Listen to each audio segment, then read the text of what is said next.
Quatro kantos, di ko mo antos sa imong kabastos, kay dili ko santos. Gusto kong tinuod nga gakos, bisag walay gastos, kay dili ko anang paggapos. Quatro kantos, di ko mo antos sa imong kabastos, kay dili ko santos. Gusto kong tinuod nga gakos, bisag walay gastos, kay dili ko anang paggapos.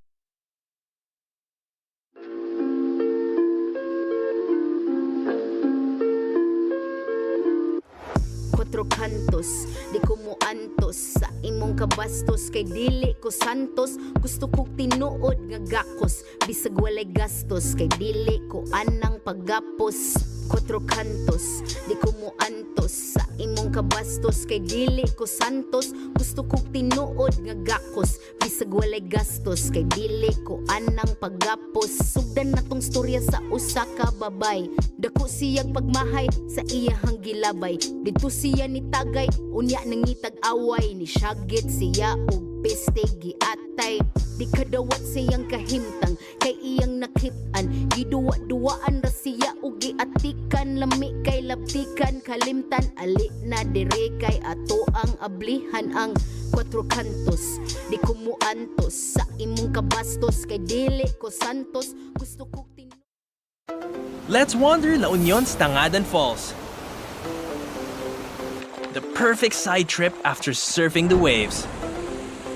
Hike along the scenic trail and be greeted by the majestic 50-foot falls. Whoa! The best part? A dip in its cool, refreshing waters. Seek more thrills in La Union. Let's wander the 100 islands of Pangasinan, 124 to be exact, each with their own hidden secrets to be explored. The islands are connected by the Lingayen Gulf, and bridges, and even zip lines that let you fly from one island to the next. Woohoo! There's hundreds of adventures to dive into when there's 100 islands to explore. Let's wander the Ilocos Norte sand dunes. If you want to get down and dirty, this paradise is thirsty for adventure. Just choose your ride and rush through landscapes that are always changing.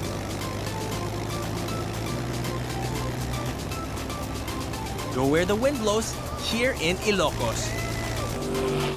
Let's wander the historic city of Vigan.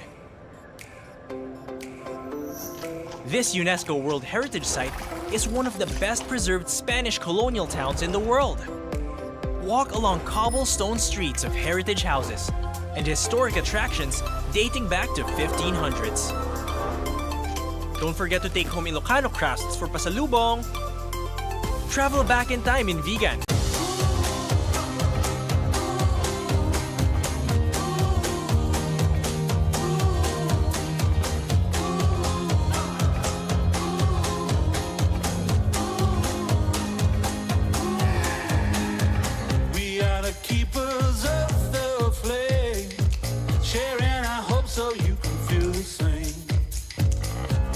Children of the light, keeping the whole fires burning bright. We'll make them see that this is our time. We got the love, we're gonna let it shine. Bright enough to push back the dark, a fire raging from the smallest spark. Hold us up and we'll do something that will change the world. We lit the fire, we'll turn the shadow to light. We lit the fire, now watch it light up the night. We lit the fire.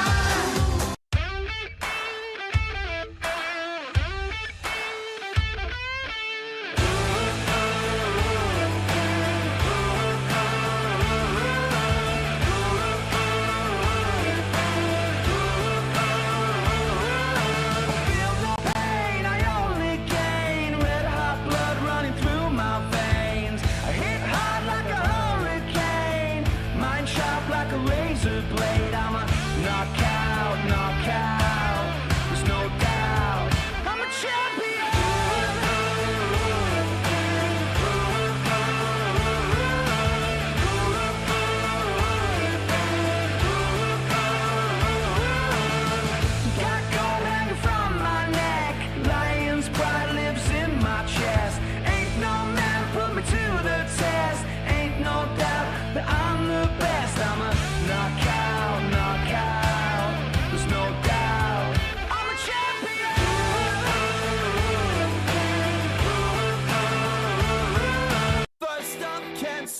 loosen up, you're gonna lose a little and it's gonna be tough. Hit the ground running with your super stuff. Get caught, get loose again. Everybody asking what's happening. Let them know about the refashioning. Get hot, get hot, get hot, get hot, get hot, get hot, get caught, get loose again, yeah. Get caught, get loose again, yeah.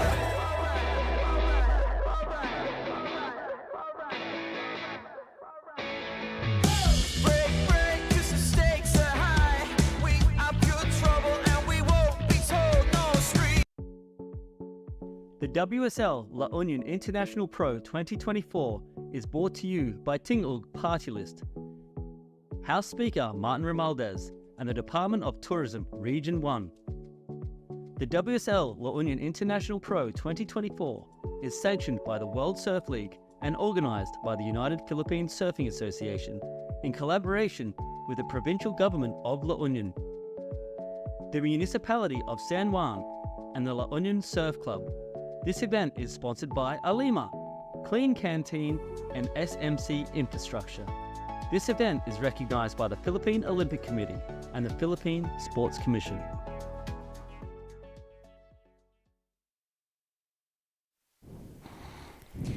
Good morning and welcome back to beautiful La Union. Here we have finals day for the QS 3000, starting off with the women's semi-finals. I'm True Starling, joined in the booth with John Carby. And John, we had a great day of surfing yesterday. It was fantastic, wasn't it? We saw probably the peak of the conditions yesterday morning, and it held throughout the day really well.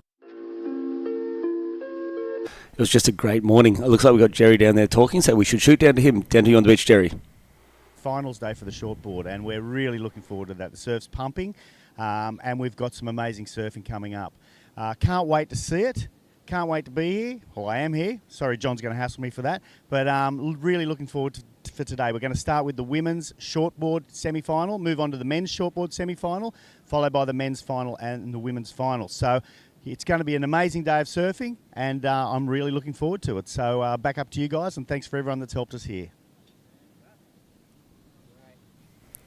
Yeah, thank you so much, Jerry.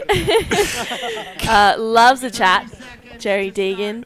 Can't wait to be here, Jerry Deegan. Yep. I did make a maths error yesterday. I was excited after Marimar's heat, and I deducted 1.5 off him. And Jerry was pretty quick to swoop on me, so great to be here, Jerry. Can't wait to be here. Yes, absolutely. Well, as Jerry said, starting off with the women's semi-finals. For that first heat, we have Nakashio Suzuki. She's taking on Sarah Wakita, which is going to be a huge semi-final. And then for the following one, we have Kana Nakashio and Amuro Suzuki. And the funny thing to note is both Sarah and Amuro have had a couple of finals and a few semi-finals together, so it'll be interesting to see if they match up or if Nakashio Suzuki can make one of her very few final berths in this event. She's had very consistent thirds and fifths coming up in the qualifying series, so I'm looking forward to it. We've got 30-minute semi-finals. Enough time, and then 35-minute finals as well. After the women's semis, we'll see the men's semi-finals take place, and then I think even after the finals today, we might even go into a little bit of longboard action. We've still got LQS 1000 live action with Sarah up and riding. Nice and early. Just feeling it out there. Conditions have changed a little bit. We've dropped a little bit in the swell. We have low tide and a little bit of that morning sickness on it. So hopefully it'll sort of settle itself out as that sun sort of comes over that horizon again. It's nice we haven't had to start too early at this event. So we've been up at 7:30 starts most morning, which is nice to get a little bit of a sleep in. We don't have to get up, and if we want to, we can get up and go for an early surf. So super nice for us. So 1.15, Sarah opening up there. Yeah, just a small score, but the heat is underway well and truly, leaving Nanaho out there with that priority. And what are we seeing with the conditions today? It looks maybe a little bit smaller than yesterday. Definitely a little bit smaller. We've got that sort of morning sort of onshore again. Hopefully that swings around to the west as that sun sort of comes over that mountain behind us. But nice looking waves, little bit sectiony out there. Low tide. It's just strange how much this wave does change from low to high tide. You look at that, it doesn't really look like a traditional point break, but there is some really good looking waves out there. We saw in the free surfing this morning. So we have given them 30 minutes. I'm sure they can just take their time, get in their strides and find some really good waves out there. Yeah, we can see Nanaho just a little out of position for that one. We've seen all week it's kind of been, tricky to identify those ones that allow a couple of vertical sections to really get those critical snaps in. We saw Nanaho actually lock in a 9 a few days ago with that one huge turn. I think we were commentating that I think together. we were. Yeah. We made the noise. We both made the noise. It was Yeah. a sensational hit. Yeah, it was a full moment from Nanaho. And Sarah, she's got that consistency. She's number 1 on the rankings. This is an important event for her to really solidify that. But what's the road been like to come up to the Well, I was just semi-finals? looking through the quarterfinals of them yesterday, and there was less than a point separating them if they had been up against each other. So Nanaho went through with an 11.5, and Sarah went through with a 12.3, and here is Nanaho up and riding. Yeah, gets a nice carve here, and unfortunately not a finish for Nanaho. Maybe a little bit of nerves. First heat of the morning can always be a bit tricky. Very tricky. It does change enough overnight, basically, to sort of have to reset and get that sort of... And if you're in the first heat, what do you think? Free surf or not free surf? I'm a free surf person. You're a free surf for person? sure, yeah. Maybe even come down a little bit later than what you normally are. Grab your rashi earlier than normal and head out there in the rashi so you don't have to kind of come in and reassess. You can spend a bit of time warming up on the beach, checking the conditions out, and then be out there for a few waves. Yeah, until and the heat those starts. 7:30 starts does give that time to sort of feel that out. So Exactly. I wonder if these girls were in the water. I showed up a little bit late myself this morning, so I don't know who was out in the water. So interesting if they got out there. Otherwise, but also semi-finals. We're in the semi-finals of a QS, so nerves is definitely playing a part of it. Yes, absolutely. All these things sort of start adding up and weighing on each other. So a 3.5 for Nanaho. I believe they're going to be throwaways from what we've seen from these women on the lead up to this. I think as well, with these two events back to back, there's 6,000 points, up for grabs altogether over the two, and there's a lot riding for these women. There's a lot riding on the wall, and it's important to get some really solid points. Right now, if you're bowing out in the semi-finals, you get 1,825 points, which is a pretty decent amount, but everyone is vying for that 3,000 points. Yeah, they need it. That's how tight these fields are. It is super important to go away with that win. Interesting about the points. What do you think about the scale of points? We go from 5,000, 3,000 down to 1,000. Yeah, I think it's fairly matched throughout the whole thing. I think the 1,000s are kind of your entry-level QSs. Yep. You can join those. You still see a couple of people doing their 3s and 5s, entering into the 1,000s, and then you can kind of feel out where you sit in those 1,000 QS levels, and then as you get better and better, you can kind of climb up those rankings. Yeah, so generally you'll find more of your local region in Yes. those 1,000 events. Yeah. So if it's a 1,000 in Japan, generally it's going to be probably 95% Japanese athletes, and you might have a few keen, like you say, trying to check it out, find it's from Indonesia, maybe from Taiwan, or the Philippines will go over and check it out. Like you say, just to see how it feels. Yeah. And then 3,000, that's what we're in now. We have, how many countries? Do you know? 18 different countries here. Because it's good points and it's also good prize money. So we have a lot of competitors from world. We have some Australians not taking the points, but they're definitely going to get a piece of the money, which is also exciting and helps with this expensive sport that we have. Expensive, but definitely well worth it. Coming to places like La Union is pretty incredible, and you don't think I never thought I would come here just for a holiday. I didn't even know there was waves here. So to come here and see how fun it is, and the waves that are on offer here. Was I was super lucky. It's beautiful, and then you do want to come back and you tell your friends and you tell your family, and that's the point of this game, in this sport. We find waves all over the world. We find great communities surrounding those waves, and you come back again and again, and you bring a friend, and the system continues. Yeah, well, let's have a look at the road to the semi-finals right now. Nanaho taking the win over Minami Nonaka, and Sarah Wakita locking in her semi-final spot, knocking out Sumomo Sato. Kana Nakashio having a great heat yesterday against Katie Inui, who I think we'll see coming up in the longboards a bit later.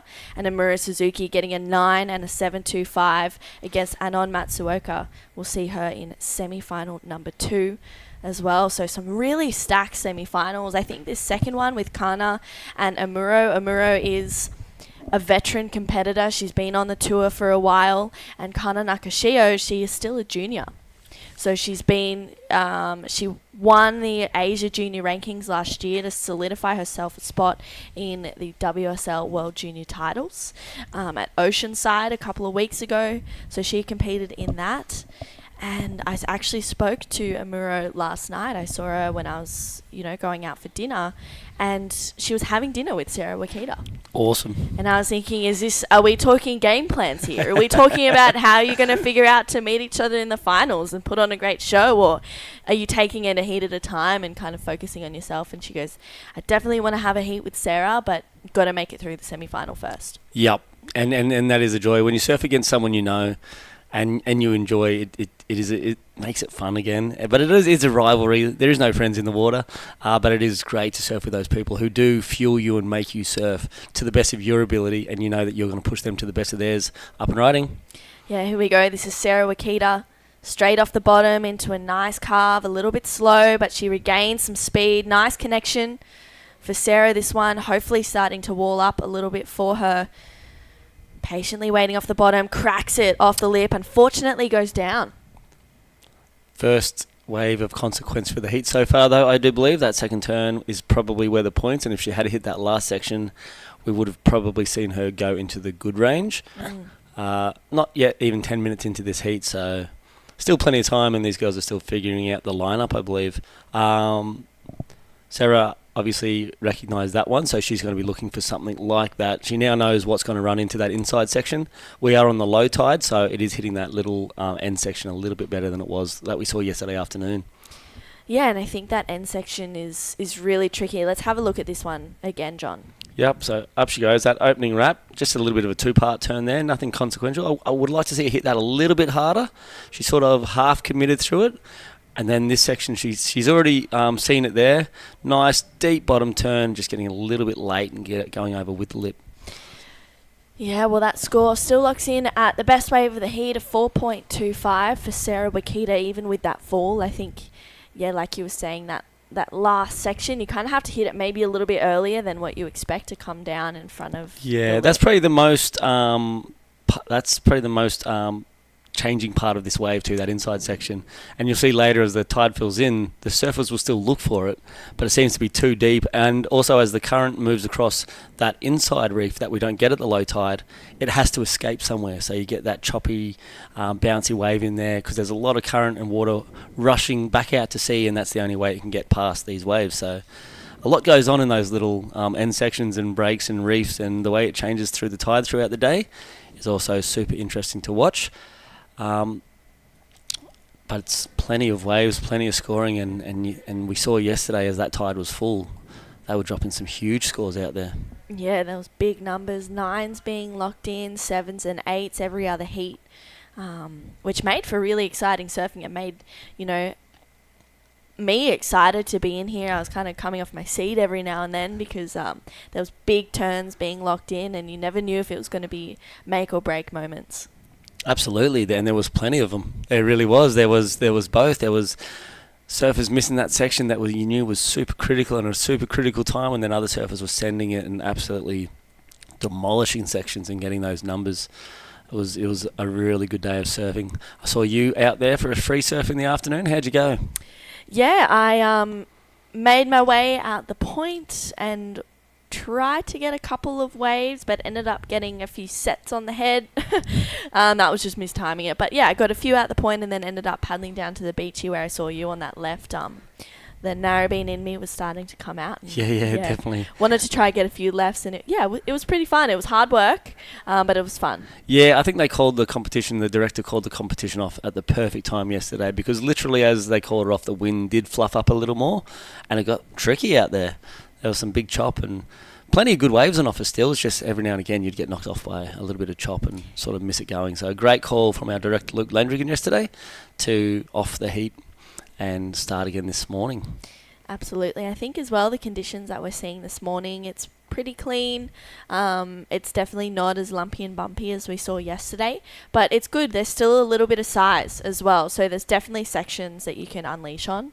And I think for the women out there, regardless, we'll see a Japanese champion, but I think it's going to make for some really good stories and some really good heats. Absolutely, yeah, I can't wait. Even as this one's unfolding, we're a little bit slow. We're getting towards the halfway mark, but I feel that as we ramp in through these semi-finals, I think the waves might just settle into it just a little bit more, and we're going to see a little bit more scoring potential come through for them. Yeah, well, this is Nakashio Suzuki. Oh, how to paddle. We'll see what happens with priority there. She kind of, it looks like priority has changed over to Sarah Wakita. So a bit of a mistake there for Nakashio. Tricky takeoff. Getting touched by a whitewash has always been my foe. If a little bit of a splash touches me, that's it, I'm off. I lose everything. I lose my thought. I lose my stability. It's a strange thing. It's more of a mental game, but that bit of whitewash was a lot stronger.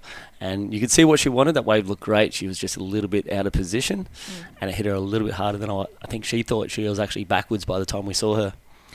Yeah, she kind of, I don't even know how she did that, just digging her nose in to come out the back of the wave. So for Nakashio, I feel like she's behind the 8 ball right now. I agree, it was a good looking wave, just a little bit out of position. And maybe sitting, we can see on screen, maybe she's a little bit further in from Sarah.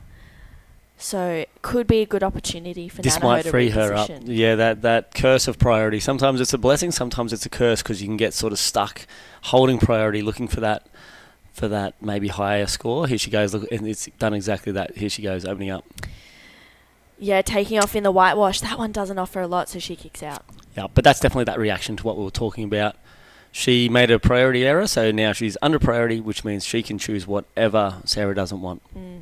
I'm wondering if that wave might have had like a little kind of off screen that looks like it was maybe trying to build. I'm being optimistic though. I want to go surf.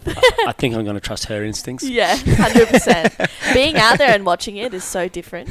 Absolutely, and she would have looked down the line, and it's a long way to go for a mistake. Yes. So you really have to be sure that thing is going to stand up down the reef, because it is a 3-minute paddle, probably in these conditions maybe 2.5 minute paddle, but that is valuable time off the clock for something that might not help you. Absolutely. We saw Katut in priority sort of bow out of his heat with about, I think he held priority for about 10 minutes. And it is a strategy, because he knew he needed a 5, and Katut he knows what a 5 looks like every day, and he sat there and he just didn't see it. So hard way to lose a heat, but that is the game of priority. You sit there, you sort of hold it, and then you just watch the heat go by. I'm wondering if mental game came into that heat for Couture as well yesterday, having to swap boards. That takes a fair bit of time off as well. I did talk to him about that, and he was okay with it, because he knew it was early in the heat. They were 35-minute heats. He knew he had plenty of time to get back out. He was more, he just needed a 5, and he said it just didn't come, which happens from time to time. Yeah, it's the blessing and the curse of the sport and having priority. Sometimes you can have it and nothing comes, and sometimes you don't have it and everything comes. So, you got to really adapt to that. It was sad to see Katut bow out yesterday. Oni Anwar ended up taking the win of that heat. So 2 friends, 2 Indonesians rounding out the day yesterday. We'll see Oni come up against John Sarah, Mark we have a live action. Sarah's up and riding. Yeah, this is a nice looking wall ahead of her. One big turn there for Sarah Wakita. That's all she wrote for that wave. that's all she may need to ride for that wave. That was definitely a more critical turn than her first one, so I wouldn't be surprised even to see that jump up above that 5.40. That was a lot more critical, and once again, from the camera perspective, it's a little bit different to the reality out there. That would have been a pretty sizable wave, so I'm glad she hit that like that, and she definitely rode out nice and clean. So I'm sure the judges now have to set that scale at what is a big committed turn worth. Yeah, absolutely. And that first heat of the morning, you got to figure out where things are going in. So it looks like the score locked in at a 5.25 for Sarah Wakita. So that's the best wave of the heat, applying that pressure onto Nanaho, looking for a 6. But Nanaho is one of those surfers where she can also get 5s and 6s just off one turn. Absolutely, yeah. She can get 7s and 8s off one turn. Yeah. That's pretty much what we saw the other day. It wasn't about the other wave. It was about that one hit that she sort of threw at it, and it was so nice and crisp. So a 6.0 to get to first without anything major on the board. It's going to be a good semi-final. It's definitely going to be a tennis battle. I think it's going to go back and forth for a while on this one, if she can find the waves. Yeah, absolutely. If she can find the waves, and if something worthwhile comes to her as well. We are well over the halfway mark in this one, 13 minutes to go. When you kind of hear, okay, there's 13 minutes remaining in this heat, as a coach, what would you be saying to Nanaho right now?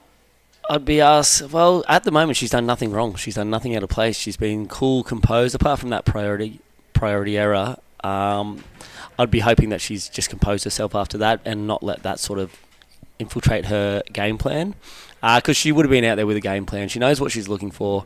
As a coach, you just want to see her stick to that plan. You just want to make sure that what you talked about on the beach is what she's still carrying out in the water.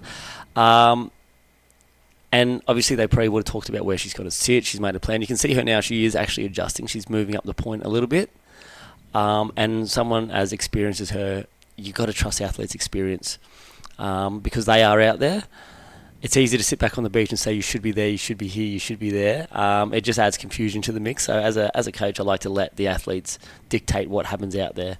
You talk about it on the beach because it's great to express what you're thinking, because once it's out there, you almost feel accountable to it.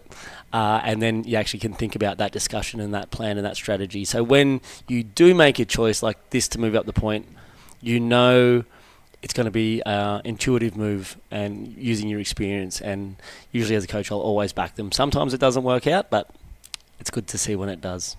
Yeah, sticking to the plan is one and of she the most would have things, probably seen Sarah's last wave too, knowing that big score came from one move. So she would have been eagerly watching her. You always see the competitors doing a sneaky look back to see what's happening with the surfer on the wave. She would have seen that one big hit and gone, okay, I've got that. I can do that. So I know what I'm going to look for now, which is maybe why she moved up the point, because there's a bit more closeout sections up there. So she's doing a thing. She didn't go this one, and she's going to let Sarah also decided not to go it. She had a little look at it, a little sniff, but I know she'll be getting hungry by this stage. 10 minutes, still potentially 3 or 4 waves that she could catch. Yeah, still a fair bit of time for Nanaho. She had a little look at that one. Sarah is going to take it and just gets out of that one. Another whitewash takeoff there. Sarah was a little bit further in and maybe trying to sell Nanaho onto it, and seeing that she's not going it, she's going, maybe I'll have a little look. Yeah, nothing to lose. Exactly. Second priority. 4.25 is not a big score to better as well for Sarah Wakita. We saw her get a 5 for one turn. And that wave looks like maybe had a little inside track, but both were just out of position. Yeah, absolutely. And because they did both just move up the point a little bit. So they did drag each other up the point, looking to get to that section, and that section sort of backfired on them there. It looks like those bigger ones are still quite wide out there. And it looks like we've got some sets rolling in. I wonder if the girls have noticed that yet. Yes, it looks like they have. This thing might be the set of the day so far, which shows they still are out there. Yeah, absolutely. I'm happy to see that there's still a bit of size, a bit of consequence out there for finals day of the QS 3000. And it looks like both Nanaho and Sarah out of position for this one. Sarah had a little look wider, but those wider ones kind of just fading out into nothing, really. To nowhere land. 9 minutes and 30 seconds. Here we go. This looks like a nice looking wave. I'm Surprised she didn't take us, like I said, out there. We've got a very small portion of where these waves are. These girls are making the decisions of what they're seeing. All right, here we go. Nanaho having a strong paddle of this one. She's up and one nice driving carve and puts it straight up there for a second one. Just doesn't get a finish. Nerves, you think? The pressure? Yeah, I don't know if it's nerves because that first turn looked like it had a lot of intention behind It was it. beautiful. She sort of drew that out as much as she could too. It looked really good. She was nice, tight and loaded. I think she'll get a good score just for that opening wrap. Yeah, it was solid. It was really nice driving through it. She needs a 6, so we'll see if that betters the 3.5. But yeah, I think maybe just mistiming that second one, taking a bit too long off the bottom. But again, it's easier to sit here and critique everything and actually be out there. Yeah. Not critiquing. We're definitely blown away by the level of surfing out there, but we have to. It is our job to talk through these things, and yeah, just a shame to see her go down there. Yes. She's needing a 6. There's Sarah waving for an update. It's sort of almost impossible to give her an update until that number does drop in. Yeah. But she may just want to know her numbers again. Yeah, well, scores still to come through. 4.6. Nice wrap. Yeah. One really solid turn there for Nanaho. Let's talk Here we through go. it. So straight away, she just eyes up that section. You can see the foam there. She just timed that and put that in the perfect place, and she drew that out a little bit late to that section. Sarah with live action. Nice connection there for Sarah Wakita, straight off the bottom into another turn. Wow, this wave really lining up for Sarah. And she gets a finish. Wow. Wondering what she did at the back on that as well. I know. Well, that was 3 very quick and successive combination there. She went from 3 different variations of turns in very quick succession, so the judges are going to absolutely lap that up, I think. I wonder if she did any work outside. Here we go. So straight into this thing. It looks like nice little wrap to start off. Then beautiful, well-timed hit off the lip. Into a second one, gave a little flare on that one as well, and then a nice little tail release on that last foam ball slash. So definitely going to be the highest wave of the heat so far, in my opinion. Yeah, I agree. Very smooth and very committed every single turn, and it looked very flowy. Yeah, I think we'll see Sarah Wakita definitely bettering that 5.25. That was a great looking wave. Judges have that to rewatch and lock in. Nanaho with priority, 7 minutes. She's going to need a pretty decent score, I'd say, right now, because that last one of Sarah Wakita's was pretty beautiful, getting a couple of nice connections. And she would have saw the whole wave, Yeah. which is the other hard thing. She would have been sitting there after making that mistake and then watching Sarah just going to town. But never write off Nanaho. Suzuki, she is more than capable to do anything out there, basically. One of those dangerous competitors that you want to make sure your strategy's better, because that's a great way to outserve her. Yeah, absolutely. Well, 7.75 for Sarah Wakita's last wave. That means Nanaho is now chasing an 8.4 to move up into first place. It's a pretty big score, but we've seen her do that and then some just off pretty much one turn. Let's have a look at this 7.75 though.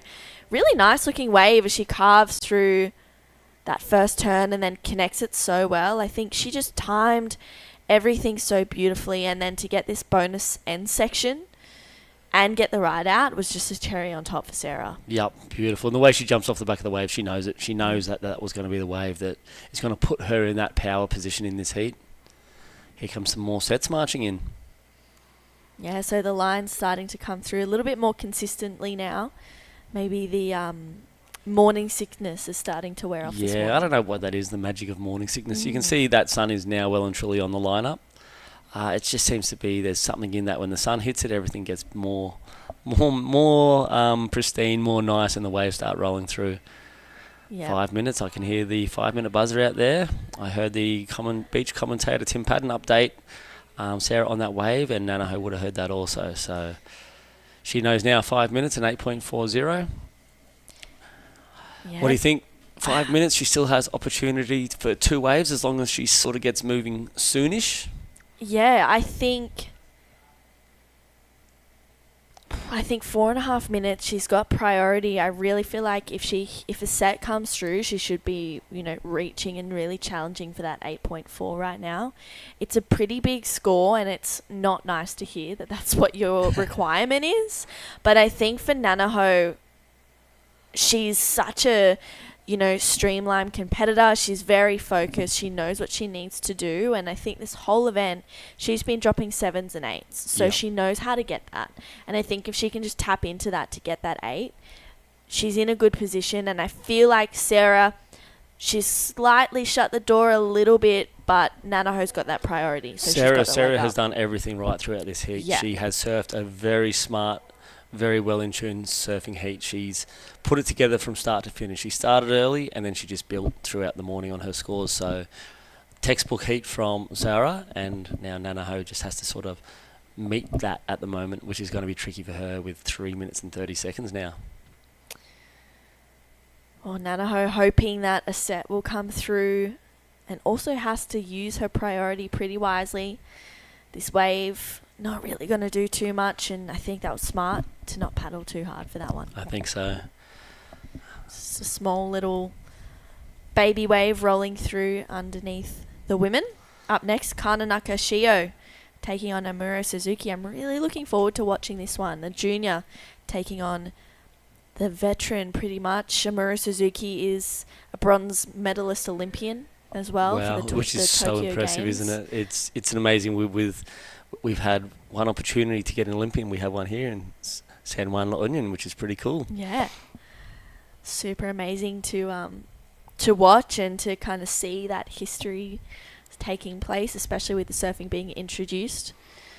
And here we go, Nanaho almost looking, but she's not even thinking about what Sarah's doing right now. She's just looking at the waves. Absolutely. I'd like to see Sarah add a bit more pressure. She may have been able to be inside her paddling just to sort of try to get that priority back. This is the game that she needs to play now. She needs to sort of defend her score. Yeah. She knows an 8.4 is going to be a really hard score to get, but maybe selling Nanaho some of these waves just to get her to paddle. Bit like kind of how Carissa, she just makes her presence known. She's like, sticks to her competitor like glue. It's like, you're my best absolutely. friend for the next 2 minutes, Yeah. whether you like it or not.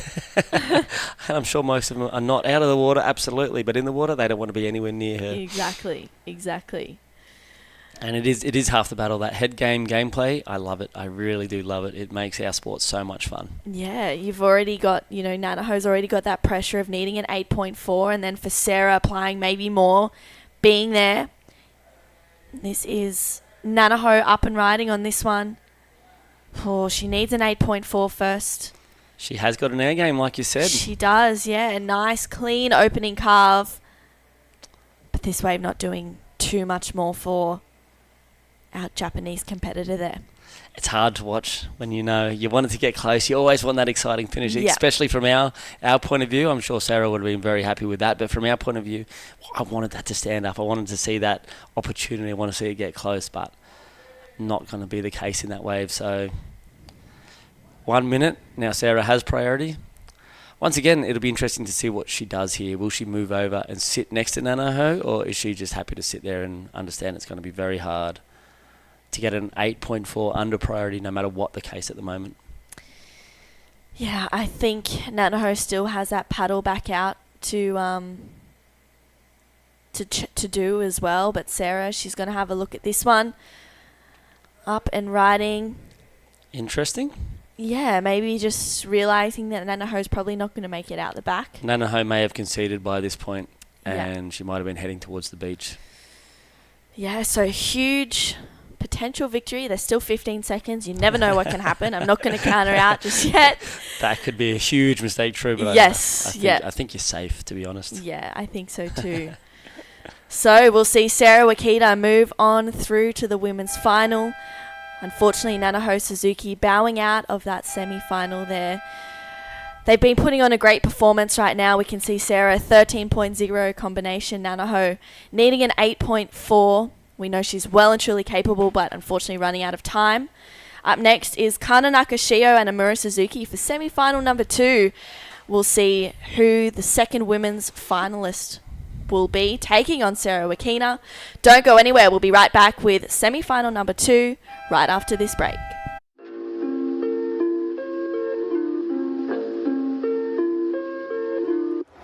Quatro kantos, di ko mo antos sa imong kabastos kay dili ko santos. Gusto kong tinuod nga gakos, bisag walay gastos kay dili ko anang paggapos. Quatro kantos, di ko mo antos sa imong kabastos kay dili ko santos. Gusto kong tinuod nga gakos, bisag walay gastos kay dili ko anang paggapos. The WSL La Union International Pro 2024 is brought to you by Tingog Party List, House Speaker Martin Romualdez, and the Department of Tourism Region 1. The WSL La Union International Pro 2024 is sanctioned by the World Surf League and organised by the United Philippine Surfing Association in collaboration with the provincial government of La Union, the municipality of San Juan, and the La Union Surf Club. This event is sponsored by Alima, Clean Canteen, and SMC Infrastructure. This event is recognised by the Philippine Olympic Committee and the Philippine Sports Commission.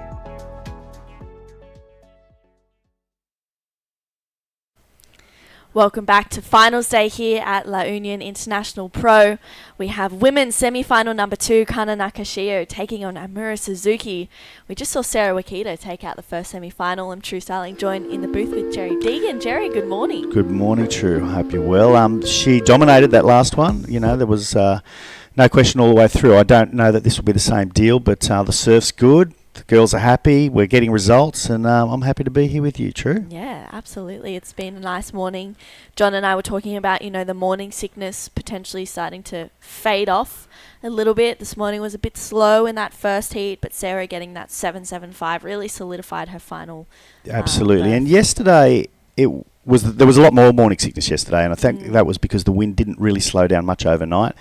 And then about 8 o'clock or 8:30, a little offshore came on it. Cleaned it up a bit. So this was a bit of morning sickness, but not terribly messy. So I'd like to think in the next half an hour, we might get a little offshore, clean it right up for a couple of hours for the final. Yeah. And then we'll see what happens as we move on into the longboards today. Yeah, I'm looking forward to the longboarders being back in action. We'll have the round of 16 commencing after the men's final. Maybe even potentially a few quarterfinals as well. Yeah, okay. Well, I spoke to Luke. We're going to just carry on. If the surf's good, the surf's good. If it's not, we do have time to play with, so we've got plenty of time up our sleeve. The thinking is possibly that round of 16 and then a bit of a finals day tomorrow. But if the surf's good still after the round of 16, there's no way we're stopping, because the predictions are that the surf's going to drop off a little more each day. Which isn't the end of the world for the longboarders. Sometimes some of them like it quite small. Actually, it allows them to showcase their moves a little better. But you don't look a gift horse in the eye or kick a gift horse. I forget what that thing is. But if the surf's good, we carry on. Absolutely. If there's waves, we keep going. 100%. Kana Nakashio is still a junior competitor. She took out the Asia Junior rankings last year, which meant she qualified for the WSL World Juniors at Oceanside, which was a few weeks ago, competing in that. And Amura Suzuki, she is a bronze medalist at the Olympics in Tokyo. And she has been on the CT? Yeah, so when Carissa Moore said she needed a bit of a break for a year, it meant that Amura Suzuki ended up getting that spot. But then we had a break from competition for a few years. But, Amura, she's still absolutely ripping, and she's still showcasing that. She's done 2 events, and she's got a first and a second out of the 2 that she's done for this year. And at worst place, she's going to get a 3rd here. So exactly. So she's super consistent, but someone who is consistent as well, Sarah Wakita, another finals appearance. She's down there with Camille. It's another beautiful morning here in La Union, and we are here with Sarah Wakita, who just booked her ticket to the final. So congratulations, Sarah. Did you get to free surf before your heat, or are you the type to just reserve your energy for the game? I surfed in the morning this morning with Tenshi and Daiki, and we had a couple free surfs out there. And the waves are really fun this morning, so I was pretty excited to surf my semifinals. So you think it helps to get out there, do your homework, and study the waves before a heat? It's always changing, and you never know what the waves happen, and you can't actually read because it's like Mother Nature. So it's just warming up your body and just rubbing your feet in the wax and feeling your board, and I feel like that's the best way to start the day. I like that, rubbing your feet on the wax. Yeah. What do you feel about being in the first heat, or do you prefer being in the last or somewhere in the middle during a competition? I do prefer like on the back half of the draw, but so that I can like watch the girls surf and like think about how I could get a score. But yeah, first heat of the day, it wasn't that bad. Definitely not bad. So yeah, I'll leave you more room to prepare for the most important heat of the day. And congratulations and good luck. Do you want to say anything else? 応援ありがとうございます。ファイナルに駒を進められてよかったです。イエーイ。ファイナルもしっかり楽しみながら気合い入れて頑張りたいと思います。応援よろしくお願いします。Okay, thank you so much. Back to the commentary. She had like 2 cups of coffee. Thank you, Camille. And here we go. Wow, live action. Amuro, nice hard carve. Good looking wall ahead of her. Straight up into the lip there. And again for another one. Just doesn't get a finish, Jerry. Sadly, she didn't. She lost a bit of speed on that first manoeuvre. She sort of bogged a little rail, and then that didn't help her as she moved into the next manoeuvre. She'd lost that speed.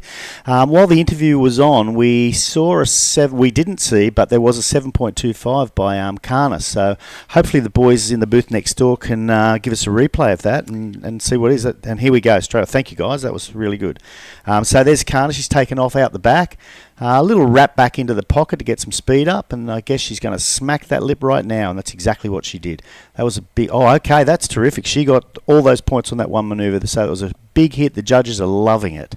Yeah, that was a good-looking wave. Kana, she's such a powerful surfer. She can throw lots of spray as well. She threw plenty of spray there. Yeah, she knows what it takes to get a 7.25, and it's interesting, you can go out there. Free surfing and surfing heat is so different because you actually have to surf to get scores, and you have to know how to get those scores. And Kana is one of those surfers where she's really intuitive like that. Yeah. She's able to go out there and go, I know that one big turn on a big section is going to get a good score, and that's exactly what she did. Yeah, and that wave, I wonder if she looked down the line and thought to herself as she was paddling, look, I'm only going to get one big manoeuvre here, but that's all I need. And if that's what she was thinking, she was absolutely spot on. So the scores coming in for Amura's wave, which is right up there, were 7.35. So The judges are throwing out some big scores, which is really nice to see. And it's encouraging for the surfers out there. They do something good, they're getting scored well for it. Yeah, absolutely. And I feel like in this heat, there's maybe been a couple of more sections with a bit more critical nature. I'm wondering the difference between Amuro's last wave and Kana's, why Amuro's was a little bit better. If maybe she got a turn out the back, maybe we caught up with her a little bit late. But I think that second turn, right in that pocket, she kind of hit it perfectly, is, again, where a bulk of those scores came from. Yep. No, the judges are looking for one big manoeuvre and a critical manoeuvre and a dangerous manoeuvre, let's say. You're really throwing out all your chips there and, going for it, and they love it. That's what they want to see. They don't want to see safety surfing. They don't want to see a couple of top turns, a couple of bottom turns, running down the line, and then a slash. Here we go. So we'll see what Amura does. She starts off quite similar to Kana's wave, and here's her section. Bam, there's one. Bit of a drop wallet. Oh, well, this is the one we saw, and she didn't make this one. Oh. So they gave her all the points on that first manoeuvre. So I'm wondering she could have gone close to a 10 had she pulled off that second one. Yeah, that would have been a really critical score. I thought as she was coming down, we kind of saw her head, and I was thinking, oh my goodness, she's made that. Yeah. Well, I'm sure the judges haven't paid that second manoeuvre. Maybe they... I don't know. I'm a bit surprised about that one, I'll be honest with you. I really thought that Kana's wave was a little more than just a couple of points or 0 points better, but the judges see what the judges see, and we're not them, so we'll accept whatever they offer. Here we go again with the Miro. Oh, no, she didn't get on that one. You talked about the fact that she got on the CT as a reserve and unfortunately missed out a bit due to COVID. I hear we're losing a couple of our big names from the women's CT this year. Yeah, I don't know if I can talk about it. Still very tender subject. I can't believe Carissa Moore's retired, and now, or she's stepping away. Stepping away. So they're not saying retired, they're saying stepping away? Yeah, she's stepping away. Hopefully, maybe in 2 years she comes back better than ever. Who knows? And Steph Gilmore, she's having a year off. I don't know that I want to watch it anymore. They're my two favourites. I know. But Steph, you know, she was saying that she wants to work on a couple of projects and surf waves to go and surf. And I think I'm excited to see that. We all know how good Steph surfs, and I feel like when Steph surfs, when she's inspired, that's the best version of her that we see. Yeah, look, and who's to blame either of them? Look what they've both achieved. I mean, you know, they're the two greatest women of this generation.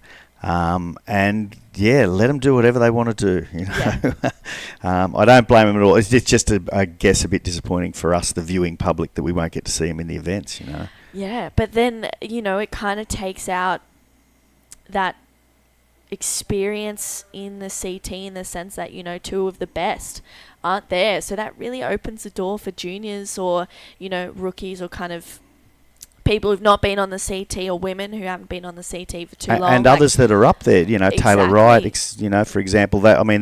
She is part of those three, and Tatiana, And then you look at people like Molly Picklum. And then the two replacements for Carissa and Steph, I think it was Sophie McCulloch, and then I think Sally might have got on there, and then Luana as well. So look, who doesn't like seeing Sally surf? I mean, I like seeing all of them surf, and there was a time many years ago that I wasn't overly enthused by the women's surfing. I'm so into it now. To me, it doesn't matter if it's the men's or the women's these days. I'll just turn that on and I'll watch it because the women's level has moved forward quicker than the men's level have. So it's just surfing to me, and I'm super keen to watch it all the time. Oh, me too. And I'm actually a huge fan of Katie Simmers surfing. Who isn't? She's tiny, but she's dynamic, and she's not scared of anything. Yeah, she's... Who's your prediction for the female world champ this year? It's a hard one. I am excited to watch Pipe. I think that starts in a couple of days, and then you kind of gauge who's got that hunger off the first event, and then you can kind of really see, predict your top five. I'd like to see Wright get back up there and take it away, to be honest. That would be cool. Or Sally, who hasn't had a world title. Yes. I mean, I guess I'm going to slightly older school ones, but it would be nice to see Taylor do it. But yeah, Sally as well. I mean, it'd be nice to cap off her. She's getting a bit older, and be nice to cap off a career with a world title. Yeah, 100%. Well, 17 minutes to go in this semi-final. Amura Suzuki, live action. Nice opening carve here. Tags it. Wow. For another one, that's a good backup there for Amuro. It's a great backup, yeah. Well surfed. It wasn't a wave that held a lot down the line, but she did what she had to in the short space that she had, and I think that's going to be a particularly good backup. I'm surprised they haven't caught more waves. It's been a bit sleepy out there. They do have 30 minutes, but I guess at this stage they're not panicking. They're waiting for the sets. The bigger waves are garnishing slightly more points than the smaller ones. Sorry, that was my bad. Actually, I don't think Sally's back on tour. I think it's just Luana and Sophie. Oh, okay. So I have to double check on that. Well, she might make it back next time through the Challenger. She certainly doesn't seem to want to give up, and neither should she. Here's unless she's Amura's wave, and this is a nice finish there. So Amura got a 5.0 for that, which takes her total to 12.35. She's in the lead now without priority. But Kana only needs a 5.11 to overtake her, so it's quite open at this stage, and Kana's still sitting on the one wave only. Yeah, it's a really close heat. A 5.11 is not a big score, and I think, Kana, she's holding that priority. She knows what waves she wants to get. Do you think Kana, being a junior, would be in a little awe of Amura, who has been a CT surfer and, probably looked up to her as maybe the first Japanese CT surfer? Yeah, I would say so for sure. I think you know, a lot of the Japanese surfers, they really kind of take off each other's stride in a sense. Like they roll with each other's momentum, and I think this is a really good heat between Amuro and Kana. Amuro is a different kind of competitor in the sense that she likes to catch waves, she likes to keep applying pressure, hence that 5. Whereas Kana, she likes to sit and wait. You know, she's one of those surfers where I'll sit and wait with priority for a set. And which is exactly what she's doing. Yeah, exactly. And what about yourself in a heat? Are you a frantic paddler and paddle onto everything, or are you a sitter and waiterer? I guess that depends on, you know, the priority situation and things like that and how good the waves are. Because if it's consistently good, then I'd be catching everything I can because I'm excited. But you really got to assess it, I guess, in regards to the heat and what's going on. Sure. I mean, at this stage, there's only 2 of them out there, so priority is probably not quite as important as a 4-man heat, or a 4-person heat. Do we still say 4-man heat? I still do. So priority is probably a lot less important out here. I mean, because, you know, if you're thinking when the sets come in, and those that don't know a lot about the ocean, sets, they call them sets because there's generally more than one of them. So whether there's 2 or 3 or 5, sometimes there's only one, but when the sets come in, there's usually more than one. Here it's been the last couple of days, the sets have been coming in, say, 3s, 2s, 3s and 4s. That's what I've noticed. Today maybe not so consistent, but again, just talking about how important the priority is. Yeah, it's really important. And I think when it's kind of slow like this as well, and the waves, you know, sometimes you can get waves and they bend out to sea and they really offer those fatter sections. Priority and wave selection is super important. We've seen a heap of people who maybe haven't had experience out in this break take off a little bit wider on waves that bend back out to sea. End up being quite fat and nothing out there. Yeah, I agree. I totally agree.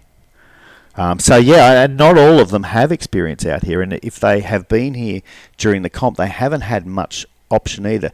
I don't know if people know, but it doesn't really get light here till about 6 o'clock. So there's not a lot of early surfing to be done before the heats. For example, if you're in Australia now doing an event, you know, it's light at 5 o'clock, and if you start at 7:30, everyone gets 2.5 hours each morning, and then they get a bunch of hours in the afternoon. But, you know, we're close to the equator, and it's actually officially winter here because we are north of the equator, so the days really are about 12 hours long, you know, from start to finish. So they don't, even in the middle of summer here, the days don't get really long. On the equator it stays fairly even, as opposed to, for example, I'm from Sydney, 5 o'clock in the morning it's light, and then 9 o'clock it's dark, so there's a lot of daylight.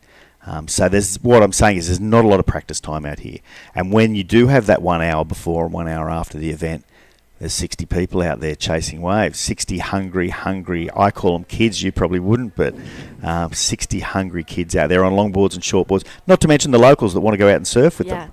Yeah, exactly. Get a surf in before work. Yeah. Or whatever that is. It can always be pretty packed wherever you go. I tend to not surf much at all, you know, if I'm at an event. I can't get waves from them, you know. If I was a judge, then maybe they'd look at me and go, he's a judge, I better give him a wave. But I'm not a judge, so I can't affect their future. Well, looks like Amuro Suzuki having a paddle at this one. Nice looking wedge.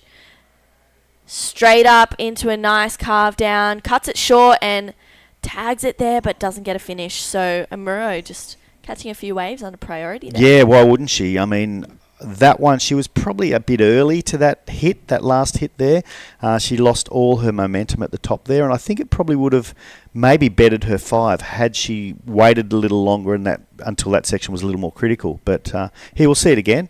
So her first turn was really nice. Just nice little off the top there. And here she probably a bit early there. She maybe should have waited until it had crumbled a little more, because she got up there and over the back and she didn't have any power to push herself back down. Yeah, that was unfortunate for Amuro. I think probably could have gone or nudged that 5 if she had have done, you know, finished that turn off. Yeah, but, you know, she's still working. She's staying warm. She's going again. So, you know, she's not just resting out the back there thinking, oh, I don't have priority, I'll wait till first. Oh, there you go. Oh, that was Kana with a pretty solid wave that she wasn't able to get or chose not to get. I wonder Yeah. if she'll turn around for this next one. No. Yeah, that puts her a little bit out of position on this wave, so we'll see maybe if there's anything behind it for Kana. So you say she's a junior. How old would Kana be? Do you know? In the juniors, I think it's actually now for the WSL under 21. Under 21. Yeah, so I Seems a don't bit old, know doesn't it, for exactly. juniors? You know, because you got some guys at 21 that can beat the world in reality. Yeah, so they extended the WSL extended the age bracket. Not last year, maybe the year before, to under 21. So it was under 18s, and then went to under 21. Okay, so if you turn 21 during the year, you still qualify, or you have to be under 21 during the year.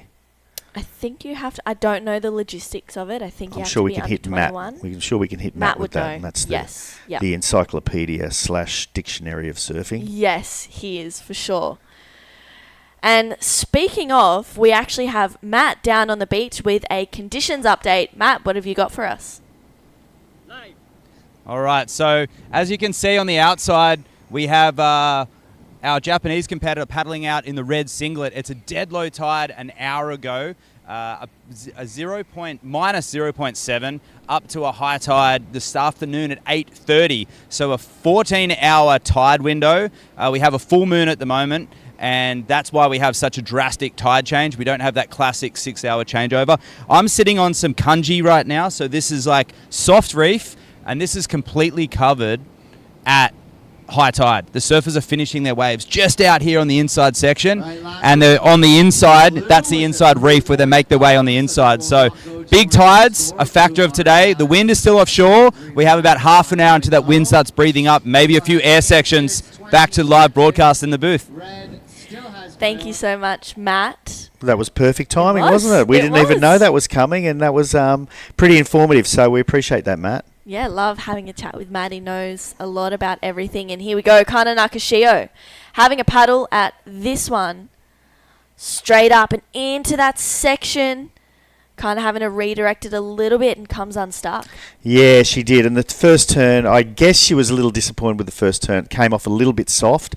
And she didn't seem to make a huge effort on the second one. She's thinking to herself, that's not the score I need. Better get back out there. But in reality, she only needs a 5.11. So maybe she's aiming a little bit too high. Maybe she shouldn't have done what she did then. I mean, the first turn was okay. The second turn, had it been okay, may have been the 5.11 because they seem to be giving fairly good scores. So nonetheless, she's lost priority, which may be a blessing. You know, she might be able to hunt around on the inside and catch a couple of waves. Because it is a bit sleepy out there, and like I said, hanging on to priority. She did that for about 15 minutes, so that's a long time. Yeah, it is a long time, and I think maybe the nerves start to build up there, holding on to priority for a bit. This is a really important heat. I said in the last one, if you come... unfortunately, if you bow out in this event, you get equal third place, which is a great result. It's 1,825 points. That's points that are very, very important. And you think hanging around like that, you wouldn't do it if you were surfing in Japan or somewhere where the water's colder. To sit around for 15 minutes in cold water. See, this water's probably about 26 degrees. So you can sit around and not sort of freeze up, but... in different places, there's no way you'd want to sit around for 15 minutes and, imagine in the wave pool where someone was saying that, the water's 14 or 15 or something, you wouldn't be able to move. Yeah, it's pretty cold over there, but, we're very lucky to be here at La Union with beautiful warm water, great waves. I mean, we've really hit the wave lottery right now, haven't we? This event has got super lucky, yeah, really lucky. I mean, and because we've got longboard and shortboard, we're getting the best of both. The first couple of days were perfect for the longboard. Then we moved on. The first day was perfect for the longboard. Then the swell picked up. We moved straight into the shortboards and got pumping waves. We got really nice waves for our final here. And the next couple of days should be similar to this, maybe a fraction smaller, which is perfect for the longboards once again. So, yeah, the lottery. It's exactly what we hit. Yeah, it's been very lucky. I'm excited to watch the longboarding round of 16 for the men's come up a little bit later this afternoon after the men's final.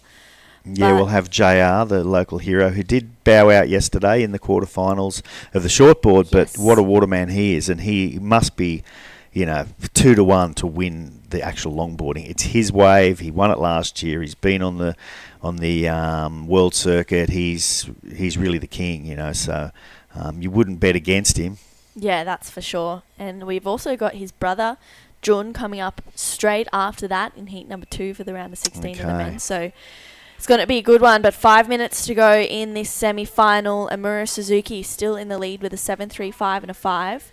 Kana Nakashio has that 7.25, so a great foundation, but she needs a 5.11 to advance through this heat and into the final to take on Sarah Wakita, who we saw just knock out Nanaho Suzuki in that last heat.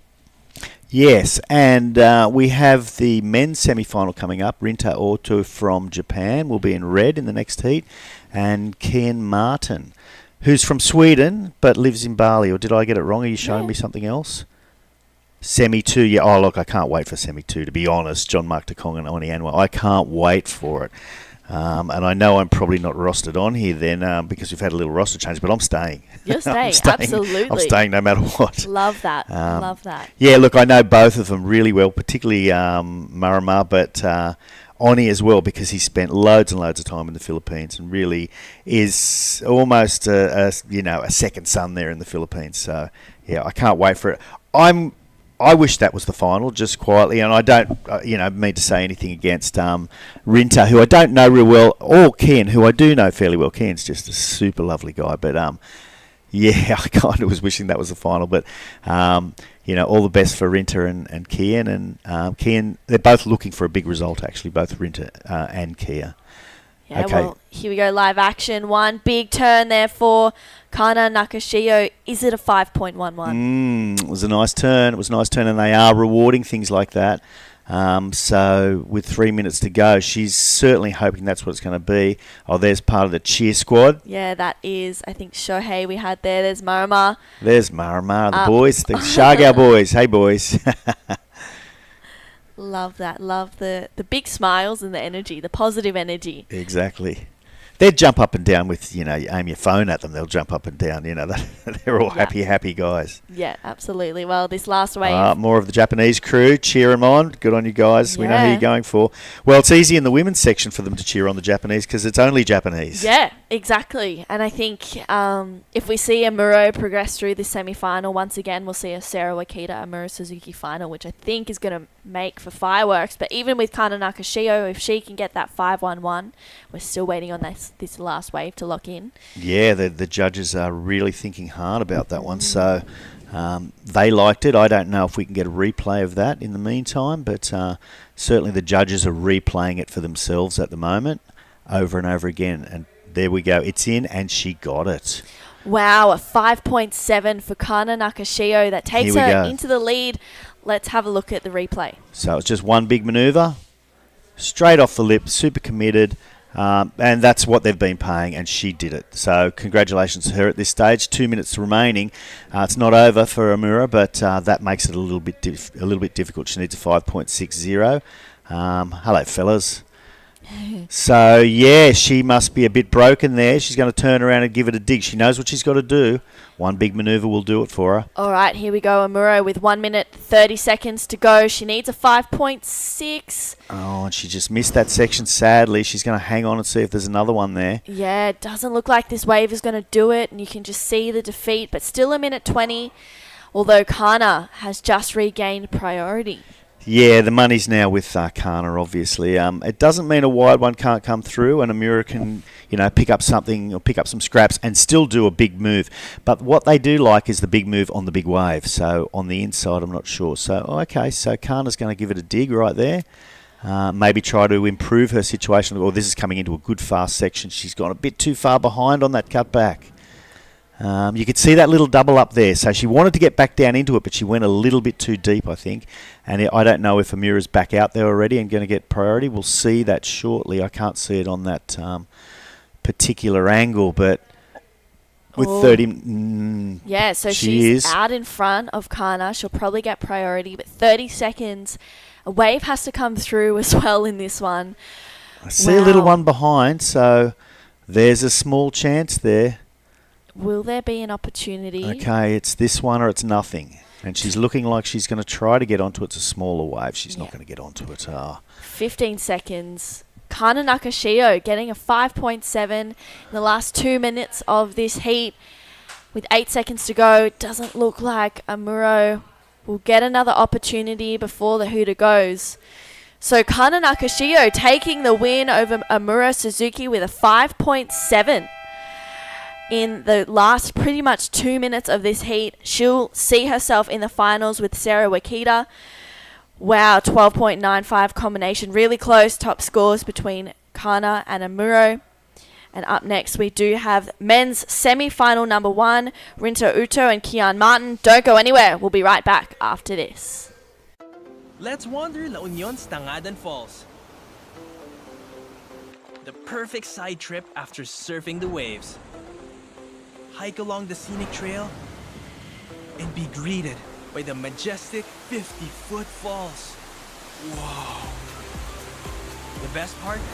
A dip in its cool, refreshing waters. Seek more thrills in La Union. Let's wander the 100 islands of Pangasinan. 124 to be exact. Each with their own hidden secrets to be explored. The islands are connected by the Lingayen Gulf, and bridges, and even zip lines that let you fly from one island to the next. Woohoo! There's hundreds of adventures to dive into when there's 100 islands to explore. Welcome back. We are straight into the men's semi-finals of the WSL La Union International Pro. I'm Matt, the Waxhead Chinoski, joined by Jerry Deegan. And how was that women's heat? Super exciting. The second one, super exciting. So, just at the end there, Khan had picked up exactly the score she needed. We thought Amuro had it covered. And, the judges are really liking the one big manoeuvres. So I hope the boys have been watching and they understand what's going on there, because that seems to be what they're scoring at the moment. Because there doesn't seem to be a lot of super long ones. So Rinta and Kian, I know, have been watching, and, they're smart heads, they're smart surfers, so they know what to do. And both these surfers will be climbing drastically up the rankings today. This semi-final finish not only will get them some prize money, but they'll at least get 1,825 points if they get eliminated right now. But moving into that final, obviously the stakes go up. But they'll also bag a healthy $1,200 as well, which will help on their next foray into Belair. Correct. And maybe if they decide to go to Australia, that's well and truly the airfare to get over to Oz. Absolutely. And someone's having a bit of a paddle here. Kian, is it?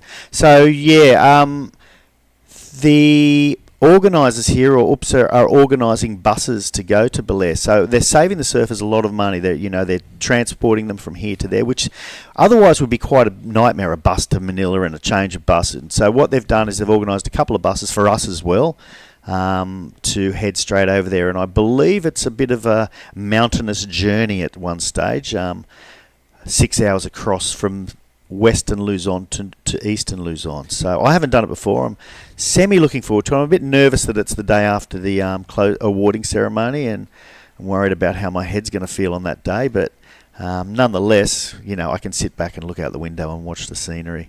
And here goes Kian having another paddle. So just to explain to people out there, you can have a paddle. You don't lose priority unless you get a wave before the first wave is ridden. Is that correct? Yeah, that's right. So the priority is still being established until someone's hands leave those rails, or there's a physical block of the priority. And sometimes we see people's heat almost end before it starts with those priority interferences, and Kian just looking busy. So we do, as I said before, in that cut wells on the reef, it's slightly weaker period swell today, a dead low tide just an hour ago, very, very low tide, the lowest one that we've had of the whole contest window. A beautiful full moon last night, meaning that 14-hour tide difference. Yeah, okay, that's very unusual. Yeah, that's insane, isn't it? I mean, it's kind of good at a place like this, which you can ride at high and low tide.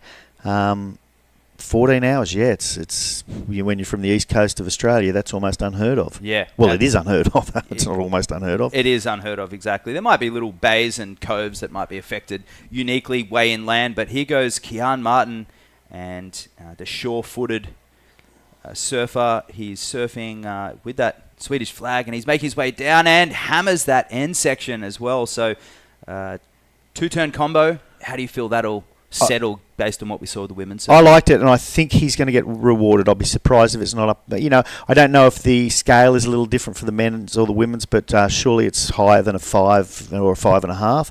I like that he did his little cut back down. There was a little double up section there, and he identified that and waited for it and then smashed the lip, and it was far better than had he sort of raced across it. And here goes Rinta. He's looking for the same thing or better. He's out of there. He's going to go back and get priority before Kian can get back out there. So Rinta's had a 5th and a 3rd this year. He hasn't been able to, in the season, he hasn't been able to crack that finals berth at Krui last year, and at Korea he got that quarterfinal finish. So this will be equal to his best finish yet, but if he can crack that final, he'll be increasing that point tally. And Kian, he came 5th here last year, so he's looking to make that final and perhaps climb up that rankings. He was a Challenger Series surfer last year. Correct. He had a series of bad results. Wasn't able to get through that second round, but here's a replay of that, Jerry. Oh, we just got a few little glitches there. Okay, here we go. So right there, he comes back into the power source, and right here you see it sort of double up. Right down there, he gets right underneath it, and bam, smashes that thing. And they've given him a 5.5, which is what we thought he might get for that move. Hopefully that'll only end up being his backup, and this is the wave that I think Rinta just pulled out of, yeah. So, I think Kian's hoping that'll be a really good backup. He obviously doesn't want to rest his laurels on a 5.5, not against a surfer of Rinta's ability. So, they've got 24 minutes. We've got 30-minute semi-finals. I believe we're going to move into 35-minute finals and then hook into the longboarding once this is done. I think we're going to head down to Camille and have a chat to the winner of the last heat, Kana, I think it is. It looks like it's going to be an excellent birthday week for Kana Nakashio, as she has also booked her seat in the finals of the QS 3000. Kana, the whole time during your heat, Amuro was leading, and you can hear her score. So what was that like for you out there? Oh my God, she's really good surfer. Yeah, I'm so happy to win. Yeah. But can you hear the scores out there when the announcer calls it out and you knew what you had to get? Yeah, you can hear the scores? Score, yeah, I nervous to in the sea. Yeah, Amuro is... When you heard that she got good scores, did it put pressure on you, or were you inspired to, I can do it too? Can be Japanese. But nevertheless, you were able to get that really good score and also nearing the final minutes of the heat. So good job to you on that. And what were the waves out there like today compared to previous days? Bigger, smaller? Yeah, today's so fun waves. Yeah. Smaller? Yeah, no. Yeah. No? Yeah, so. Okay, so the swell hasn't dropped off that much yet, and the important thing is Kana, who will celebrate her birthday on Monday, had fun out there. So good luck. You have one more heat to go. Do you want to say a message in Nihongo? ありがとうございます。もうアムちゃんのヒートですごい本当全力出さないと勝てない選手なので、全力出してもうちょっと点数出して勝ちたかったんですけど、とりあえずファイナルに行けてよかったです。次も頑張ります。Okay, thank you. So the junior taking on the contest veterans. Good luck to you, Kana, and see you in the finals. Up next, Kian Martin versus Rinta Otto. Back to the commentary.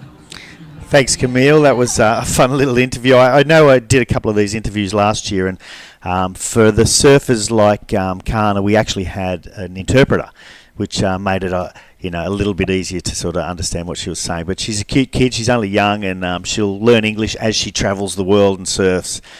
This wave we missed during the interview. This is Rinter's 5-point ride. So 2 manoeuvres. Had a little bit of a hiccup there on the landing, but he's got a 5. Kian's got a 5.5. So similar scores, similar waves there. Waxhead? Yeah, you came in right on par, that 5.5 for Kian and that 5-point ride for Uto right now. So just setting the precedent for this heat right now, and style has actually been factoring into that judging criteria. Even though it's not listed, the judges have been looking at the flow coming out of those maneuvers, and if there's a little hiccup, they've been getting penalised pretty heavily. But if you've been riding out of it, as we saw on the final heat of the day yesterday with Marimar, John Mark, Tokong, who's coming up next, he had 2 explosive, I guess you'd call them end section re-entry floater type maneuvers where he hammered it shut onto the flats and rode out with his hands by his side, really showing that control. Didn't get caught up in the white water, and the judges really appreciating that level of speed that he was riding out of and that control. So you could say stylish kickouts are the order of the day today. Replay of, I guess, that last one again. So nice little fan of spray there for Uto, and hammers that one and nearly digs that inside rail, but he does go complete. So you'd have to say he may have had the edge on Kian if he was able to ride out of that one cleanly. Yeah, possibly. When you grab your rails, you fall back and into that layback stance, sometimes it adds that drama. But if it's not on a section of complete substance, like the biggest set of the day, you'll get penalised because of his lack of control. And what do you think you talk about Marimar? I mean, Marimar can't be more than 45 kilos wet. He seems to have power. Do you think it helps him on the bigger section because he's lighter landing? How do you compare some of these Japanese surfers are quite thick of body, and Marimar's and Kian's quite thin as well.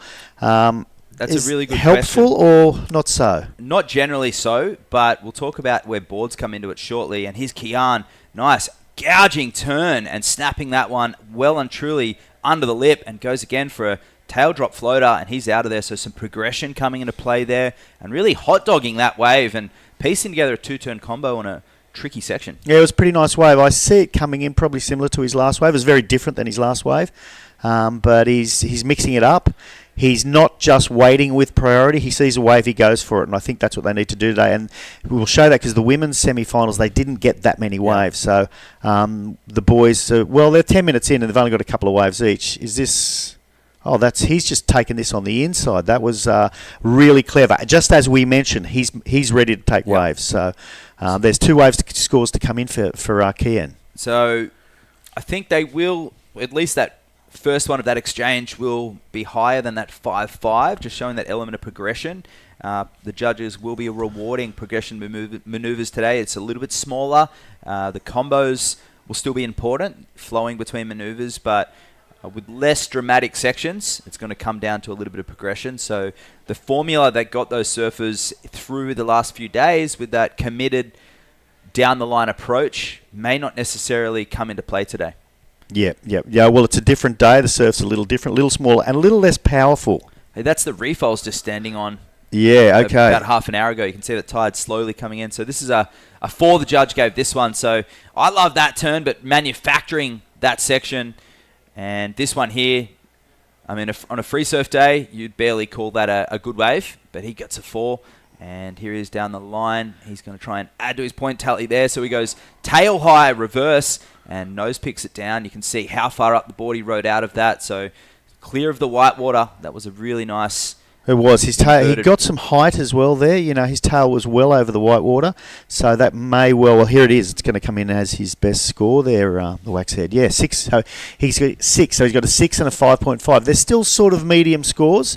I don't think he'll be wanting to hang on to them all the way to the end, given that Rinter also has a 5. But, it's a good score for one wave and one manoeuvre. And a wave he got on the way back out just for the hell of it. Turn around, I'll take this anyway. Yeah, he obviously wasn't feeling that wave that he caught beforehand and knew that may have come under. Nonetheless, it still would have put him straight back into the lead because he would have had that 4. But a 5.5 and a 6, he'll take that to start off the heat right now. And that's when we talk about structuring heats. We talk about building a house, or at least I do, being a coach myself. and it makes the surfer feel a little bit more comfortable that they have an order of that 30, 35, 40-minute heat, is that they can go a 2-man heat is different to a 4-man. 4-man strategy will be a little bit different, where you stay nice and busy. Yep. And you'll see a lot of surfers get that 10-point, 9-point ride, and they can freeze, almost like JR did yesterday, an 8.5 for his opening wave. Couldn't even better that 4. Yeah, no, and it was pretty sad to see, to be honest.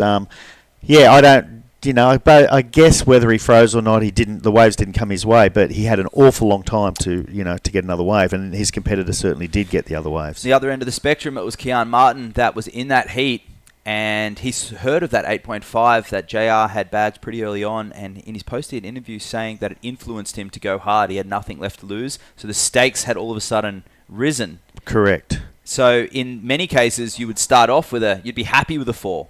You'd be then bagging a 5 or a 6 and progressing through the heat exactly like Kian is right now. Exactly, yeah. And I think that was my favourite post-heat interview with Kian. He told it exactly how Honest. it was. I thought to myself, I'm not going to get depressed about this. I'm not going to freak out about it. I'm just going to go hard and beat it. Whereas a lot of surfers could go, oh my God, an 8.5. What am I going to do now? And panic. But he didn't. And he made it through, and here he is leading the semi-final against Rinta Orto. So, credit where credit's due right there. Yeah, exactly right. And, a 6.5 required for Uto, that's a pretty hefty score right now. So, wave selection will come into play today.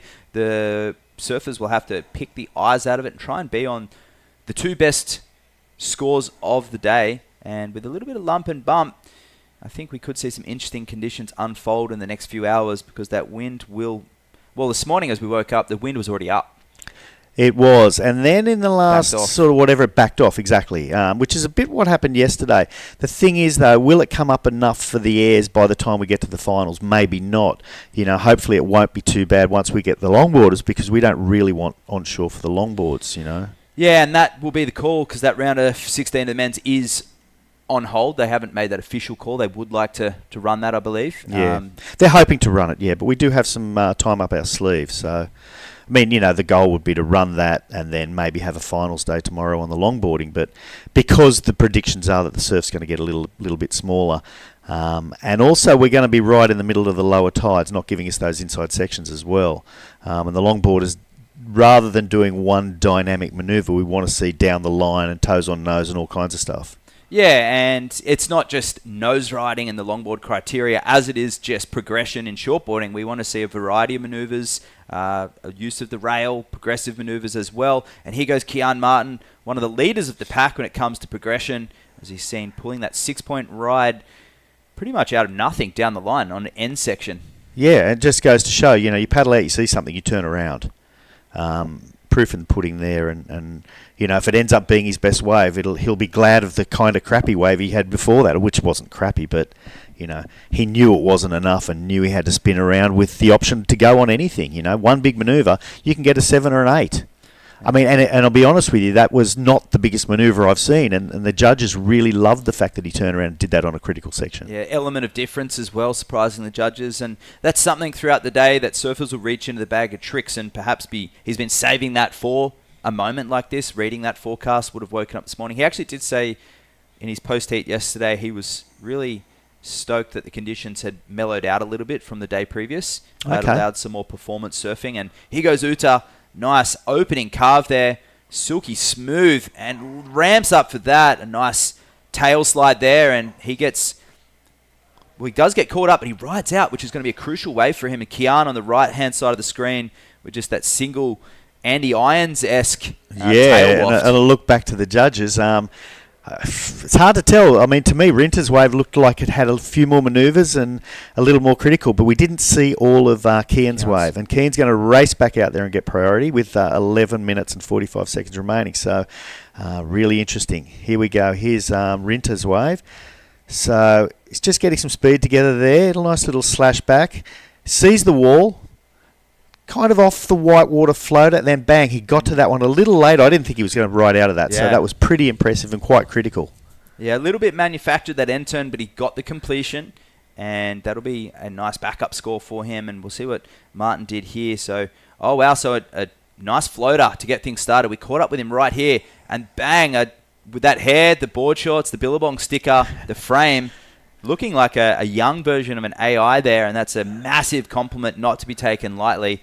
We'll see where the judges put that score. So the way he's just dissecting the wave, Martin, it's unique. There's no one in the draw that's surfing like him at the moment. He's no, very he is. strong. Yeah, very different, because I find the Japanese don't all surf similar, but I think you discussed it yesterday, they're all surfing together, and they don't have a lot of tourism there, so they're not seeing a lot of others, although they do travel a lot.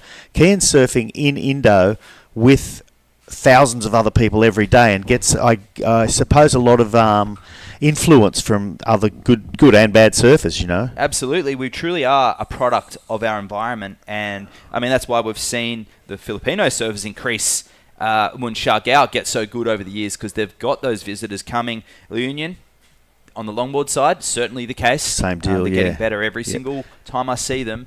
And Bali, and we have not Rio Waida, obviously he's the CT competitor for Indonesia, but we have Oni Anwar coming up next, representing Lakey Peak in Indonesia, and Kian looks like a healthy score, about to lock in a 7-point ride to go with that 6.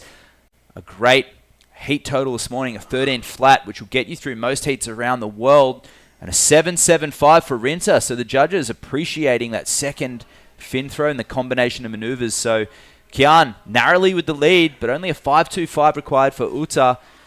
I'm a little surprised with the spread of that score with a 7.75. Someone went as high as an 8 as well, the judge, an 8.5 as well. So it was purely on the combination of maneuvers. Yeah. And there was not a lot of downtime between those second maneuvers. He did say it was a little manufactured. He got over there quickly. He knew he had to do something.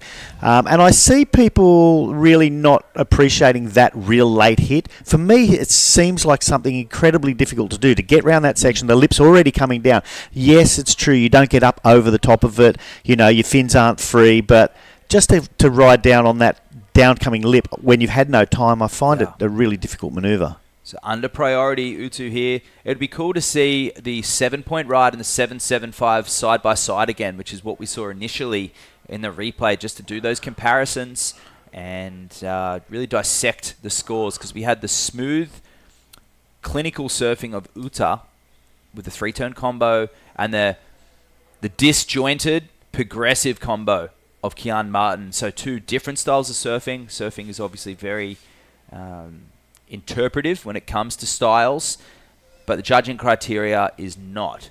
Speed, power, flow, SPF, as I like to abbreviate it. It's those 3 pillars of the criteria, and Martin with the flow, not necessarily. The power and the speed, yes. I saw something written on a piece of paper outside that someone said you wrote. It wasn't speed, power, flow. You'd written something funny where the commentator is something, and grace. Oh, that's the longboard criteria. Oh, was it? Style, flow, and grace. Style, flow, and grace. And that element of grace is the, like you said, pushing that last maneuver in this division is not encouraged in the longboard division, because you're losing that flow, you're losing that style, you're losing that momentum.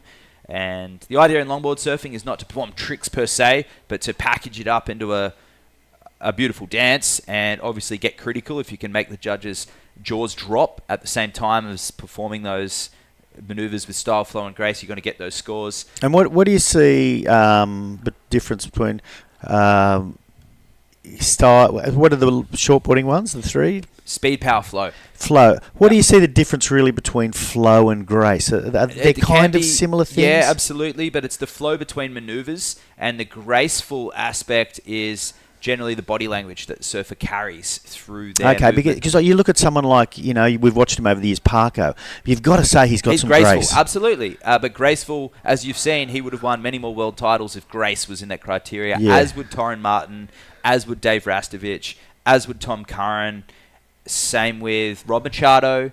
I think of a lot of surfers like that. Donovan Frankenreiter. All these surfers had elements of grace in amongst their surfing. But at the end of the day, you've got to be able to perform maneuvers, and progression takes place over grace in shortboard criteria. Yeah, I mean, I've certainly seen over the years some sort of average looking grace out there, but getting good scores. And I don't like to say, I want to see grace, to be honest, Well, and that you've come through watching some graceful surfers in your experience through Cronulla, and you think of Grace, I think of Jerry Lopez, one of the greatest to ever do it at Pipeline, and Grace is making it look easy, and the flow element is just connecting maneuvers between turns, airs, barrels, floaters, snaps. But if you can join the dots effectively with as little pumping as possible, that's where the flow element comes in. Yeah, I hear you. As little pumping as possible is important. I think you said tic-tacking the other day. Yeah, tic-tacking through. It's the manufacturer. No,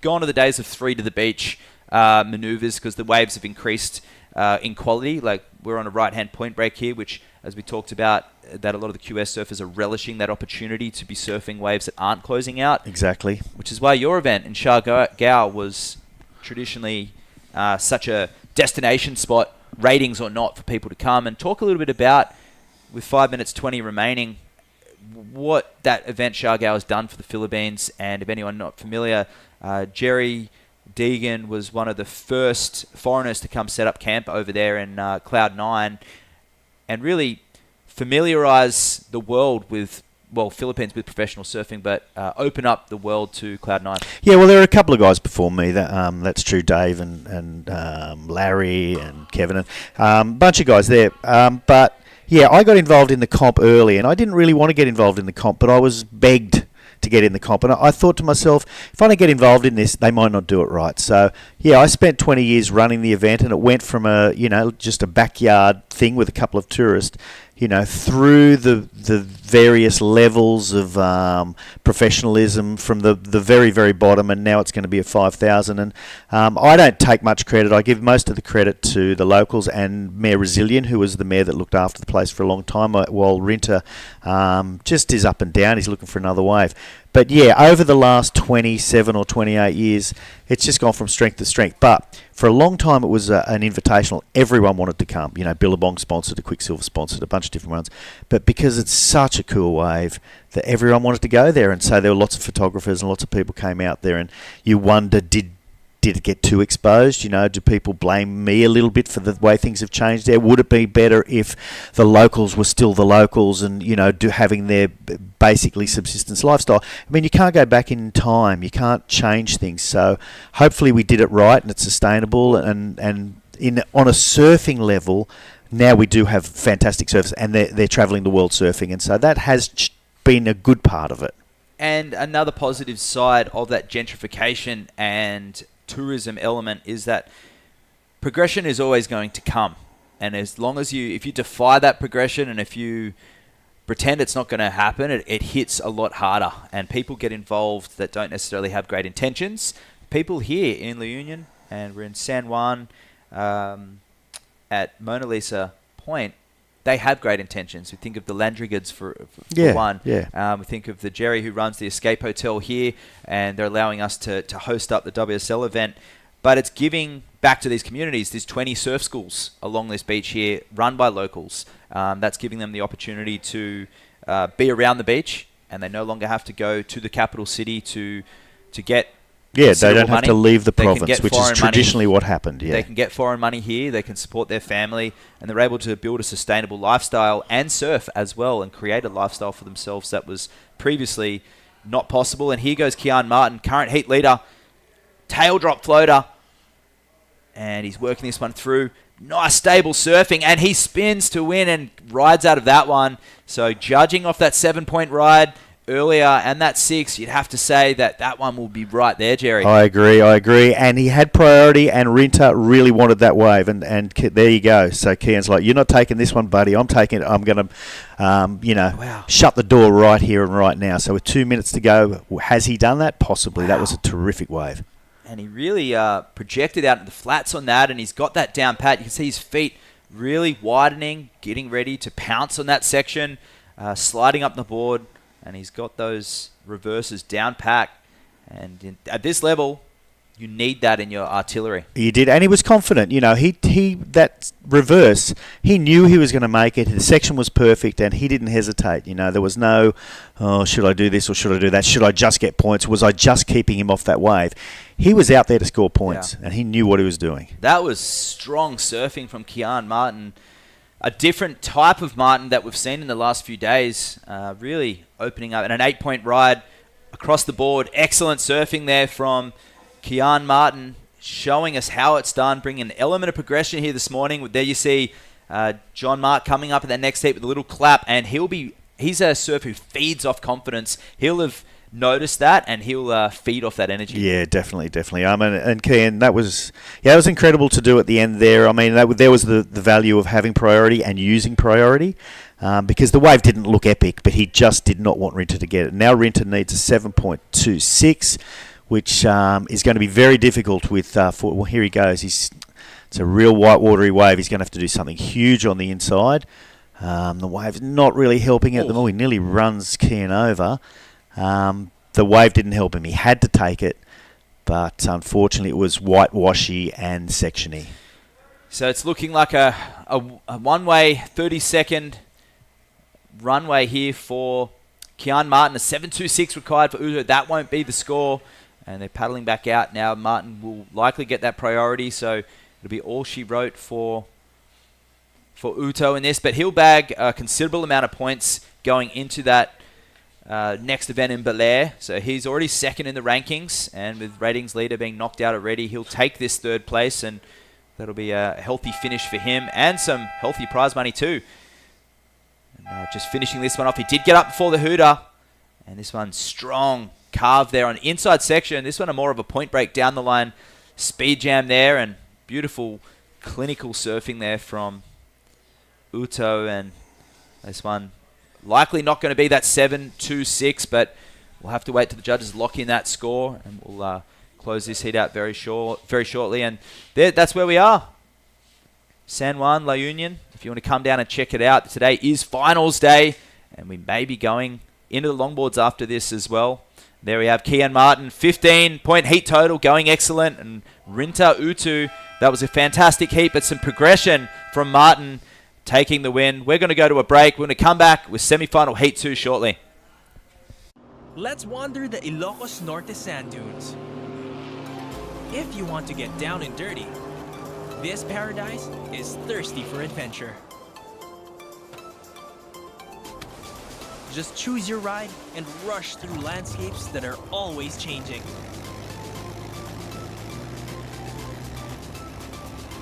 Go where the wind blows, here in Ilocos. Let's wander the historic city of Vigan.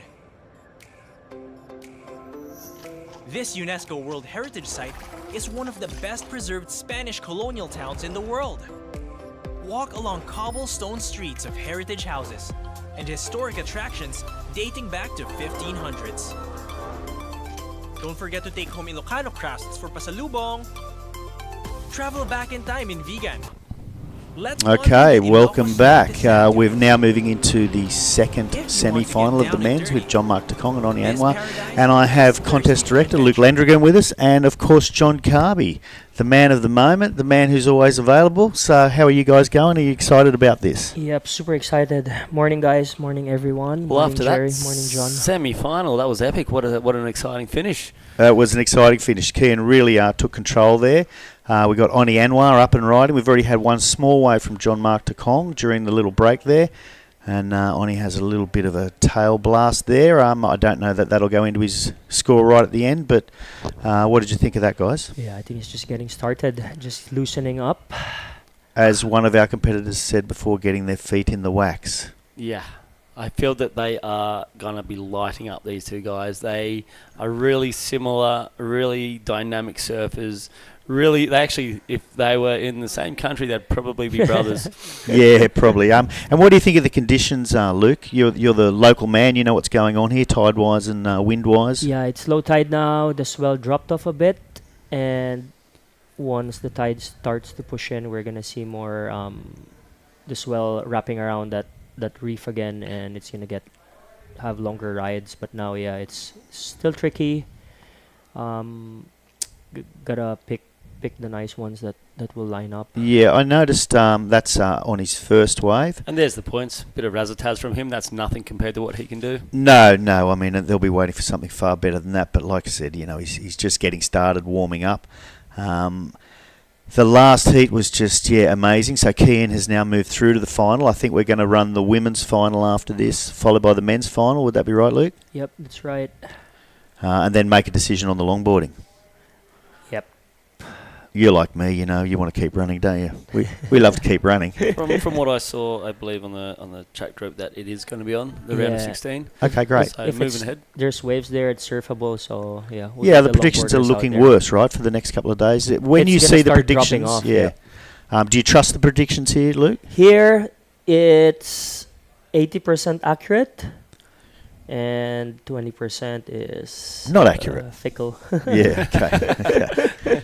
Not accurate. Look at the pathways that they took to get here. So John Mark Tokong took on Joe Azuchi yesterday, put in a very impressive 17.10, contrary to what you may have heard on the beach at the interview. Thanks for bringing that to my attention, Jerry. No problem. And the online community, thank you. I take your criticism on board. And Oni Onwa fought it out with Ketut Agus in a lot closer battle. So both of those guys performing really well. And in those quarterfinals, John Mark Tokong actually really put on a really strong show out there. Yep. Interesting to see if he can take that momentum. And Oni just did it a little bit tougher against his countryman. Correct. So just so everyone knows, that's John Carby over there, and to my right, we just lost the shot, but that was Luke. We'd much rather watch Marama rip it up than look at our ugly mugs. Okay, so he didn't do much there with that one, unfortunately. Still getting ready. You know, still preparing, warming up, checking his board. Is there something going on there?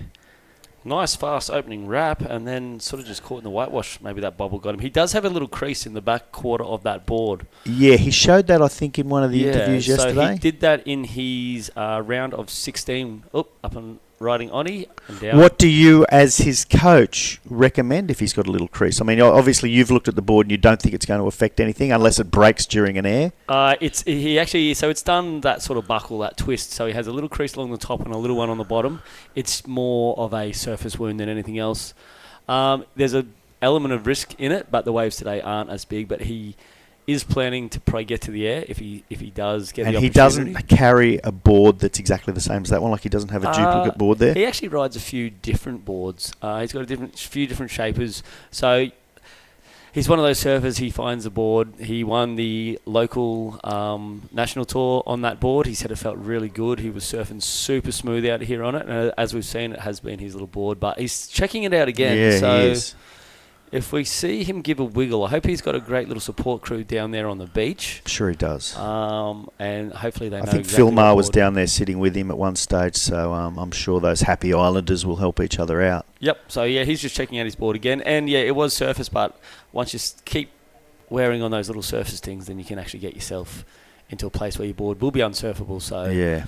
he obviously felt something there worth a look. Surprising that he got himself so far behind, maybe. Doesn't usually end up there. Usually he's out the front. Speed racer, yeah, exactly. Speed racer. Great show. So a quick hello to a couple of people that I promised I'd say hello to during this. I will wait for... we got Midras, Jadang, Tonks and Tash. I know they're watching live and they're definitely watching this particular one. So, yeah, some ex-Shargow locals that are there in Sydney, I believe. Midras told me. So they're watching, and I guess there's 1,000 people watching Luke in Shargow. I think before we get to that, we've got Camille having a chat with Kian Martin, the winner of the first semi-final. And taking the first semi-final slot is Kian Martin. Congratulations, Kian. We know you can surf offensively really well, but we also saw some amazing defense out there. How did you strategize that? Yeah, to be honest, I woke up today in the morning, I was really happy. I saw the conditions, I was like, it's clean, perfect size. Everything was going good. I had a good flow with not just, in the water, kind of just in everything. So I wanted to try bring that flow into the water, and luckily I think I had a bit of some good wave selection. Like he would get a score, I would get a score right after. I held him off with priority, and then I got a better score, the wave he needed. So I'm happy with the choices I took, but the job's not done. The way Rio says it, the job's not done. We got one more heat.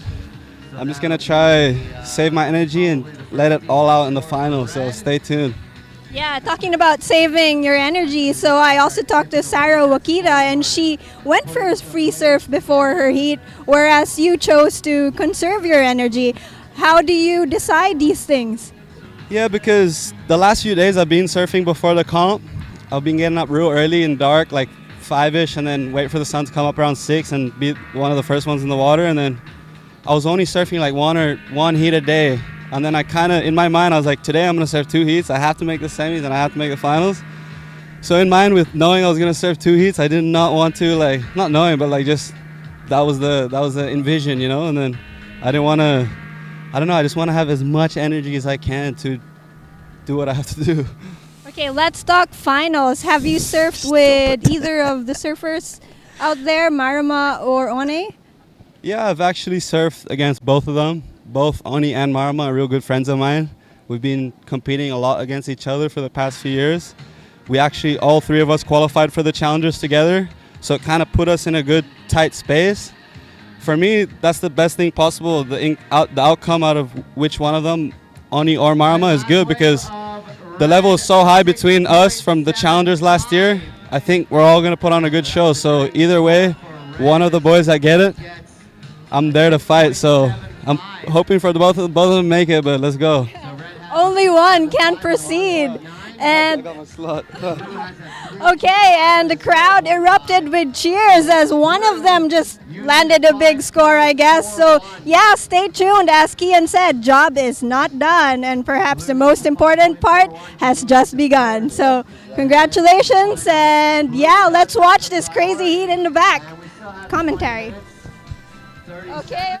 Yeah, that's Kian Martin, our first finalist in the shortboard men's.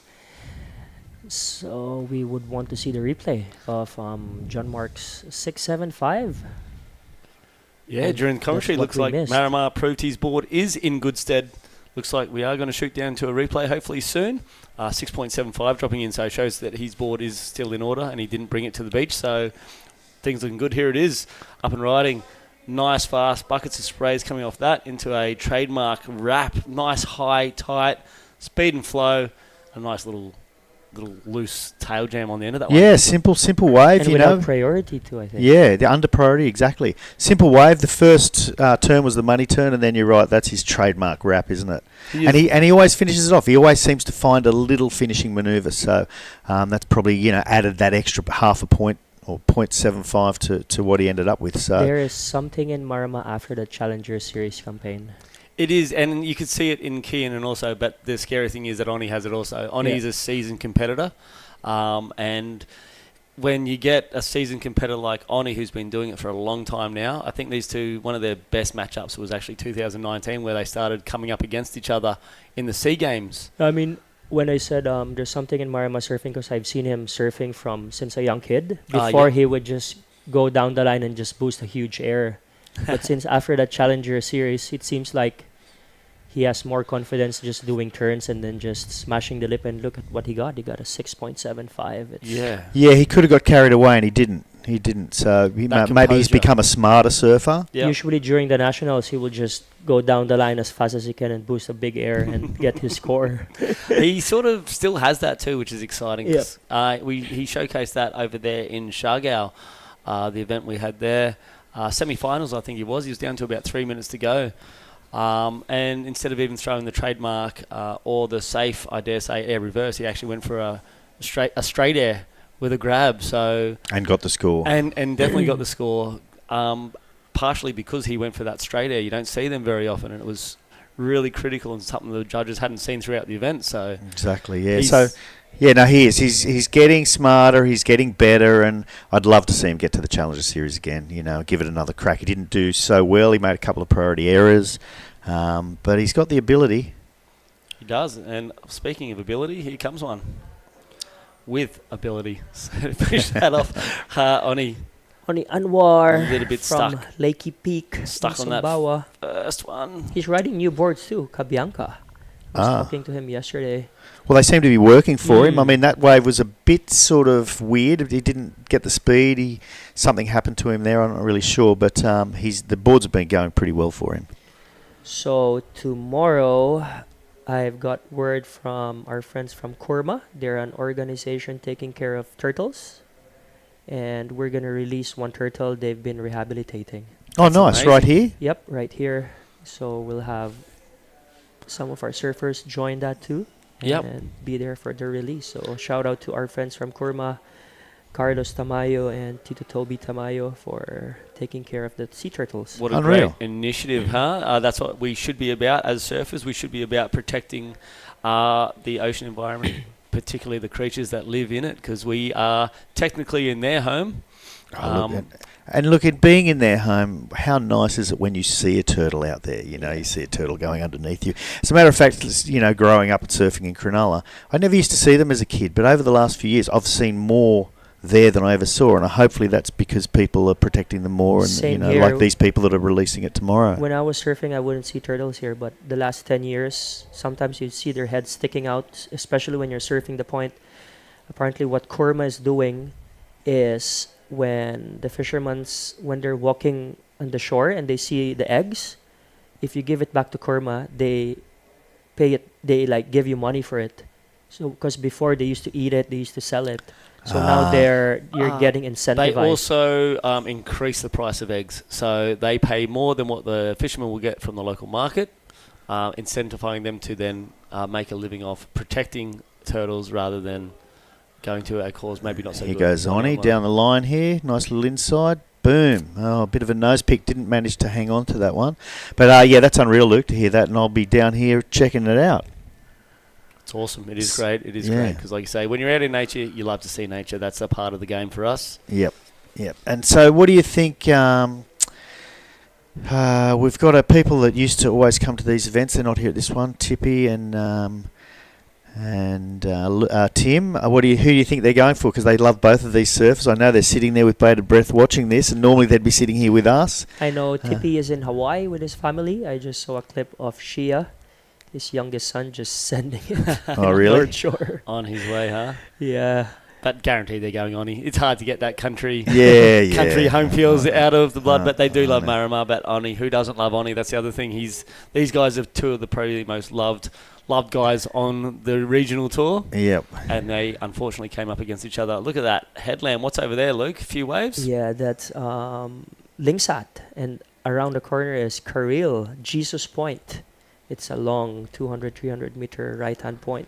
Takes a bit of swell to get that thing going, but Yep. there is plenty of waves around here. What else you got around here that you can share with us? That only breaks around, I would say, 30 days a year when it's super big. Here we go, Surfer and Blue Oni. That's his trademark, huh? It is his trademark. He has that thing on dial. If he needs... I don't think the judge is going to buy too much into that. It wasn't that critical. It was a very small inside wave. But he's got it on call. Yeah, it seems to be pretty easy for it. Yeah, It'll be interesting to see what they do give him on that one. And the thing is, he can do that on a 6 to 8 foot wave as well. So Yep. he knows he can do it, and he might be like just preparing that move just to make sure he's got it dialed in. I suggest that he's going to get rid of his 2.2 minimum, and I think he's probably going to get rid of his 3.25, but he does need a 5.41 to move into first place. And Marama, John Mark, his second wave is only a 1.9, so he doesn't need much at all to zip on up ahead. John, who do you want to say hello to? Oh, there's 4.75, so they did quite like that. So who do you want to say hello to in Shargau that's watching Marama at the moment? His family, the Tokong village that they got back there. That's more importantly, big shout out to the family, massive supporters. They have been since day one. Yep. So shout out to the Tokongs and all the Tokongs that are there. I know James O'Donnell will be watching. He is one of the, as we see Oni get up and riding, he's got to send it again. He could get in danger of sort of getting into that routine of doing the same manoeuvre, but if he's going to drop 4.25s, why wouldn't he?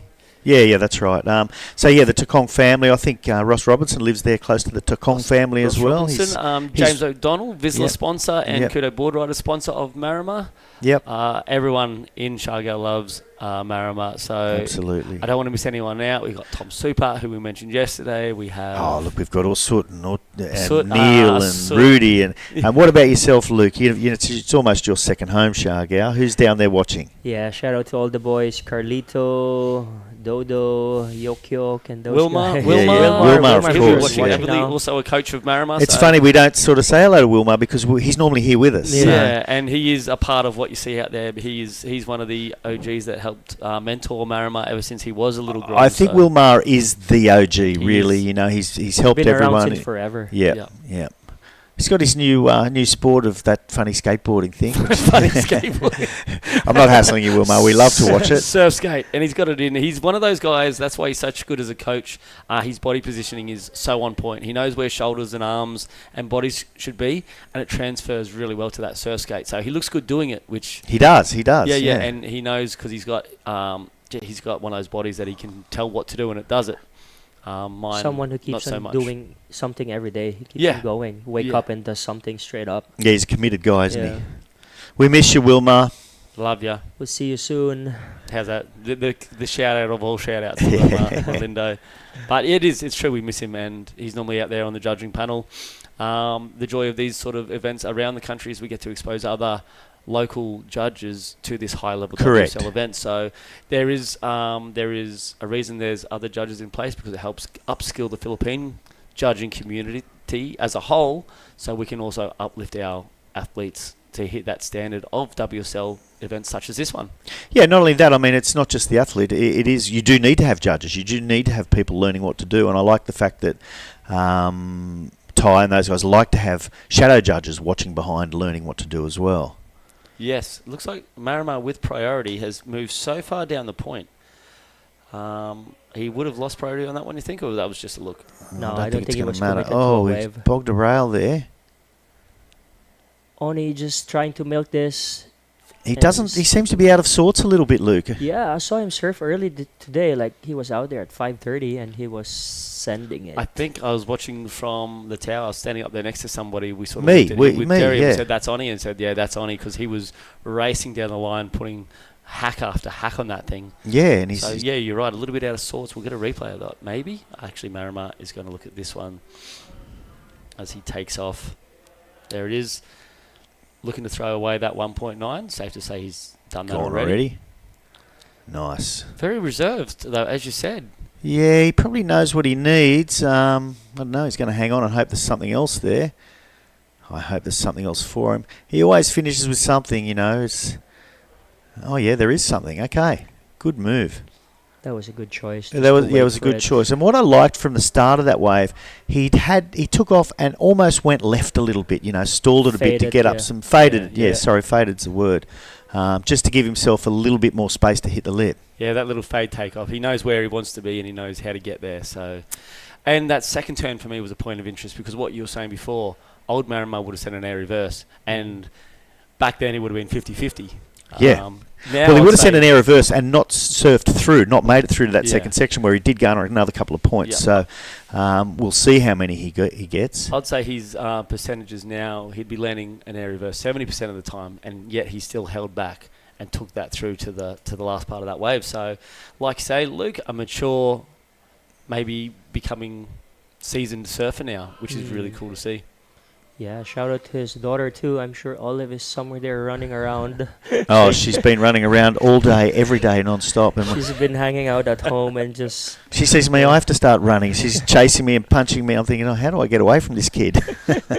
Looks bad if you kick it down. I can't kick it down. She's too cute to kick. No, I'm not going to kick it, John.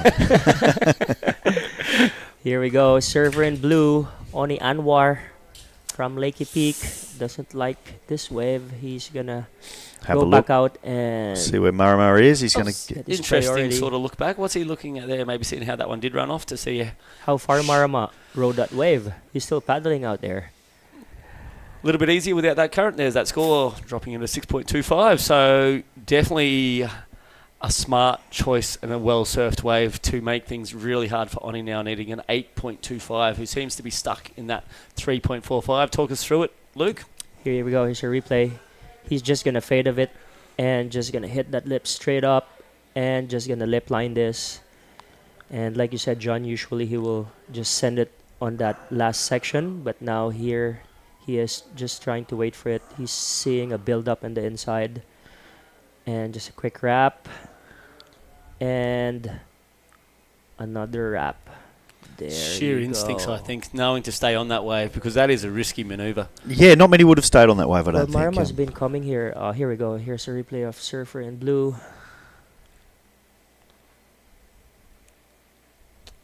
Definitely out of sorts. Yeah, that's really unusual for Oni.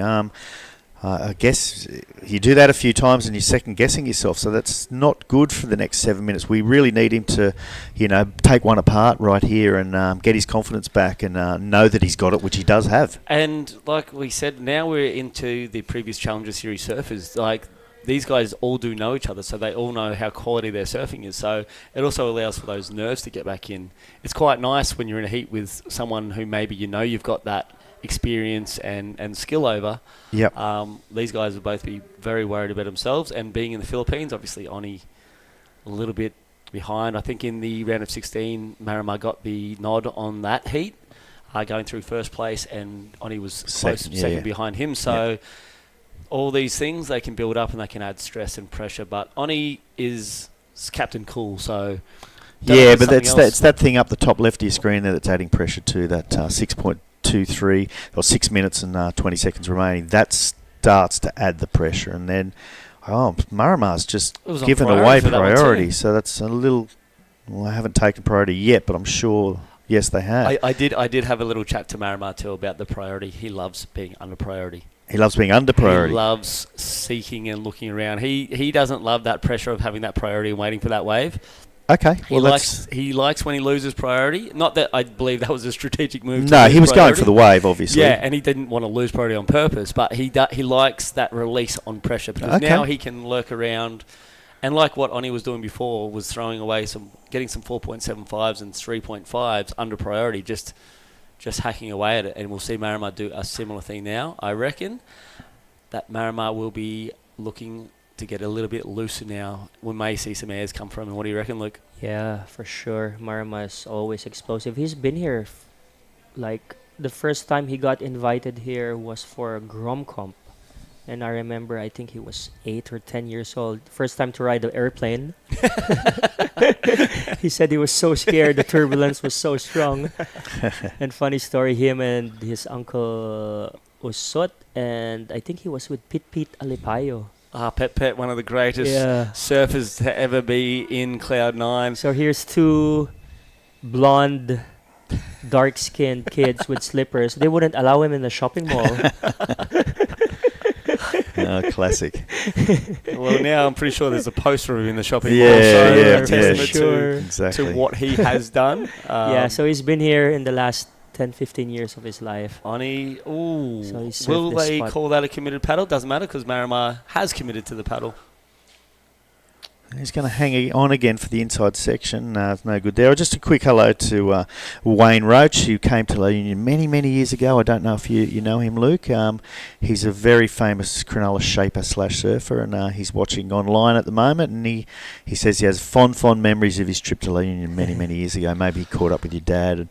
For sure. 4 minutes remaining in this heat. Oni Onwa about to jump up. Oh my gosh. He's not in rhythm. And you don't know anything, bad preparation, a bad sleep. So many things can come into your performance in the morning. Yeah, but he looked fantastic this morning in the free surf. He looked really on point. So and he needs coffee. We heard from Kian before. Kian chose not to go for that free surf. Because he didn't want to use those little energy reserves. Maybe he's used up all his good waves. It's like when you go to the putting green before you play golf and you sink a bunch of putts and think, oh my God, I've used up all my good putts already. All right, so here's Marama. Now Marama should be moving into that defensive move. And this is the sort of stuff that you pick up from the Challenger Series. So he's put himself inside of Oni there. So no matter what wave Oni's going to be looking at, Marama's ready to strike. Yep. Yeah, shout out to our good friends Tokong Ronald Singson. I know he's down here watching. He was out on the surf this morning as well, actually. He gave me a bit of a wave on the way back from the surf. Yeah, he's always very supportive of the surfers, always helping out in whatever means he can. And it's funny, you see him out in the lineup so early too. He's out there, either it's big or small. So shout out Kong Ronald for all the help you've done for Philippine surfing. If you've got a few days, head up to Cabugao. They got a great little wave up there in Ilocos Norte. Ilocos Sur, sorry. Beautiful area up there. So get up there and check out Cabugao if you've got a bit of time, because it's also picturesque, beautiful conditions up there. And Vigan is a nice old Spanish town. There's a road there. It's called Calle Crisologo. There's hotels, there's cafes, there's shops, there's the traditional kalisa, It is, and you're walking into a time machine up there. It's a beautiful town of Vegan. I haven't been there, and I nearly went there the last time I was up here for reasons I'm not sure. I couldn't There's get a nice there. golf course there. There's a golf course. I'm going. I'm going. Golf course and surf. What more can you ask for? I'll take my good mate Jeremy Chung up there. He loves a golf course and surf. Okay, so Oni's going to be looking at this one. He's going to want to sell it to Marama. Marama is going to make the choice that's a closeout. Closing out, yeah. He tried. He's smiling. I think he knows he's out of rhythm. You know, and when you're out of rhythm and you probably only have time for one wave and it needs to be an 8.25, you know, you're on struggle street there. So I would be blocking Oni. I wouldn't. I trust him. He's going to get that wave. Yeah. I mean, he's going to get the score. Yeah, Marama's got to keep his game mode on, even though there's your place, Luke. That's San Juan Surf School. That's the resort. One of our major supporters there's Oni, and Marama's let him do it. It's something big's going to have to happen. I was walling up a little bit there. Again. There it goes. There's the girls' final, which is pretty exciting. We're moving to the women's final after this. Marama, even not taking the risk. So that's what he was doing there. He was looking at that wave. There was no score. He's now just going to protect it. Smart surfing from Marama. It's pretty safe at this point, but against Oni, like you said, no one's ever safe. No one's ever safe, yeah. You've got 1 minute to go. And so that's the beach break where the surf schools operate. And the surf schools are accredited by the La Union Surf Club. Yep. So come cheers down to the La Union Surf Club. Come down and get a surf lesson. Yeah, come down and get a surf lesson. It's 600 pesos. That's amazing. On a world scale, that is absolutely amazing. For those who are listening around the world, that's probably about $30. No, $30. Here goes Marama. 30 seconds to go. That'll affect his board. Yeah, that's what you don't want to see from a coach. A little bit. Funny when Marama does that. It's like 30 seconds, and he has like doesn't need to do it. Yeah. and then throws a terrible air reverse, risking equipment and everything. Yeah, he loves super fun. Confident. He loves fun. That's his biggest problem. He loves fun. Yeah, we've got 15 seconds to go. We're going to have a couple of finals after this with True and Matt the Waxhead. They're going to come in and call both of your finals, and the experience is there, and I can't wait to hear it. That's the end of the second semi-final. John Mark Tokong has taken it out. We're going to wait for these scores to pop up on screen, so it is official, and we'll wait for that to go in before we shoot off to an ad break. And there we go. John Mark Tokong, 13.0 combined score versus Oni Onwa. Uncharacteristic to 8.25, just couldn't quite get in his groove. Yeah, absolutely not. It's a pleasure to watch John. I can't wait for the finals, and we can be out there watching it. So we'll see you shortly after this break.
Welcome back. There's the low tide reef coming in, and the semi-final Heat 2 winner, John Mark Tokong, making his way inside. That was some good camaraderie there with one of the stalwarts of Indonesian surfing. But introducing this heat, Sarah Wakita and Kana Nakashio, two of the form surfers of the event.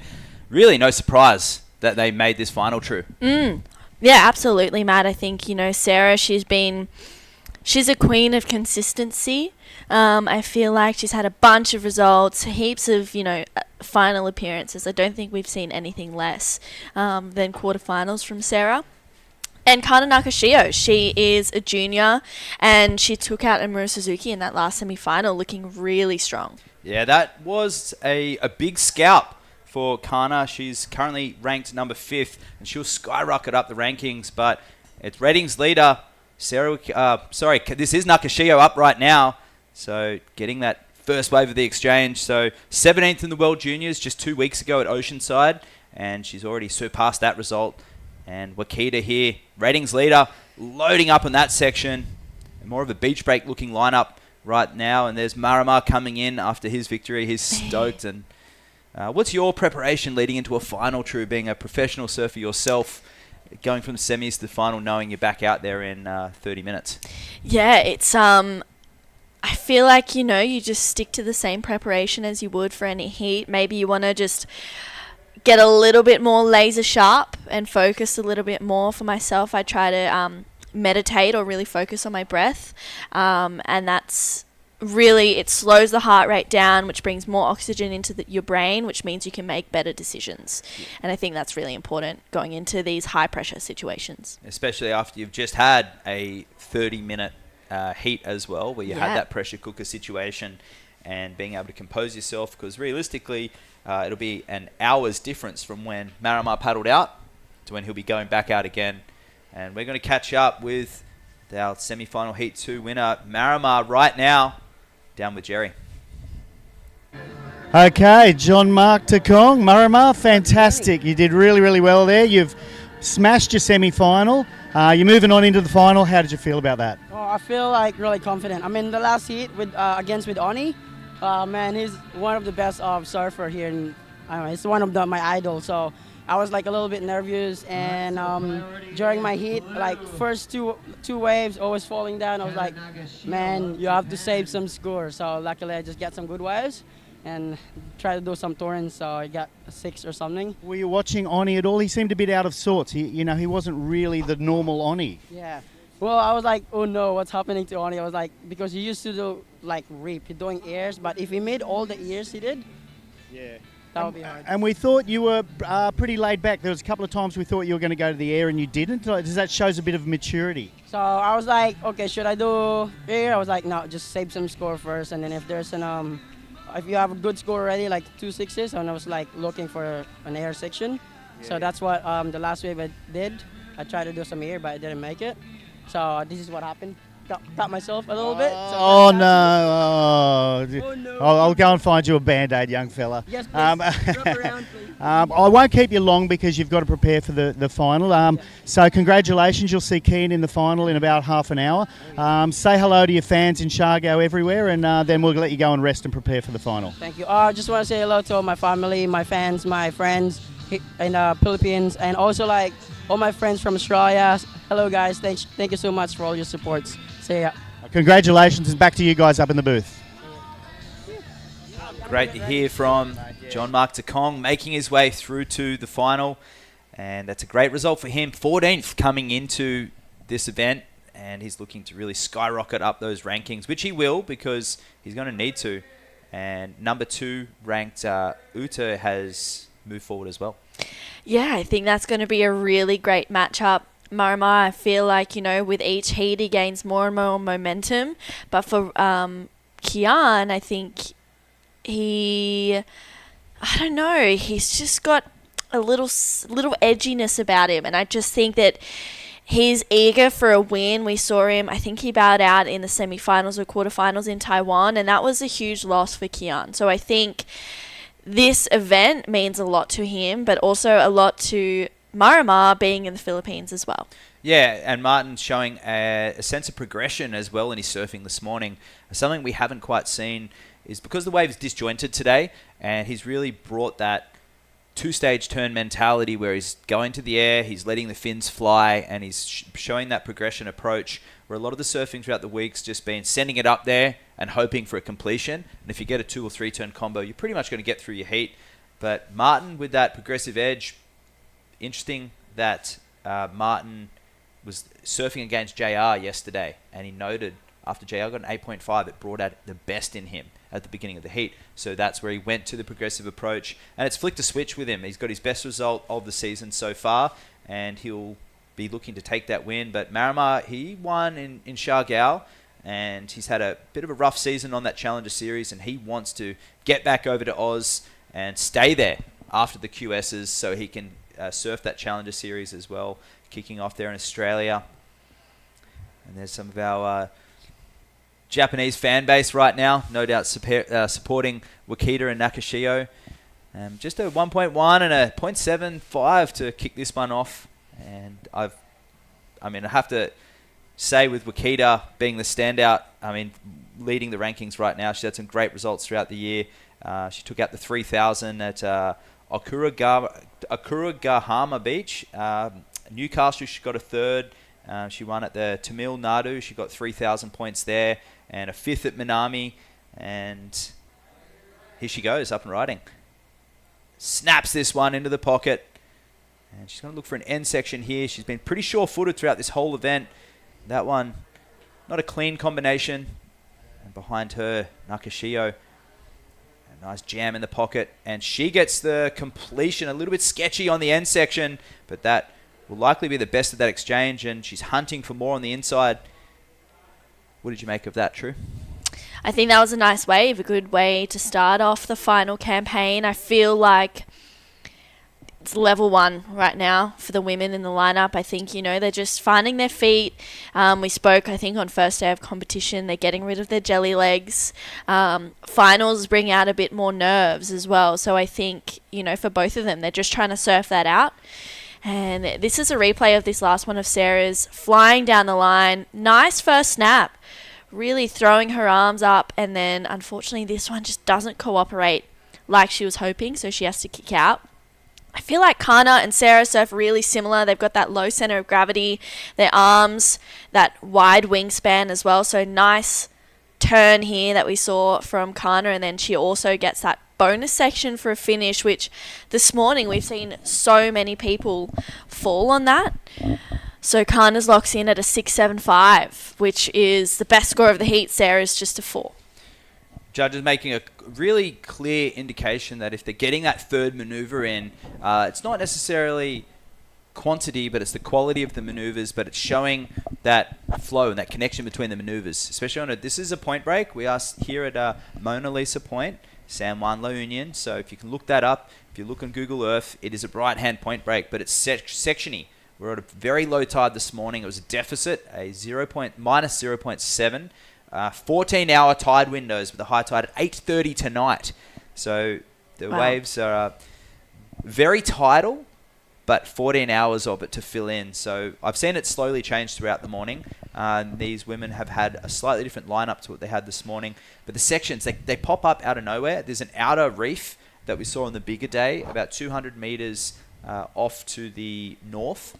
And it kind of caps off there, comes in and spring loads down the reef a little bit. But some of that wind swell, which is that end section, can be hittable. On the longboards, super detrimental to your flow, but on the shortboards, it's giving you that third hit, which we just saw Nakashio was able to get that end section. Yeah, yesterday in the afternoon, I had a surf, and there was Taka Inui and his sisters Sakura and Katie were out there. A few other longboarders were out there, and the skill they had to surf out when waves were maybe an extra foot on this or 2 on the sets. It was really cool to watch, so I'm excited to roll into the longboarders later this afternoon. But the QS 3000, we've seen some really insane heats. We've also seen some great scores, 9s, 8s, everything ranging, and some huge upsets as well. Oni Anwar going down in that last one. And with 3 women progressing through to the Challenger Series from this Asia region, some vital points up for grabs. And here goes current heat leader under priority, Nakashio, taking off well down the line. So currently in 5th place, she'll bag a healthy amount of points, at least 2,340 points. So that's what we consider a keeper result. 4 results will count at the end of the season. So they'll drop what other events they can have. They can go to Australia if they want, chance their luck on the 5,000s.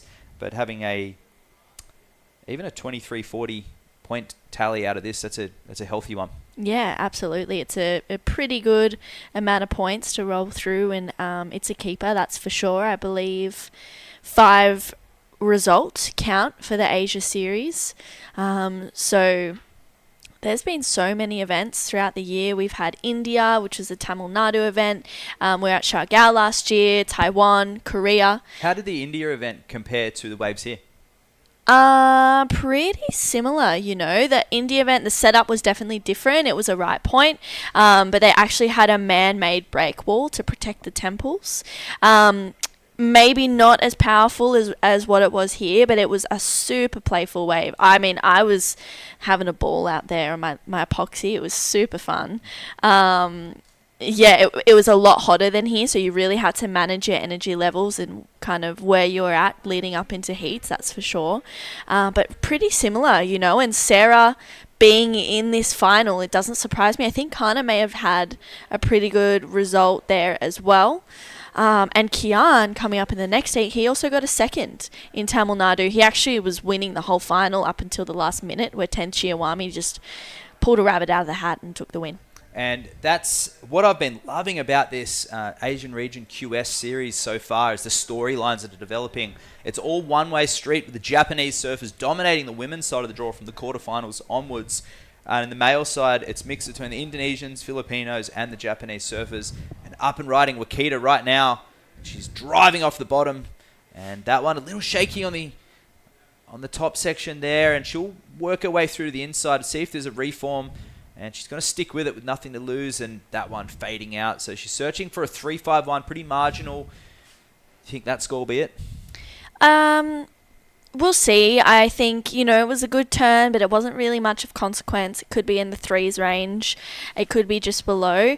I'm just used to seeing a bit more power, a bit more flair from Sarah. And I think maybe hearing that 6.75 of Kana's, maybe he's rattled a few cages, but here's Kana up and riding on the ant's back. So sets her rail, 2-stage turn. She comes off the bottom now. She's going to look for something a little flat, little lateral so far. But she's got something on the end section, and she tags that too.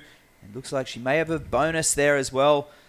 And both these surfers a little out of rhythm compared to what we saw in their quarterfinals and semi-finals. Into it, so maybe a lack of energy, perhaps some jelly legs, knowing there's a good opportunity to change some results. And yeah, that's Keijiro Nishi on screen there. Current rankings leader, sorry. I'm sure he's, you know, watching Kian and Maramai. He's good friends with them both.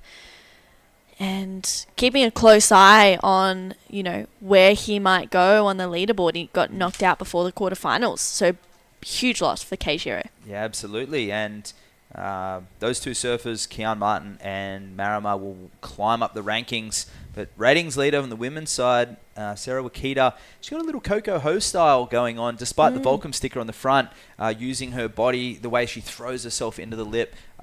Relatively nimble and precise with her surfing. Very intricate, I would say, timing into the lip as well. Yeah, definitely. She uses her technique, which is really effortless, to her advantage. And there we go, back on screen there. Saw that fellow cool. on the left surfing. He's quite talented surf coach, actually. I've seen him riding a variety of different boards around here and at a local spot, Korea as well. So obviously a big fan of the haircut from Nishi as well. Yeah, maybe a bit of an idol looking up to KG there. And this morning we have a 9-second period swell. It's still from that relative northwest direction. A little bit of that wind swell creeping in as well for the afternoon breezes. That wind was up very early this morning. And there's Danny Widianto. He'll be coming up in the longboard division. He was a quarterfinalist. He had a great showing and unfortunately went down. And he'll be coming up along with JR in Heat 4. JR, I don't know what heat JR's seated into for the longboards. That'll be coming up in the round of 16 very shortly. So JR will be in that Heat 1 of that quarterfinals. And there's some of the... there's JR on the right-hand side. And I don't know there's other guys' names, but they're all pretty stoked, hanging out, supporting. Yeah, absolutely. There's a lot of action, you know. Both those surfers, JR and Denny, crossing over from the professional shortboard and longboard world tours and taking after some of the greats in the sport. And we see a lot of shortboard surfers actually are very competent in longboards as well. I know Steph herself can get up and groove on a longboard, and Mikey Wright has one of my models as well. So he's across the board a very talented multi-dimensional surfer. Yeah, that's super cool. I did not know that Mikey Wright was good on a longboard. I've just always seen those huge power carves and end turns that we are so used to seeing from Mikey. So that's cool to know that he can do that. And Steph as well. I feel like she's the GOAT all round for sure. And into this heat, Nakashio, a long way to go over to California to be knocked out early in the draw for that World Juniors, but some great experience there. And one of the biggest takeaways from the junior surfers coming through on that series is simply the maturity in their style, the way that they're connected to their equipment, their technique, the way that they're reading waves is well and truly above previous generations. You could highlight some early vision of Carissa Moore, Steph, and child prodigies that we had, Lisa Anderson, Kelly Slater, Tom Curran, and thinking right throughout the eras, even a young like Peter Townend, the first World Surfing Champion on that ASP World Tour. And those guys and those women were able to maintain that style, that maturity that they had at an early age and go on to forge professional careers. And that's where that Pro Junior Series is so important, because the names that are on that list have all been seasoned veterans by now, all won world titles. But here we are at the 3000. This is the regional pathway, and 3 surfers plus a wild card in the women's side of the draw will go on to the Challenger Series, and they'll have up until April to collect their points. And there'll be 5 events that count to their tally to go into that Challenger Series, and they'll be representing their region with a chance to get on eventually the championship tour. Yeah, I think it's super exciting. I feel like amongst both the men and the women in the Asia Series, can see a couple more spectators there.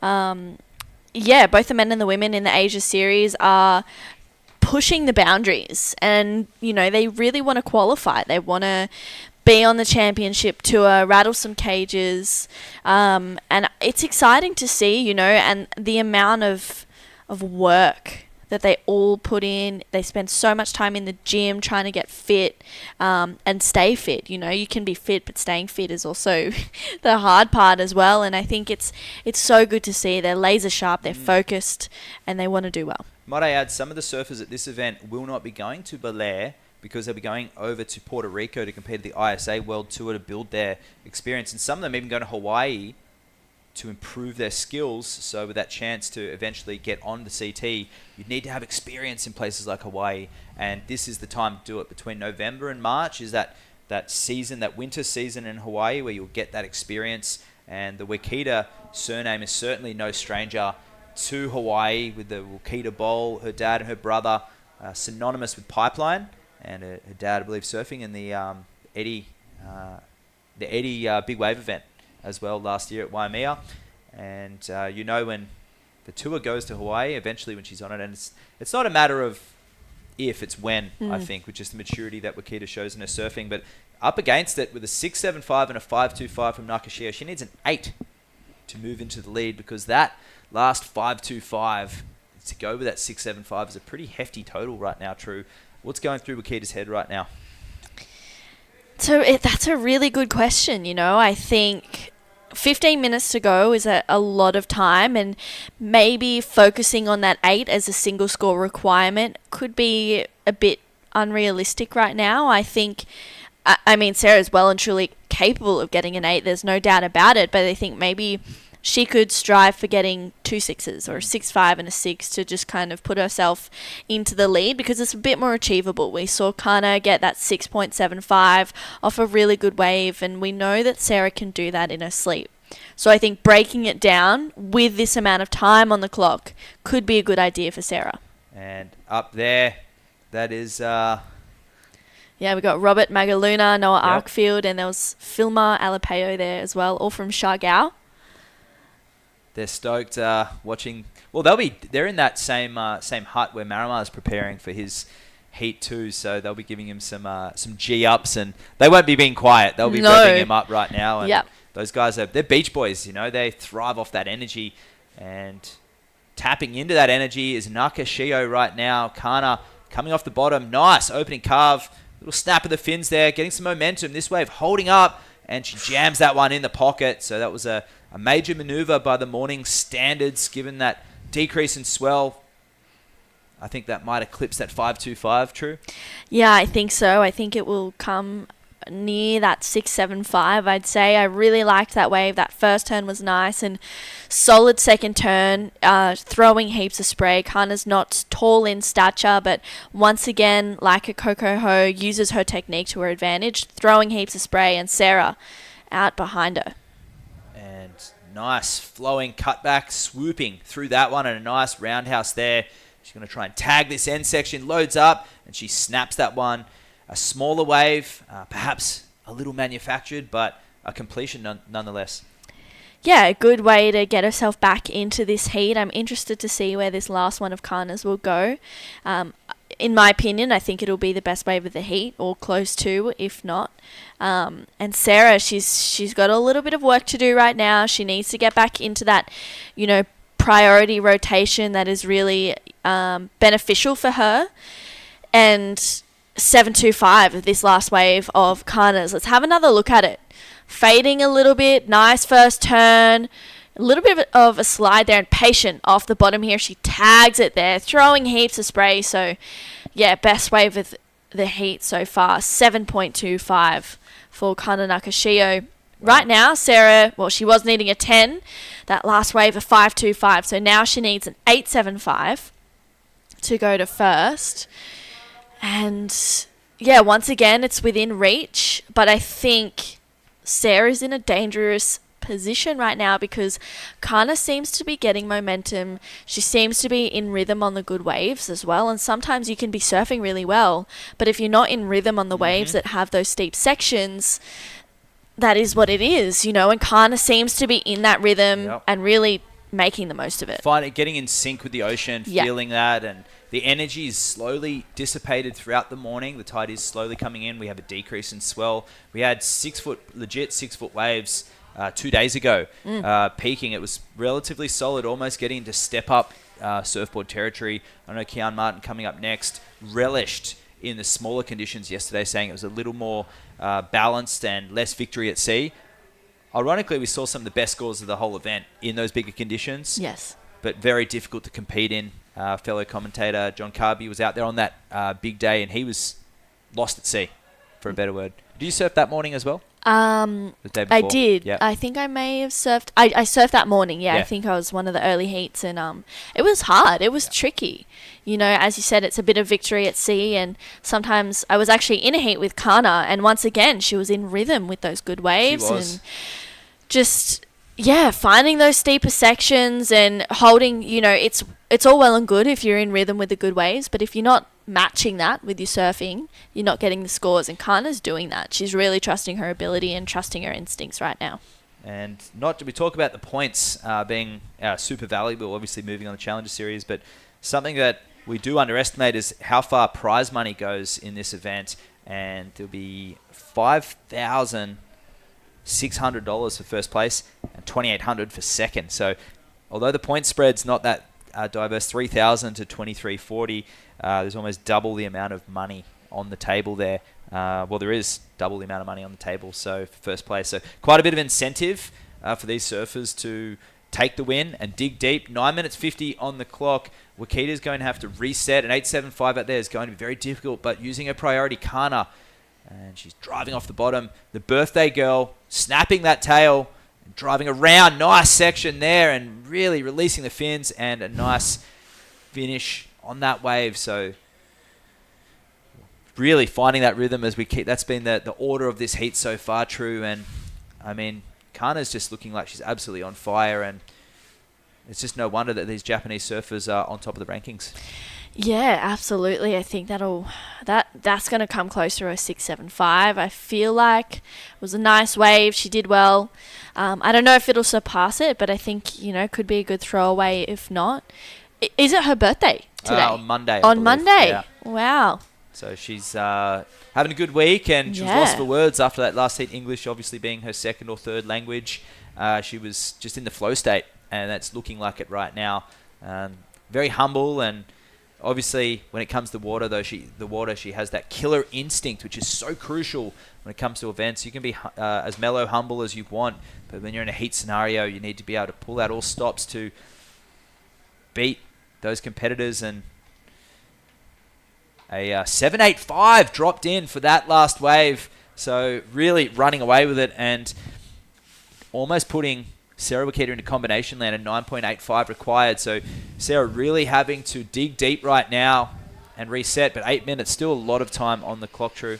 What is she going to be looking for to climb, to make that requirement a little less aggressive? I think similar waves to what Kana's been on. I think similar waves, and if Sarah can do her surfing, she'll definitely get into the sevens.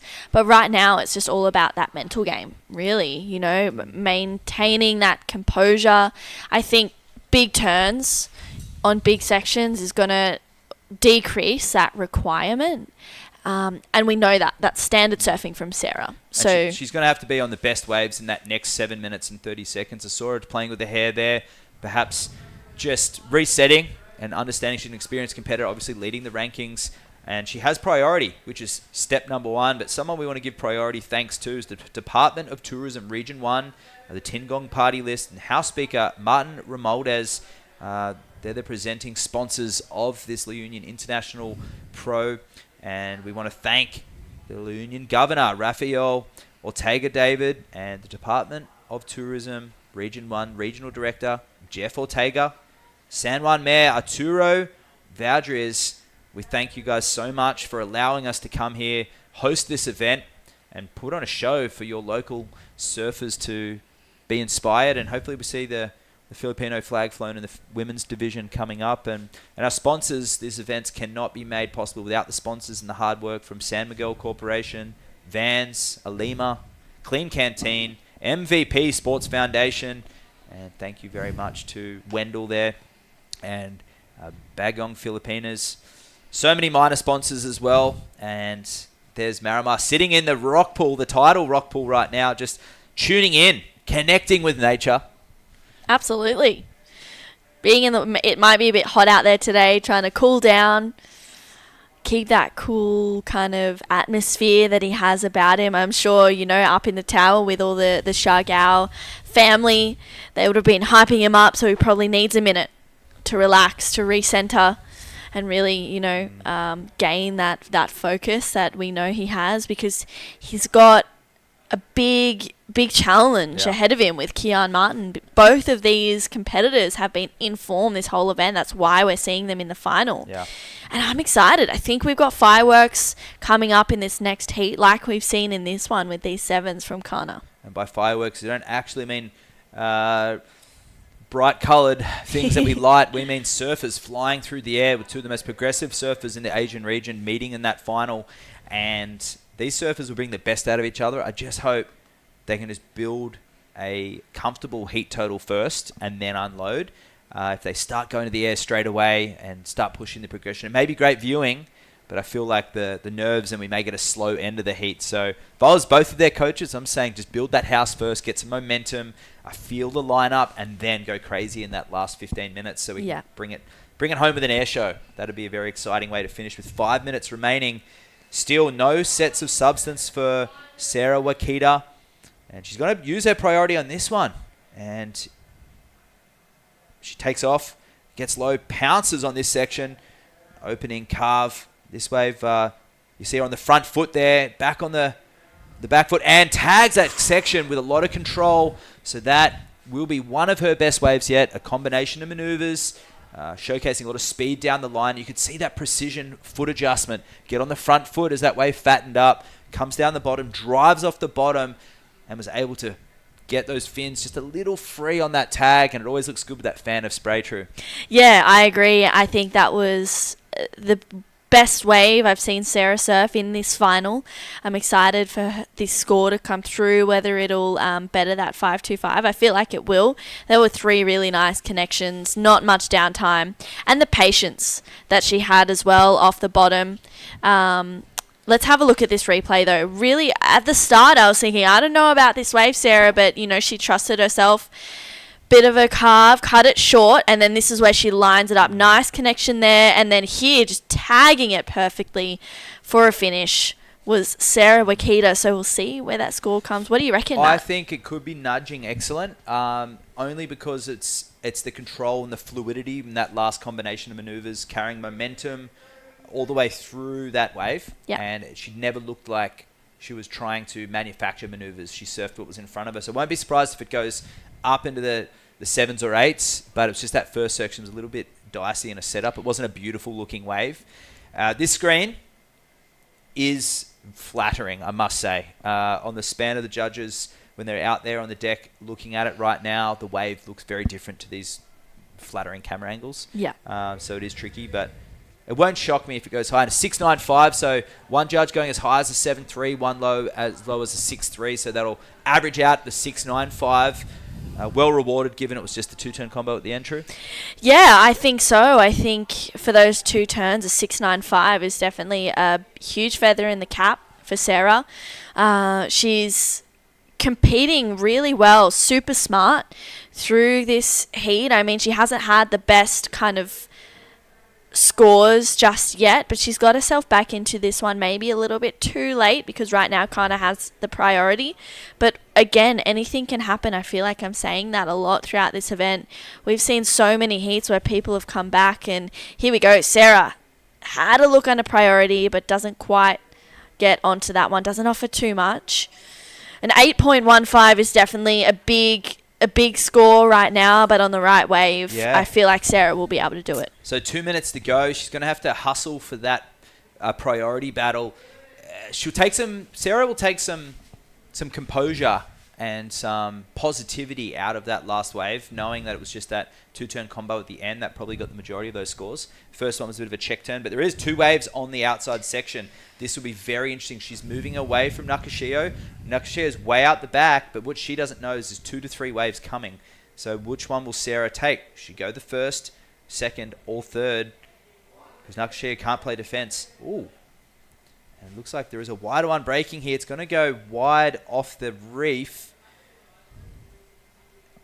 And this one again, unfortunately, a full rare closeout. And time really ticking down. That was unfortunate for both Kana and Sarah. I was thinking maybe Sarah is wide enough to kind of get herself in a position where she can make the most of that section, but with a minute to go, it's kind of coming down to the wire right now. And if a wave comes through, I feel like Sarah will get it, but she's got second priority, and Kana is about to come and sit on it. So that looks like the chess game is over. There's the drone flying in front, the amazing drone angles that we've had today at this event. This is the QS 3000 and the women's final out in the water right now. And so far, Nakashio, 30 seconds to go, has got a commanding lead with an excellent score required from ratings leader Sarah Wakita. But it's been Nakashio who's taken the win at several events this year so far. At Chiba, at Manokawari and Krui as well. Last year on that tour.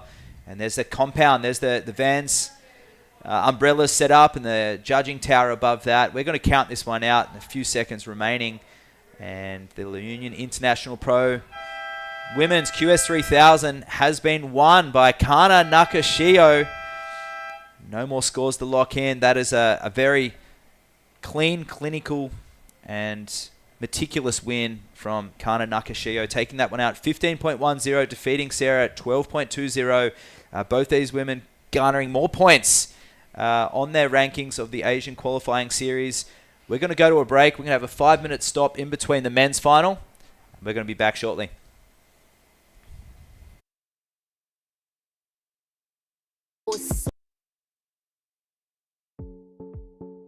The WSL La Union International Pro 2024 is brought to you by Tingog Party List, House Speaker Martin Romualdez, and the Department of Tourism Region 1.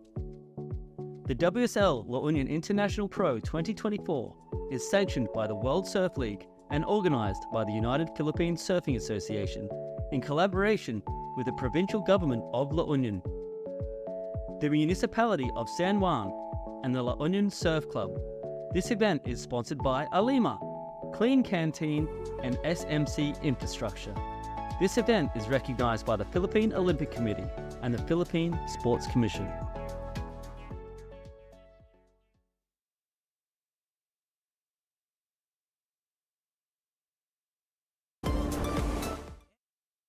Let's wander the historic city of Vigan.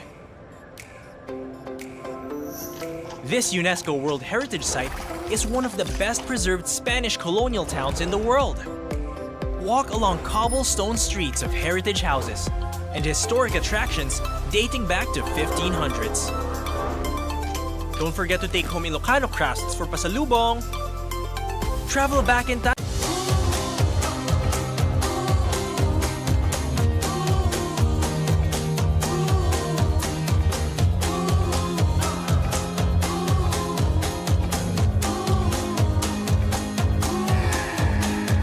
We are the keepers of the flame, sharing our hope so you can feel the same. We are the children of the light, keeping the whole fires burning bright. We'll make them see that this is our time. We got the love, we're gonna let it shine, bright enough to push back the dark, a fire raging from the smallest spark. Hold us up and we'll do something that will change the world. We'll define. We'll turn the shadow to light. We'll define. Now watch you light up the night. We'll define.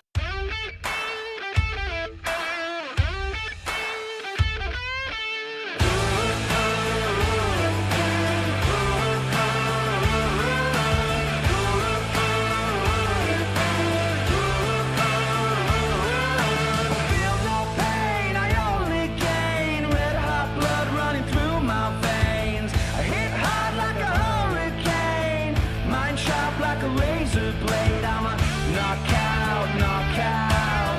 There's no doubt. I'm a champion.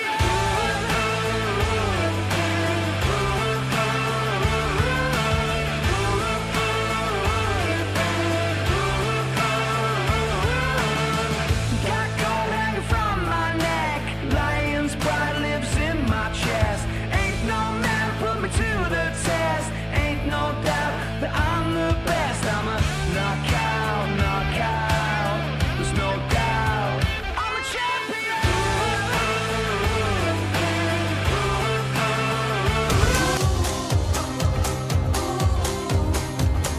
Welcome back. That is Kana Nakashio, the QS 3000 winner here at the Union International Pro.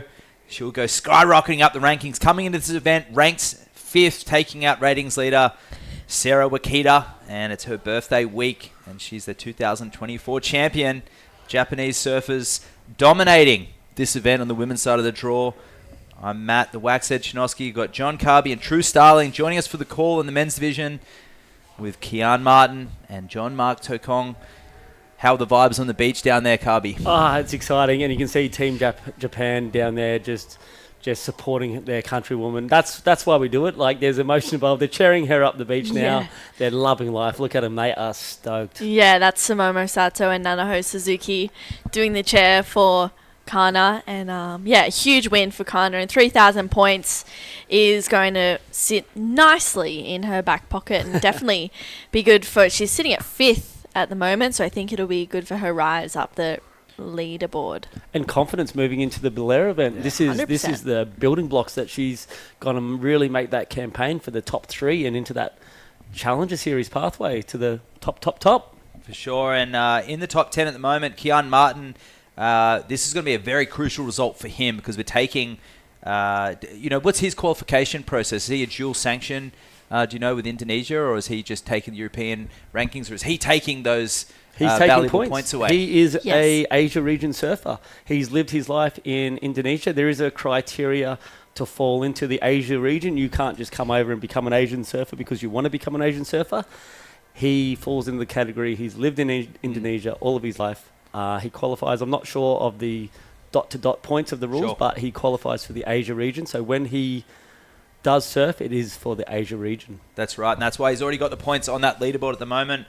And we do see that across with some of the European surfers and the longboard side of things, with some of the Russian surfers as well. We're going to go down to the beach with Camille as we have a break in proceedings and catch up with Kana. Kana Nakashio is the champion for the women's QS 3000 here in La Union.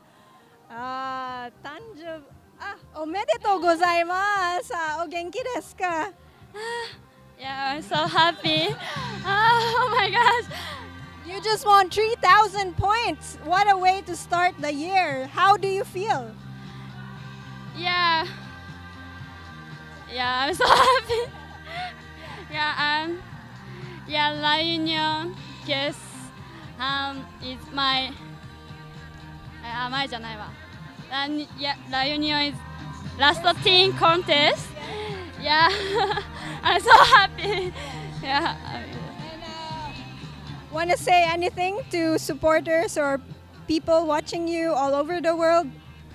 Thank you so much, my support. Abuka, Oni, yeah, my baseball, Alex girl. Yeah, thank you so much. Yeah. Are you also going to Baler? Yeah. Okay, good luck on the next leg, and meanwhile, congratulations. Japanese. ありがとうございます。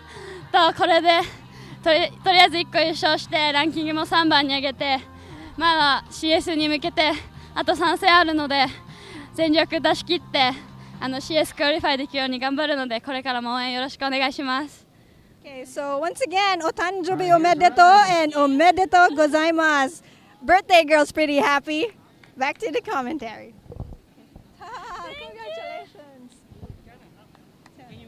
Okay, next. Kana Nakashio, who's no stranger to winning. She's taking out quite a lot of events on last year's QS, and these guys, some incomplete waves so far to kick this one off, and this goes Marama pumping down the line and starting off with an air reverse, and this is exactly what we predicted in that last heat, some fireworks. We know that these guys, as much as their coaches would like them to build a house, they're going to come out all guns blazing and leave nothing left to rest. And here he goes on the inside section, and he goes incomplete. So ramping up for perhaps one of the best turns of that wave and falling complete. But some great work on the outside, John.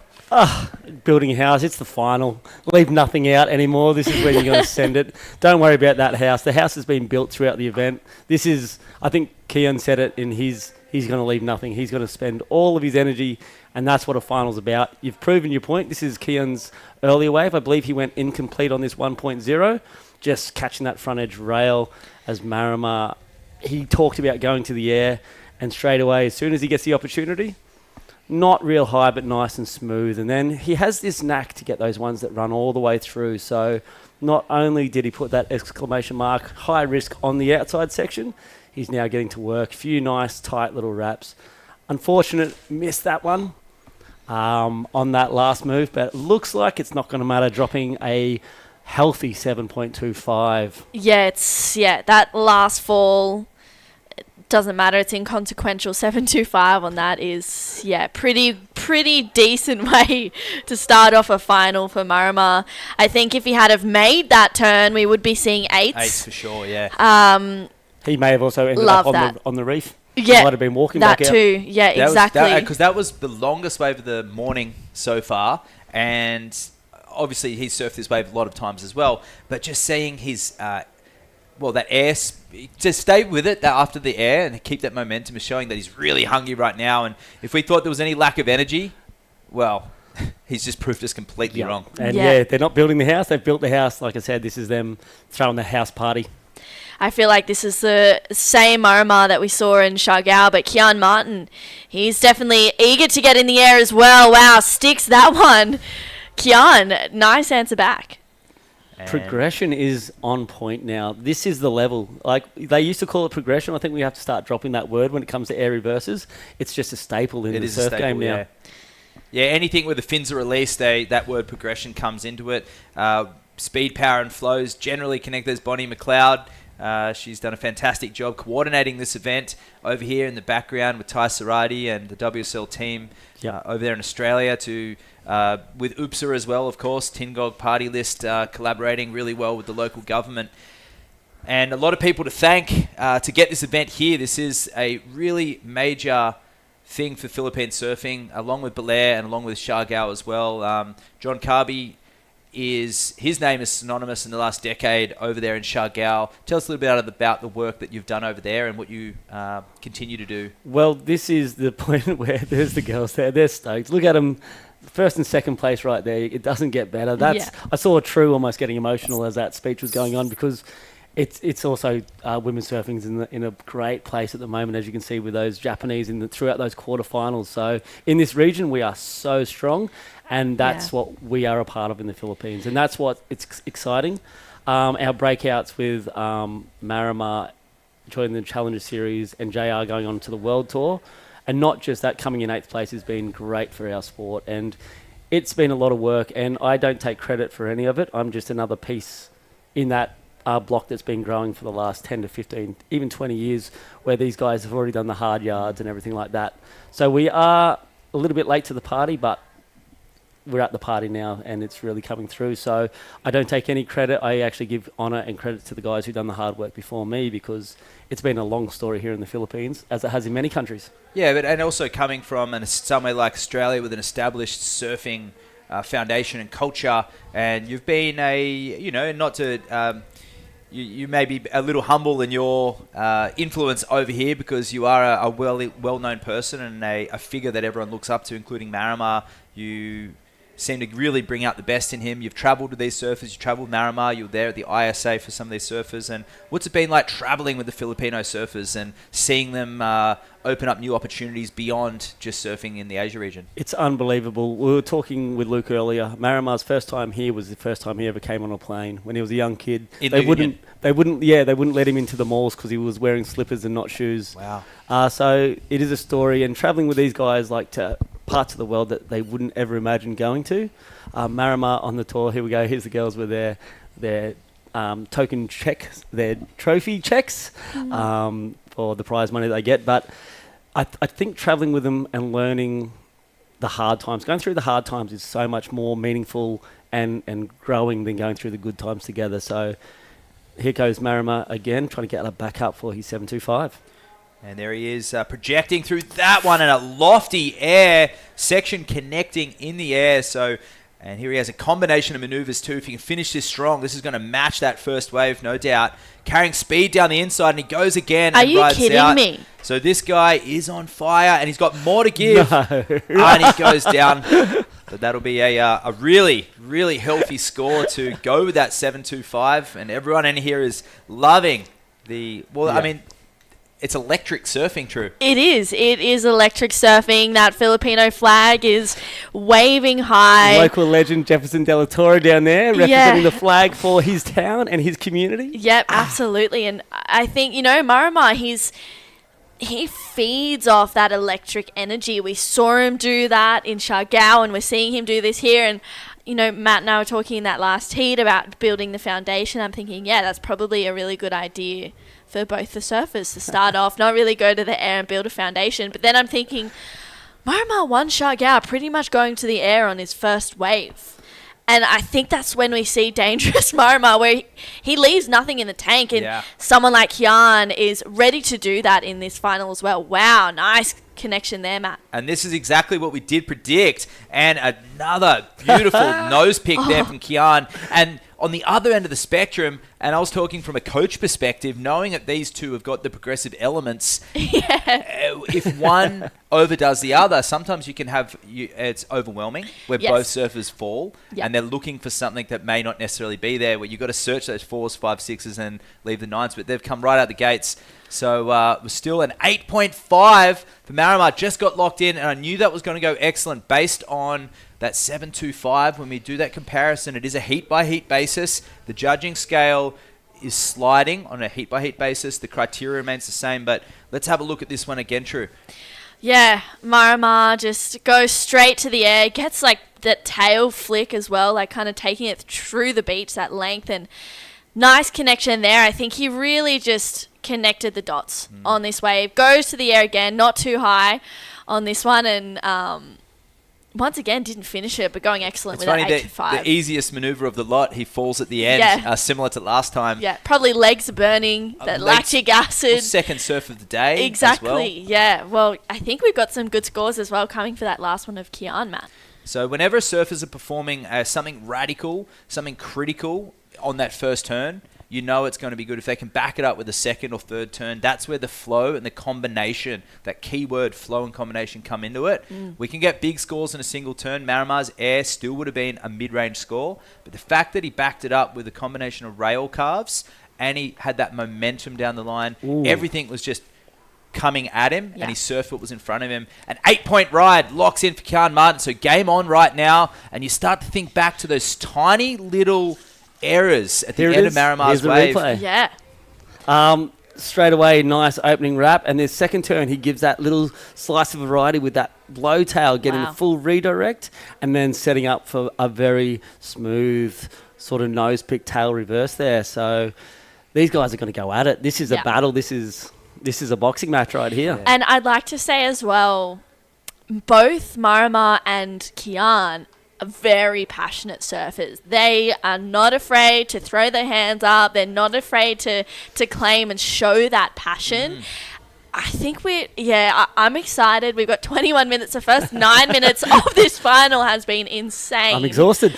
Me too. It's been super crazy. I think The other thing to note is these guys are both Challenger Series surfers too. So they've taken what they learned over that last year in that pathway and that next level where they're coming against literally some of the world's best who fell back into the Challenger Series. And they're putting it together on display for this Asia region, which lifts the tide for everybody because this is the standard, guys. This is where it's at.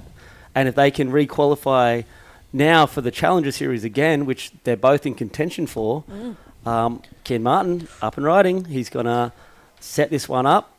Nice, crisp move. That little tweak that King gives his turns is a real strength of his. He doesn't just put a rail turn. He'll put that little slide, that little tweak that also gives that judges something special to look at. Enter the chat, Andy Irons, a very similar frame and hairstyle, Billabong sticker, and there's a lot to like about what we're seeing from Martin. And it was actually against our Japanese competitor, Uto, earlier as Marimar was paddling up for his semi-final. He just clapped. He saw a pretty progressive maneuver from Rita, and he was like amped up by the froth. You know, he's thinking a little clap of appreciation, and he's feeding off the energy right now, and they both are. They're both progressive surfing. Thinking back to the quarterfinal with J.R. Esquivel, the local hero, 8.5 JR opened up for, and Kian said in his post-heat interview, one of the most honest ones, and Jerry actually said it was probably one of the best interviews he's heard all week, whereas he said, look, I was just so inspired at 8.5, and I thought all I could see was spray from behind at an 8.5. I thought, I have to go for it now. And you could probably thank, unfortunately, JR for his own defeat. for bringing out the best in Kian Martin, and he's up against, an on-fire John Mark Tokong, who's taken out that win in Shargao, and he's off that Challenger Series. As you said, he had a couple of mishaps, strategic errors, and just straight out nerves. Growth points, and it was sort of deer in headlights for a lot of that year. But Cole Hausman, who did a similar thing on his first year on the Challenger, he literally didn't make a heat. I think he might have won one or two heats throughout the entire event, and then went through the next year with his head held high and pretty much blitzed it in the first two events and almost qualified right there and then. Yeah. So I was actually down at the event in Narrabeen working. It's my home break, and watching that final when he won, it was some of the best surfing I've ever seen on the Challenger Series in real life. It was so good to watch. And I think, if Marimar can re-qualify, I feel like we'll see a different version of him. Yeah. And I want to... give me some insight here, John, because Marimar as a competitor. We've seen Kian. We know Kian pushes the buttons of priority. We know that he kind of gets close to everything. Is Marimar that kind of competitor, or does he kind of like his own space? Marimar's the nicest guy in the water, which is it's almost been a downfall of him because he just wants everyone to have a good time. Yeah. He will 100% almost not even focus on Kian. He knows what he needs to do, and he will be focused on that. He will play that strategy card by all means, He's a very smart competitor, and he learned a lot through the Challenger Series. And he's bubbly too. His personality on land, it showcases in his performance. Is a word that's been used, I guess, in the first 20 years of professional surfing, hot dogging, and he embodies that spirit, fun and frivolous on land, and he carries that surfing in the water. He's so electric, fun, you know, the life of the party, and that's his surfing. He is his own surfer, and we're going to go down and catch up with JR Esquivel right now, who's going to be competing in the longboard division coming up next. I am here with JR Esquivel and the rest of the boys from La Union, getting ready, getting all pumped to watch the LQS coming right up. So JR, how are you feeling right now? Yeah, I'm so excited to compete up against the Asia's best, and we all know that they're all good. These guys are surfing really nice, and yeah, the wave is a little bit small today, so I think it's gonna be a good battle for the longboarders. Yes, about time. Back to longboarding. So we know exactly why La Union is the perfect showreel for world-class longboarding. Just a quick head count. Who else is competing still? Who's still in the competition? See, that's mostly everyone right here on the beach, and that's testament to just why La Union can produce such world-class longboarding athletes. So, yeah, JR, anything else you want to say to your fellow teammates or your fans, friends, supporters watching you live? To all our supporters, thank you so much, and to all the surfers who will compete, let's have fun and good luck. Do you want to surf one day like JR? Yeah! Okay, back to the live action. Great insight there from JR. They're going to be cheering right now. It was a good cut. I'm sure the cheers will be going up as we see Marimar, his nickname, John Mark, and he goes to the air again, so he pulls it. A third successful wave there for our Filipino competitor from Siargao, and he's ramping up for another section. Can he go complete this time? And he does. Nice snap in the pocket. And a lofty air reverse, and he signifies to the judges, if we went excellent last time, what are you going to give us on this? That was one of the most dynamic waves so far. Carby, what's your first instinct? I'm just trying to get my breath back. This is good. This is a confident Marimar, and for me, a confident Marimar is the dangerous one. Here we go again. It started off a little bit slow. I wasn't sure where he was going to go. That opening high, it's almost a textbook wrap into a foam climb. That's just to transition him down to this part of the wave. And he meets that section again, gets that air reverse. Once again, he's got that instinct to stay on it. And watch how he sort of hits the foot on the back of the tail of the board, literally just getting himself into that bowl position with a great high-end wrap. And then look at this. No one else would see that. Gets above the lip, using a bit of that backwash. True. Where do you think that'll fall, given that slow beginning section? Because his other manoeuvres were all major at the beginning and slow towards the end. Yeah. And keep in mind, he went incomplete on his last two major scores. There we go. 9.4. Wow, straight away. No questions about it. I tell you what, I love Marimar. I think he's a great person, but I'm not liking him right now. The fact that he can make that look so effortless and so crisp, and with those first two turns, Carby, you shook your head a little bit. You're like, I don't know about this wave, and then he saw something we didn't. And he used priority too. That. He used priority. It was more the takeoff because he has gone explosive on those first manoeuvres in the last two scores that he got. So that slow start, I was a little bit worried, but. Watching Marimar do a foam climb, generally you'll never see it. Yeah. But as a transition move, he has got it. It's in the bag. It was smooth. It was flowy. Everything worked together. Kian Martin has that skill where he makes everything flow together really smooth. He does a little bit less, but makes it look super smooth, and that's why he's matching Marimar in the scores. Yeah. And it's just Marimar. There's two different styles of surfing out there. Marimar's about 5'2".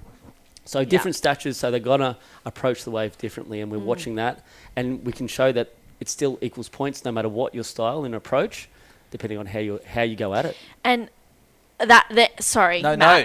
The end of that wave is a passion, it's a fire, it's kind of the cockiness in a way. Salute to the judges, that was it. What more do you want from me? You Well, know, is that's in a synonymous night. to that personality, Exactly. I'm sure. And I'm sure if it was a dance battle at tonight's nightclub, he will do the same thing. Like, let's bring it, you know. And Yeah. at 14 minutes remaining, he pulled the trigger on that priority. He identified something down the line, and this is a different Marimar to what I saw in the Challenger Series last year.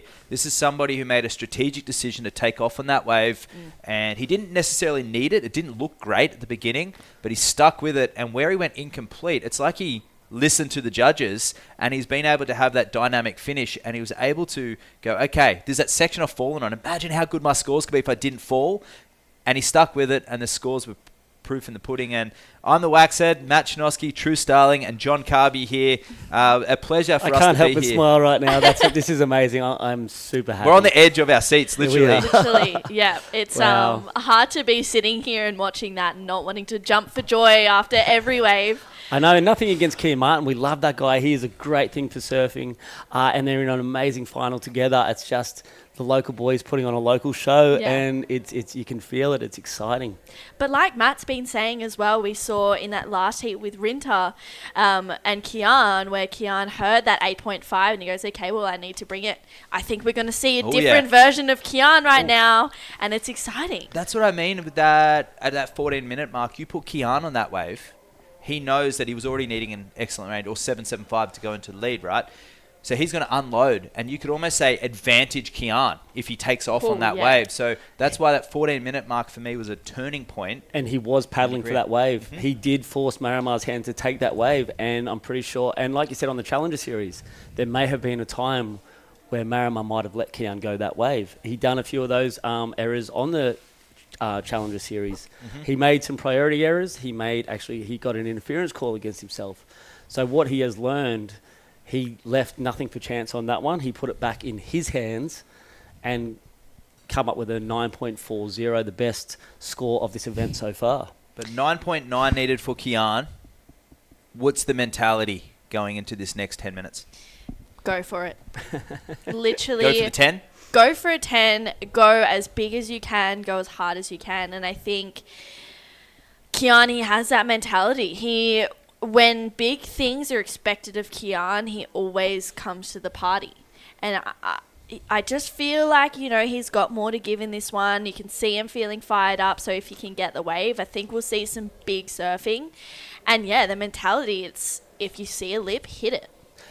We have big moment surfers out there. We have two big moment surfers absolutely. Who don't hide away from the pressure or the big moments. They run towards them, and this is what they feed on. As he said in that last interview, like he said, he saw JR, and it lifted him up. So he's watching Marimar.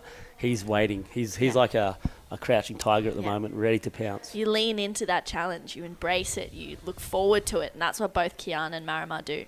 And the show that's been presented to us from the Department of Tourism Region 1, the Tingog Party List, and House Speaker Martin Romualdez. This is the result of laying this platform for the WSL to come here, perform two events, one at La Union, the next one at Belair. We thank you so much for having us here and showing the next gen that on the beach, flying that Philippines flag, and the future of longboarding, the future of shortboard surfing is here. La Union and Siargao, the Philippines are well and truly on the map as a surfing destination. San Miguel Corporation, Vans, Alima, Clean Canteen, MVP Sports Foundation, and Bagong Filipinas. We thank you all for hosting this La Union International Pro, but it's the Swedish surfer via Indonesia needing a 9.9, and the Filipino, the pride of the Philippines, who was on that Challenger Series looking to climb up the rankings from currently sitting down into 13th place. He wants to make amends, get that 3,000 points, valuable 3,000 points, because it'll be 5 men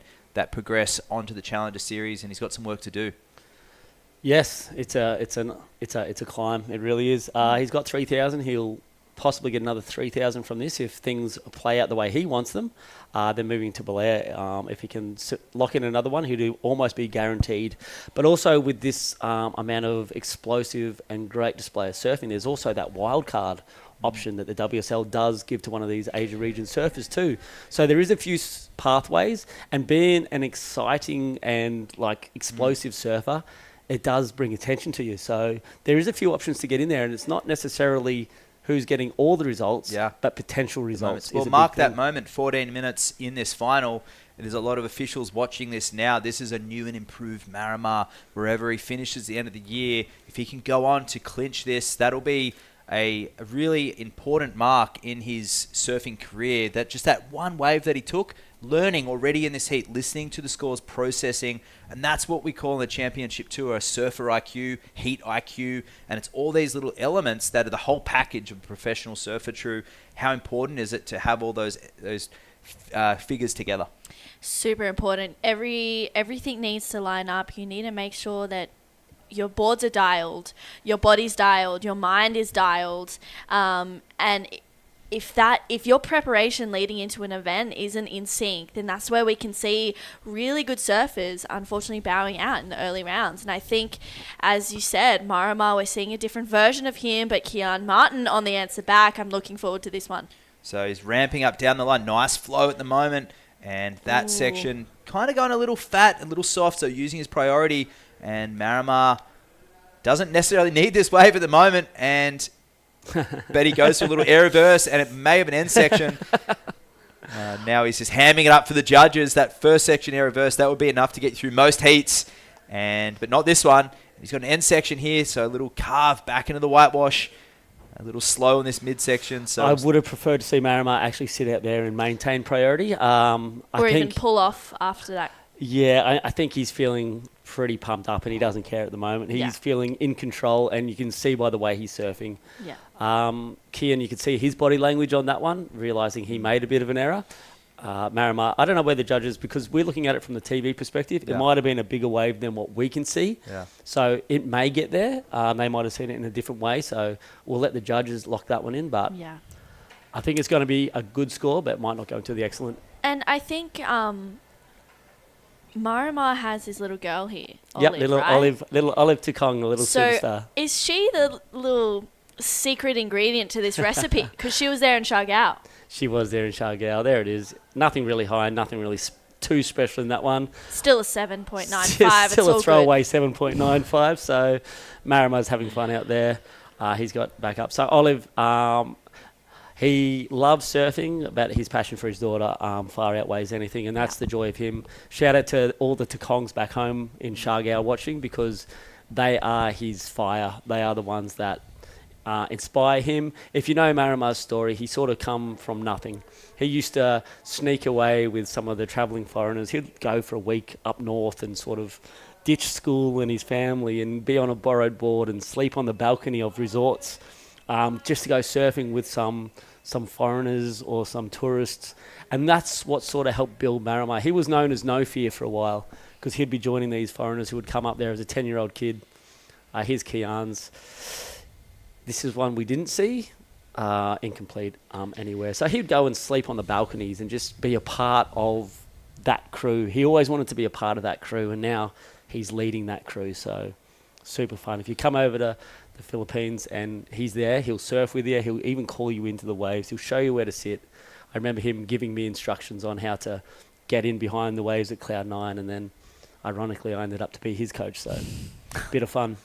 And then if anyone's over here coming, well, everyone's at home planning to come on a holiday, feel free to reach out to some of these pros, look them up on Instagram, ask them do they offer any surf guides, surf coaching. It's a fantastic way for them to supplement their professional surfing careers at the moment. Sponsors hard to come by, the industry going through a big change, prize money and support goes a long way for these surfers. JR has a surf school down here on the La Union Point. So does Daisy Valdez and Jefferson De La Torre. They run the surf schools here down in La Union. They got a great organisation that is Department of Tourism approved. So you're going to get safe and experienced surf instructors, which is a big thing for the Philippines. And it's going to cost you roughly no more than $20 Australian for an hour surf lesson. So maybe $15 US, which is a crazy price to be potentially in the water with world number 8 longboarder. Absolutely, and it does go a long way. And look them up. And we're here at San Juan La Union. This is the La Union International Men's. We're in the men's final of the 3000, and this has been the best heat of the event so far. And these surfers really coming out all guns blazing, and I'm glad they did, because it's gone quiet for the last 10 minutes. 3 minutes to go. Martin, a 9.9 required, a near perfect to score. We know he's got the progression. We know he's got the power. He's also got nothing to lose. He's 6th coming into this event right now. This will be a healthy amount of points regardless of first or second, and he'll skyrocket up those rankings. And really refreshing signs from both of these surfers moving into Belair. This is awesome. Yeah. The events, I mean, it's a right-hand point. It's given us sections. It's been really consistent. Yeah. It's been every day of the contest period we've run.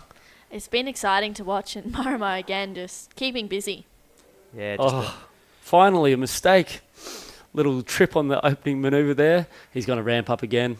And I wonder how that board is feeling. He said he had a few stress fractures in one of his boards yesterday. That was the board. He's not going to change the board. We sort of looked over the board yesterday. We went through it. It's surface compressions. I wouldn't be out in anything too heavy on it, but the way it's feeling under his feet, he decided the risk was well worth the putting in the time on the board. And what board is he riding?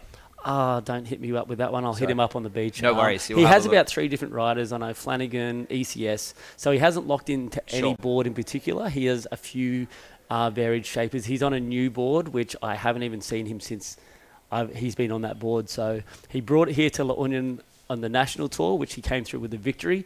I wasn't here for that. I was in Australia enjoying some vacation. So he's updated his quiver, as all of these guys do. And he's got the freedom to sort of jump around shapers, and he has a sort of board for every condition. This is where he's at, because they all have that signature feel and move about him. So he is playing around. I'll make sure we get that down when I interview him after this chat, because he's going to want to thank him for sure. Yeah, absolutely. And the shapers out there right now, if you need to get your label out there, the Philippines, the surf industry, the surf community is well and truly opening you with their arms. Come on down to La Union, come to Siargao, drop off some boards, leave some boards here when you guys are here. Let them try out some new equipment, new fins. These surfers are the best test pilots in the water all day, every day.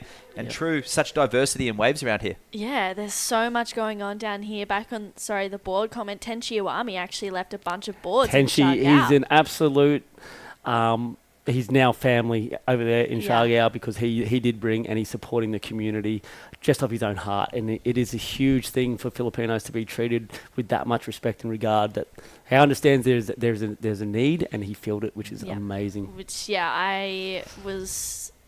Yeah, that pulled on the heartstrings, that one. I was like, wow, Tenchi, really bringing, wanting to showcase the sport that he loves and bring up that community in Siargao was super cool. And 15 seconds, Kian, 9.9. And here he goes, ramping up to smaller wave.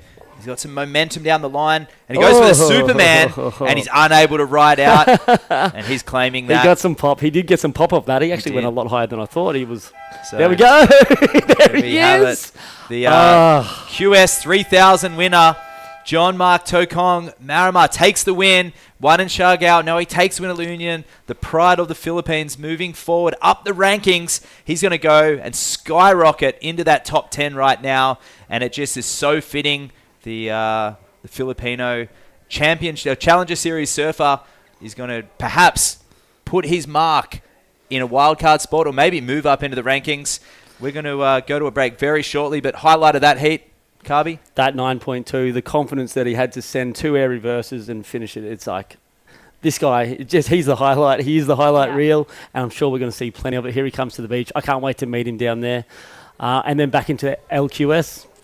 That's it. We're going to be back very shortly with JR Esquivel out there in the LQS Heat 1. Kian Martin, second place, worthy recipient. We'll be back after the break.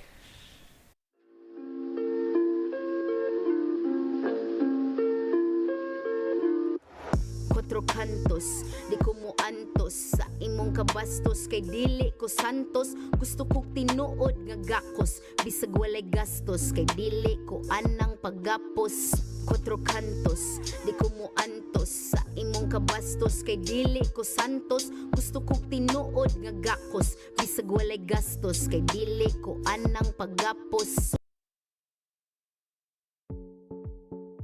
The WSL La Union International Pro 2024 is brought to you by Tingog Party List, House Speaker Martin Romualdez, and the Department of Tourism Region 1.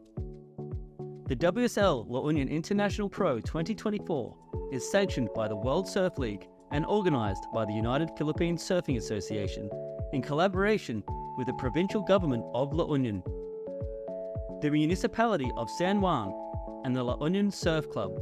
This event is sponsored by Alima, Clean Canteen, and SMC Infrastructure.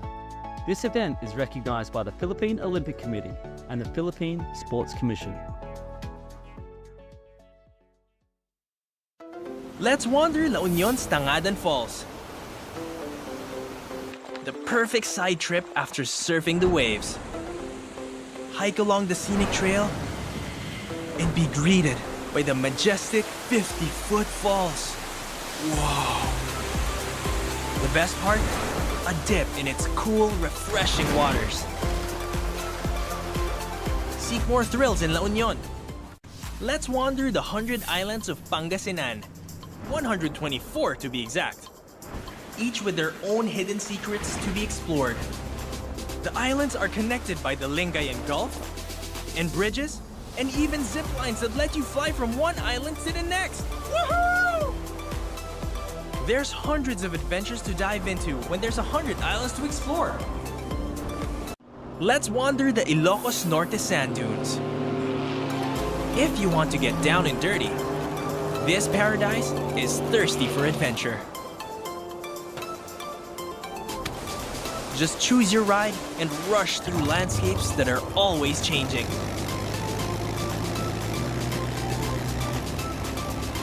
Go where the wind blows, here in Ilocos.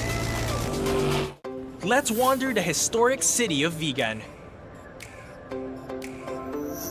This UNESCO World Heritage Site is one of the best preserved Spanish colonial towns in the world. Walk along cobblestone streets of heritage houses and historic attractions dating back to 1500s. Don't forget to take home Ilocano crafts for pasalubong. Travel back in time in Vigan. Terrific scenes there as we see Marama, John Mark Tokong, making his way up the beach, chaired by the Siargaoan local legends, the pride of the Philippines now, and he's going to skyrocket up the rankings. That's 7.9, an excellent heat total there. It was a phenomenal final. Got Luke Landrigan. He's the local legend here. What did you make of that, Luke? Yeah, that was so good to watch. There you go. There's Marama with his daughter Olive on top of him, and we see the boys cheering them up with the Philippine flag. They're very passionate about surfing. They're very passionate about sports. And You got goosebumps right now, or what? Yeah. And he just peaked at the right time. He peaked this finals. It's the two highest scoring waves of the whole event. And we are in the round of 16 of the longboard division of the men's. We have J.R. Esquivel, Benito Nerida, Roger Kasugay. All three of these guys are from La Union. And we have Masaya from Japan. So straight into the longboards now, and this is the equivalent of the Challenger Series for the longboards. This event is going to be one of at this point we have 3 stops, maybe even a 4th stop to go onto that World Longboard Tour. They had the first one in Korea back in November, where Kai Hamasi, the Japanese surfer, took that win. This is the second, Belay will be the third, and we'll see if there's a 4th, but at this point, 25-minute round of 16, and it's JR who actually had a super high 8.5 in his quarterfinal in the shortboard division. Yep. And was unable to get a backup score to make it into the semifinals. And that would have been fantastic to see him through. But a multi-boards, multi-discipline surfer, was it really encouraging signs for him to get such an excellent range score on the shortboard side of things?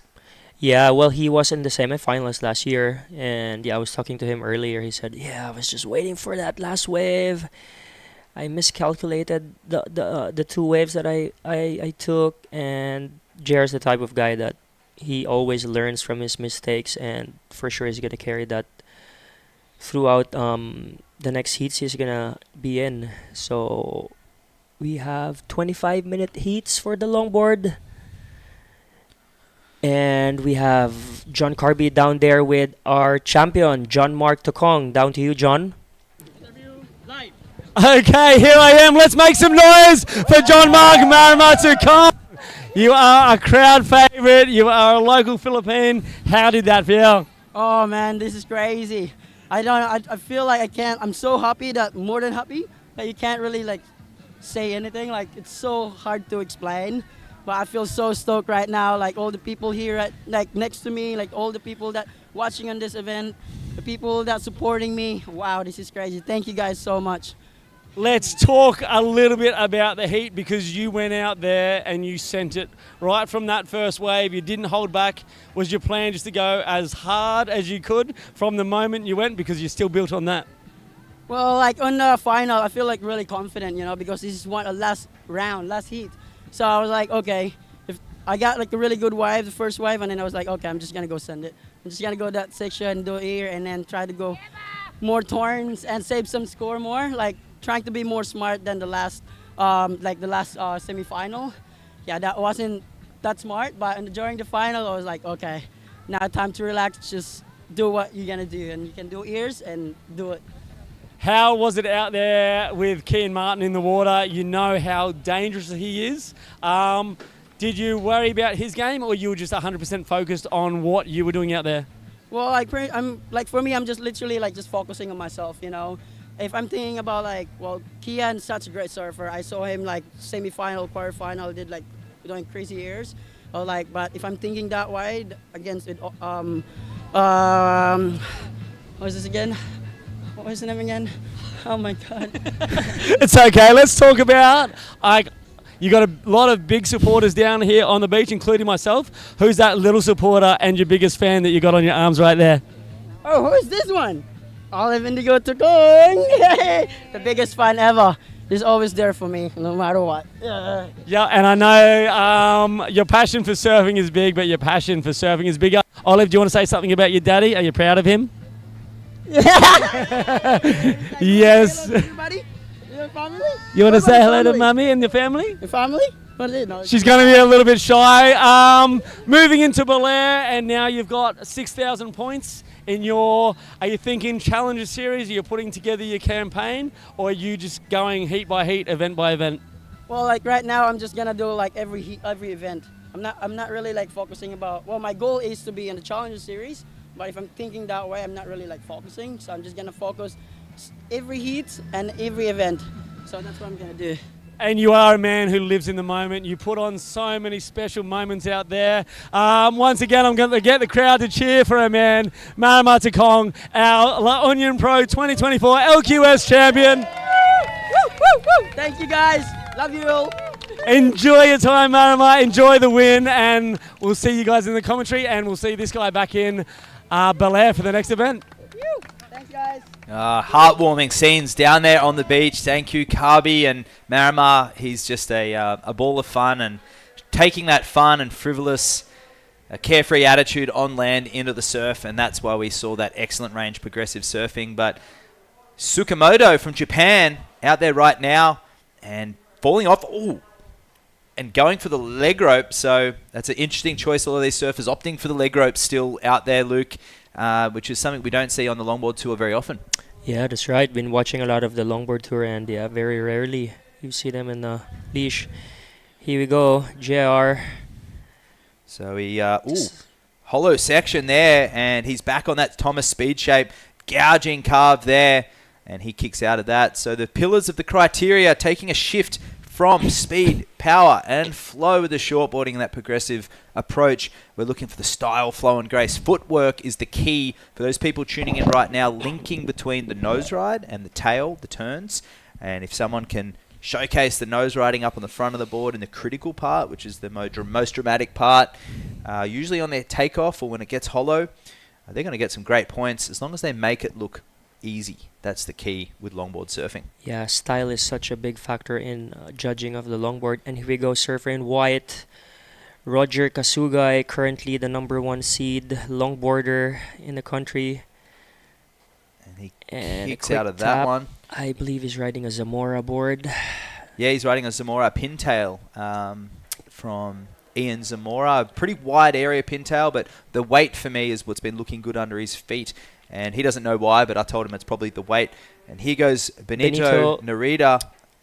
Powerful, stocky, natural footer. And he can't ride out of that one, so a little disjointed. The wind coming up a little bit, Luke. And what are the conditions looking like for the rest of this round? Yeah, the tide's gonna start pushing in. So later today, we're gonna see more waves that's gonna wrap around the reef, and that's why I believe that these surfers are wearing a leash now because of this tide. It's still low, and there's still some hollow section just pops up. And yeah, they just don't want to lose their board and get their board smashed on the reef. And our 4-man heats will be moving into the 2-man quarterfinals after this. On the Asian rankings, 9th, Roger Kasagai and Benito Narita, also equal points right now after their results over in Korea. And JR wasn't there in Korea. He doesn't have any points to log in right now, but he's re-qualified for the Longboard Tour. So he's here just to play a bit of a spoiler at his local spot, perhaps bag a bit of prize money and push his locals to the best of their ability. And Messiah, I don't have any results for him from Korea either. Oh, he wasn't there. I don't believe so. So here goes Roger. Quick feet up on the nose, critical section, cross-stepping back, and nice little turn back into the pocket for that sectiony wave for Roger. We'll see if it's got an inside section. And opting for the knee leash there, as you can see. And this one, has he got anything on the inside? He does. A little wide on the face, but connecting through to the inside. Up on the nose again. And that, a better hang 10. Hands by the side, showing some composure. And that wave gets very, very shallow. I know Wingnut the other day, who is an honourable longboard surfer and a ambassador for Style, Flow and Grace, was very disappointed with the lack of completion of a lot of surfers. A lot of them jumping off their boards, a lot of them relying on the leash, which, if he's judging, they're going to get penalised heavily for, because the completion is just as important as the bottom turn, Luke. But it's so shallow in there, it's actually hard to kick out sometimes. That's right, especially with 9 inches fins. Yeah, at least, yeah. Yeah, so nice ride from surfer in white Roger Kasugai, one of the hardest working surfers I know. He's out there almost every morning, lunchtime, and late afternoon. He's been training so hard. And here we go. Here's the reward. If we could get a replay of that, it'd be phenomenal. A 6.25 for Roger. And he was watching the surf this morning as Dawn. And then we have 2 steps up to the nose and a shuffle back for Tsukamoto. But critical section, shuffling back into a vertical re-entry, and it goes incomplete. And JR, smooth transition there. I believe he's got the single fin in that board at the moment. Gets up to the nose, shuffling back, and he goes up and over and floats over that section, and he gets low, seeing if there's going to be an inside reform. And he's on that tail, steps forward now. Just a linking nose ride to the inside section and a floater. And that board, conducive to fast down the line maneuvers. That was a board that he had made for Bells Beach, the World Championship Longboard Tour down there in August last year. And he surfed it to great effect. And here it is at La Union, of all places. Yeah, he definitely made that for Bell's big walls and long right-hand point break. But yeah, it's working really well down here. Here we go, another local boy from La Union, Benito Nerida. This is a hard heat, local knowledge from all 3 of these surfers. And yeah, Roger this morning, I saw him dawn, and he's got his headphones in, watching the break from way down there at San Juan Surf Resort, where he's a team rider for the cafe out the front, Seabuds Cafe. And he's super fit, super strong, very motivated surfer, very stylish as well. I'm a big fan of the little style traits that Roger has in his repertoire. The way he holds his hands, the way that he grooves through his turns. He's got a real signature flair in his surfing, a very classic style. So he's a student of history as well. And a 6.25 puts him in second. And a 5 and a 4 for JR with the score still to drop. So out to an early lead is the favourite coming into this. And this wave's very tricky. I can speak from experience riding a variety of different surfboards out here in my short time at La Union. So the locals putting in so much time. How many hours in the water would you say that these surfers put in, both teaching and free surfing themselves when there's waves? Roger and JR probably 8 hours a day. Wow. Yeah, they're always out there. JR lives right in front, and yeah, probably the waves wake him up in the morning, so he's out there straight up. And yeah, Roger too. Most of these guys, Benito too, all of the local boys that are really well longboarders just live right in front of this point. And they would know all the little cracks and crevices in the reef. Yeah, and there's a lot of them as well. Walking along that beautiful beach where you can learn to surf. There's a lot of surf schools there.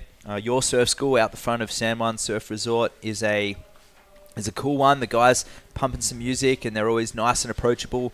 Up to 20 surf schools along that beach. And if you guys are interested in learning to surf or learning to surf with some of these pros, come on down, hit them up on Instagram, or just come on down for a surf lesson. You can get surf guiding as well. And these surfers will take any support that they can get. Sponsors, hard to come by. But we take this time to thank our sponsor, List, for hosting this event. A success story just then with, of course, Marimar taking the win in the QS 3000, the surfer from Siargao. We want to thank Department of Tourism Region 1, the Tingog Party List, and house speaker Martin Romualdez.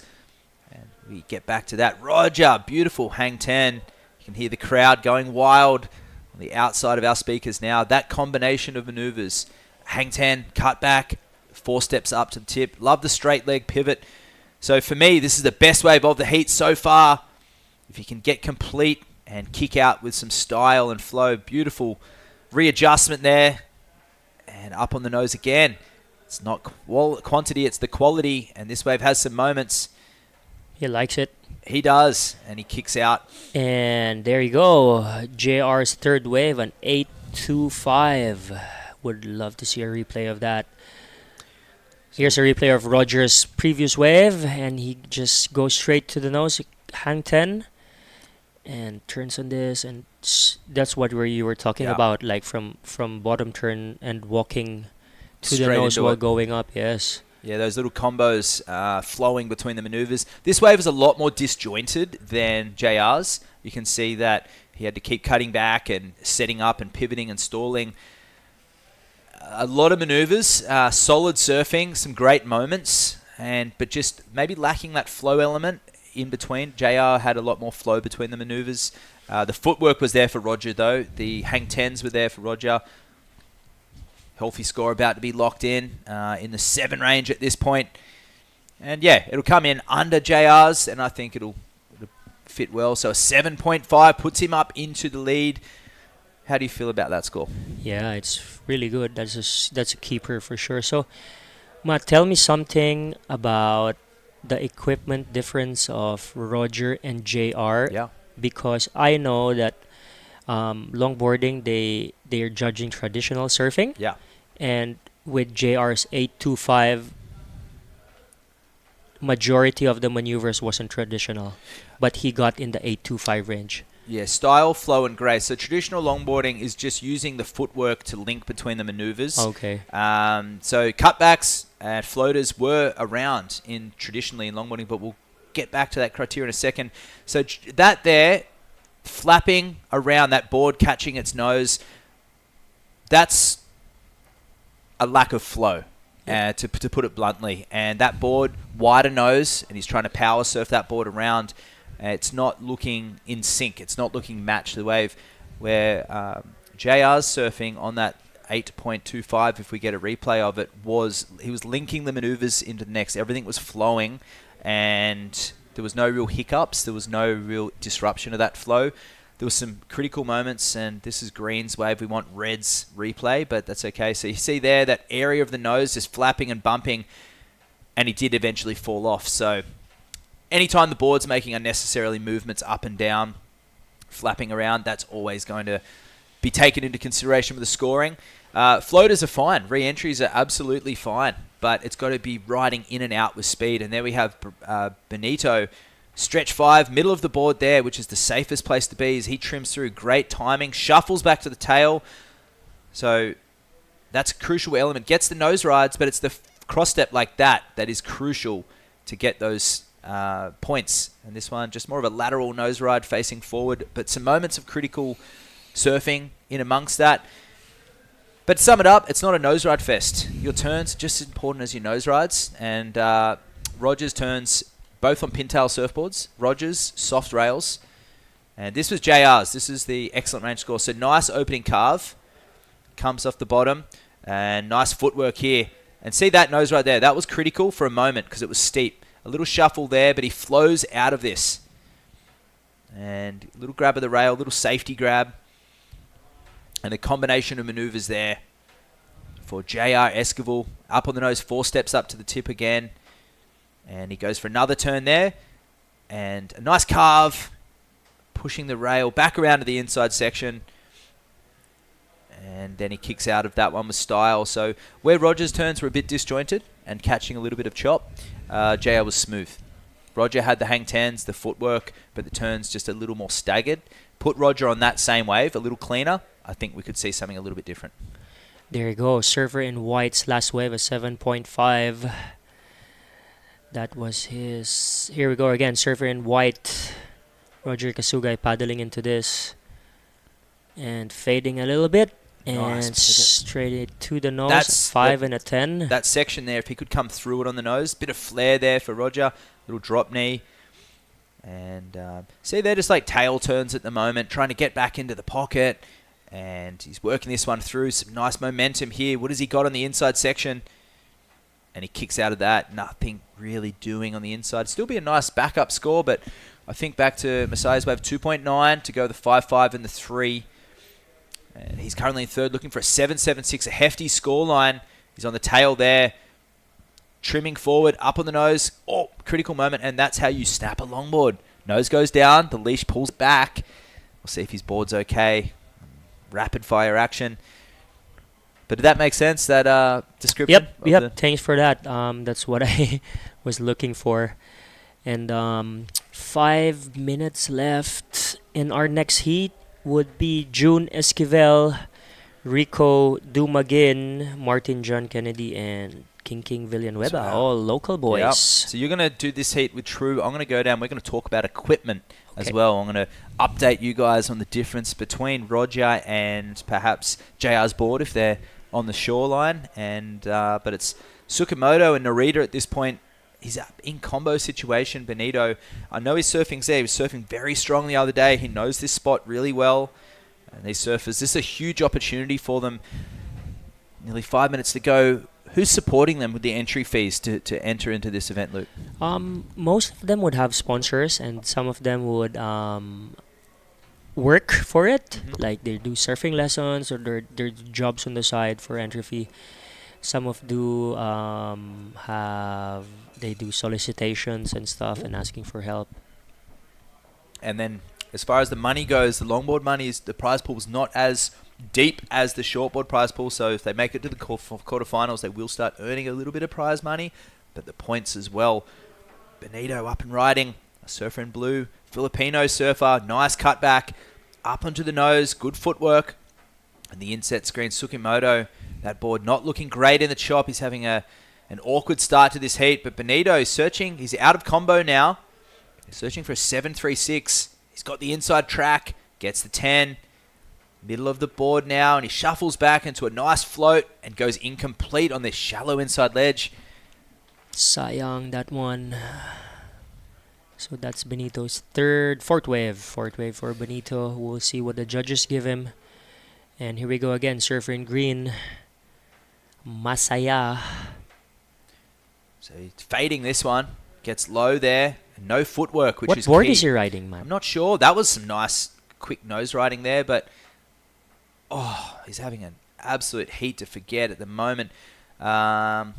It's stable. It's wide. I can tell you that. I'll have a look at that when we go down there, but he's just out of sync. He's not feeling that flow. He's not adapting to the choppy conditions of what we have right now. It's been hard. It's been really difficult for these surfers to practice last 3 days. There is alternative options. You need to think outside the square and try and get down there to a few of the other epic options in the area. I've been very impressed with the waves around this spot, and can't believe it's taken me so long to get here. And stoked that we can unlock the potential of a next generation of surfers, the next JR perhaps. But here's the man in question, leading the rankings domestically, but also qualifying for that World Tour again. JR just trying to surpass he's got an 8.25 to go 7.55, so he's out in the lead. We must have missed that 7.55. And wow, this is a better section on the inside. Nice carve. And he's having a fantastic heat. Starting off the 4 or 5 and nearly excellent on that 7.55 and the 8.25. So I'd have to say he's got some local knowledge, Luke. Yeah, JR just lives right in front where he just bailed out. Yeah, local knowledge is very critical. So this one is the 7.55 we did miss. So bigger wave, another section there. Beautiful timing. That was a critical moment. Great power carve off the bottom. And that combo there was the majority of the points in that wave for sure. Loving what I'm seeing from JR, especially in the bigger conditions. Just effortless style. Buttery style for sure. Not many lefts on the World Tour. It's pretty good that he's able to feel comfortable and rights. We haven't had that tour announced just yet. Finalise the events. What do you think is gonna? I think that there was some really encouraging signs at the events last year. I think the supporters and I think the crowd, the cities were all really stoked with what they saw, especially in El Salvador and Bells Beach. And obviously Huntington Beach is one of the original hot dog arenas for longboard surfing. It's played home to many nose ride events, duct tape invitationals, and World Tour events over the years. Tsukimoto currently in third, looking for an 8.25. There he steps up to the middle. He's on the tail there, and he's and that's what happens. You rely on the leg rope. You end up kicking out, drawing lines that you push yourself a little bit, and you can't do that if you don't have a leash. Yeah, that's true. Well, you can, but you end up just swimming and ruining the board on the rocks and potentially hitting someone. So 50 seconds left. This and is a controlled environment, I must say, as well. Here we go. Roger fading, setting up for the nose ride. 5 and a quick 10. And just waiting for this to build up again. And straight to the nose and going back and nice quick tap. And just waiting for this to build up on the inside. And hung 5. And nice turn on the inside. That section is very tricky because it hits a shallow ledge. Yeah. And there's like wobbles on it. Here we go, surfer in blue. Floats it. Benito Nerida needs a 7.85 to advance. Oh, and a nice layback. So layback generally in longboard surfing isn't a high-scoring maneuver. It's a lot easier to do the layback than it is on a shortboard, on the longboard, because you've got more rail to leverage. Oh, and he's just going to town on the inside. Don't think that'll be the 7.85 using my experience, but it is Roger, Casagai, and JR Esquivel. We do have a score for Benito still to drop, but I do think it's going to be JR and Roger that will move through. We'll go to a break, and we'll come back with heat number 2 of round 16 very shortly.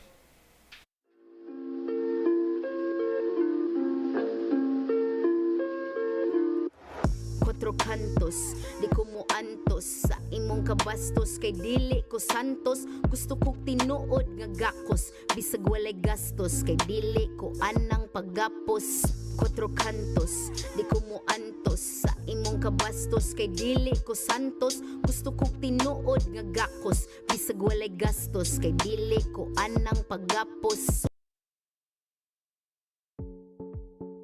The WSL La Union International Pro 2024 is brought to you by Tingog Party List, House Speaker Martin Romualdez, and the Department of Tourism Region 1.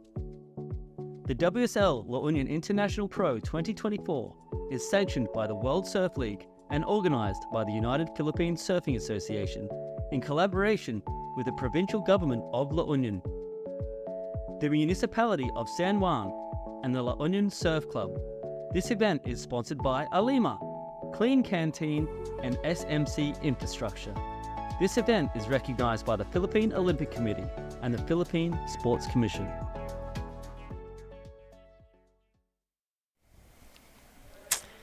And we're back. I'm here with True Starling and Jerry Deegan in the round of 16 of Heat 2. Here we go. Surfer in red, June Esquivel. Local boy, younger brother of JR Esquivel, the previous Heat winner. And in blue, we have Rico Dumagin, another local boy. Quick tap on the nose, just waiting for this to build up, holding his rail. Still hanging in there, waiting for the inside build up. And nice turn, and another turn, and he's gonna go back to the nose for one more time. And he's out of there. So good morning, guys. How are you today? Very well, thanks. Been a pretty fun day so far, watching the shortboard final and starting now with the longboards. Oh, they're all locals, all Yep. Filipinos. They Yep. all locals from here. Yep. Ah, okay, that's really interesting. So you know them all pretty well. What's your experience with longboarding? True, have you done much longboarding? Yeah, I've done little bits, but by Luke Smiley knows I'm not very good at it. Oh, well, I'm sure you're better than me. But I do admire watching it. I think it's a very technical part of the sport, and it's great to watch. Who, Luke, I'll let you call this particular ride and then I'll ask you a question. Yeah, here we go. Surfer in white. Oh, it just falls down on that. So you've surfed with all four of these guys, probably many, many times. Yep, and they catch a lot of waves. Yeah, a lot of your waves. Who's favoured to win this? I mean, June Esquivel had high scores on this previous heat, and Rico Dumigin had high scores in the previous heat. Chris Santo, don't count him out. He previously was a national part of the national team, and John Kennedy is an up-and-coming surfer from La Union too. So yeah. All of these kids are. Do you think these guys will go to La Union as well? Are they going to? Balair, all of them are going to be in Balair. Yeah? Yep, for sure. And how does a young Filipino lad get the name John Kennedy? Any ideas? I need to ask his mom or his dad. I don't know. I guess they really like John Kennedy, I suppose. But yeah, it's really unusual when I first saw that name. John Kennedy Martinez. Yeah, Crisanto seems to be more of the Filipino side of ano. Yeah, and have these guys all got nicknames? What would you call them if you saw them in the surf? Yeah, Rico is Rico. June is Baby June because he's the younger Esquivel. John Kennedy is John, and Crisanto is King King. King King? Yeah. Okay. Yeah, it's something we laughed Kinky. about before. Not Kinky, King King. Oh. Stop it, King True. King. All right, so Rico got a 5.25. It's a pretty good start. And Baby June, was that what it was? Baby June, yep. Baby June got a 4.50. So good start for those guys. We've only got 25-minute heats for the longboarders. Last heats got a lot of waves. There was a lot of waves ridden. Yeah, a lot of waves. Here we go. A replay of Surfer in Blues, 5.25. Straight on the nose, hang 5. Nice quick turn, and then just waiting for this. And another 5. And he's just grabbing his rail and waiting for the inside to build up. I believe he's riding a Zamora surfboards from California. Shaped by Ian Zamora. And waiting for this wave to build up. And yep, he's out of there. Shout out to the boys from Hong Kong, the Float Captain boys. I know they're watching, they're tuning in. Always supportive of surf events like this. You weren't tempted to join the event? I wanted to, but I didn't want to do a John Carby. Yeah. Hang on, or a True Starling. True ripped it up. Okay, we're going to go down to the beach and have an interview with JR. And JR Esquivel, JR, smooth surfing out there, taking off where you left off with the shortboarding in the quarterfinals. Did you have something to prove to yourself that you could progress through? Yeah, I was like thinking about my heat yesterday, and I got a quick big score, and yeah, I tried to apply it on my heat today and try to get some good backup, stay focused and stay active, catch a lot of waves, yeah. Now with the longboard, you move on to the quarterfinals now. You didn't compete in Korea. You don't need the points. But how important is it to have a professional surfing event back at La Union. How important is it for you and the community? It's a very big important for the locals here because they can show their skills and they can like compete with the international surfers, especially the Asia's best, and try to do everything what they can and try to win the event.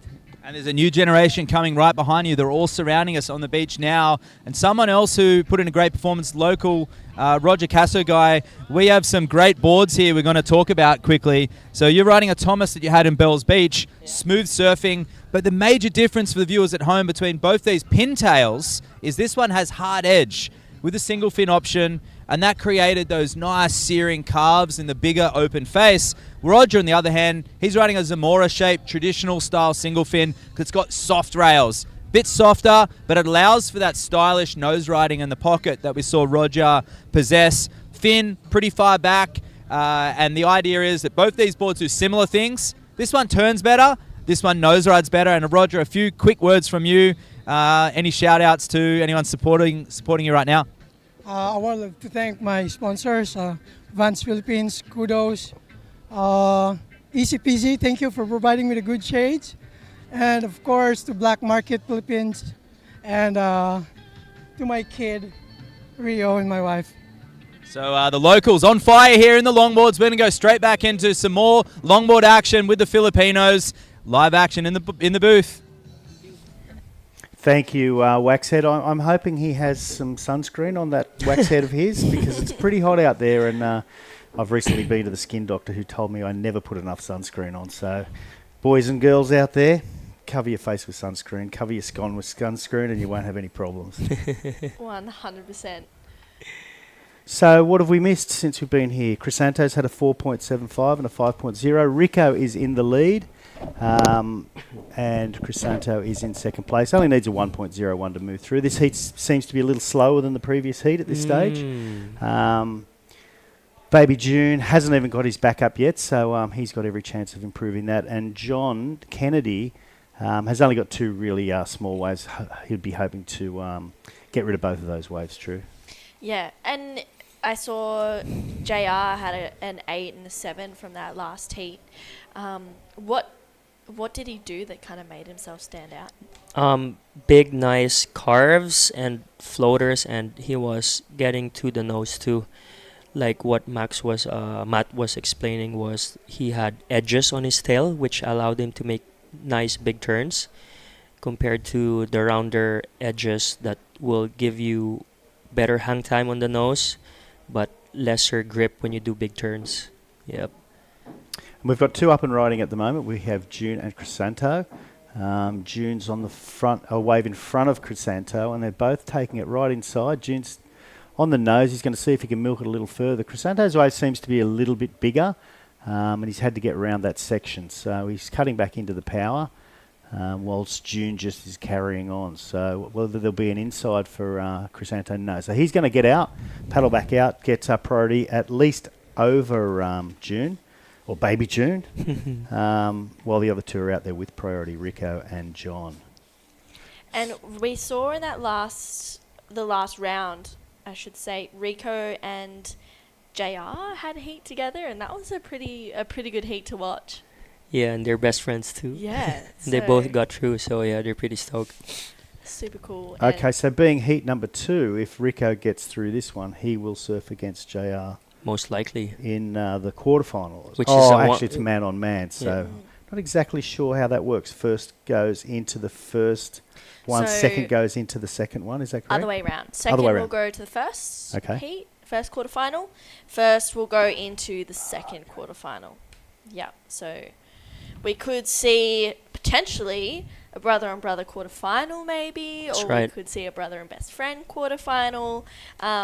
But regardless, I think we'll see 2 Filipinos in both of those quarterfinals.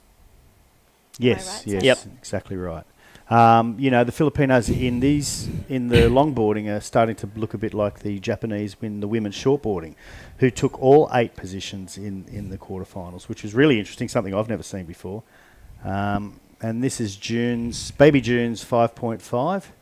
Tell us what happens here, Luke. Yeah, here we go. He goes straight to the nose. He's riding a Kai Salas board, a board shaped for his brother, JR, and he just stays on the nose. And nice, stylish turn. And again, waiting for this to build up. And a quick tap on the nose for a quick 10. And he goes left for a bit. And quick stop. It's cool to see the differences between June and JR's surfing.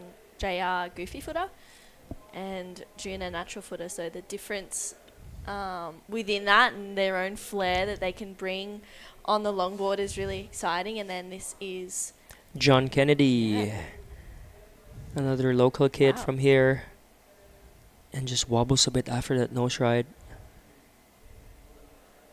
And he is down. So is it a bit unusual, do you think, to have two brothers, one being a natural and one being goofy? And I say that because I've got two brothers and we're all goofy. You look at the Irons brothers and the Hopgood brothers and they're all sort of the same. True, you and your sister, do you stand the same way? Yeah, we sure do. Left Okay. foot forward. Yeah, all right. So maybe a little unusual that these two brothers stand differently. This is the 6.35 from Crisanto. It's one of the set waves, one of the bigger waves ridden in this heat. Nice, stylish surfer. Just waiting for this to build up. And a drop knee and a bottom turn again. And he's out of there. A well-ridden wave. I think he got the extra points for the size of the wave there. Rico's on the nose there as well. Just cut back into the power. Back on the nose. And he finishes it off without flare. I was going to say with flare, but there was no flare finishing off that one. So see how he went. Yeah, so left foot forward, you said. Yes, natural footer. We're both natural footers, but my dad is a natural footer and his brother's a goofy footer. Oh, okay, that's interesting. All right. So yeah, well, I have two brothers, both are goofy footers. Funnily enough, one's a left-hander and two of us are right-handers. So who knows how it works? Yeah. Yeah, this is the thing with longboarders. They catch a lot of waves. Imagine the judges on the replay button. Yeah, look, I think the judges, particularly the priority judge, the beach marshal, everyone's pretty happy when it turns into man-on-man. There's only half the work to do. Yeah. Probably more crucial stage of the event once you're on man-on-man, obviously. So you've got to be on the ball. But, yeah, sort of cuts the work in half. Yeah, well, this is Crisanto up and riding. Few steps up to the nose. Locks in for a 5. Stepping back. Drops that knee a little bit for a carve. Bit of a split screen at the back. We have John Kennedy as well. Oh, gets a quick 10 there. And just trying to negotiate this section. Walking up the board again. Nice carve. Walks back up to the nose, and then will he get a finish? Goes up and over the foam on that one. Nice surfing from Surfer in white and Surfer in green. King King's dad, or Crisanto's dad, we were the first generation surfers of La Union. I used to surf with his dad a lot. Yeah, Enteng, Kuya Enteng, we call him. Here we go, Surfer in red. June Esquivel, he has 2 nose rides. Wow. And a big float in that big section. And he's hoping it's gonna stand up again. And just waiting for it. He's staying with this. Little fist bump there. Yeah, I saw that. Yeah, well, I suppose he was cheering himself on that big turn. And he's made it on the inside. Wow, that was a nice nose ride. Yep, definitely worth it. He stayed with that wave. And another one. See, that's halfway to the beach break already. Beach break looks pretty good too. I don't know if they can pan over there to the beach break. There's been some pretty nice left-handers coming through. Now, when you say the first generation, obviously not the first surfer, but the first sort of Filipinos. Yep. Yeah. I mean, the first local surfers that are from La Union. That grew up here. So it was Enteng, it was Bashong, it was Carl, one of my good friends too, and me. There was actually the 4 of us. So Inting's a name. I know a couple of guys in Shargo whose nickname is Inting. What does that mean? Here it's just like an old Filipino name, Enteng. Oh, okay. Yeah. And how does someone decide that? So Inting is not the real name, is it? It's the nickname, or is that No, the real it's name? That's a nickname. It's a nickname. So His how do real you name is decide you're going Clemente. to name your kid Inting? So you're going to name him. What's Inting that you know? What's his full name? Clemente. Clemente. Oh, Yeah. he probably wanted Inting. No one wants to be called Clemente. Too long. Sorry, Clemente. Here we go. Surfer and Blues 6.85. Nice hang 10 and a nice turn. And he walks back to the nose for a quick 5 and a 10, a quick tap 10. And another nice turn. And his third nose ride. And he floats it. Oh, I wish he made that. Yeah, it might have been another point there on top. Mm. Still, he got a pretty good score. We're still waiting on a score from Baby June, the surfer in red. And it's all pretty even up there at the top. You know, the totals, apart from John Kennedy, who hasn't had a great wave as yet, although he has had a 4.85, 12, 10, 11, 10, and 10. 10 June is waiting for another wave. So it's anybody's heat. Crisanto only needs a 5.76. He's already had a 6.35. That would be to move into first. Baby June, a 5.61 to move into second. And JK needs a JKM. 6.26. JKM, yeah. I feel like this score from June's is going to be a pretty important number, do you think? It was a pretty good turn out the back. Yep.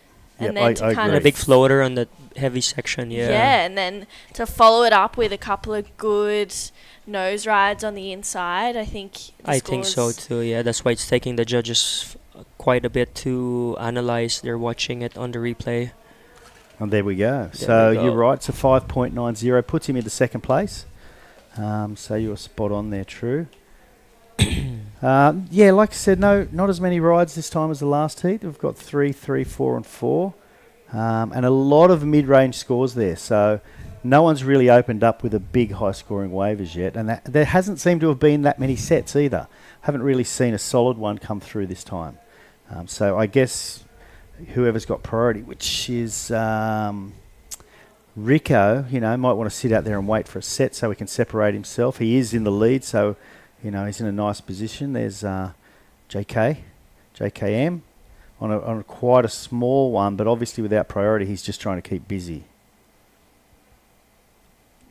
Yeah, a few steps through the middle of the board, gets to the nose, gets a quick 10, back to a 5, and he gets out of that one. Yeah, just under priority, maybe trying to get a few scores on the board. He's sitting in 4th and needs to better a 2.9, but he needs a 6.55, so I don't think that'll be the 6, but it could go into his top 2.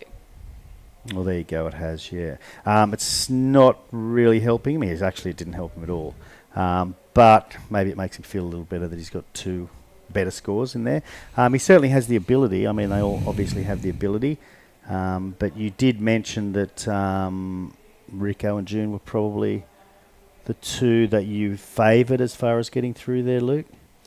Yeah, they have been competing in a lot of national events, and they've been getting good results.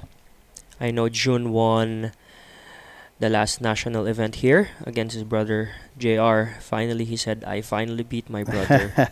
What's the age difference between those 2? About, I think, maybe 5-6 years. Oh, so there's a fair bit of difference. Yeah, okay. So June, when he was, I think, 12 years old, he got hit by a car right out front here in the highway.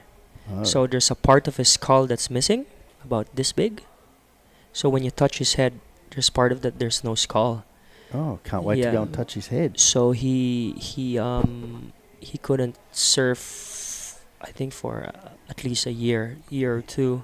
Interesting. And it's just recently that he's back into it. And is it still sort of nervous times when he's out there in case he bumps his head? I'm more nervous when I'm watching him surf. I always tell him, I always point to his head when he wipes out. Yeah, be careful. Yeah, here we go, surfer in green. King Villanueva. Quick tap on the nose. Nice, stylish turn. And I hope he didn't hit his chin. It looked like he cracked his chin right there. We had a surfer from Cronulla, Gary Hughes, lovely guy, big wave surfer. Okay, sorry, John. major fall off there. But he did the same thing, was in Hawaii and cracked his head and lost a piece of his skull and wore a bicycle helmet for many years while he was surfing. Yeah, he's back to full fitness now, and hello Gary, he's a super nice guy. Everyone in Cronulla knows Gary Hughes. The doctor said they can put a titanium plate, but they have to wait for him until he's fully grown. So his skull doesn't grow. Like, it has to be in a full grown skull. So yeah, we're waiting for that. It's probably gonna happen this year or next year. So, yep. Wow, that'll be a little less, nerve-wracking for family and friends watching Jun. Yeah, I'm surprised he doesn't wear a gaff hat or something like that, just for safety reasons. Like I said, that's what my friend Gary Hughes did. A similar thing happened. It wasn't a car crash, but he wore a helmet every time he surfed. Well, here we go, live action. Rico. Nice turn there, driving through it, walks back up to the nose. Potentially going to better his position in the lead on this one. A good-looking wave, a few steps there, and just really negotiates that end section, steepens up quite quickly. Yeah, he got out of there quickly, otherwise he was in trouble. It was good to get a finish. Nice, stylish surfing from Rico. Looks like there's a few sets lining up out the back there. One out the back looks like it's going to come wide, as is this one. You can see an Eskimo roll there for, I think it was John Kennedy. 2 minutes in this heat. You can see Jun waving his arms. He is in second, needing a 6-2-1 to go to first. John Kennedy up and riding on this one. A bit of a whitewashy wave, but redirecting down the line, waiting for a bit more of an open section. Nice carve. Walks up the board here, taps it quickly on the nose. Trying to find a bit more of a section where he can really lock in. Once again, redirecting back. He needs that 6.55 to get into second place and doesn't really get a good combination at the end. No, I agree with you there. I think he's going to struggle to get the 6.55 on that particular wave. He's only got a minute and a half to get back out there as well, and he won't have priority. So, yeah, June's waving at us saying, "Hi, True, can you talk about my next wave? Make me look good." So we can see the people in the next heats preparing to go out there, which would be Warren Lopez, Jefferson De La Torre, Jo Marie, how do you say that? Ebueza. And Ching Chin Yuan. Okay. He's a Thai surfer, is that correct? Taiwan, yeah. Here we go. Surfer in green. Crisanto needs a 5.05 to advance. And surfer in red currently in second place. Up, and he's down. Here we go. Surfer in green, milking this on the inside. Quick hang 5. And a nice stylish turn. And still hanging on to this. Waiting to see if he has another nose ride. And he is out of there. And he likes it. Yeah, that'll be nervous times for him waiting for that score to come in. Surfer in green needs a 5.05 to advance. And June is also waiting for a score to come through. Yeah, I don't think June's is going to be a big score, and with 15 seconds, it could be worthwhile. Oh, wow, here he is, up and riding. June straight up to the nose on this one. Trying to find another nose ride here. Tries to go for a tap, but gets a little bit fumbled. He's going to try and hold through with it, and then out the back. Rico, I think, also up before the Hooter, so a few scores. There's a bunch of stuff to come in there. Yeah, I think Rico's pretty safe. June and Crisanto, I'm not feeling that there's a decision yet on who's going to go into second place and move on into the next round, which will be the quarterfinals. So I'm not sure if we wait for the scores or we go to a break. We could probably got a second or two to see if those scores come in. And it's, nail-biting times for June and Crisanto. Yeah, okay. And if that's the final result? That's the Heat 1. So advancing in the Heat 1, we have J.R. Esquivel and Roger Kasugai. Our two top longboarders in the country. Oh, wow. Well, we'll see them in the quarterfinals. We do have scores for Rico, Jun, and Crisanto as well. That is the point at Surftown Urbistondo, and the next beach where Flotsam and Jetsam is. There's a nice beach break there too. few waves around there. Yeah. Well, looks like we'll go to a commercial break and come back with the results of this last heat right after this. Let's wander the historic city of Vigan. This UNESCO World Heritage Site is one of the best preserved Spanish colonial towns in the world. Walk along cobblestone streets of heritage houses and historic attractions dating back to 1500s. Don't forget to take home Ilocano crafts for pasalubong. Travel back in time in Vigan. The WSL La Union International Pro 2024 is brought to you by Tingog Party List, House Speaker Martin Romualdez, and the Department of Tourism Region 1. The WSL La Union International Pro 2024 is sanctioned by the World Surf League and organized by the United Philippine Surfing Association in collaboration with the provincial government of La Union, the municipality of San Juan, and the La Union Surf Club. This event is sponsored by Alima, Clean Canteen, and SMC Infrastructure. This event is recognized by the Philippine Olympic Committee and the Philippine Sports Commission.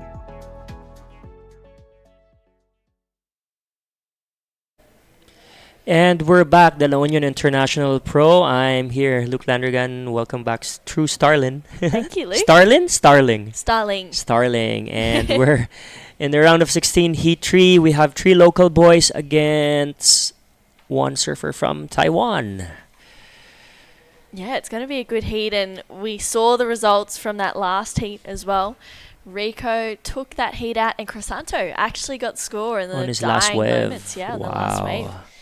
So Jun Esquivel coming in 3rd and John Kennedy in 4th. And here we have up and riding Jefferson De La Torre. Here we go. Jefferson De La Torre with a quick nose ride and a floater, and he falls down. We have 25-minute heats, and there's a lot of time for our surfers to catch waves. We would want to thank our sponsors. Department of Tourism Region 1. Shout out to our fellow surfer and brother Jeff Ortega for always sponsoring and helping and supporting surfing, promoting here in the Region 1, and all throughout the Philippines. Tingog Party List, House Speaker Martin Romualdez, our La Union Governor Rafi Ortega, our Mayor Arturo Valdez. Thank you guys. Here we go. Surfer in white, Jomar Irbuesa. Local boy, nice nose ride, but he doesn't make that through. Yeah, that looks like a hard turn to make off that one. I think the conditions seem a little bit tricky out there, but with maybe a little bit of texture on the waves. I believe Jomar is riding a board shaped here in La Union. It's shaped by Tick Boy. Here we go, surfer from Taiwan. Nice quick tap on the nose. He's on a bigger wave, which is breaking further out in the channel. And he's just waiting for this to build up on the inside. And he's out of there. Yeah, nice wave from the Taiwanese surfer, Cheng Chi Wan. Cheng Chi Yuan. Have you been to Taiwan? I have. Yep, I was at Jinsun Harbour last year for the QS 3000, and oh wow, these cleanup sets are rolling through. Yeah, I've been to Taiwan too. Good food. Yeah. Great waves, and it was a great experience. Yeah, it was amazing to be there. Also amazing to be here, and great heat from Rico Dumagin from that last heat. He's down there with Camille. Okay, we are live, and this is Rico Dumagin's second time to compete in the WSL LQS here in La Union. But last year, you only made it until the round of 32. Round of 32. Well, I have good news for you because now you have booked a ticket to the quarterfinals. So tell me, Rico, what is it about you today, the new and improved Rico, that is more capable of advancing to the next rounds? What has improved or changed in the past year? Practice. Pwede Tagalog. Practice lang ng practice, and then yung yung kahit ko kanina, sobrang team ko sila. Every time na nagpa-practice kami sa shore as a lineup, sila lagi ko nakita. So, yung ginagawa ko na lang is do my best and sinasabi yung tinuturo sa akin ni GR and ni Marvin. Yun lang. Okay, so on the national tour with UPSA, I also had a chance to interview you, and you told me something about working on being more focused in the water. So what have you been doing to attain this focus? How do you quiet your mind? Kasi past years, pangit yung yung last run ko, and then sabi ko sa sarili ko, mag-focus ako, training, disiplina sa sarili, and then now, okay siya. And then sana continuous lang yung next round. Okay, so, all right, thank you, Rico. With more focus and determination, and of course, confidence, you are soaring higher than you did before. Okay, I think you have quite a lot of fans who are requesting for a shout out. Go ahead and shout out to there. And would like to thank you to my sponsors, Zamora and Alima. And then shout out to my girlfriend for registration sa WSL. And to my 2 dogs there. Nanonood din. Thank you. All right, thank you so much, Rico. Back to live action. Thank you, Camille and Rico. Rico always the funny guy. He's the clown of the group. He said thank you to my dogs. They're both watching at home. My dogs. Oh my god, that's amazing. Thank you to his girlfriend for registering him. Thanks, Tarish. How good is that?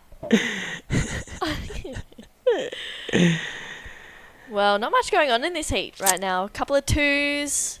Yeah, it's been slow. Yeah. But here we go, Jefferson. Little tap there. Driving through this one once again, coming unstuck. Yeah, there's a bit of a wobble in some of those sections there.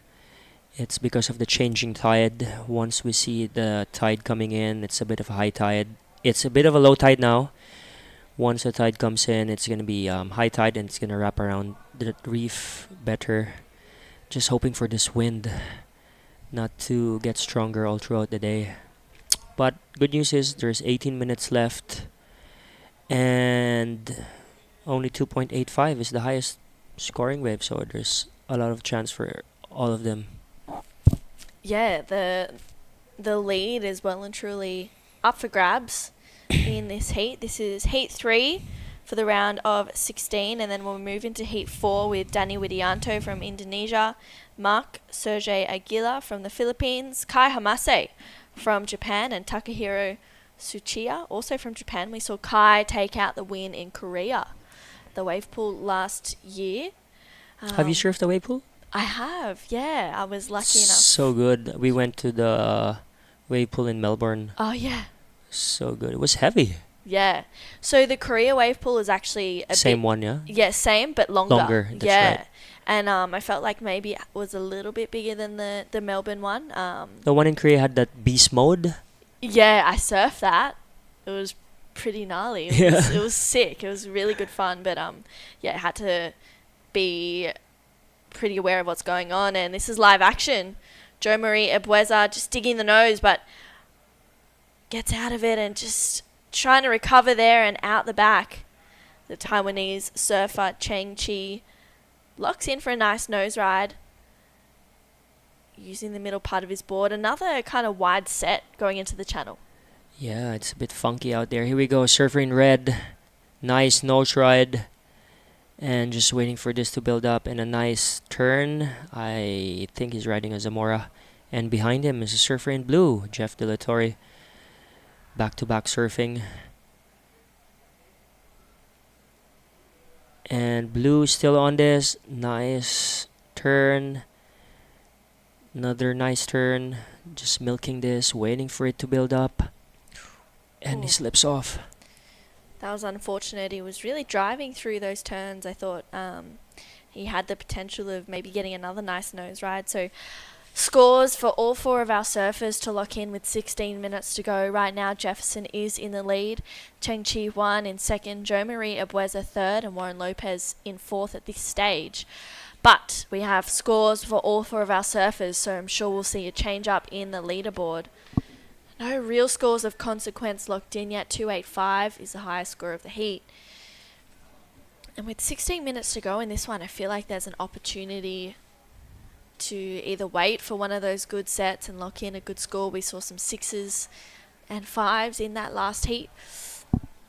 And coming up next with Danny, you know, he was both in Shortboard. the shortboard and the longboard, and it's really cool to see that transition between the two divisions. Yeah, just like JR, Danny is all-around surfer. I always see him at Kuta, surfing there in the Kuta halfway. Very well-rounded surfer. Yeah, and a lot of experience. He's a great shortboarder and is a really, really good longboarder too. So it's exciting to see him against Mark Aguila, local surfer from Balair.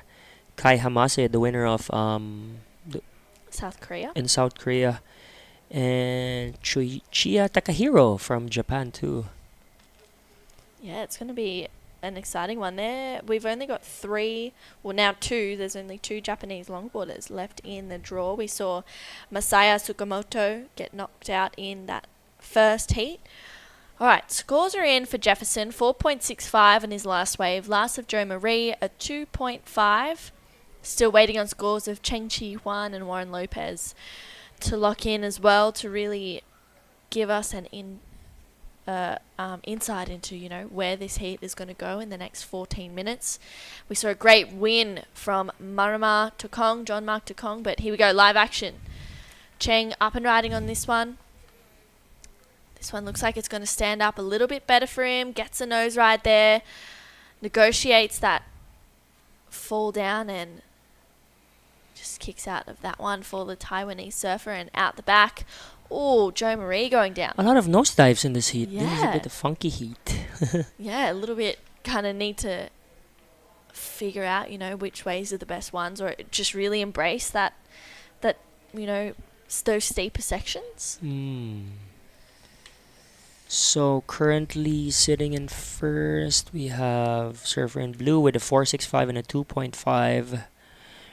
Waiting for a few scores to drop, but now there is Surfer in White in second. And that will change as soon as Surfer in Green locks his third wave. Yeah, a few scores to lock in. We are into the quarterfinals for the women of the LQS. We've got 2 more heats of this round of 16, and then we'll see all 4 quarterfinals locked in. Scores have come through for Cheng Chi, 3.25 on his previous to last, a 3.35 on his last. And also still waiting on a score for Warren Lopez. He's only had a pair of throwaway scores. He needs a 5.75 single score right now, but with 2 waves, he can well and truly take the lead. Here we go. Here he is, Surfer in Red. And hang 5 and a quick turn and waiting for this to build up. And taps that whitewash. Waiting for this wave to build up throughout the inside again. And just waiting patiently. And he's out of there. So Surfer in Red only needs a 2.15 to advance. Not a big number. No. And Surfer in White, currently in fourth, needs a 4.10. Yeah, 4.65, best wave of the heat. A little bit of a slow one. Maybe the conditions just having a moment. We had 2 pretty exciting finals for the QS 3000, so maybe Mother Nature just saying, I just need a minute to just regather. But scores to lock in for this last wave of Warren Lopez, and we'll move on through to the quarterfinals for the longboards after this. I would say so. Yeah, I would say so. The There's waves are, waves. yep. There's waves here, it's contestable. Everyone's still getting 3-4 waves each. Here we go, Surfer in Red. Last wave a 3.6 that moves him to first place. Alright, here we go, Jefferson. Having a good look at this one. He's up and walking up the nose. Locks in for a nice hang 5 there. Negotiates that drop really well. Staying low. maintaining that center of gravity. And he jumps out of that one.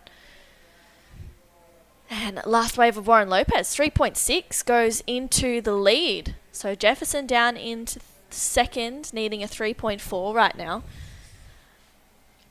Cheng Chi Wan chasing a 3.96 to go up into second place. Jo Marie Ebueza, 4.8 to move into second.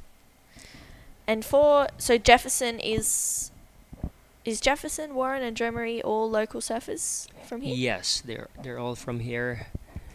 Yeah, they surf this point a lot. Unusual for them to produce low-scoring waves right now, but there's 10 minutes left.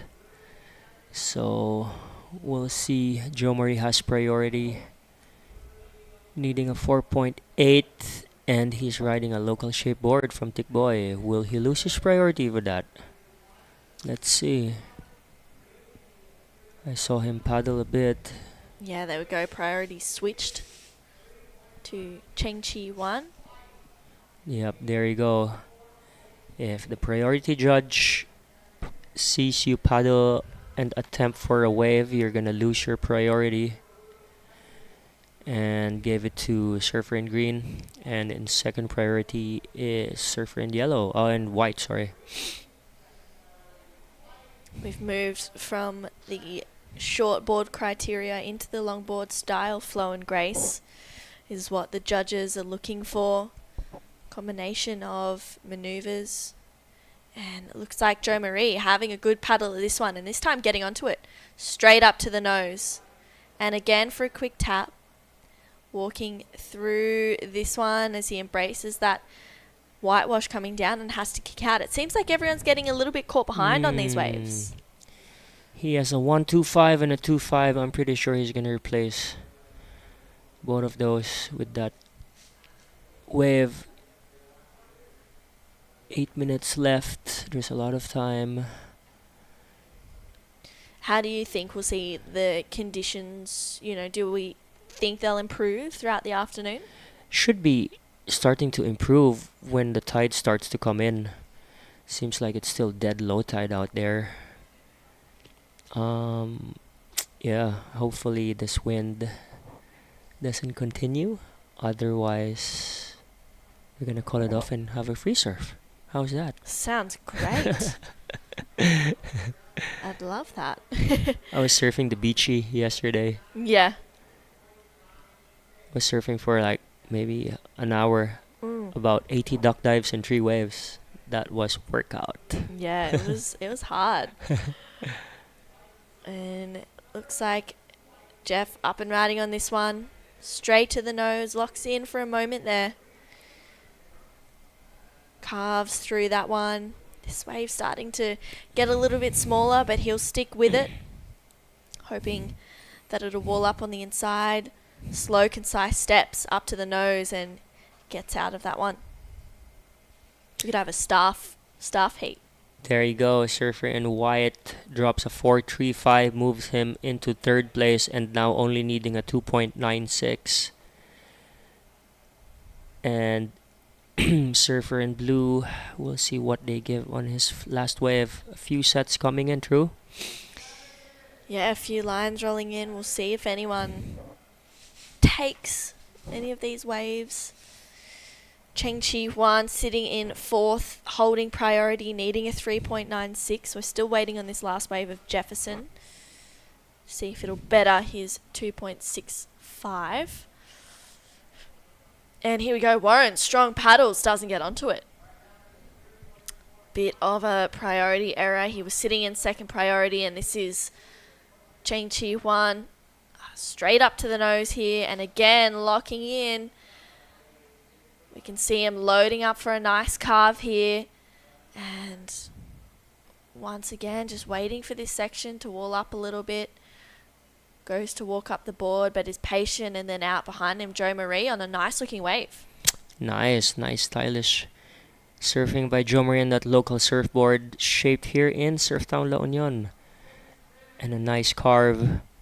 And just holding that rail, waiting for this to build up. And another nice carve and bouncing it on that whitewash. And before that was a wave ridden by Surfer in Green. And now here again, surfer in red. Red currently in second place, needing a 3.66 to move into first. So yeah, we'll see. There's a few waves ridden. Good luck to our judges. Yeah, there's a fair bit going on right now. 3 waves for 3 surfers. We got 5.5 minutes remaining right now. Jefferson, that last wave, 3.45. He goes into the lead. Also has a 4.65 in his scoreline, and he'll more than likely regain that first priority as well, putting him in a pretty good commanding position for the back end of this heat. But once again, no one's really broken the 10-point range in regards to combined scores. So a bit of a low-scoring heat, this one so far. Yeah. The highest score so far is a 4.65. Everything in the mid-4 range. Nothing above 5 yet. We'll see. The last wave of green seems like a good set wave, a good nose ride, good stylish turns. Few scores locking in for this last one of Jo Marie in the white at Boisa. One more score to lock in, and there it is. 4.8 goes straight into the lead. Best wave of the heat so far, but also waiting on this last one of Cheng Chi 1. He needs a 4.75 to go into second place. I feel like we might see a little bit of a shift in first and second place right now. Yeah, looks like it. It's been shuffling every other wave catched so far. Yeah. Few little inside ones rolling through, not eventuating to anything. Hence why no one is on it. So just under 4 minutes. Still waiting on this score for last of Cheng Chi. But Jo Marie goes into the lead. Warren Lopez. Nice hang 10 there from and he just falls off. Wow, that was pretty unfortunate for Warren. He had a good start. He had a hang 10 on his first maneuver. There you go. Surfer in green gets a 4.75 and puts him in second position. Now blue needs a 3.46 and red needs a 3.66. And here we go, Cheng Chi live action. Up and out of that one, maybe wanting to better that 3.36 where as quickly as he can, because Jefferson and Warren are both very capable of getting those scores. Warren is sitting a little bit further inside than everyone else. Maybe because of his priority. Yeah. He has third priority and he might want to sneak a few under his current priority situation.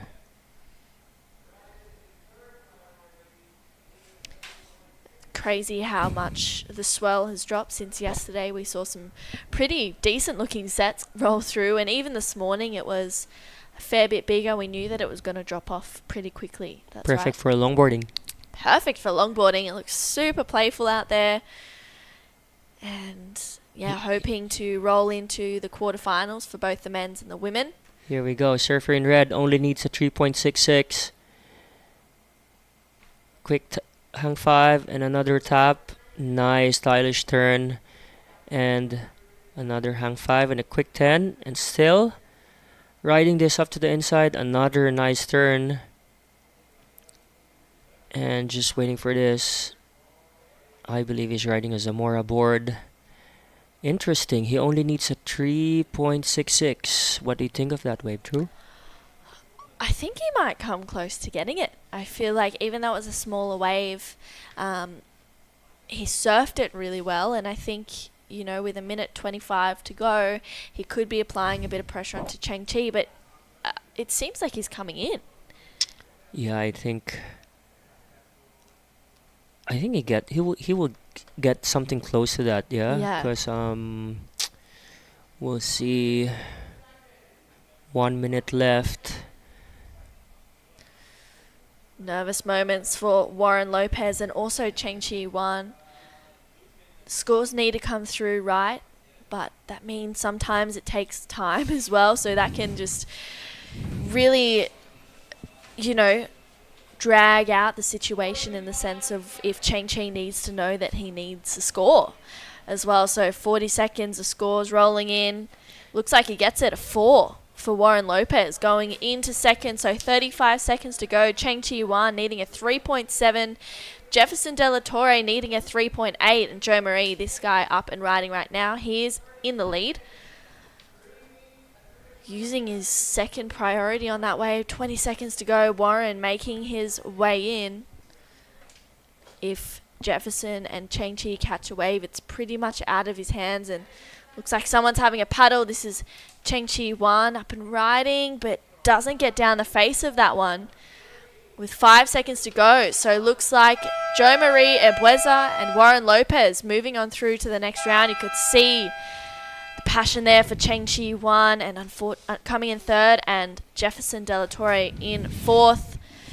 They're the results of round of 16, heat 3. Don't go anywhere. We'll be right back with an action-packed heat number 4. Danny Widianto from Indonesia and Kai Hamase coming up next. Quatro cantos, di ko mo antos sa imong kabastos kay dili ko santos. Gusto kong tinuod nga gakos, bisag walay gastos kay dili ko anang paggapos. Quatro cantos, di ko mo antos sa imong kabastos kay dili ko santos. Gusto kong tinuod nga gakos, bisag walay gastos kay dili ko anang paggapos. Let's wander La Union's Tangadan Falls. The perfect side trip after surfing the waves. Hike along the scenic trail and be greeted by the majestic 50-foot falls. Whoa! The best part? A dip in its cool, refreshing waters. Seek more thrills in La Union. Let's wander the 100 islands of Pangasinan. 124 to be exact. Each with their own hidden secrets to be explored. The islands are connected by the Lingayen Gulf, and bridges, and even zip lines that let you fly from one island to the next. Woohoo! There's hundreds of adventures to dive into when there's 100 islands to explore. Welcome back. Round 16, Heat 3. And they're the results of the last heat, the local affair. But in this one, Danny Widianto, Mark Ugilla, Kai Hamasi, and Takahiro Shuchiya. And out to an early start, it's Danny, the elegant natural footer from Indonesia. He's surfing across the shortboard division as well as the longboard, as is JR as well, who progressed through his heat earlier. And good signs here with actually ratings leader Kai Hamasi, but over in Korea, first time Danny wore a full suit, let alone booties, hood and gloves, ended up making the quarterfinals. What do you think? I sometimes when I hop in a wetsuit, it tends to feel really good because it really starts controlling your body. And some people don't like surfing in a wetsuit, but it does restrict you a little bit, and it becomes a lot about form. And sometimes it really helps you sort of keep those forms, hold those positions. And then there's always that wonderful time where you get out of the rubber and you feel like the freest man alive. Yeah, that's so funny you say that, because I'm well and truly in agreement with that. Whenever I surf somewhere in a lot of rubber, like Bells Beach, for example, I feel like my composure, because it's really difficult to raise your hands in a 5mm wetsuit, so you're generally surfing a little more understated. Yep. And in the longboard criteria, and in fact in the shortboard criteria too, if you're actually carrying that flow and that momentum through your body language, it can reflect to even more powerful turns. Yeah, absolutely. Board shorts, you're always feeling more activated, warmer, and but still a great result for Denny over there. But Kai Hamasi, ratings leader, and that one was a scrappy heat, but it was Ebueza who was able to come through at the end with Warren Lopez, the two goofy footers. I'll be super happy to moving in to the quarterfinals, local boys, and it's stacking up like the women's shortboards division. It's starting to stack up for Filipinos. And they're going to need to climb up the rankings. And I'd have to say this would be one of the dark horses of this division right now. So Takahiro, nice opening nose ride there. He's on a Ross concept shape, a board made in Bali. It's an Australian style outline. When I refer to Australian style boards, I mean the wide point of that board's a little further back. Diving into surf history, it was primarily the Hawaiians and Californians that ruled surfboard design for hundreds of years. And then let's go forward. Let's watch Danny. Nice set wave, gets on the nose. Middle of the board composure. And a critical little moment there. Another moment on the nose. There he is. That's a better nose ride. And he's coming back into the power source. And this is the best wave of the heat so far. And trimming this one through. And he kicks out completion, which those surfers in that last heat were really struggling with. And we're going to go down and check out what Abuiza has to say after winning that heat with Camille on the glass. Another La Union surfer makes it to the quarterfinals of the men's LQS here in La Union. Jo Marie Abuiza, congratulations on that win. Now, I've never seen the sled you rode before. I think that's more of a high performance board you're riding now. Tell me about the board you're using. The board I'm using is thick boy shape, local shape from here in Philippines, and super good board, and it's already like 3 years board already that's my 3 years board already, and like 3 times broken already. Yeah, and so happy to advance to my heat, and thank you so much to all support, and thank you so much to my family, friends, Elusurf team, and let's go to the next round. Okay, so interesting choice of equipment for you, that even though the longboard has broken 3 different times, it's still the board you chose for WSL. Is it because the waves, the conditions now are better suited for high performance than traditional logs? For me, it's better to use high performance because it's hard to use lug, because if you use lug, it's hard to nose ride, like turn. So it's better to use high performance board. And that's it. Thank you. Okay, looking good out there, and great interview, great answer. Congratulations, Jo Marie, and good luck in the quarterfinals. Let's go back to live action. Thank you. There in the water yesterday, and interestingly enough, he started over on the beach break. So beach break yesterday, he thinks he's going to be a lot like the next leg, Belair. So he actually went out and he spent about probably 15 to 20 minutes over on the beach break, and then he hopped over to the point. Wow. Really, really smart, and sort of looking towards the future, not just mindset on this one. So yeah, and he did scrap through that heat. And I like what he said about the boards in between his second language, English, describing that high performance board. The elements of that board are a little more rocker and some edge in the tail, which makes it a little more satisfactory getting through the chop. But a lot of those surfers were generally just struggling with positioning in their local lineup. And it is difficult out there when you have a flatter, wider surfboard.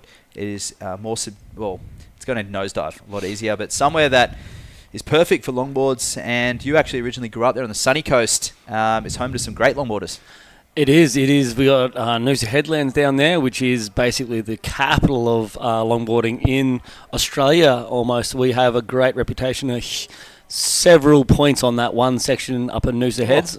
And a heel hang there for my Aguila. gosh. And he goes incomplete. So that was a critical moment there. It was a destined closeout, and he went up to the nose, spun around, and I think he got both heels over the nose. That is a scoring maneuver, an element of risk, but you got to control it and ride out of it. So if we get a replay of that one at some point, that was Blue's last wave, that'd be cool just to dissect it. Yeah, I think it'd be good coming from you how to dissect that, because the heel hang, is it worth the risk? Is it a high scoring rewarding maneuver, or is it more of a showman sort of thing? The judges are probably deciding that at the moment. If he was to pull that off, it would have been a difficult one. And I would say if he was to pull that one off, being a set wave, let's say a hang 10, the single hang 10 might be like a 5. I think the heel hang might have got him like a 6, perhaps, if it was the right out of it. But just that, likened to a pretty nice, lofty re-entry. And this was Kai Hamasi, who's got off to a pretty healthy start, a 6.75 and a 3.15. And this is the 6.75, I believe. So in the pocket there, gets a nice long hang 10. See the tail way out the back behind the whitewater. And that carve looking nice, controlled, clinical surfing, which we see in a lot of the Japanese shortboarders too. Yep, they train very hard and they're very structured and disciplined, and it really transfers in their surfing. So they will go out and they will just lock in that board into the critical section, and then they'll do it another 30 times to make sure they know where that board sits, and more importantly, how it feels when it sits there. And connection with their equipment, as we saw boys are trying to get the words out for what he was riding and the equipment under his feet. It is a difficult scenario to learn all that, especially when you're changing equipment all the time. I know these guys borrow each other's boards and borrow each other's fins and equipment, and they're making use for anything they get their hands on, really. That is slowly starting to change. Some of them getting sponsorships from overseas companies and some collaborations with some brands that will start seeing some better quality longboards make their way over here. Absolutely, longboards, shortboards industry. These events, thanks to the WSL, is industry growth because we get surf tourism, which means eyes turn to this place, and we've showcased great wave throughout this entire event. So I'm sure the Department of Tourism are very happy with their money well spent out here. And this is fast becoming, well, it is the longboard capital of this island. And this is Aguila here, the Philippine surfer. 3 nose rides. That one was a little more critical. See how flat that board is. And he gets on the tail to steer it through the chops.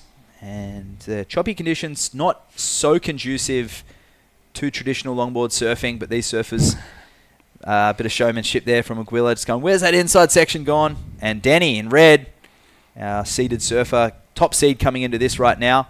Nice combo of maneuvers there, coming through the inside. Ooh, nearly goes under, but he completes it. And Kai hanging 10 on the outside. That's also one way to take your eyes off your opponent. Oh, another nose ride on the inside for Widianto. And that one, a nice little gash. And he finishes nice and complete. The Japanese-Indonesian so far running away with it. And it is great to see that mix of body languages and styles. And you can see... And it literally is that structured Japanese approach versus that Indonesian. I know you use the word hot dog. It's not quite that hot dog style, but he's definitely a lot looser. Yeah, a bit freer. Yeah, for sure. You see very straight back, good posture from Kai Hamasi. And this is the other Japanese, Takahiro. Wow. We'll talk about a bit more about boards in a moment. But we talked about the other day, the way that board fits the pocket. Although it's flat, it's turning in that arc a lot easier. The reason being the wide point back. And that's what we see on shortboards. The wide point is back. And you'll often see those boards turning in the pocket effectively. Yep. When you have a big old wide nose, the problem is it's like a pendulum. It takes a long time to swing that thing around. Absolutely. And I think JR has actually showcased what difference board shape can make, and he's riding something that's not traditionally ridden out here, and he's dropping scores that other people are sort of questioning why. It may just come down to equipment. Yeah, he just took a different approach to the lineup. Pretty smart too. Once again, riding that board straight after the shortboard event. The judges did switch over, but their heads have been watching re-entries and carves all day long, so reading this situation. And Kai Hamasi, current heat leader, with a 6.75 and a 3.15. That one will not go into that top 2 total. Widianto score. All 4 surfers still to lock in that last exchange. And back on the surfboard design, it was pretty much all Hawaiian influence up until the 1940s. It was when a couple of the Californians, it was Matt Kivlin, who was one of them, went over to Bob Simmons and Tom Blake. They used their influence from the Hawaiians to start playing with fins, start playing with surfboard designs, making shorter surfboards inspired by the Hawaiians, the way that they would slide and use their hips, their knees, their ankles on their long, well, back then they were actually shorter 11, 12-foot boards than the 14-foot boards that were familiar in the region at the time. Came back, added fins, started playing with outlines, putting rails and balsa boards. We went from redwood to balsa. And all of a sudden, the Malibu was designed, shaped after the boards they rode at Malibu Beach. And it's one of those things we do say in Australia. We get the Mal out. The Mal. I'll go through this. 7.05 for Danny, and this one we thought he was going to go under. It pearls for a moment, and I'll get through the technical analysis there. So that was that flow connection with the maneuvers, and here most of the surfers in that previous heat falling behind the whitewater, but it's the momentum and composure of Widianto who gets that critical 10. Most of the points coming from the flow between the maneuvers and the hang 10, and he knows it was a good score. That'll go into his top 2, taking the lead from the clinical Kai Hamasi. And I'm so stoked to see the shortboarder Widianto, who's just in the longboarders just for a bit of fun. He's sharing boards with his sister right now. They both share board. They have one board between them. And Danny's obviously in the shortboard side of things. But the future of longboarding is in front of us right now with a lot of things happening in the world. I've been to a lot of events in the last 6 months, Carby, and spending time in Hawaii, El Salvador, California, and I have not seen a more stoked bunch of surfers than what I saw than the Japanese surfers out in Hawaii, the kids. Yep. The El Salvador new surf culture generation coming through, and the kids here in the Philippines and the Indos that are coming over to enjoy it. So they're traditionally not surfing nations. Nope. That are the happiest, most stoked. And if anyone else doesn't want to sign up to WSL, I know there's hundreds of hungry kids in this region that are ready to take the reins. And that's the joy of them being in this position. It's still 100% joy because the rewards may not be there for them yet. So it's passion and fun that's getting them through. You get into the danger of the Europeans or the Australians. It's 100% career now. So they're taking more of a career mind. Don't get me wrong. I know every surfer loves the game so much, but it becomes a career, a job, and these guys are just really enjoying themselves. So for these guys, it still might not be a career. A career might come off the sideline of this, and the other guys are enjoying it, and we're heading towards that fruitful time. So I think they're loving what's coming. Yeah, and this area is just so suited to longboarding, and these people in particular grew up around beautiful hang 10 poise from Hamasi, the great posture, good technique, the technician from Japan. I'm going to call him. He's not working for Toyota. No, he's a professional longboard surfer putting on a clinic here, and Takahiro behind him, our other Japanese surfer in green, waxing up his board the other morning, 5:30 in the morning, day one, after a long trip. A lot of the judges, commentators, event crew going, we need to get up early, but not at 5:30. I think that might be the one waking Jerry Deegan up. Waking the Dragon up, waxing his Maybe longboard. Jerry will do a post-heat interview if he makes it through. I think that wave from Hamasi is definitely going to ask that question about the judges' lead, and I think he's going to get that result. It was a very well thought out long ride as Danny gets to work on this one. Also trying to throw away a 4.75. So I reckon Kai's 3.15 is in danger of definitely getting thrown out the door, and I reckon he's going to get into that possibly very good range score with that one because he did lock in some of those critical 10s on that way through that wave. We talk about coastal hamlets, surf tourism. We talk about Siargao a lot. And this area, we're at Mona Lisa Point, La Union. It's a beautiful beach in San Juan. And longboard surfing, shortboard surfing, we just had the Filipino champion of the QS 3000, Marimar, John Mark Tokong, taking that win. He's from another island. He's from Siargao, Cloud 9 with his barrels. But showcasing the quality of waves in the Philippines, the preparation that these surfers will take from these events moving over to Australia and the QS. In the longboard world, there's another QS in Belair after this, and there may even be a fourth one announced. Then they'll head off to the first leg of the World Tour, which hasn't been finalised, but I can tell you it's a pretty exciting list of places that I have seen earmarked right now. And these surfers are vying for one spot on that World Tour, but there will also be a wild card. And I've watched every single heat of this QS so far, both online and in person. Yep. And there's a couple of people. That's the exciting thing. One of these surfers will be on the World Longboard Tour, no doubt. We know we've got JR on there already. One of these surfers will be on that tour, and it's not just another level. It is the top level. It's going against the world's best. So exciting for longboarders. Like I said, the LQS 1000 title doesn't really do justice to the importance and what's going on in these heats because this is aiming for that top spot. Yeah, and a lot of people were surfing on the UPSA domestic tour, same in the JPSA. Over in Korea, they have their domestic tour as well. We actually said goodbye to a couple of favourites coming in this event as well. Kim Dong-kun from Korea, who made the final over there in Taiwan. He was unfortunately not able to progress through his heat, so that's a huge blow for him. And looking forward on the rankings, Kai Hamasi is going to extend his lead. And for him, I feel like it's a long time coming. He's been one of my favourite surfers for many years, and I've made no secret of that. I've always been a big fan of him. He's come over to Noosa to compete down in your old neck of the woods there. As we take We've got a QS coming up to Noosa soon, right? Is that on the cards at the start of the year? No, not a QS there. It's just it'll actually just be at the normal surf fest. It traditionally is a QS. Yep. But they have parted ways for this season coming up, and we have one at Burleigh, actually as part of the Gold Coast Open, which is also a Australian QS as well. So that is exciting. They're going to do a back-to-back event there with the... You know, the exciting thing is the Gold Coast Open, which is the QS 3000, there is crossovers between long and shortboard. Landon Smales, who is a tremendous shortboard surfer from the Sunshine Coast, he's from Noosa Heads. He's competing in the long and the shortboard there. So I'm excited to watch his progress and talk about JR, talk about Danny Widianto. And there we are, La Union. Look at the right-hand points. Seeing that far distance. There's an epic right-hand point. There's a reef there. Great beach break. There's another one just there. And that's our point at the bottom of the screen. Mona Lisa Point. That's where we are right now. San Juan. Look it up. And we are that's just a sample size of what we got going on here in the beautiful San Juan La Union. And a 7.35, as you were right. John Carby riding through the whitewash there. Second nose, and this hang 10, critical moment. Slightly elevated with air under the nose.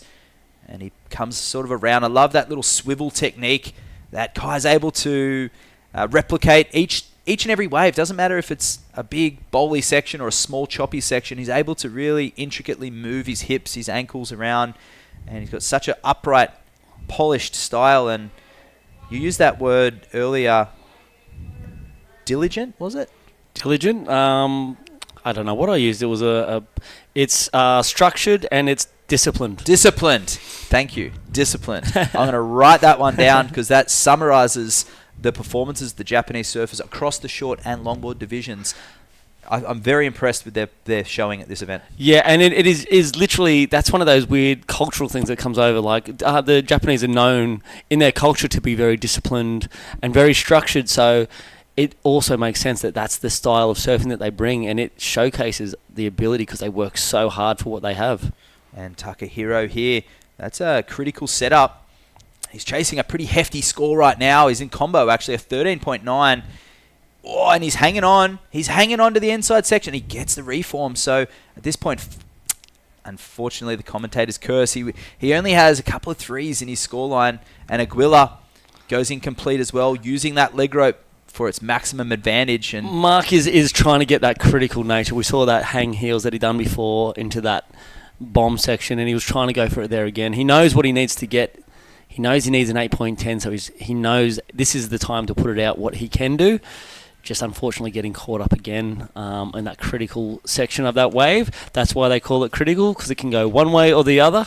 Unfortunately for Mark, that went the wrong way. And surf tourism booming, well, starting to boom over here in the Philippines. And we want to thank the Department of Tourism Region 1 for their cooperation along with the Tingog Party List House Speaker Martin Romualdez, who have been instigating the sponsorship for this event. And as well, the Governor, Rafael Ortega David, and Jeff Ortega, the Department of Tourism Region 1 Regional Director, and San Juan Mayor Arturo Valdez. We thank you so much for laying this platform for not only Filipino surfers, but the Asian region. And I'll tell you what, there's a lot of people tuning in from Australia, the US right now, Europe. Upcoming in the women's division, we have some Korean surfers. We have a surfer from Italy as well, young Ginger, 11-year-old. Amazing that she's involved over here in San Juan. You wouldn't think about it. You wouldn't have predicted it. So it's amazing that she's here. Yeah. I just want to also shout out to Vincent Marcos, Vinny Marcos. He has been a huge pivotal player, presidential son, and he loves surfing. Like, what an exciting place to be in. Not only that, he's just a great guy. He 100% gets behind this because he knows what it can mean for his fellow country men and women in that next generation. So I also I can't say too much because we've got some major sponsors, but he is one of the pivotal players that his passion and his love for surfing and also the next generation of children. You could hear it in his speeches the other day, and just on land and in the surf, he's passionate and he's humble about it. He's not using too much position. He's just supporting surfing, and he gets it. It takes a famous Billabong quote, was it? It takes only a surfer knows the feeling. Yeah, love that. It's really nothing truer.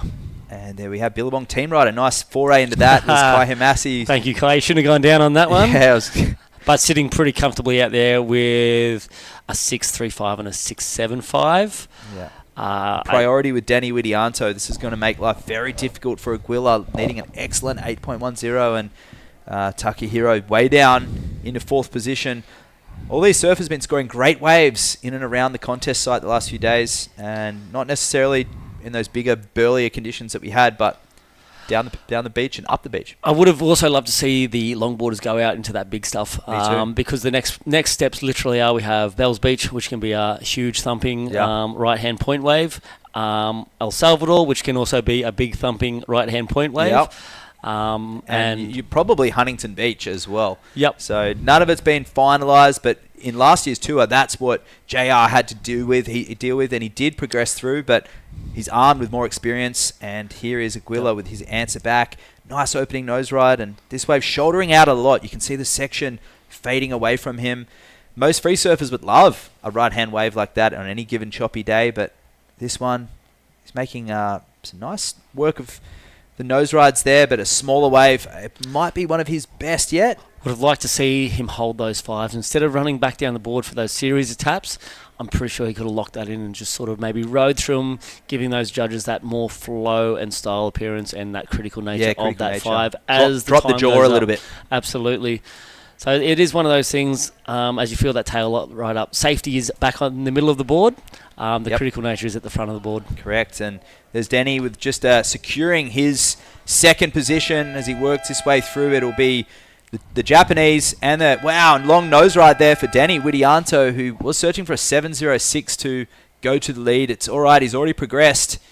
And he falls off the back of that, and just a victory lap for our Japanese surfer, the disciplined Kai Hermasi with great posture. Thank you to John Carby for that little word of wisdom there, and just a terrific performance. That rounds out the heat number 4, the round of 16 of the men's. We're going to go straight into the women's next. Was Kai up on that one in time? Did he get that before the buzzer? Yep, that might even go better than his 6.55. But keeping the judges busy. They love it when they get a ride past the break. There we go. Hermasi, 14.10. The Indonesian, 13.9, progressing through. We say goodbye to Marco Aguila and Takahiro Shuchiya. Thank you for your participation. We're going to come back after the break for the women's quarterfinal, heat number 1. Let's wander the Ilocos Norte sand dunes. If you want to get down and dirty, this paradise is thirsty for adventure. Just choose your ride and rush through landscapes that are always changing.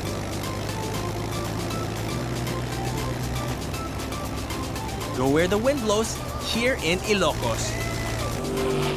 Let's wander the historic city of Vigan. This UNESCO World Heritage Site is one of the best preserved Spanish colonial towns in the world. Walk along cobblestone streets of heritage houses and historic attractions dating back to 1500s. Don't forget to take home Ilocano crafts for pasalubong. Travel back in time in Vigan. Welcome back. The results of our first... Well, that was our heat number 4, round 16, and we're straight into the women's quarterfinals. Natsumi Teioka takes on the Korean Sujin Park from Yang Yang, and there we can see Natsumi to the middle of the screen, paddling over to the left. I think Sujin had an early wave just to kick off proceedings. Natsumi leading the rankings, took out the win over there in Korea at the wave pool, and it was the local at the wave pool, Sujin, who made the semi-finals. A terrific showing for Sujin Park. And it was actually the second placeholder of last heat, Denny, whose sister knocked out Sujin in the semi. So a little bit of a Korean-Indonesian rivalry there in the shortboard and longboards, but it will be the Japanese leading and coming with the red singlet who's going to be the favourite for sure coming into this. 3.5 though for Sujin. She'll take a little bit of confidence starting early. Yeah, that's a pretty good start. The wind's starting to puff up a little bit now. The surf's still pretty good, actually. I think we're going to probably carry on through to the men's quarters if we have... quarters if we have time. But yeah, the wind has been kind of friendly the last couple of days. It hasn't blown it away the big day, the second day of competition. Mm-hmm. So feeling a bit lucky. These waves are still pretty good. I'd certainly go for a paddle out there if they weren't out there. Tell you what, that tide's taken a long time to come in today. Well, the funny thing was, I saw your report earlier in the day when it was completely dry, and within about half an hour, 45 minutes, there was a bit of water over it, but it doesn't seem to have got much higher. Dormant. Yeah. It's almost like it started and then just stopped. Yeah. So, yeah, I haven't seen an actual chart. You know, you can see a chart of how quickly it goes up and quickly it goes down. And obviously it goes up relatively slowly, given that, what did you say it was, 14 hours or 13 hours? 14 hours, yeah. Yeah, so, but it seemed to zoom in for a second or two. So we'll update well, it's a full moon right now, but we're all in the West Philippine Sea, and the tidal range here it's a 14-hour span. I'm not joking. This is, look it up, low to high tides, 14 hours, and we had a negative 0.7 tide this morning. And did you see what the high was going to be? I think it's over 2 meters. I'll double check that. So that's a huge change, but over 14 hours, not necessarily. And the reason I'm bringing that up is because the inside section is very dry right now. A lot of the surfers, the locals in this heat before last, were struggling out there. And here we have red. Looks like Natsumi will be, nope, not using her priority. So that'll switch back to the Korean, who's out to an early lead. And Natsumi is such a powerhouse. She got knocked off that World Tour last year, surprisingly. She's notoriously sends it, and she goes really hard. She won last year at the LQS and she won here in La Union last year. So she's a dynamite performer. She knows this wave well. But we're going to go down and catch up with Kai Hamasi down with Camille on the glass.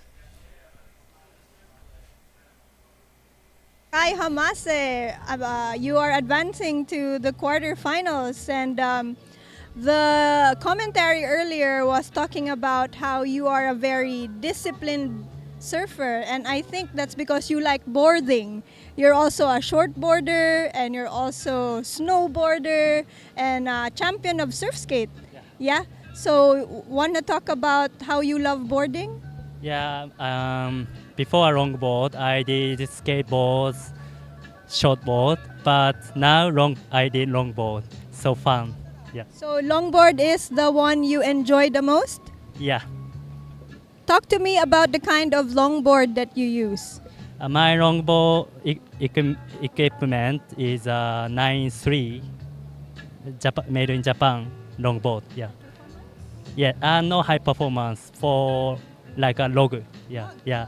For small wave and alternative. Yeah, I use alternative board. Yeah.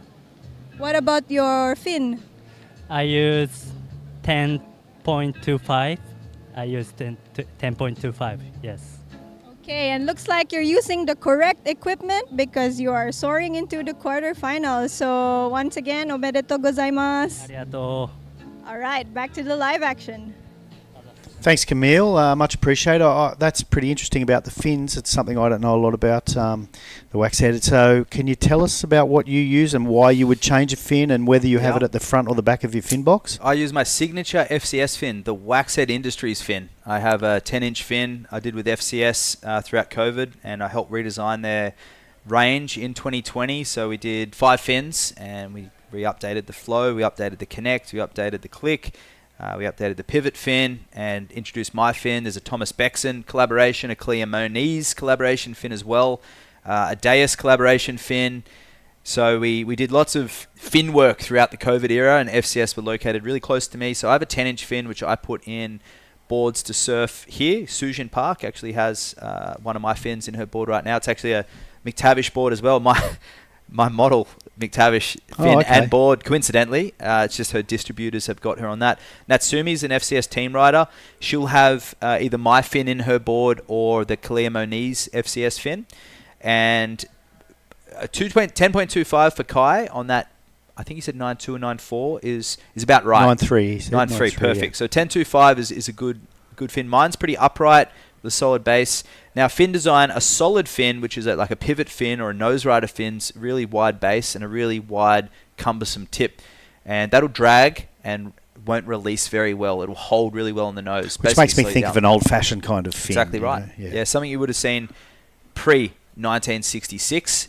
And in 1966 in particular, that was a pivotal year. And I talk about Australian-style boards. It's when Nat Young won his world title in Ocean Beach in San Diego. He won it on a board that had thin rails, a narrow nose, a pretty narrow tail, and he had this thing called roll in it. The wide point was further back, so rolled V.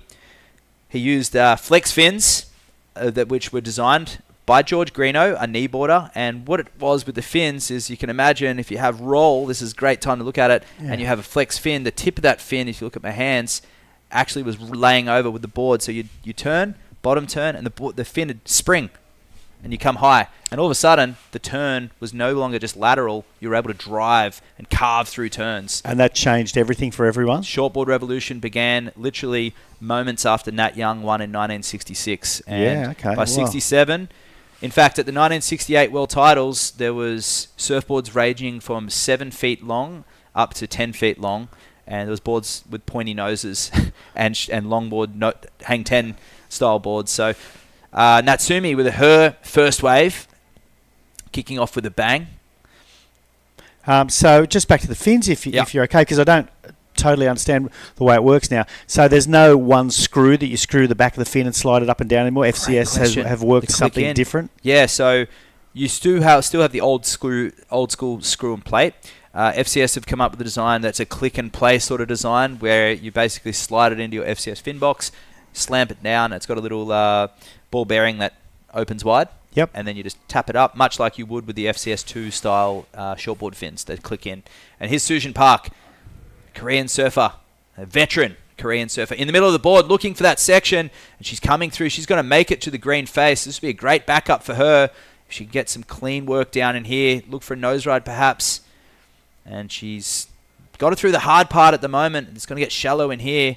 She gets to the nose as well, and that'll be a nice backup for her. Nothing overly critical, but she'll be happy just to get a completion, because some of the locals 2 heats before were even struggling to stay on their board. Yeah, okay. Well, she did. That was a fairly long wave. Yeah, nothing sort of dynamic really. She didn't she spent a lot of time getting through the white water.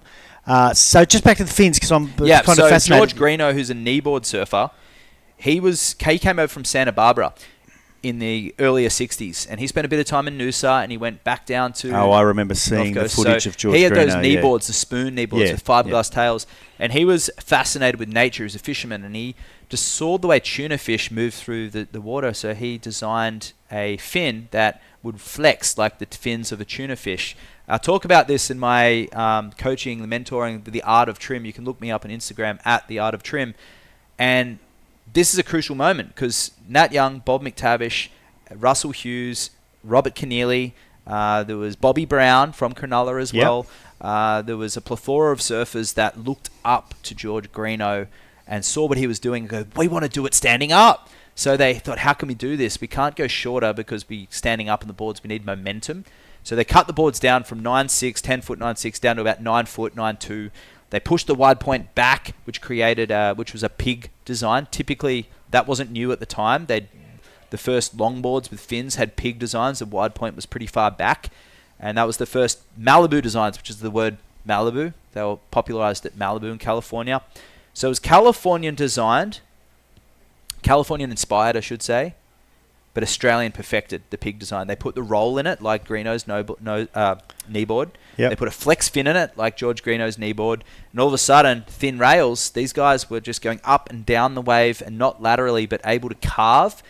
And the advantage was they were still nose riding in the pocket, and everything was really critical. Their hips were getting barreled. The tail is in the pocket. And that's my philosophy. Stab and slash in the pocket, nose riding and barrel riding are very similar. It's just the way that we dissect a 2-3 foot wave is similar to how we shortboard on a 6 foot plus wave. It's fascinating, the progression. You know, I don't see the same progression these days. I mean, is there something going to come up that's going to change everything once again? I mean, is there anything on the horizon? There's been precision, at least. So I look at the likes of the World Longboard Tour now. So what happened was, by 67, no more longboarding existed. You couldn't even buy a blank by 1968. So it was all shortboards. They cut them down foot after foot. And by 68 world titles, longboards were completely obsolete. Up until a resurgence in the 80s, and it was surfers who were then in their 40s. Young people didn't jump on longboards in their 80s. Very few did. Joel Tudor was one of them. And it became a dad sport for many, many years. I was surfing in the 80s, and it was pretty annoying, I'll be honest with you. You had one guy on Cronulla, Dane Wilson, who was the only longboarder. Pretty much, I was about 15 years under Dane, and I was the only person on the north side riding a longboard. But the rules of the world was we had to ride a shortboard. as well. You couldn't get waves on a longboard if you didn't have the respect in the It's shortboard exactly the right, hierarchy. yeah. So we learned to ride all boards because we wanted to as well. Yeah. And Kai Hamasi, perfect example. Landon Smales, I mentioned him from Australia earlier.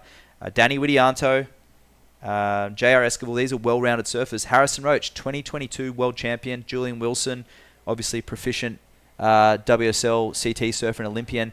Those surfers are all equally good on long and short boards. Here goes Natsumi. Down in second, needs a 2.86, just a marginal score. But this one, a little bit of downtime so far. This is a late start for her, but she's got a bit of green face here. She'll be looking to jump on the nose. She does get the nose ride there, so that's a little bit of work on this end section. Will, no doubt get that score, but pretty bumpy on the inside there, sort of fat and bumpy. Here goes Sujin. Sujin's finally found one. She paddled and lost her priority before, and then she went straight back. Yeah, toes straight to the nose, back into the power. What can she do on the inside? She can get a completion. She's going to get the better. Oh, she gets on the nose as well, so she's got the nod, I would have to say, on Natsumi there. See if we missed anything on the outside. Is there going to be a paddle battle? I feel like... bring it on. Let's see a paddle battle. I want to see a paddle battle. I love commentating a paddle battle as the beach announcer. Oh, yeah. And there we have Red coming up on the inside. Natsumi, she's coming. They've got the Korean on the outside. They are working hard. You see her big, long strokes. They're going to get back out the back. There is everything on the line here. There's 1,000 points moving into the final. Who will take that paddle battle? They're coming. You get the crowd all excited out there. I think people are on the edge of their seat now. But this is the QS 1000. You see Natsumi way down on the left. Yeah, so she hung on and hung on. So maybe Natsumi's listening to us.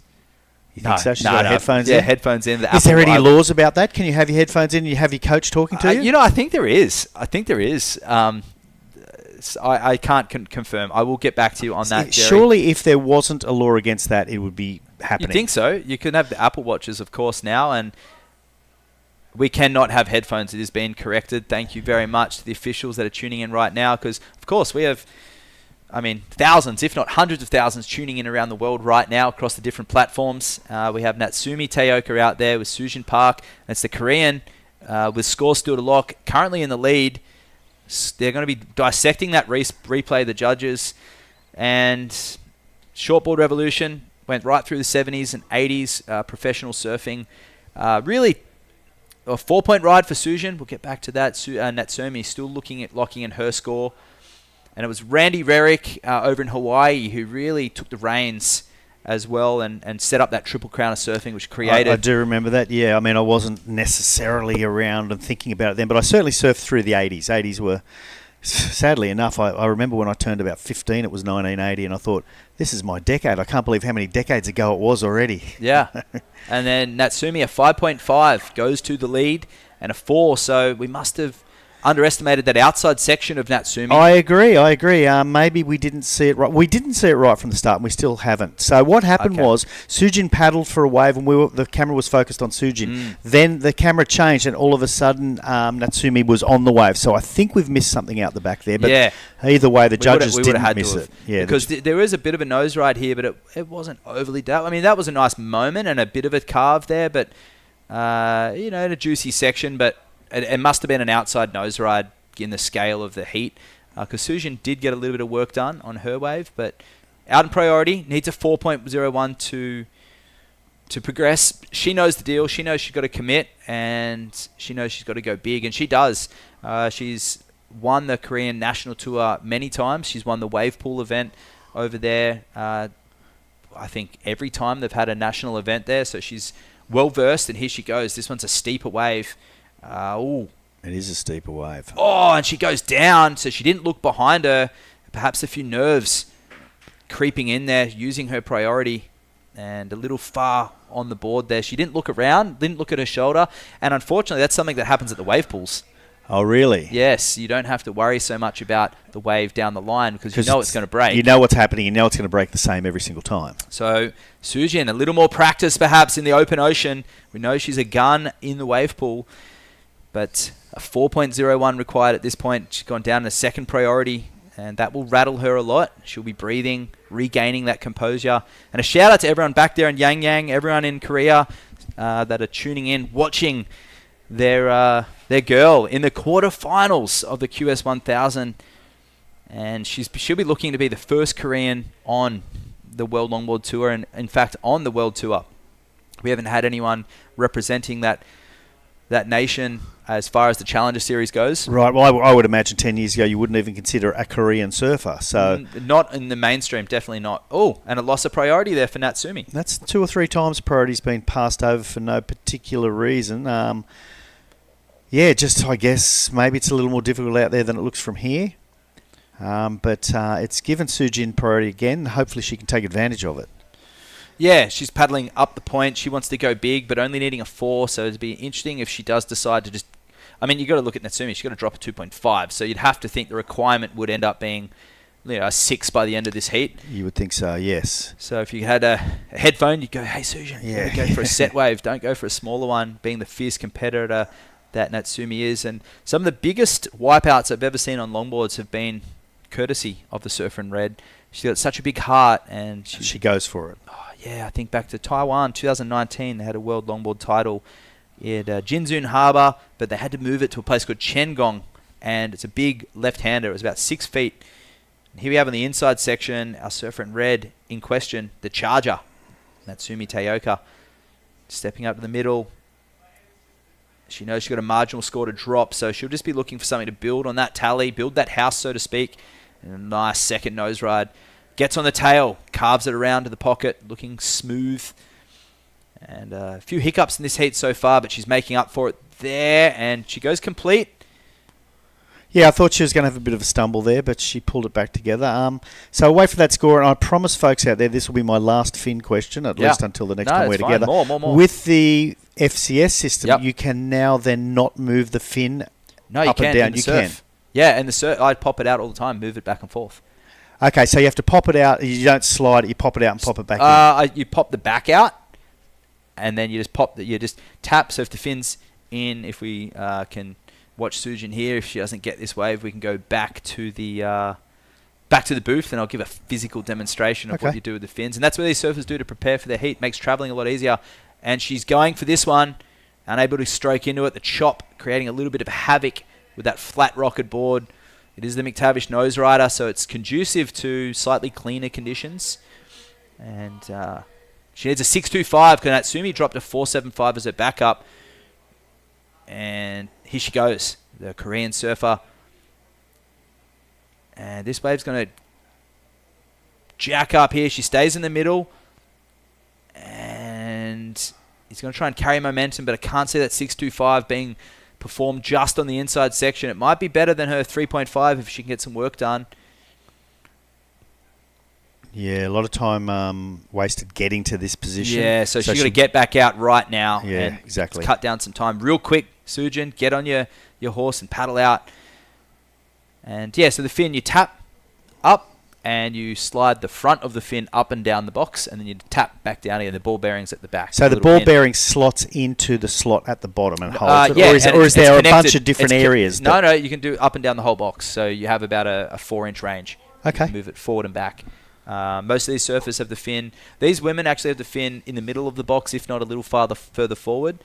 Traditionally, longboard boxes were set between the 4 to 6 inch mark up from the tail. When I say set, I mean the shaper and the glasser would be placing that fin box in there at about 5 inches. But on traditional longboards, the ones with the soft rails, as we saw in my demonstration earlier with JR and Roger, the fins are pretty far back to add that stability. Traditional longboard surfing is what's being scored here at the WSL, and this is an extension of what we see in Siargao. It's an extension of what we see in Batu Karas in Java. We see it at Kuta Beach right now, and I know there's actually hundreds of people in Kuta that are tuning in to watch this event because we had Danny in that previous heat. Sujin is no stranger. Baru Surf, the Korean surf school over there in Bali, they'll be tuning in. There's some of the Russians, Katya and Anna, will be tuning in right now. They've got their surf clients down there, and they're all emerging traditional longboarders. Okay. And they look to people like Natsumi with a lot of respect and mutual camaraderie. And there he is, the queen from Japan, Natsumi, current the ratings leader, just looking to drop a 4.75. Paddling past Sujin in the back. So she'll get back out for another answer back, needing a 6.25, unless Natsumi can come up with something on the inside. And she doesn't. So doesn't probably better that 4.75 at this point. I can't see that. No, going. I agree with you there. So Susan in the driver's seat, and so yeah, you can move your fin up and down, which makes life a lot easier to travel as well. And pull it out, obviously. Yep. Yeah. When you put boards on racks in a car. Oh, I spent the years, screwing in and out. No, well, before you could take the fins in and fixed out of fins. shortboards, putting foam around them, and inevitably 1 out of every 5 or 6 times one fin was broken or cracked. Or, Sure. Oh, it was hard yards back then. So 4.2 for Natsumi's last wave. It didn't better the requirements for Susan. So a 6.25 still the call. She's pretty fit. She trains all the time. She's got her partner over there, and they do yoga, breathing, really working on her mindfulness. And I know she's relishing the opportunity to wear a bikini right now because over in Korea, Kind you're of in a cold. steamer all the time. She's got a sponsor, Rincon Wetsuits Japan, so they're the distributor of that Japanese wetsuit brand, despite it being called Rincon. Yeah. And there she goes, Natsumi, heat leader, paddling back out. She's a Roxy team rider. Here goes Susan on her answer back, and that won't be it, but she'll regain that priority and have a minute 15. I think your call was probably pretty good about the fact that she's a wave pool surfer, a wave pool expert. Yeah. It's vastly different out here, and so the takeoff seems to be a little bit of an issue because I guess at the wave pool, what she just did then would get her on the wave. 100%. Yeah, there's no chop on the wave pool. Yeah. So a little bit of back to the drawing board, a bit of training perhaps in the next few days before Belair, and she'll relish the opportunity to practice in the beach rake. But 45 seconds remaining. There's 2 waves coming. Does she go the first or second? I personally think that second one's the biggest one because Natsumi is going to be wide. Well, is that Natsumi over there? Or is that the next heat? And she's going to have to go under this. So the drone being very tricky in terms of picking your wave selection. Yeah, I think she's in a bit of strife now. There's not much there. There is a bit of a lump there. So Going with to 20 be- seconds to go, she probably might will be get able it. to get it. Yeah, it's So going move back on your board, Susan. Let's go. 15 seconds. Got to paddle hard. Hunting down the line. She's looking. Head down. 8, 7, 6, 5.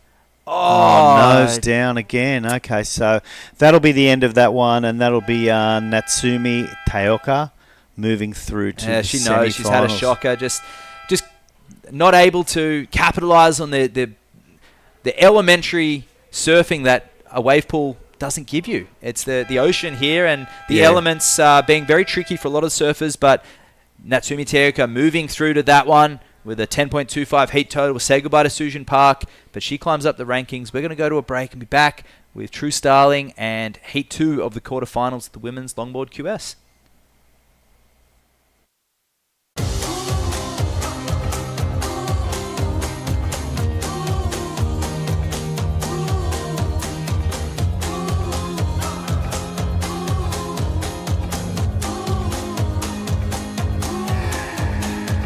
We are the keepers of the flame, sharing our hope so you can feel the same.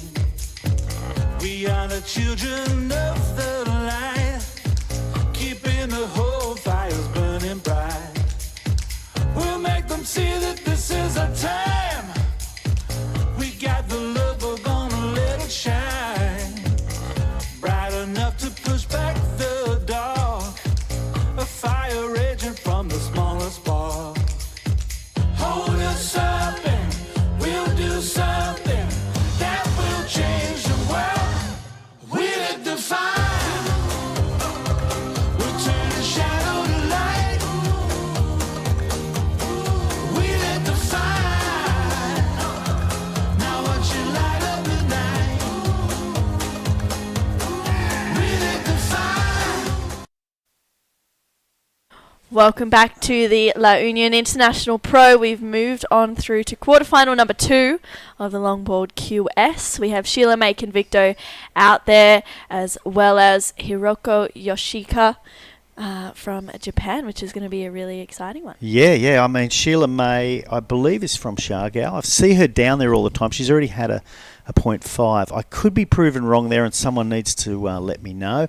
But I certainly see her in Shargo all the time. So she's a pretty good longboarder. She's obviously good enough to get to the quarterfinals, and hence she's good enough to get to the semi-finals. And Sam, our super nice tech guy, just got in our ear and reminded us. I had a discussion before with the Waxhead about wouldn't it be good if they could hear us in their ears, and was that legal? And Sam got on and said it wasn't legal, and he said, how can you forget Lane Beachley in year 2000 in J-Bay actually did it, and it was after that they made it illegal to have communications to your surfer.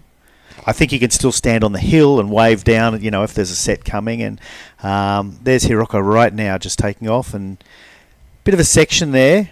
She's just either getting ready, getting used to it, getting back out there, getting her feet on the board, seeing how she's going. She's going to... Okay, so she lost it in there. That won't be a great score. It won't be one that is with her at the end of the round. I would hope not. But it's a nice start from her. Sure is. So...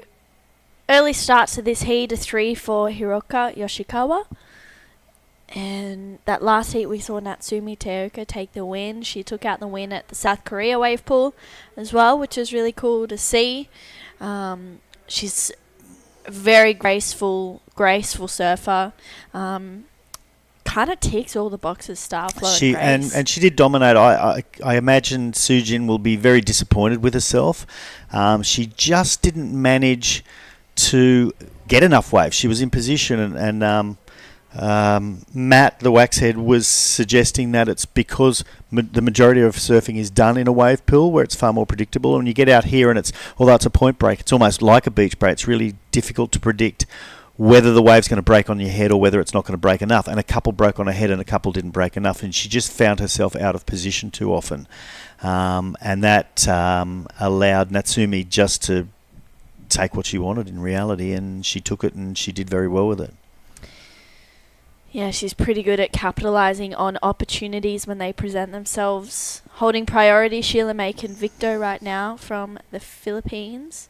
I believe she might even have been in the QS but didn't surf her heat. I think it was No, big. that was actually a different Sheila May. A different actually. Sheila May. Yeah, Okay. yeah. So that Sheila May, I sent her a message and said to her, Sheila May Aronia. So I sent her a message and said, where are you? She said, I know I meant it, but I'm in Bali having fun. So I said, cool. I said, you enjoy it. Someone's happy that you're not there. It's someone they don't have to fight, because Sheila May's a pretty good surfer. Yeah, yeah. So I guess an opportunity came up after she entered the event, and she thought that opportunity was just too good to pass up. Absolutely. Going to Bali is good fun, but being here at La Union is pretty great as well. We've had some really fun waves, and seeing the quarterfinals of the longboard is super exciting as well. Yeah, look, it's good. Normally, as an event director, after the shortboard's done in Sharga, I'd be shaking hands and walking away, and we'd be packing up. So it's interesting that we're only in day 4, by the way, and we've got a fair bit more surfing to go, and we've crowned the shortboard champs, and we've got a bunch more to do, and we're going to crown some longboard champs as well. Yeah. So, yeah, it just was an unusual feeling for me, because when we do the Shargau event, because Cloud9's not really a longboard wave, we don't ever do the longboards down there, so it's just strictly a shortboard event. So, yeah, it felt a bit weird that it wasn't all over. I guess it's a bit of a bonus that we have another day and a half of surfing, Yeah, totally. It's exciting. I think potentially we'll be able to finish the longboards tomorrow. Depending on, how the waves are, if the waves are fun.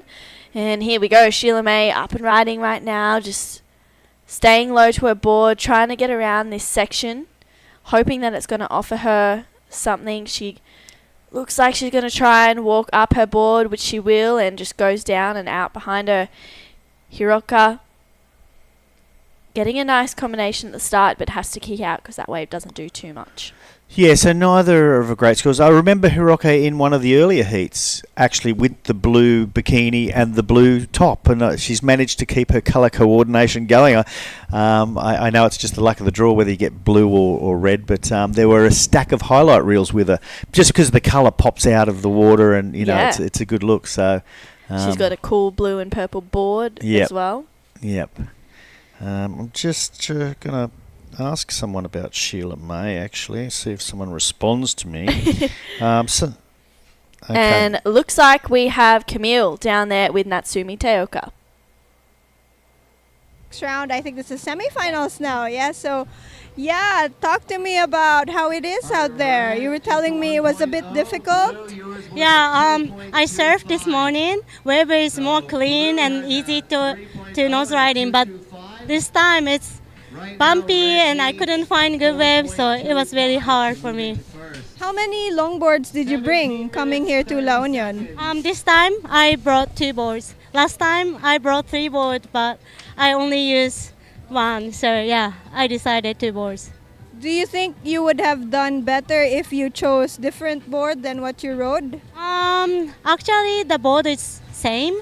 So if something happened for my magic board, I'm gonna change. But yeah, I still use yellow board. So 2 magic boards to bring on tour, so you have a backup. And just like in the heat, you got the backup score, you needed 2 advance, and yeah, omedetou gozaimasu and ganbatte. Okay, any message you want to say? ライブで応援してくださってる皆さんありがとうございます。ちょっと今回波難しくてなかなかハイスコア出せなかったんですけど、セミファイナルはもっと自分のサーフィンができるように調整して頑張ります。引き続き応援よろしくお願いします。Thank you. Back to live action. Thank you, Camille, Natsumi Teoko. Moving on through to the semi-finals, and we'll also see either Sheila May Convicto or Hiroka Yoshikawa take on Natsumi in that first semi-final, potentially tomorrow. But I think we'll be running tomorrow. It looks like the waves will be fun. Yeah. I think given that nothing changes on the prediction, it's meant to be again a little bit smaller tomorrow, but certainly big enough to have a super fun longboard event. The plan is today, relative to if the wind gets super strong, to run the quarterfinals women's first and then men's. And leave the finals day for tomorrow, which will be the semis and the finals for both the men's and the women's. The predictions look great for it. Again, our only issue this afternoon is if it gets too windy, but at this stage it's absolutely not too windy, and there are scores to be had out there. We haven't had big scores. We got a decent score in the last one, and so far this heat, obviously, we haven't had a big score, but there are scores to be had. There's plenty of long waves, and there's no reason that these girls won't come to the fore and show us a couple of 6s or 7s. I mean, that's what I'm hoping for. Yeah, absolutely. There's some pretty great matchups through these quarterfinals. Quarterfinal number 3, we'll see Daisy Valdez take on Sakura Inui, and number 4, we'll see Ginger Kaimi take on Katie Inui. So, couple of good-looking quarterfinals coming up, and then we'll move on through to the men's quarterfinals as well, which is going to be exciting. We'll see JR in there, I think Danny Widianto, and a few other local surfers as well. Yeah, JR, his brother. Oh, excuse me. Yeah, I'm really looking forward to that. I mean, I kind of just get excited every time I see JR walk out there with the surfboard, whether it's a longboard or a shortboard, or the guy's just phenomenal. You know, he really is in control of his craft, regardless of what the craft is. And here goes Hiroka, the lady in blue, looking like a nice down-the-line wave. Going to offer a little bit of option here. She's going to get on the nose there. A little bit of an extended 5. She's just a little paddle to get back down there. Plenty of speed. She's going to cut back into it and see if there's anything for her on the inside there. No, she's given up on that, which is fine. That's a pretty nice wave, and I'm thinking close to her best, if not her best. She got up there on the nose a couple of times. I think you're more of an expert on the longboards than I am. I'm calling it so that you have to sound smarter than me. Well, thank you, Jerry. I appreciate the props there. It's definitely good to watch. I feel like the more you watch longboarding, the more you start to understand it. And every time I finish an event that has longboarding in it, I'm like, I'm going to try a longboard, and then I never end up, going very far. No, I do it every now and then. Like I said, it's small in Cronulla. I don't have a longboard. I've got a 7'2" fun board, I guess you'd call it, but it's shaped like a longboard, so I'll take that out the beach. And the last time I came here, not at comp time, it was really quite flat, and Luke Landrigan sent me out there on a longboard. And actually, I had a tiny little peak out the front here, all by myself, and got a stack of waves. I wasn't very good, I couldn't work out the drop knee deal. I was trying, so I kind of went straight, and I'd angle this way and angle that way, but I got 1,000 waves where I wouldn't have had a wave at all. So it was pretty nice, tropical paradise, warm water, and I was the only one out there. Yeah. It's a funny place, this La Union or Urbertstondo Beach. When you come during the week, out of surf comp time, it's not very busy here. You know, this is because it's close to Manila. It is packed on the weekend. Everyone comes down for lessons. The resorts are full. The restaurants are full. And then, you know, out of school holiday times, it's pretty quiet during the week, which I really enjoy. I mean, school holidays, I think, what is it, February, March? I think March, April, May or something like that are the summer school holidays here. So pretty busy then, you know, quite busy. But yeah, you come here at, you know, if this comp wasn't on this time of year, it wouldn't be super busy. And I love that about the place, and it's good if you can sneak away from the weekends. And I know people that live in Manila that do sneak out here during the week. They have the luxury of working away from the office and things like that, and so they slip out here during the week during a swell. And considering it's one of the premiers and almost the first surf places, they call it Surf Town, you can get some uncrowded waves here still. So there's a hint. I probably shouldn't be saying that. All these guys from Manila will be going, "Shut up, Jerry." Yeah, don't out our surf spot. But yeah, it's definitely a place to come and visit for anyone watching back at home. It is beautiful water, beautiful area, great food as well. Great food, nice restaurants, yeah. And I just quickly, Hirooka got a 4 for that last one, so that's the best wave of the heat so far. But yeah, nice restaurants. I mean, we're going to get the pulled pork sandwich kind of twice a week at up the road here, and I'm loving it. It's probably not that healthy for me, but sorry, not a pulled pork, a beef brisket sandwich. It is sensational. I know you don't like your meats, so you can stick with your oranges and lettuce. So. Thank you. Yep, what have you been eating? Where have you been eating here? I mean, where are you finding nice? Oh, you did say you had some beautiful gnocchi the other night. Yep, the potatoes. Potatoes, yep. Yeah, Bonnie and I went to La Cantina and had some delicious gnocchi there the other night. Yeah, we've just been eating around. Kermit's has been supplying some food, which has been really good as well. Been enjoying the pasta and the pizza they've been delivering. Kermit's has always been good, and Kermit's, you probably don't know, started in Siargao. So the owner of Kermit's, Gianni, started Kermit's Resort in Siargao, which I don't know how long ago. Gianni can text me and tell me, but I would say 15 years ago maybe, and it was just a small little place, and he built it up and then turned it into a restaurant. So it was resort and restaurant, and probably the most popular place in Siargao for many, many years. It's still there, still serving fantastic pizzas. I think he sold part of his ownership there, and there's Sheila May. So Sheila May would have eaten at Kermit's many, many times. Yes. Many times. Absolutely. And wow, that was a nice tap. Oh. Just got too much weight up there on the nose. Didn't get back in time from the 5. Left a bit too much weight on the nose and went over the handlebars. You got to step pretty quick, you know, as soon as you lock in. If you don't have that kind of counterbalance with the whitewash on the back of the board, you have to adjust really quickly. Otherwise, things like that happen and you just go over the handlebars. Yeah, that's a shame, because that was really going to be her best wave, and it looked really nice from the start, and what she was doing was really nice. Unfortunately, she just came unstuck there. So Rocco C1 out the back there. The wind's coming up a little bit more now. Yeah, conditions changing ever slightly, and Hirooka had a look but doesn't like that one. Last of Sheila May, a 1.5. She needs that 5.5 to go to first place. Absolutely. And I think the direction of this wind, if it doesn't get too strong, isn't too bad. It's almost directly onshore, and you know how, you know, a directly onshore can be better than one that's into the face or whatever. Actually, a little less bumpy. You can still have a pretty clean face if it's directly onshore and fairly light. And it seems to be kind of the way it is at the moment. If it was blowing a bit more from the south up the face and it was really chattery, it would be a bit of a nightmare. But the direct onshore, not too strong, isn't terminal. So, you know, they're surviving it. They're still getting good waves.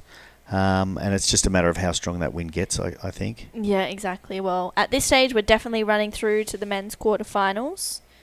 But of course, if the conditions do start to deteriorate, then we'll reassess. Yeah, we have the option to do anything we want. So Luke and Bonnie out there from Luke, the event director, and Bonnie from WSL, will sit around and chat with the head director, the head judge usually, and make some decisions. And it's nice to be flexible. It's important to be flexible, I think. You know, you should be able to change, be dynamic. If things change, let's change it up. We've got plenty of time. You know, we're not in any rush to finish it, although people will suggest that I am always in a rush to finish it. But this time we're not. Or is she going to take this much bigger wave? Yeah, tax a drop, but just unable to continue down that one. Maybe a couple of bumps off the takeoff on that one. It was pretty late takeoff too. I was surprised she spun around and took it, and I was pretty, I guess, kind of proud of her. I thought I didn't expect her to do that, and she went very close to pulling that off. She probably feels confident that she's in the lead, but you know, that's not enough lead to be overly confident. I'd like her to see her get a 5 or a 6, and then you can start playing around a little bit, because Sheila May is well and truly capable of getting a 5 or a 6. Absolutely. Well, 7 minutes to go in quarterfinal number 2.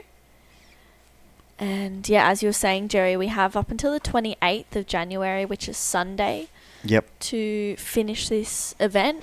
So we've still got a fair bit of time, but I think, it's the waves that are maybe working against us. It's getting smaller day by day. They are. But they have worked with us. And, you know, when we saw the predictions a couple of days before we started, it was dead flat the 2 days before we started, and saw the predictions, I just thought this could work out perfectly. And in reality, it has worked out perfectly. And it's nice to have the option of the longboards too. The longboarders probably, some prefer it a bit smaller. They can showcase their talents even better in smaller waves.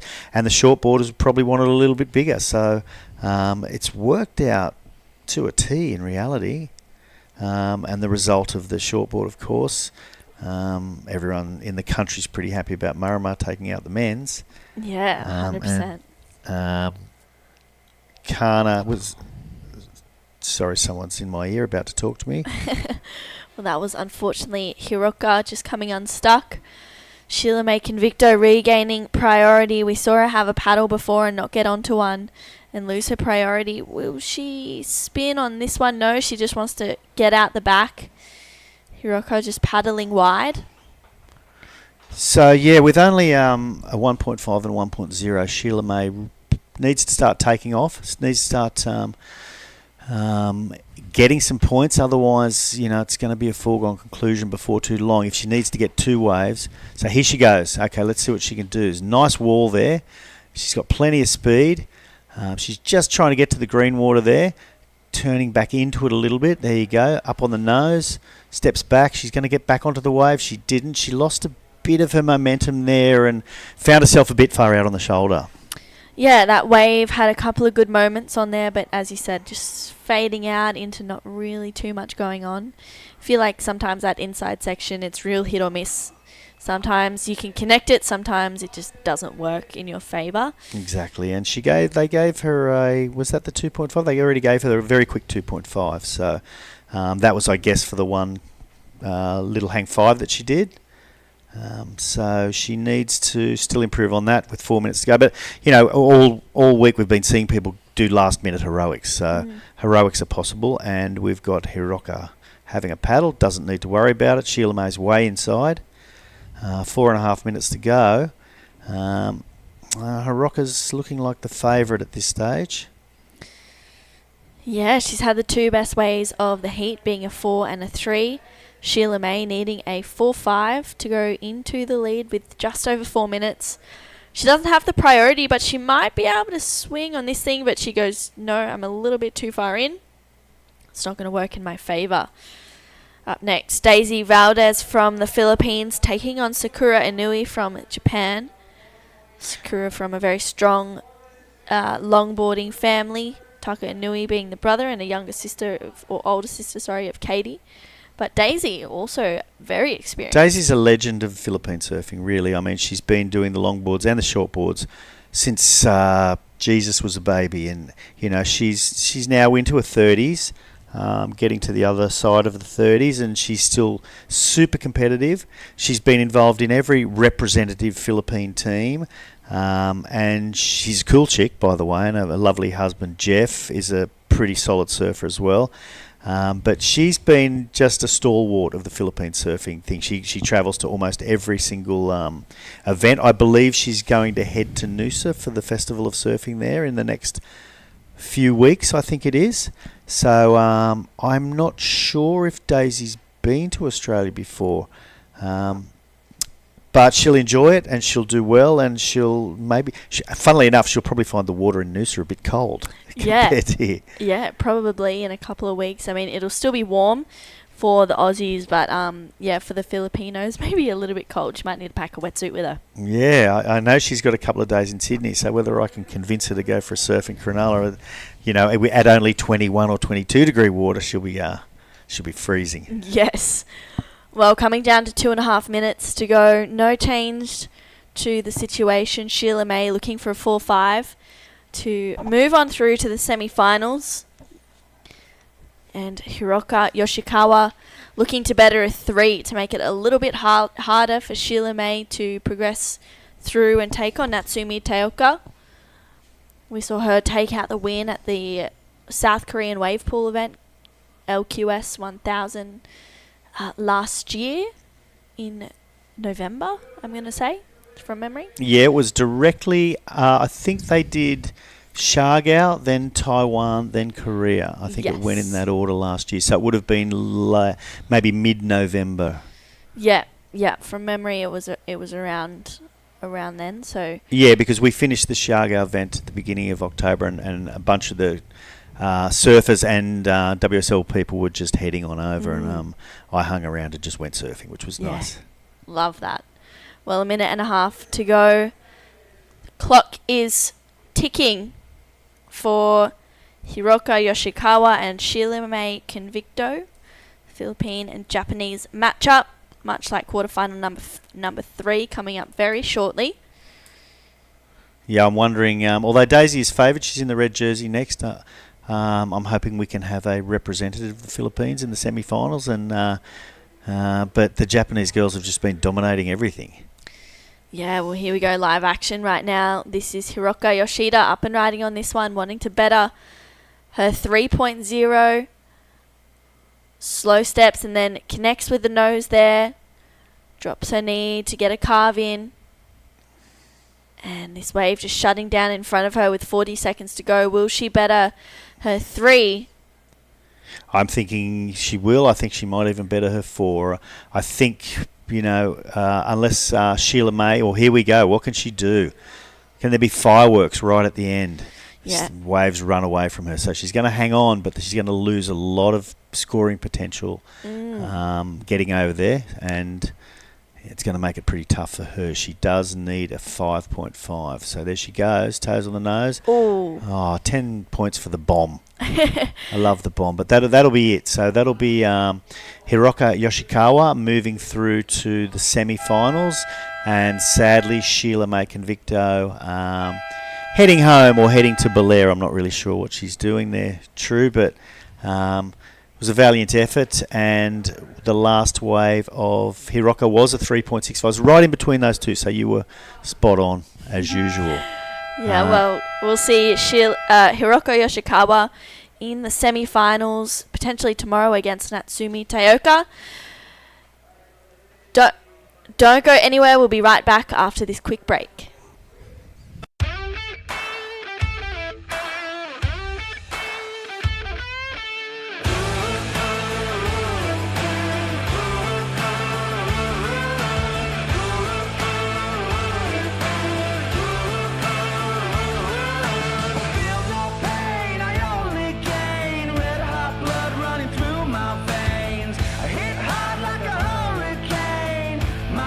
Like a razor blade, I'm a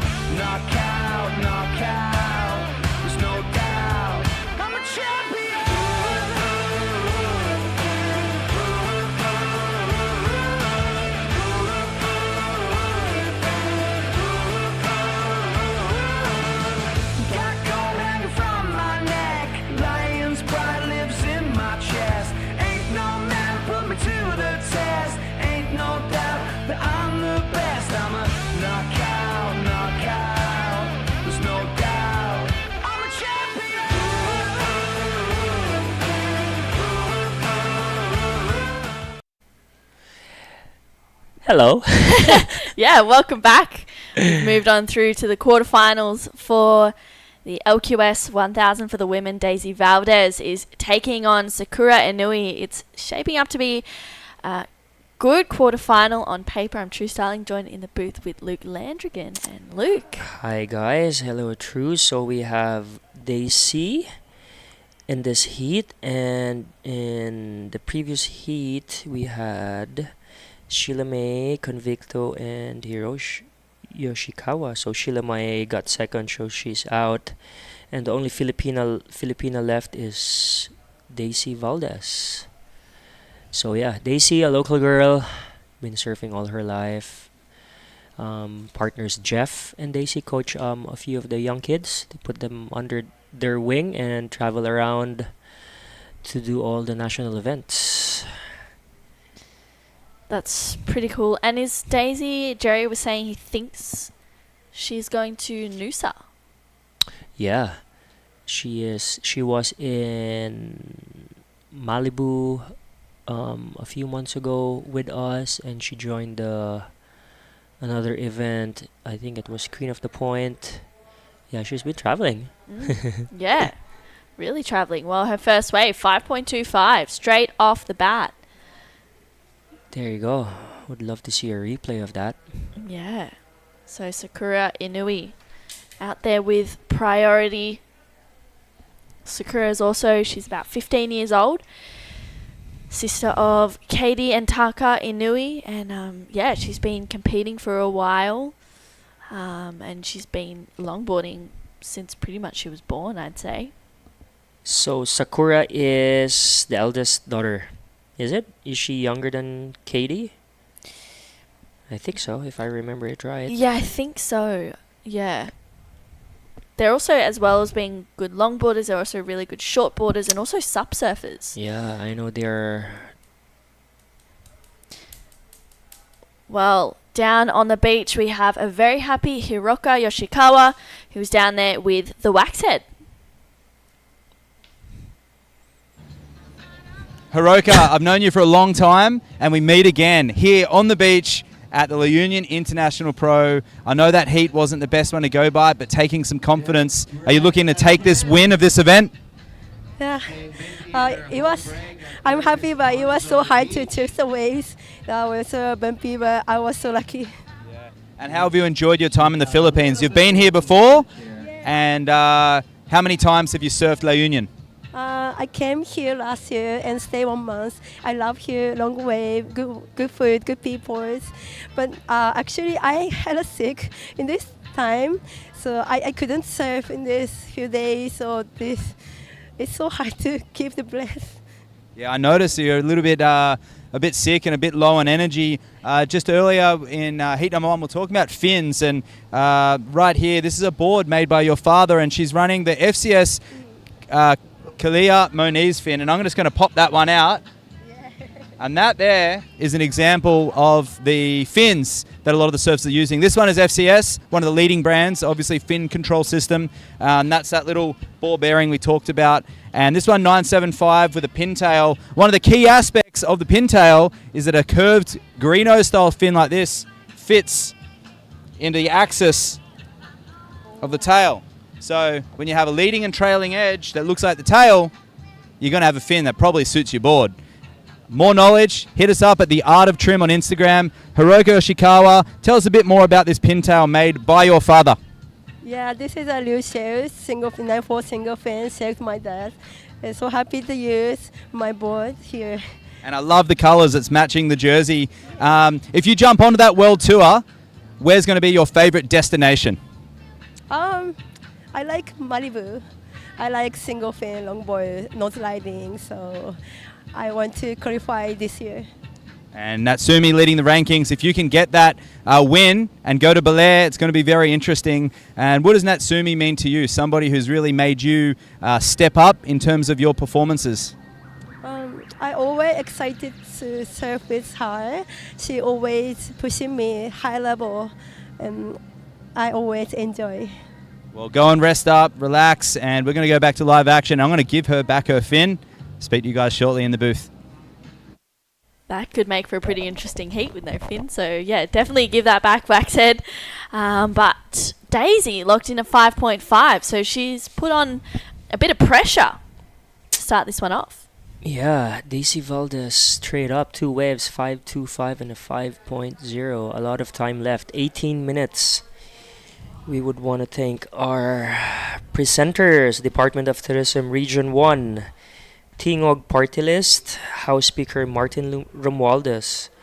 We would also want to thank our Governor, Rafi Ortega, Governor of La Union, our Regional Director, Jeff Ortega, our Mayor, Arturo Valdez, and our sponsor, San Miguel Corporation Infrastructure, Vans Alima Clean Canteen, MVP Sports Foundation, and Bagong Pilipinas.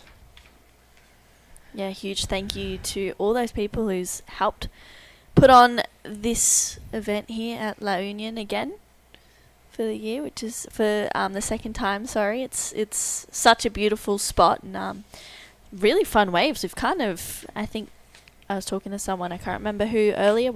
Maybe Jerry. We struck the wave lottery. Actually, yeah. When before the event started on the 22nd. On the 21st, it was flat. 20th, it was flat.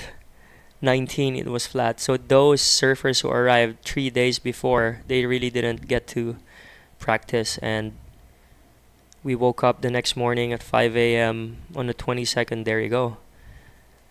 There's waves. So yeah, we got lucky again this year. But during this time of the year, it really is our season. So it would be very unusual to see a whole week of no swell and no waves. Yeah, it would be a shame if it continued to be flat, but yeah, we were super lucky. We got some waves, we definitely got swell. Watching the last 2-3 days, it's been super fun. Even this morning feels like a completely different day to what it is now. It's dropped off pretty quickly, but there's still some decent sets rolling through for the women right now. Yeah, what's good with La Union is there's a wave for everyone.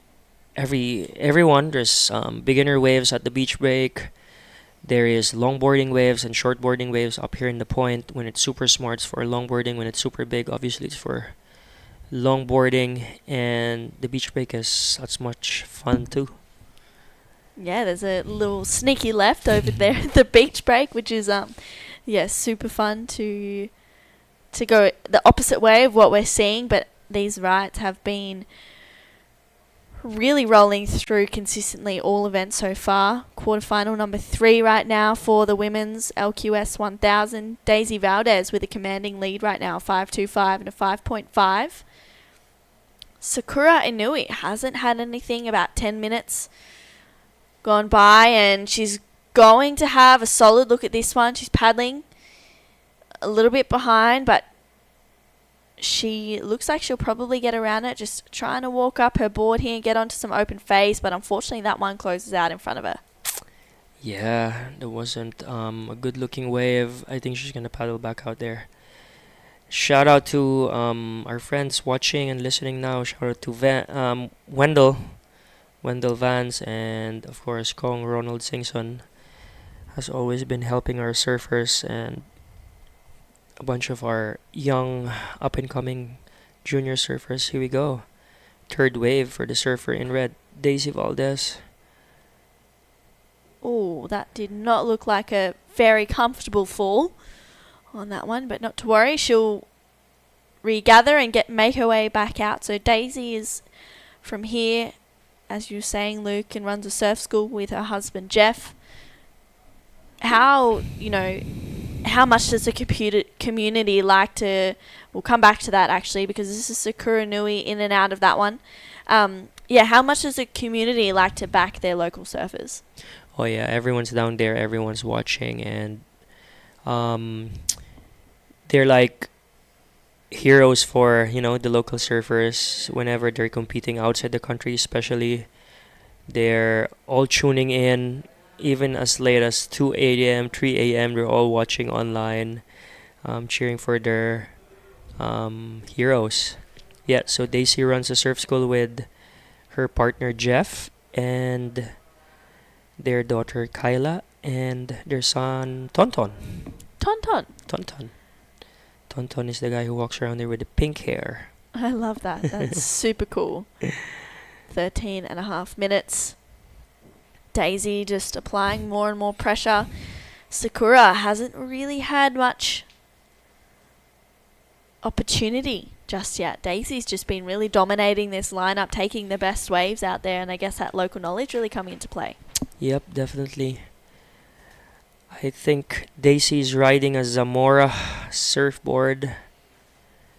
She recently picked that up when she was in California a few months ago. And will Noosa be Daisy's first time to Australia? Or Yep, oh, wow. it'll be her first time, yeah. Trying to get JR to join the Noosa event too. And hopefully a few of the Filipino surfers can join him. Yeah, that would be super exciting to have Daisy and JR in the country and surfing one of the funnest waves at Noosa for longboarding. And here we go, Daisy, live action.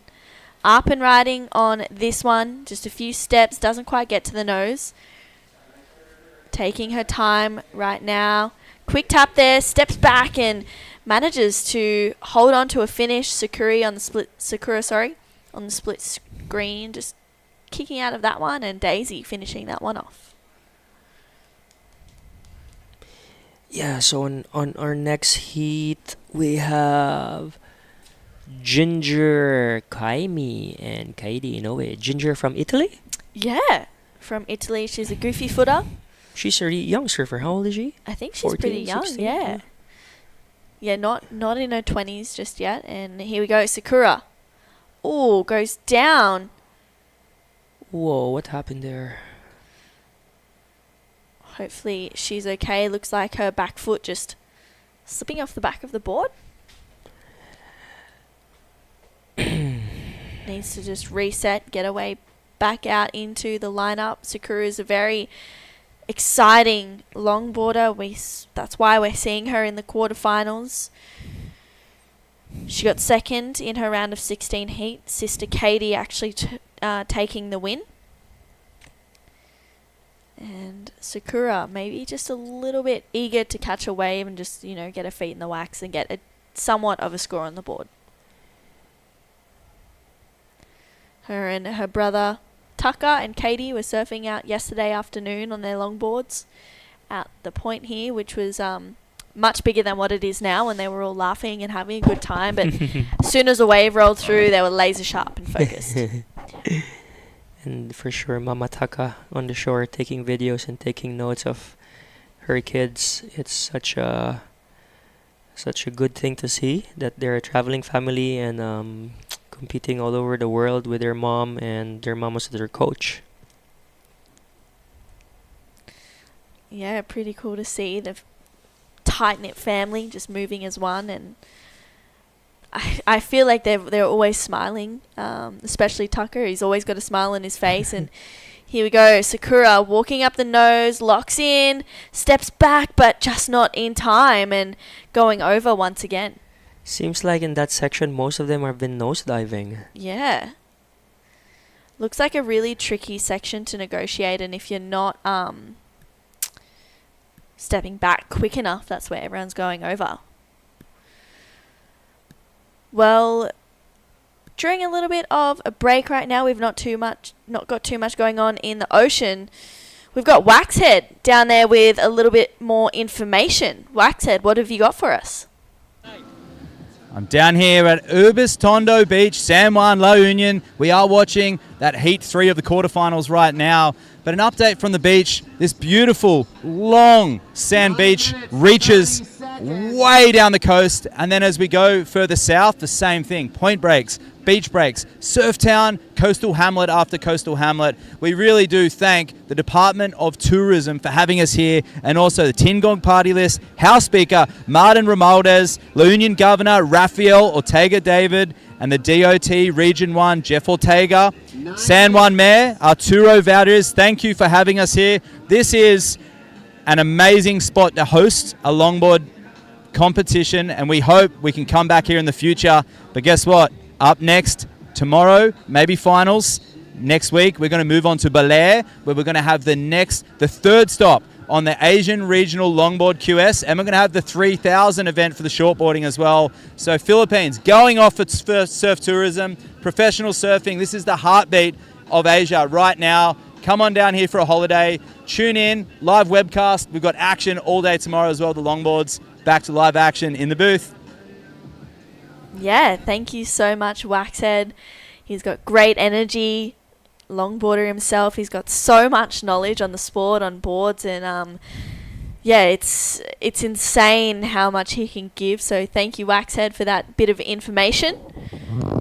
And right now, yeah, Daisy still maintaining that lead with 8 minutes to go, but Sakura holding priority. She just kind of needs to shake off the jitters right now. Yeah, there's a few waves ridden. 6 waves for Sakura, 5 waves for Daisy. Yo, you know what you guys are doing tomorrow? You and Wax both of you are gonna release a turtle. We're gonna. Yeah. You're joking. So there's organization here that takes care of the turtles. So they have rehabilitated this turtle and it's ready for release tomorrow. And you guys will have the chance to be the ones to release it. Oh my goodness! Wow, that is so exciting. Thank you. That is. Wow, okay, I don't even know where to start. We've got live action though. Sakura gets in the nose and a finish there. So that's a better wave for Sakura Inui. Where will we be releasing the turtle? You will be releasing it at the beach break. Yeah. So the Carlos, the head of Kurma is the one taking care of the turtles, and Carlos is the one heading it. Wants you guys to do it at the beach break so the turtle can walk to the water and set the turtle free. Wow. That's like a bucket list moment, Luke. Really? Yeah, absolutely. That is really, really, really cool. Thank you for that. Thank you to Carlos and thank you, Carlos. Kurma for looking out and taking care of our sea turtles. How is there? Do they kind of roam the turtles along the strip around here? Yeah, they have a place further north. It's in the beachfront, and they used to incentivize people who find turtle eggs, because usually before whoever finds it sells it because they get money from it. So now they incentivize whoever brings the turtle eggs back to them, and they take care of it. And once they're all ready for release, they put it back in the ocean. Wow, that is really cool. Love the initiative here. Looking after nature and the environment is, it's one of the key things. Giving back to Mother Nature as well. We're so lucky to be here at La Union in Mona Lisa Point and surfing these beautiful waves, and every now and then you gotta give back and appreciate what you get. Yeah, for sure. So 5 minutes left. Still in the lead, we have Daisy with a 5.5 and a 5.25. Surfer in blue's last wave is a 2.3, and she needs 8.45 to advance. Yeah, it just seemed like Daisy, everything's been working in her favor. And for Sakura, unfortunately, she's not really had anything of consequence, and maybe just regaining her composure a little bit too late, but she's going to have a paddle. Just doesn't get onto this one either. So unfortunate few moments there for Sakura Inui, but there's still time. An 8.45, and maybe she might even be able to break that into 2 waves. She's having a look at this one. She's up and riding. Straight up to the nose, taps it, and goes down once again. Sakura Inui just not having the best heat right now. Yeah, that's pretty unusual. I've seen her surf at the other events, and yeah, she's been really good. Daisy just feeling comfortable out at her local break. Really leaning into her knowledge here. 3 minutes, 45 seconds on the clock. And she's got that 10.7 combination. Sakura, that last one, not going into the top two, just a 0.85. You can see her maybe having a minute there, just trying to figure out where it went wrong and what's been going on. And there's still a bit of time. She might be able to catch two quick ones. But Daisy, she's just been on the best waves and really no mistakes. Yeah, first two waves. First two waves, a keeper. Here we go. Sakura pulls out. And she's just waiting inside of Daisy because Daisy has priority. So that's probably her strategy, just to catch a smaller wave and get something higher than her 2.30 and back it up with another score so she can have a total higher than Daisy. So let's wait. There's a few bumps coming. 2.5 minutes to go. Daisy holding that priority. Sakura really hoping that she can find something underneath Daisy's nose, and she's not going to have a look at this one. She has to paddle over it. She ends up right on the inside of Daisy in that little bit of a seaweedy patch there. So a little over 2 minutes to go. We can see Daisy paddling out. I think she can tell that there's some sets coming. And Sakura not too far behind her either. Has to Eskimo roll this wave, and they both get through it with just under 2 minutes. Gonna go for a quick surf later. An Arvo bash. Is that how you guys call it in Australia? That's my new term. Arvo. I learned that from Thai. Love in the that. strip. Arvo bash. We Sounds like an ice cream flavor. Yeah, it does. I say Largo. There's a late Arvo glass off. I think I got that from when I was in South Largo. Africa. Is it called Largo? Yeah. Something different. I feel like we'll see all the longboarders out there as well, battling with them. Will you be on your longboard? For sure. I'll be out there. Love that. Yep. And you. I'll lend you a longboard. Oh, goodness. Maybe no one else should come out then. Well, 1 minute to go. Daisy's going to use her priority on this one. Not let Sakura have any chance right now. Daisy up and unfortunately out on that one. We can see Ginger and Katie a little bit wide of the peak. At 40 seconds on the clock. Will Sakura get maybe one opportunity to, get over the twos, get herself back into this heat? We'll see. 30 seconds left. We'll see if Sakura will have another chance. She needs a big score, an 8.45.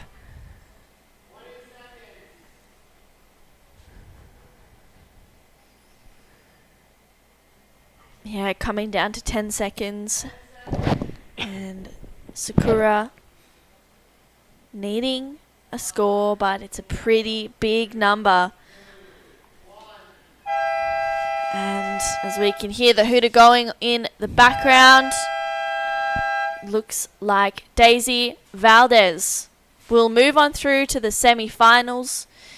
And Sakura Inui will bow out for quarterfinal number 3.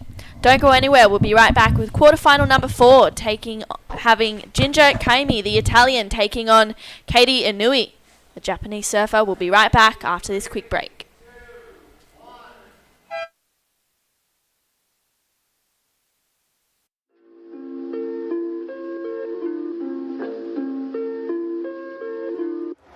Quatro cantos, di ko mo antos sa imong kabastos, kay dili ko santos. Gusto kong tinuod nga gakos, bisag walay gastos, kay dili ko anang paggapos.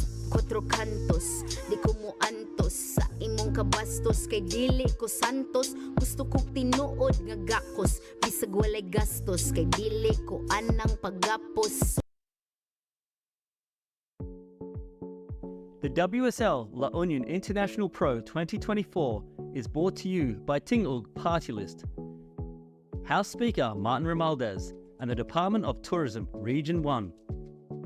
The WSL La Union International Pro 2024 is sanctioned by the World Surf League and organised by the United Philippine Surfing Association in collaboration with the provincial government of La Union, the municipality of San Juan, and the La Union Surf Club. This event is sponsored by Alima, Clean Canteen, and SMC Infrastructure. This event is recognised by the Philippine Olympic Committee and the Philippine Sports Commission.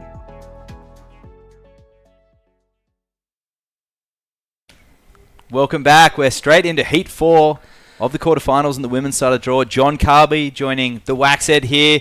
We are so stoked to be here at the La Union. I'll grab it for you. La Union, great Been a place to long be. day.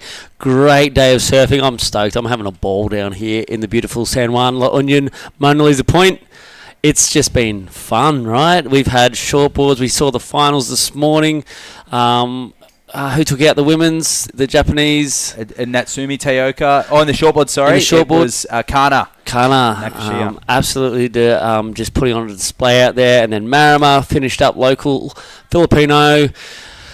It's been a good morning. Now we've been into the longboards. Now we're into the quarterfinals. It's on. It's happening. And then we're going to go straight into the men's quarters after this, I believe, as well. That's the order of the day. But Ginger, the story of the afternoon. Ginger Kaimi, the Italian competitor, goofy footer. And she's won a host of events over there in Europe. And she's over here on a holiday with her dad. We'll get some more information from them. If she wins this heat, it'd be nice to have a post-heat interview. It would. How's her English, you know? It's great. It Actually is. spoke to her before the heat. She's really motivated. There's Kaidi Inui out there right now, the sister of Sakura, who just lost a heat to Daisy Valdez in that one before. There's Daisy. So look at that. Bit of She's camaraderie. helping, just gone down for a hug, I think, Daisy. I think she booked her place into the semi-finals here last year for this event. So Daisy's backed up her semi-final appearance, and we're about to find out in about 22 minutes who she'll be meeting up in her semi-final. So great display from Daisy down there, 10.75. Obviously, Sakura couldn't quite get what she was looking for out there. And it looks like this one's starting up. We've had 2 waves from Katie out there. Nothing of any substance yet. So still these girls looking to get something decent on the board. 25-minute heat still, two women in the water. What do you think about the conditions? Deteriorated heavily. Still, it's small. It's okay for longboarding. It would have been nice to hold it off for some cleaner conditions in the morning, but the wind will come up pretty early tomorrow as well, I believe. So at least they get the quarterfinals over and done with, run the semis and the final in some nice conditions. Here's Ginger in red, the current 7th place on the WSL Europe QS, the Italian longboard champion in 2023, and she's run 2 championships in Spain as well as the second places as well. So Camille, we're going to go down to you. You've got Daisy Valdez, the local, on the glass. And Daisy Valdez is going to the semifinals. Congratulations, Ate Daisy. Unfortunately for Sakura, she ends her run here. Right now, the conditions are kind of very hard to read, but as Daisy is from here and she grew up surfing this wave all her life, what would be your advice, or what's the strategy coming into waves like this? Yeah, the strategy is like just it's so hard to read the wave, but it's a privilege for us, and because it's our home break, so we know it breaks when the waves are like this. So I'm just stay on the middle, in front of the seascape. So yeah. Okay, so you chose to sit in the middle, in front of the escape or by the stairs of Little Surf Maid, and you'd no longer surf the peak. Why is this? Because the waves that it breaks in the peak, it's shorter ride, so I rather get a long ride. So just why I stay at the middle of the point break. Okay, thank you for that valuable insight. So anything else you want to say or you want to add now that you are one step closer to finishing this event? Yes, thank you to my sponsor, Cool Surf, Manong Ronald Singson, to my shaper, Zamora, Ian Zamora, Carlos Zamora, and thank you sa family ko for supporting, and to all the La Union and sa mga pinsan ko na nasa Manila ngayon na nanonood. Okay, that's Daisy Valdez. Thank you so much, and I'll give you more time to prepare and rest and recover. Back to the live action. Great insight there from the local surfer who's thanking her sponsors, and that's the ones who make it all possible, as well as the behind the scenes of the organizer of the event. And this is Kaidi, smooth surfing and up to the nose again.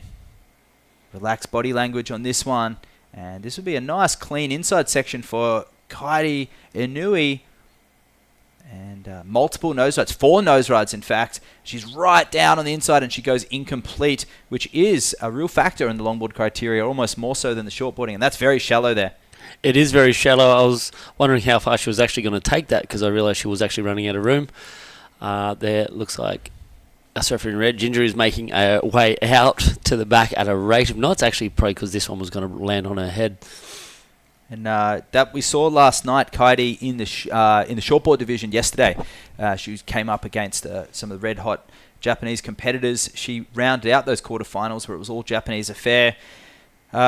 Pretty wild double deck grip. She was the one that's doing big snaps under the lip and was unable to ride out, but she's committed. She got the wild card to go surf in Bells Beach earlier last year for the World Longboard Tour.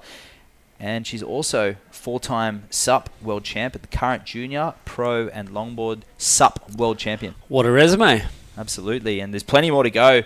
And it even says, when I'm looking at her profile right now, the list continues. So 4-time world champion for SUPs, multiple second and runner-ups, some great accolades on the JPSA. But getting that wild card at Bells is a really big feather in the cap as far as her longboarding goes.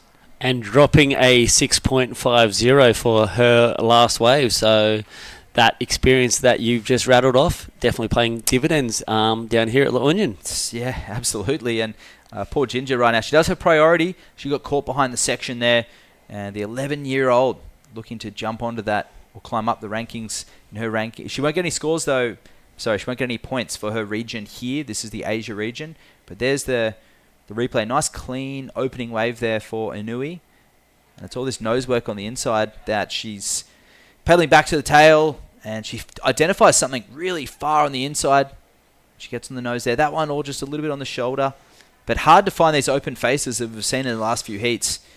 And she goes incomplete on the inside section. And this goes surfer in red. Ginger trimming through, looking for the reform, and she's unable to connect there. She's just so small, isn't she? Yeah. At 11 years old, it's impressive. She's now in a quarterfinal of this QS 1000 Asian region. Look at that paddle technique, legs flying. Why is she doing that, Matt? It's the core. She's engaging the core. She's engaging the posterior chain, or what little muscles she does have in her 11-year-old frame, and it's just a way so we can activate our shoulders a little more efficiently. Oh, she gets not quite on the nose there in the middle. Nice carve back to the inside, and she's on a Luffy board. This is a large board. I'm sure it's scaled down for her, but still a lot of area in the nose. And you know the update of the rules about the length and the weight. I think you're a pivotal point in the helping adjust WSL longboard waves because of some technical sort of aspects that. Yeah, so that they can be any fin configuration, and the longboard weight is 6.5 kilos, and as long as it's over 9 foot, it's good for Ginger. But if you're over 6 feet tall, the board has to be 3 foot over your head. So if you're 6'2", the board's got to be 9'2", and if you're 6'6", the board's got to be 9'6" minimum. And that's just I guess to create for some of the. It's really just in. It's a rule just to eliminate big guys riding small boards. That's all it is. But most of them with the judging, I think most of all it comes down to the judging. If you get the judging right, which is very tricky and it took a lot of time to adjust it all regionally, and that's why I'm here to help support this event right now. And as I was in Kuta last year in the Asia region, just to see the growth of longboarding. And it's a big testament to surfers like Wingnut and Devon Howard, Joel Tudor, Sam Bleakley, one of my fellow co-commentators on the World Tour, who have instigated this criteria, which is so well represented at all of these little coastal hamlets around the world. And it's what you come to see, not necessarily... Oh, get off the fin. That's a worrying position that Katie just got herself in. No one likes to see that. There's a fin there that... I think she's on the big single fin, right? Yeah. I'm glad she got out of that quite well. Sorry to cut you off there. It was No, just one of that's those right. moments that, Absolutely. as a surfer, you never want to see anyone. I'm feeling that. Don't worry. But the criteria: single fin longboards. If you go down to Batu Keras in Java, if you go to Noosa Heads, Byron Bay, you go down to Victoria, anywhere but Bells Beach. You go down to Possos, Torquay Point, down to Tasmania, all along Manly Beach, Avalon. You head over to California, Malibu, San Onofre, I think to Biarritz, I think down to Portugal, Morocco, Galicia and Spain, and over here, La Union. You go to Siargao. Most of the longboarders are surfing single fin style surfboards, heavyweight, and that style and grace that's epitomized with the modern day criteria is emphasized, and surfers like Josie Prendergast are the pin-up, the status quo for longboarders. Shout out to Josie also. She is a Shargonan by nature, and just a superstar, part of the Tokong clan. So pedigree surfing family over there. Pendergrass is the Tokong offsider. She's a part of that family, and yeah, there's plenty of them. It's in the blood, literally. It's in the blood. And We've in got the water some over there. Alcalas, we have Tokongs, we have a lot of amazing names over there. I'm not going to go through them all because there's too many. Yeah, and that's Siargao is one of the other islands here, one of the many thousand Agudos. islands. I'll shout out the Agudos. Agudo, of course. Because they are some longboarding royalty also. Absolutely, and they'll be tuning in, watching this. And a big shout out to Aping, who had a great showing last year, making the semi-finals down there in Kuta, and she's taken time off the World Tour at the moment to have a baby. She has. Congratulations to her and Ashley, expecting their second little baba not too long now. And she'll be straight back into the game after that. And a Kit actually just taking a little bit of a hiatus of competition surfing last year. She had a great 2021, and then she just took a little break off. Hopefully we'll see her again fire back up. Yeah, stylish, natural footer, and Aping being the goofy footer over there in Siargao. But it is the Japanese surfer out in the lead right now, and this is Kairi Inui staying stable on that wave. And she's going to trim through. Try and look for that inside section that garnered her so many points at 6.5 to kick off her heat and really jump out. Nice step back. Lines for this inside section. And there she gets to the nose again. Back in the middle. The grab rail through the shallow part. Can she go complete? And she does at last. So that'll feel good. Not falling off over the fin or on the reef. A nice kick out. Always feels nice to jump back on the board. Tell me about that grab rail that she used to get through that power section. Is the judges okay with that? Is it a part of okay in the longboard, or they'd prefer not to see that sort of item? Yeah, prefer not to see that. A bit of a safety grab and a bit of a messy takeoff there, but she makes up for it with some speed. Caught up here, but she kind of had to do that high line to get through this next section. If she was a foot forward, she'd be going faster because she's a little bit behind the midsection. But here she trims through. This little combo, this little adjustment, lose a bit of composure there. So it's a real mistimed wave there from Inui, but the critical part for me is that she completed it, and that's always something that will get you an extra half a point at the end. Yep, and yeah, she sort of, like you said, from the takeoff there, she was a little bit behind the 8 ball. She took off in the whitewash, and she never seemed to fall into her rhythm. Felt like that half second behind everything that she did in that little, that long La Union drainer. It's style, flow, and grace, the 3 pillars of the longboard criteria. Control coming into that as a subcategory, and linking everything together with the footwork. So a 3.25, I think that's a tremendous score given what we saw. Long wave, but it's quality, not quantity. And we've got the camera ready. We're going to shoot down to the glass and catch up with the winner of that last heat. We're going to shoot to our camera. We caught up with Daisy the already. winner of our heat was Daisy. Daisy, and we're going to go to our camera now, so you get to see our heads on the camera. I'll sit down. 3.252 for that last one of Katie, which is also a great. You can see my proud Alima shirt there. One of the sponsors. Our sponsors. We got Vans also. We got some great sponsors list behind us there, and we are at the Escape Hotel as well. So we're presenting here right on top of Mona Lisa Point, and it's a beautiful beach here. About 20 surf schools in there with a beach break. We got right-hand point breaks down the coast and a few other point breaks up the coast as well. And look how spacious this room is at the Escape. There's actually 6 beds in here right now, and we're just shoved in the corner of this beautiful setup, looking pretty local. I think this is a work of art. I wish I could take this home in the aeroplane as excess baggage. I think it's too heavy. Well, I think Customs might have an issue with the wood as well. Wood's okay because it's treated. So generally, if you're going to take anything, particularly back to Australia, you have to make sure it's treated because they don't want any of the worms and borers that live in some of these woods. But it should be right here. As you would have done probably with lots of stuff as well.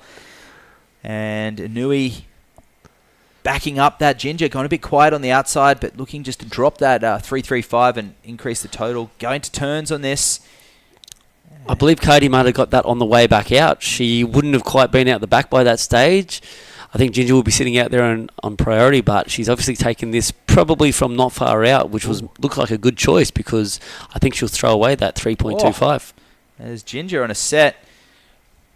And hands on the deck, so the judges will take note of that as well. Just lack of control and speed as she's trying to get forward, just to get forward momentum. And unfortunately, wave selection letting Ginger down. Looking good on the outside section, but she knows that she's paddling back out. Fierce competitor at her young age. The energy of an 11-year-old too. Like, she's going to harness all that unspendable energy, basically. And there's that paddle there. You can see her moving that head and rotating those legs. And what that's doing, it's really allowing her to project through her paddle. You'll see paddlers in an ocean race when they're getting momentum at the beginning, like the lifeguards in Australia. Yep, that's where I was sort of reflecting to. It helps that momentum, gets those shoulders just a little bit deeper on the board, get more forearm.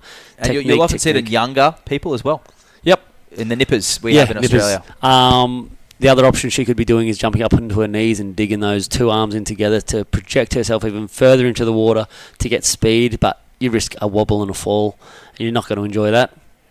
Looks like we will be moving into the men's quarterfinal up next too, so plenty more action coming down. They're going to set up a semi-final and final day tomorrow.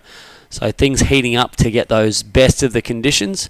Tough calls being made out there by the contest director with that little bit of wind fluffing up, but they want to set up that finals day tomorrow with the semi-finals and the finals to be run. So pretty exciting, mate. Oh, little pig dog style, which means backhand grabbing the rail.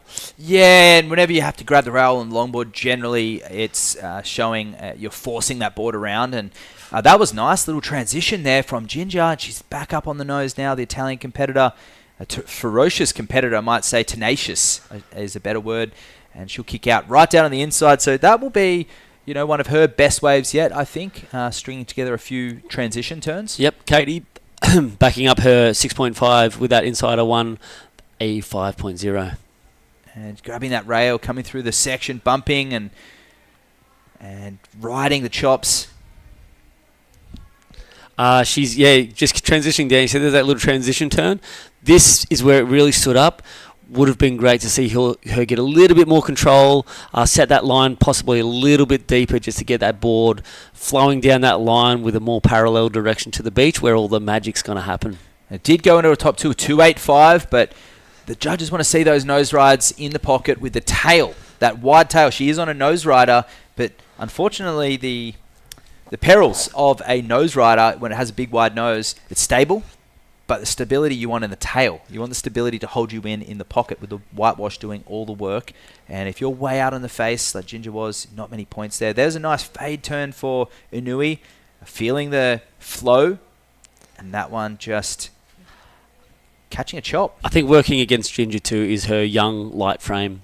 She's got a big board there, very hard to slow down and control the speed, especially when she hits those steeper little sections of the wave. And that's sort of what happened there. She sort of projected down, as you said, she was on that nose rider, so that speed's going to just keep pushing her down. Setting that line becomes super important when you're on a board with a bit more volume maybe. Yeah, we even saw JR on a smaller board than what Ginger's riding right now. JR's on a more slender, narrower board, and just because it's a traditional criteria doesn't mean you need a big, wide nose. In many cases, it's a detriment in a lot of the waves on the World Tour. When I think back to the spots that we had last year, we had Huntington Beach, Bells Beach, and we also had El Salvador, where it was mostly at a minimum this size and a big old platform. Just because you got it's stable. A good surfer doesn't need a stable platform up there. They'll utilize the pocket for their leverage. Yep. And just like in shortboarding, a good surfer doesn't need straps to go to the air.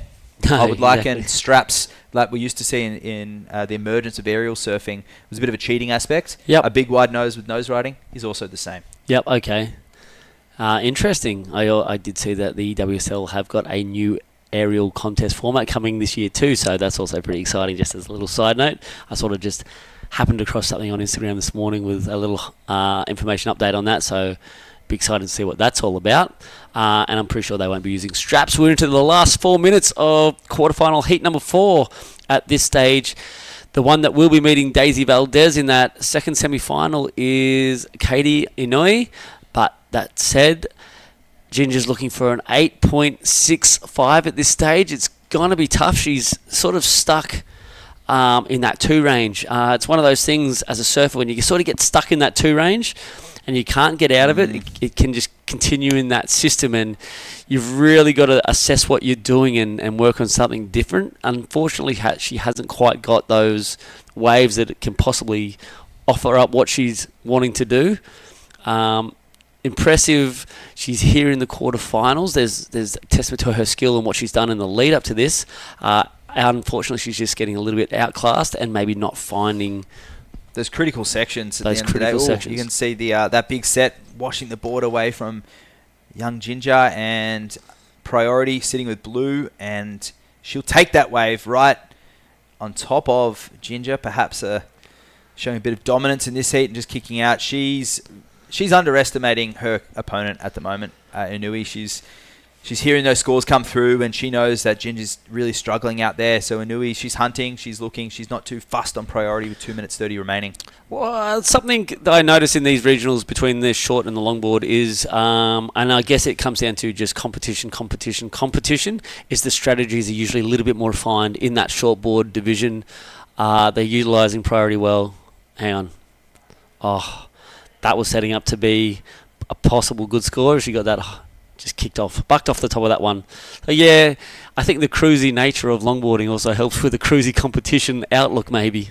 Yeah, it does. But in saying that, you got the cross-training of a lot of those male competitors and the female competitors. The style, flow, and grace generally means that they're concentrating on the subtleties more than those bigger waves with longboards. Once upon a time, performance longboarding meant that we saw big, wide stances, we saw solid power, we saw well, you could call it progressive maneuvers, but realistically, re-entries on longboards have been performed for 60 years. Yep. In the 80s, it was performed by dads, and in the 90s and 2000s, it was primarily performed by men weighing over 80 kilos and over 6 foot tall. There was quite a few women that adapted really well to the performance criteria. Chelsea Williams was one of them. She was small, she was powerful, she was very, very tenacious as a competitor.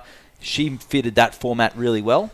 And I think to the likes of Chloe Calmon, who blended performance, and she's still on the tour right now, she blended performance with precision and style really well as, that combination. But there was a big difference between what we saw on the men's side and the women's side. But I'd have to say one of the biggest progressions we've seen in longboard surfing in the last few years, not only has been a cultural evolution, but it's also, we've seen the women's side of the draw really match the men and supersede it in many cases. The highlights of most of those events are the women surfers. Absolutely, because inherently they bring a grace that the men sometimes just can't match. 100%. That cross-stepping walk from a female longboarder looks smooth, it looks silky, it looks like they're made to do it. The men do a great job of it, don't get me wrong, but that grace element really does belong to the girls, and it's a part of the criteria, and it's a part that they really can uphold almost better than the men. Yeah, exactly right. I think to Bells Beach, watching Khalees Kaliupaha and a free surfer, goofy footer, who came second in the World Championships last year, smooth surfing. Some of the best surfing I saw all week was in the free surf from Khalees, the Hawaiian powerful goofy footer, but she's so elegant and graceful between transitions. But 5 seconds to go. I don't know if Inouye's going to get this. She doesn't need it. 11.5 heat total. She doesn't scrape into it. So this will be a victory lap for her. There we go. And Ginger's going to meet her on that wave. Obviously, they won't want to bump into each other here, but I'm sure these results will pop in soon, as this wasn't a scoring wave. And as you see, Inouye cruising over the reef there. Tide slowly coming in. It's taken about 8 hours so far for it. It takes a long time down here. Semi-diurnal tides, I believe they're called. 2 tides in a day as opposed to the 4 regular tides. Yep, a big Geelong change, and we're going to go to a break. We're going to be straight back into quarterfinal number 1 of the men's. Stay right with us. See you soon.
Welcome back to the WSL Union International Pro. We are straight into the LQS quarterfinals.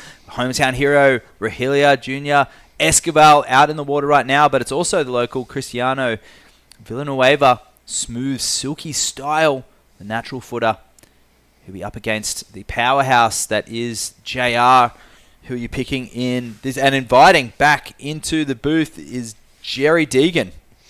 Hello, the Waxhead. Yeah, so JR has had a wave already. We didn't see that. It's coming as a really low score, so unless this is a second wave that we didn't see, then I thought they probably would have even got more. 1.65 they've given him for that. Who do I pick? You know who I pick. It'll be JR Esquivel, who made the quarterfinals of the men's shortboard. He made the semis last year, wanted to go one better, and he couldn't, but he's determined to take the mistakes that he had in this round yesterday. Correct, in the shortboard. And he wants to build upon that. So he got an 8.5 to kick things off, and he did go quiet. He just was trying to capitalize on a 4, wasn't able to better it, and lost. Yeah, it was a bit sad. I think he was sitting out there relatively confident, and Kian Martin took the challenge and stood up to the challenge and managed to get not quite a wave of that score, but certainly managed to get a combination of waves that beat JR there. And it was a bit of a surprise. Not a surprise to see Kian win, but a surprise to see JR let that lead slip. That's, I guess, what I was most surprised about. With that onshore wind, you see some seaweed making its way in, and it is rope seaweed, so it does create a little bit of havoc out there. Your fin can hit it. I've hit it, and I've been bucked off almost by it, so it is something to consider if we do see some unusual wipeouts. And are they wearing leashes? We'll see. Yeah, I think JR might be wearing a leash, but yeah, you're exactly right. The leashes can get tangled on that. Look at that beautiful valley. Certainly on a shortboard, yeah, that's a big issue. You take off, you wonder what in heaven's name is going on, and it's a bunch of weed wrapped around your area. Yeah, that's gorgeous. And that is the drone angle of La Union, San Juan La Union, and behind there looks like a little military base turned into an airport and some free space, and there's a nice fade turn back on that pintail that worked so well for him the last few days. There's a critical touch of the nose and flowing off that end section. Great combos. Stepping forward to that midsection, trimming through to the middle.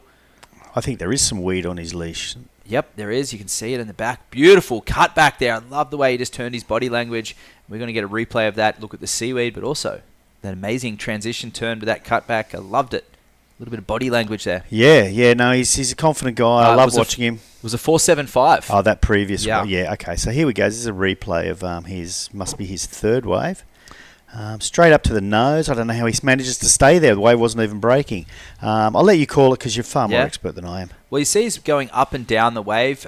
He's tapping. He's doing what the wave's asking for, placing the board exactly where he wanted it to. Bit of downtime there, but back up on the nose. Little touch here.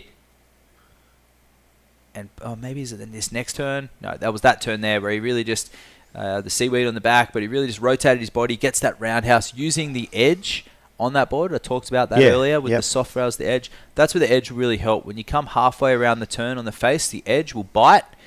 And one of my key coaching tips out there, everyone's getting free lessons right now, use it or lose it. If you have side fins, you have edge. If you don't use it, you'll actually bog rail. Okay. If you don't commit to that turn and you don't engage that rail, it will actually buck you off. So you need to get low, absorb, and push through the turn. Where a soft railed board, there's nothing to push on. Once that turn's completed after the initial entry, you've got nothing more to give. You can rely on the fin or the thin rails we talked about earlier, but that's why shortboards were invented. And that's why edge was initiated, the down rail. Thank you, Mike Hinson, for the down rail.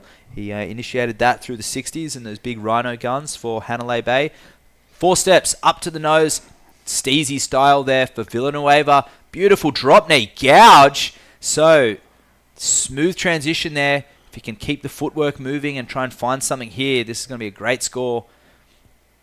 Combo of maneuvers. This one bowling up on the inside. So conventional log shape here. Not a hybrid like JR's. Oh, and he goes down. Crucial. A lot of great work up to that point. I'm thinking he's still going to get a fairly good score, somewhere up around JR's score. I talked to Luke previously. Crisanto is a relatively young guy, and he had accident on the road up the front here, up on the highway. Was out of the surf for a long time. Wow. Has a hole in his skull. So they're waiting for him to fully grow till he completely stops growing, and they're going to put a titanium plate in there. Wow. So he's out there, and Luke was telling me he worries every time he sees him out in the surf. And here's a replay of that wave from Crisanto. Great feedback there. And then on the nose, that midboard trim. I love this adjustment here. And he goes into the drop knee. So really using his lanky body, his taller body, longer limbs, and leveraging that and set up here. Big, wide nose rider up on the nose, reading that one really well. And here I was hoping this section was going to give him something on the inside, and it does, but he goes incomplete. He pearls right there. So all the hard work done on the outside.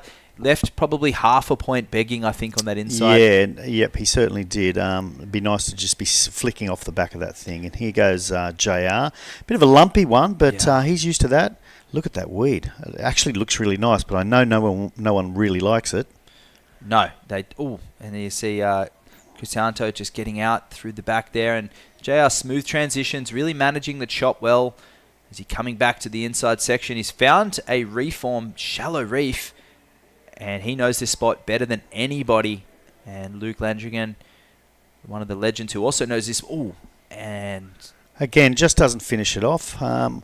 Still waiting for those two scores. So Crisanto's score is coming in at a 5.65, so a little under JR's first score, and he's got a 3.75. So I'm thinking maybe that fourth wave of JR may top his lower score there, but I'm thinking probably not his bigger score. But anyway, that's just we'll have to, yeah, especially with the fallout. There was some nice moments there. A 5.65 can't help but feel without the completion, the kick out, that would have been a 6 at least. Yep. But great signs from Villanueva. He would feel... He doesn't look like he's surfing with pressure by any means, actually. He looks like he's surfing quite loose and nimble. So perhaps thriving on the challenge that is JR in the heat. And we're going to go straight back to Kaidi Inui, the heat winner of that last quarterfinal of the women's. Congratulations to Kaide Inoue, who is going all the way to the semifinals for the women's QS 1000 longboard here in La Union. So, Kaide, can you tell us how are the conditions, how are the waves out there, especially during your heat?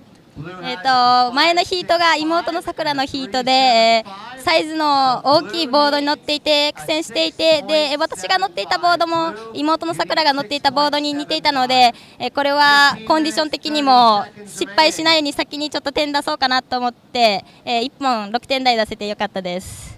Okay, thank you. And given the challenging conditions out there, can you tell us about your plan or your strategy? How did you win that heat? そうですね、波はすごいなんかばらけてて、すごいなんか重なってて難しそうな波だったので、とりあえず点は出そうと、1本目から出そうと思って、1本乗って、そしたらまた波が来なくなってしまったので、次どうしようかなと何本か乗ったんですけど、あまり良くなくて、それでも1本5点台出せたので良かったです。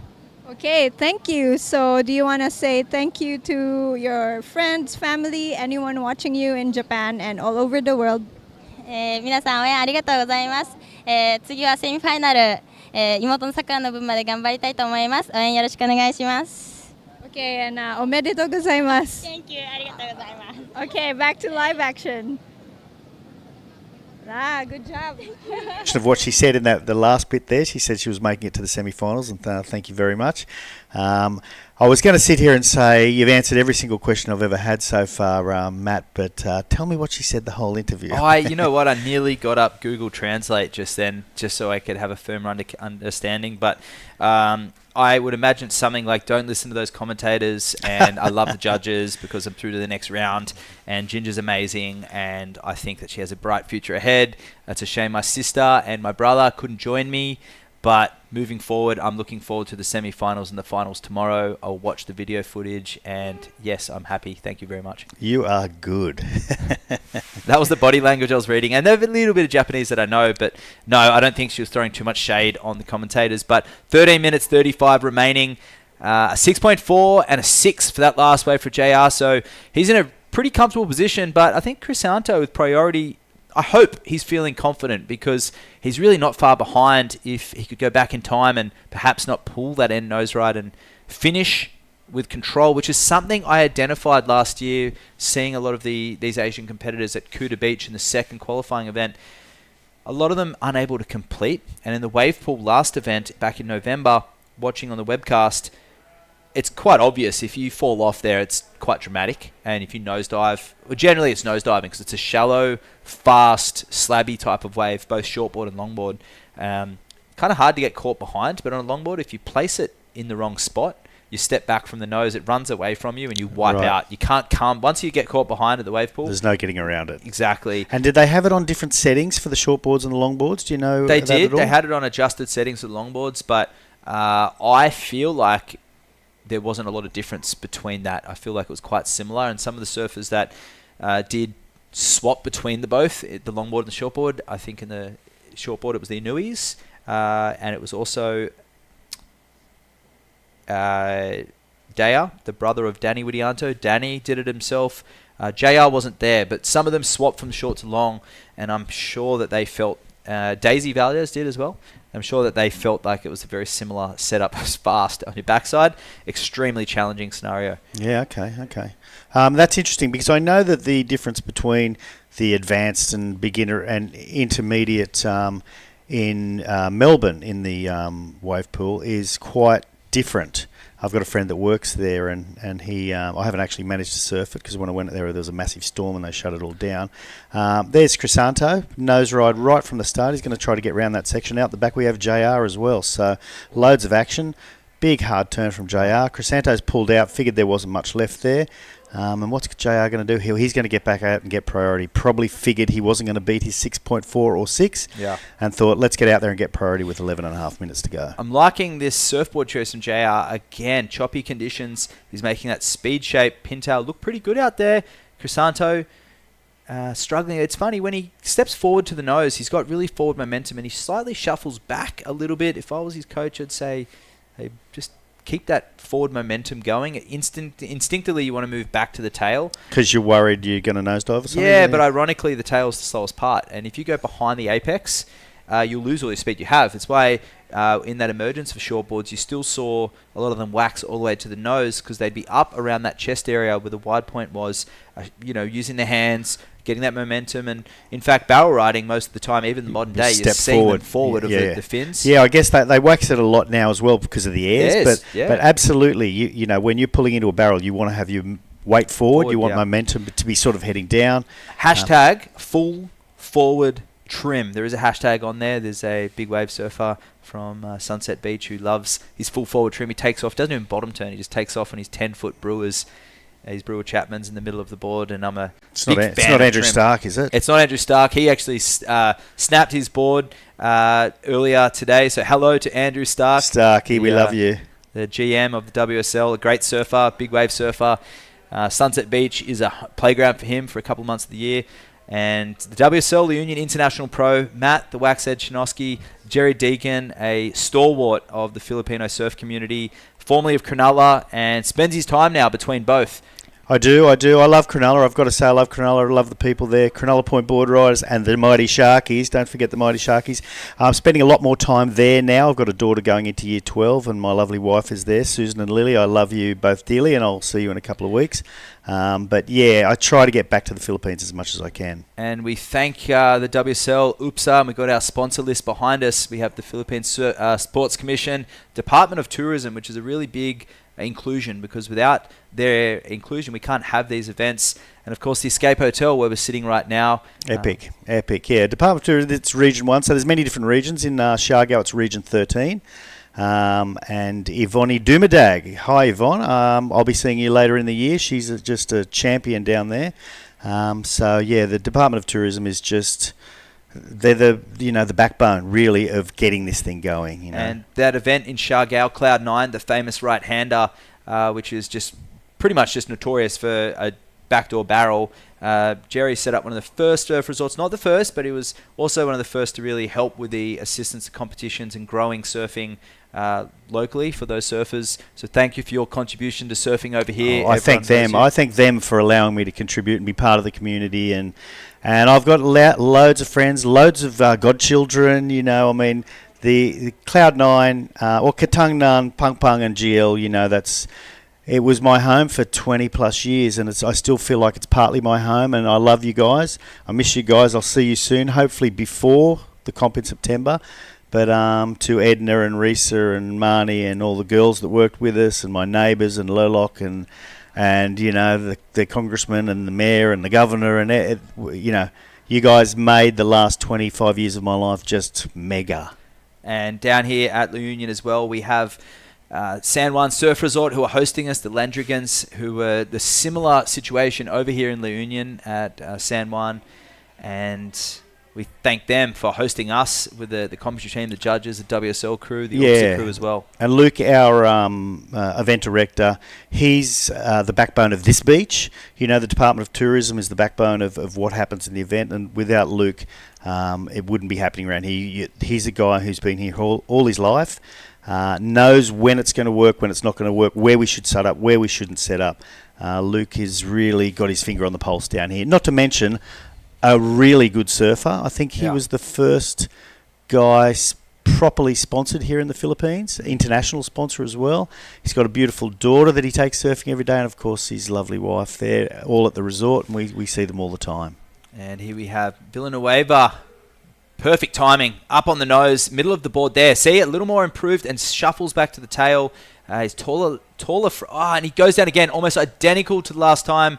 Trying to fit too much in, Jerry. It's not about quantity, it's about quality. And I said it before, this is something that's a reoccurring phase with a lot of these surfers. And I do empathize with them. They surf together, they train together, they party together, they've grown up together. It's the beach boy mentality. We see it with the Hawaiians, we see it with the Indonesians, we see it with the Filipinos now.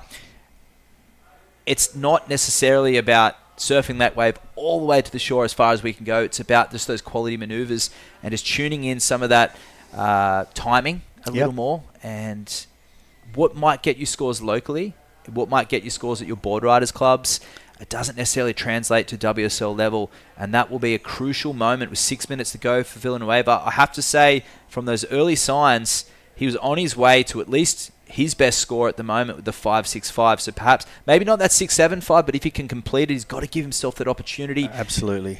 He's making life bit hard of pressure there for him Yep. as well. You know, he knows he's behind. He knows he's got the legend out the back there.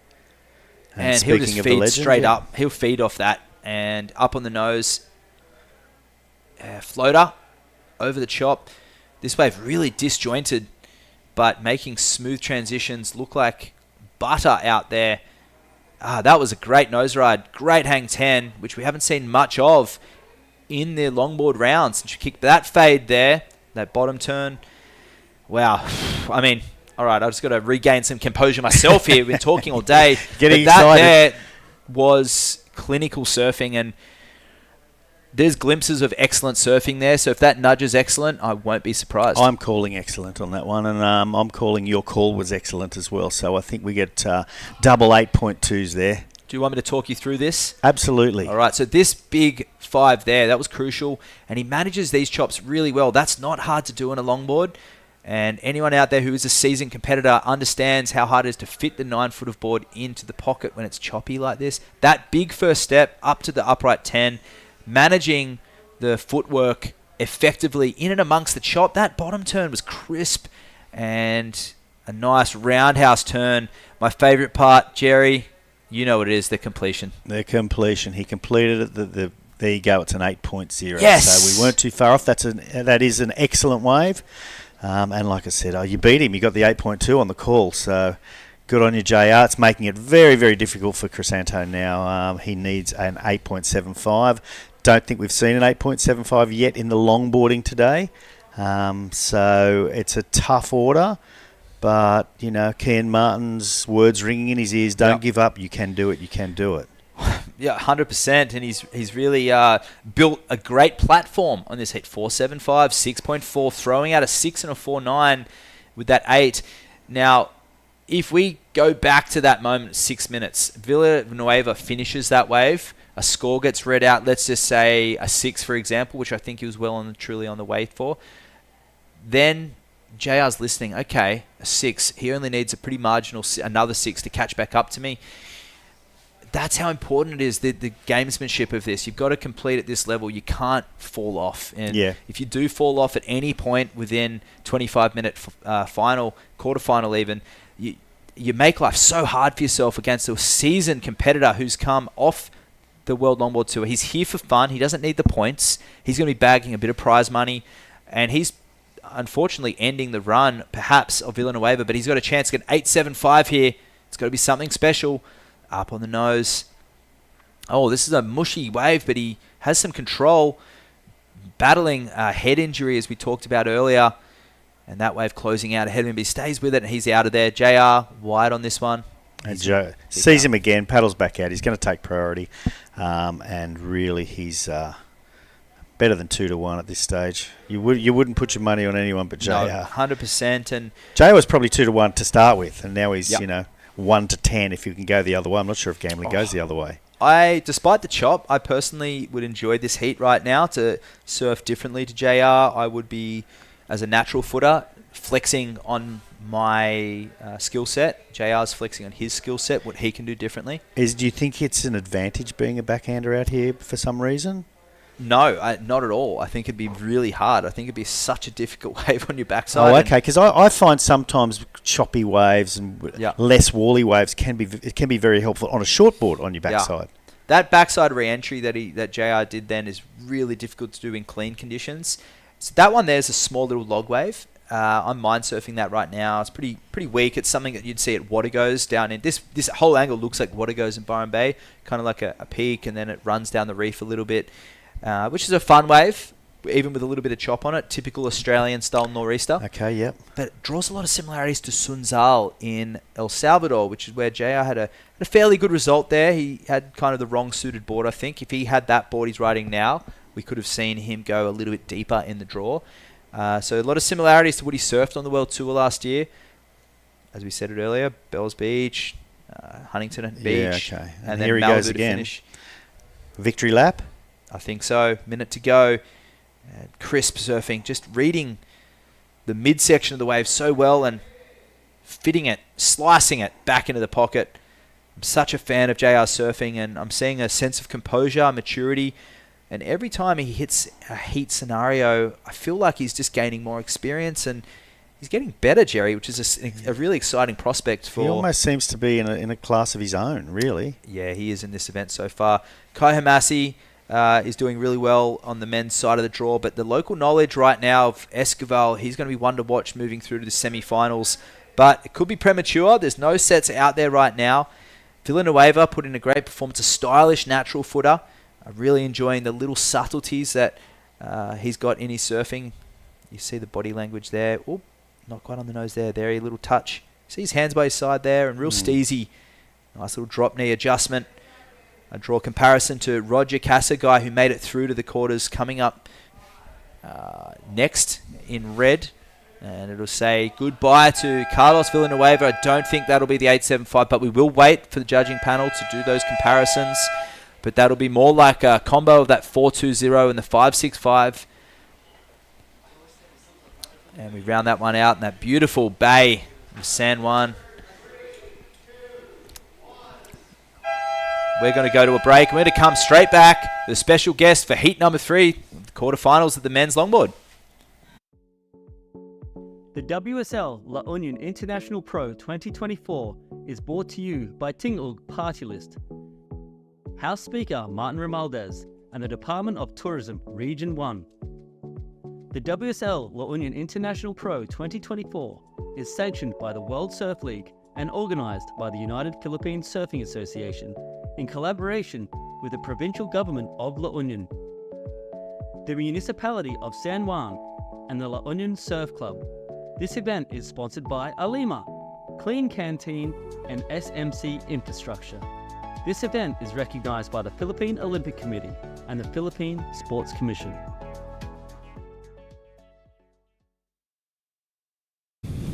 Here we are. We are back. I have joined Jerry Deegan, and we have Region 1 Director from the Department of Tourism, Mr. the Honourable Jeff Ortega, I believe we call you. I'm not used to that. I know, but well, you are Honourable, and you are the Director of the region. And you are Jeff Ortega. Oh my gosh. I just learned surfing from John C. Sumulong, and from you guys in Siargao and Luke here in La Union, so I'm taking your lead, guys. Okay, no worries. We're really happy to have you here, and we appreciate your help. And shout out to Johnsy, who's down there at Flotsam and Jetsam, looked after us the other night. G'day, Johnsy. So what we got here is Roger Kasugai, sorry, and I knew that. I just and Rico Jumaguen. You're sitting next to the regional director of Region 1, so it's okay to be nervous, La Union, Jerry. by the way. Well, say again, sorry? Both from La Union. Both from La Union, which is pretty exciting. You've got to pick a favourite, I guess, and Roger would be the favoured one to win, but the locals would be happy for anyone to win right here, right now. And we will see. At least the beauty of this heat is at least one local's going through. We've already had JR, just went through the last heat, so JR beat Crisanto. That was in heat number 1. So the winner of this will surf against JR in the semi-finals tomorrow morning. We are stoked to have you here, Jeff, because A, you're a surfer, number 1, and number 2, you're a huge supporter of surfing and also helping make events like this happen in your region. So basically, we want to give you a platform to talk about your region, why people should come here, other than the amazing surf and what else is out there. I'll just hold that as Roger Kasugai gets up. Known as a hot dog surfer, according to Waxhead. He's got this sort of old school style, a lot of flair. He's also a really strong surfer, and just the way he styles it through, that's apparently the hot dog style. So. Yeah, okay. Well, he looked like pretty casual there. I think he knew it wasn't going to be a huge score and decided to just be chilled. Yeah, well, it is traditional scoring that we follow here, so that is traditional style surfing. So Roger's strength is looking very relaxed, doing all that stuff. Anyway, tell us about your region. Tell us what's going on here. Well, I mean, this is what's going on, actually. Like, WSL is one of the biggest things that we've had, and that's why we're so happy that WSL is here, because before it was just in Siargao, right? And the goal for us here in the Philippines, with, of course, thank God we have the blessing of the president and our secretary. I think she's game to fully fund trifecta, so to speak, of WSLs in the Philippines. And I was speaking to the boys like Kian and Varun, Tanjung, and all of them, and they were saying that there's a lack of WSLs in Indonesia right now or something. So it's a big deal now for them to have something here in Asia so they could come and visit new places, and we're kind of happy about that, only because we really need all the help. I mean, if you see Indonesia, you've got the best, you don't have to leave, but we also want to show the world that we have something to see. Yeah, absolutely. Absolutely something to see. I mean, we're just going to come back to that in a minute. We're going to go to the next heat. Well, let's have a quick look at this wave. First and foremost, this is Rico. Oh, he had a bit of a stumble right there. He's going to get round the section, and out the back we have Roger also taking off. So on the inside, Rico's just trying to get around that section. Doesn't look like he's having a lot of luck at the moment. Out the back, Roger's going to come off the top. Really nice effort there. It's a really difficult thing to do on a longboard, and he's out of there. They're both out of there. Roger's going to head back out and get priority, and I think we're going to head down to the beach and see one of the local heroes have a chat and talk to us about his heat win. Coming in from that heat, must have been a tough one against one of your old friends, someone you've worked with, you surfed with a lot. Is it difficult to knock somebody out who really wants a good result? It's like I want to win, but they also want to win, and we go surf harder, and And your surfing out there was really crisp. You're really fitting in those turns into the sections. And do you wish you had that type of surfboard when you were in El Salvador last year and similar spots like that? Actually I have that board in El Salvador, but I just use it for just a few times before that event, so I didn't use it in the main contest on my heats. And when I got back here in La Union, I always use this board, train with this board, especially when it's big. And I love it, and I use it here in the WSL La Union just to know what the judges will give score. So Yeah, you're using it as like a test to see what they're scoring you. And do you change much between your shortboard and your longboarding? I see a pretty similar style myself, but what's the main difference when you jump from the shortboard to the longboard that you adjust? Yeah, it's really hard because when I surf longboard, I want to do like more smooth nose rides on the criticals. But when I'm in the shortboard, I want to like do big turns on the most critical section of the wave. And yeah, it's hard for me to adjust. But yeah, I used to do it when I was a kid until now. So I think that's good for me.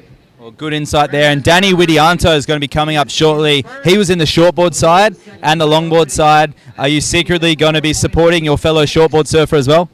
Yeah, I like his surfing and I love that he pushes his longboard surfing, because when we were in Bali before, like he always surfed with shortboard, and like after how many years he's riffing on the longboard already. Yeah.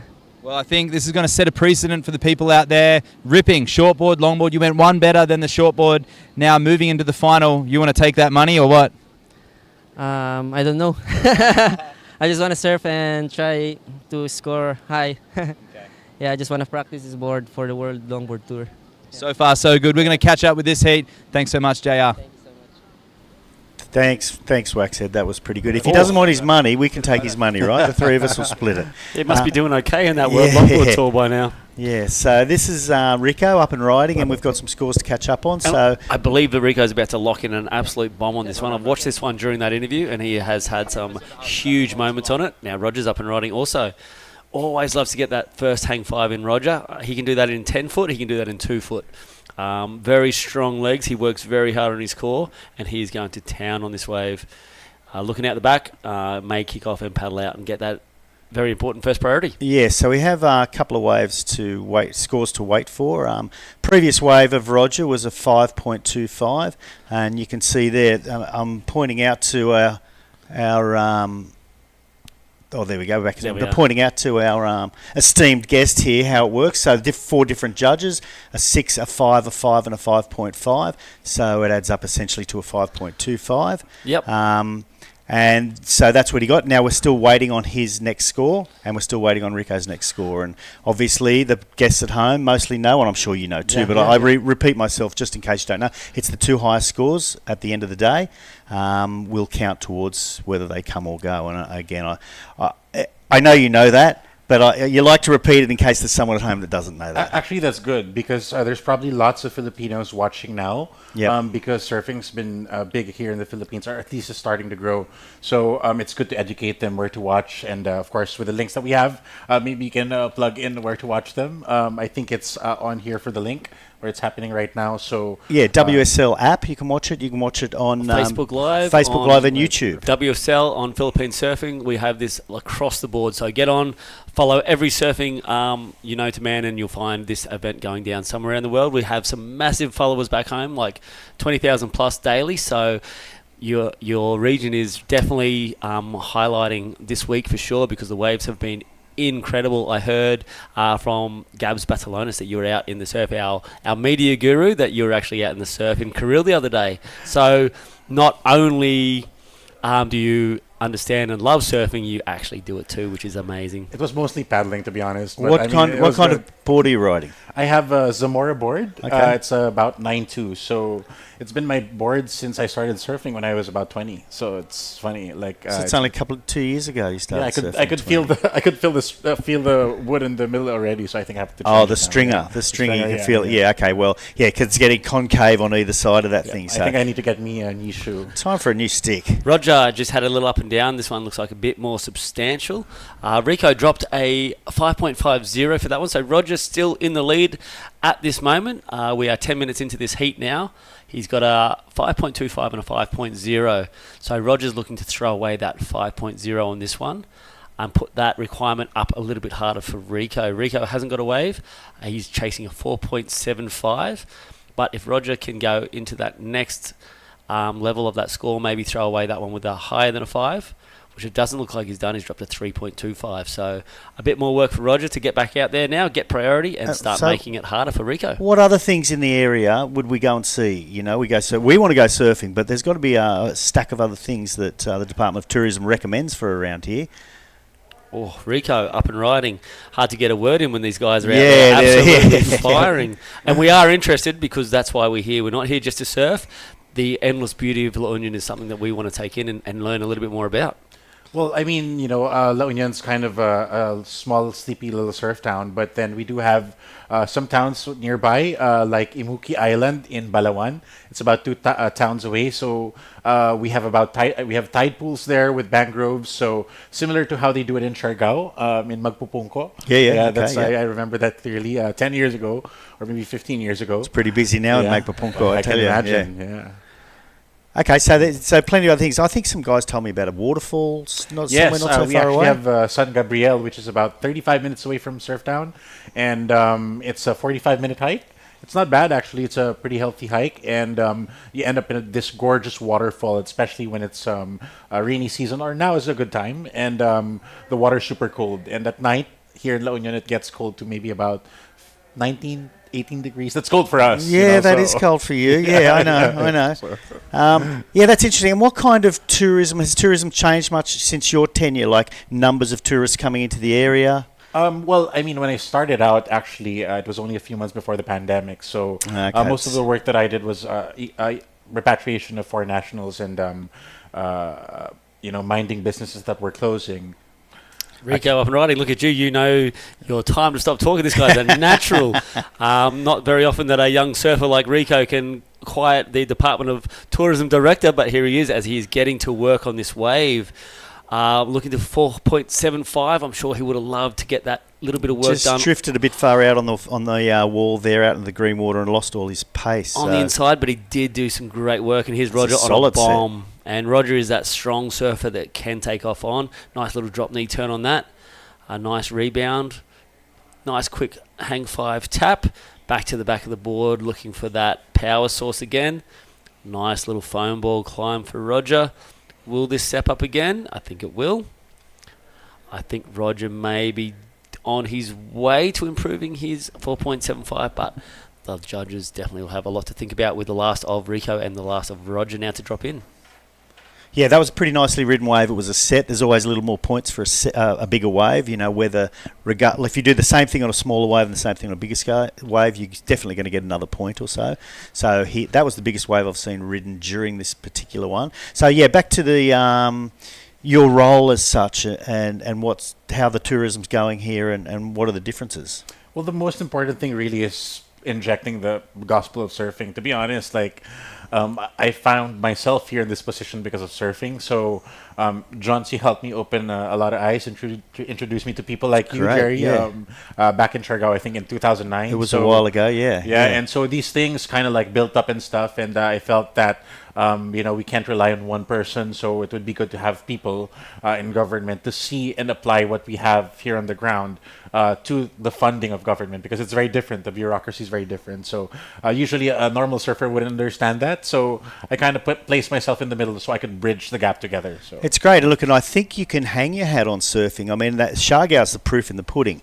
You guys have the waves, and you have also a different time of year where it's actually really good. And I think, surfing can really change tourism a lot. And like I said, Siargao in particular is a good example. I think we're going to go back and have a look at Rico's 7, which is the best wave of the heat so far and has put him in first place. John, you want to call it? So here we are, and we missed this one as we were talking. That critical hang 10 right at the start of the wave was really the key to this thing. Another critical high line, well-held 5 there, straight into that little down carve combo where he stood tall. So falling off, he didn't quite get the finish, but he'd done that hard work in those 2, especially that first critical 10 that he opened that wave with. And it's been the finishing which has been the problem. We had an issue in the last heat.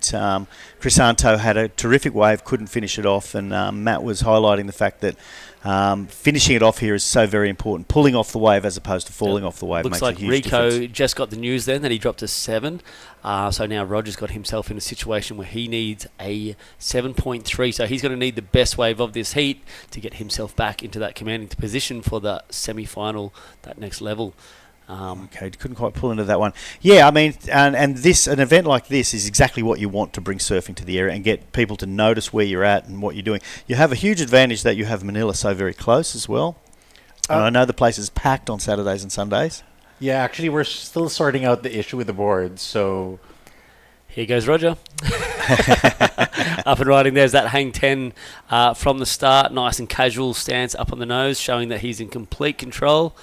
Unfortunately, not maintaining that control. As soon as John said he was in complete control, he wasn't in any control. Commentator's curse, but Roger will reset. He won't get flustered. So travelling with boards is a nightmare. And it always has been. John and I have travelled through the world with boards, and not even longboards for us. And it is a nightmare. So I guess you need to deal with buses and vans and other things and get the logistics of all that sorted out. And that's on your radar? So actually, that's one of the things that surfers have been complaining. So we try to talk to airlines and passenger bus terminals to be able to accommodate that. But right now, I think what would work is if we run events like this, we can coordinate with them on a mass-based approach first. Yes. So instead of an individual thing, so that they can see the advantages of perhaps maybe charging X amount.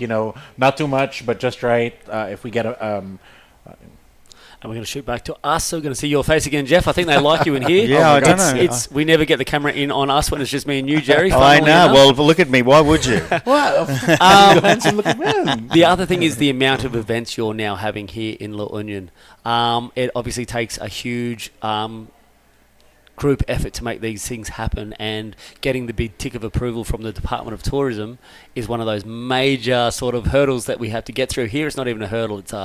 It's merely not even a speed bump. It's actually just a casual step in the right direction. So it helps. And after this one, I think you're moving straight into another event, right? As Rico gets Queen up and of the riding. Point.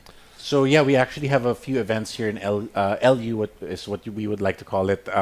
We have single and unattached, and then we have it's a single fin competition, longboard competition. It's also international. We also have Queen of the Point. It's for all female competitors. That one is run by Carla Rowland of the Surf Institute in California, and the single and unattached is by Buji Libarnes and Nikki Libarnes. Great. Roger kicking off that one. So nothing of major consequence. Roger going back out for priority after that one. I believe he will find himself in that driver's position. And also you hosted the national event just recently, last December. Yes, actually, we're partnered with UPSA, or the United Philippine Surfing Association. Rico up and riding. Great partnership you have there as Rico gets to work. He's looking to get rid of his 5.50, Jerry. He's tried getting into a very soupy wave. He hasn't done a great deal. He tried to get his feet on the nose just earlier, didn't quite get it. There it is. He's going to hang on to it for a little while. And he's going to finish it off, up and down. Okay, so he did finish it off quite nicely. He's just coming back inside. Ooh, roundhouse rebound. Yeah, a bit of a rebound. I don't know if he's going to get his points that round, but it wasn't a bad wave. Not a lot of work done on the outside, and Roger caught one, chose not to stick with it. I guess he wants to get out there and get priority. Priority is a very important thing towards the end of the heat. You get to choose whichever wave you want. The competitor cannot go on that wave. And sometimes you can psych them out, make them go, make them not go. Priority is a really interesting thing, and you don't get it when you go down there with the 300 people at Corridor. There's no priority, right? Actually, when you're the head of the Department of Tourism, you probably should get some priority. Oh God, I'd be scared heading out there with all the surfers who are so good. I mean, when you get out in San Juan, the surfing is so popular now that there are times that we don't even know who's there anymore, So we just rather have everybody enjoy the waves, and we share it to all of them. One of the biggest assets you have in this town isn't actually the waves, it's not the landscape, it's actually the surfing community also, because they are the ones that have opened up their break, and they're so welcoming and so wonderful and beautiful. That is one of the keys to the success of this place, is the culture that you have developed here in your community, always welcoming to anybody who comes along. Rico actually is Rico's one of the small kids that I used to see on the beach, and it's kind of nice. Like we're just watching them now, competing with somebody like Roger, who's one of our best athletes as well in surfing in the Philippines.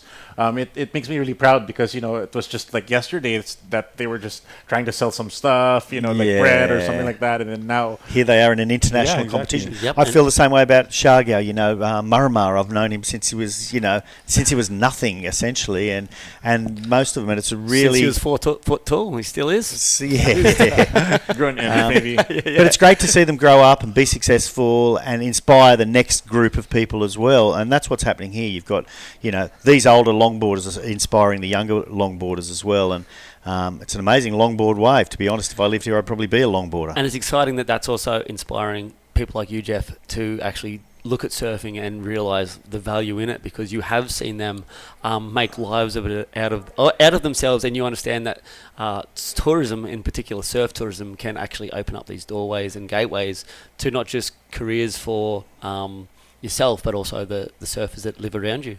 Definitely, like a community like this is seen to be open-minded because everybody's helping each other out, and you rarely see that sometimes, and that's why I wanted to be in this position in this government, because I wanted to complete that equation, because without the government's help and understanding, things will turn for a different way, so it's nice to show this to everybody and to all the other potential government regions, right, to partner with WSL and expand operations like this. Can I ask, was it helpful for you when you put your argument towards the higher ups that the fact that surfing is a Olympic sport now?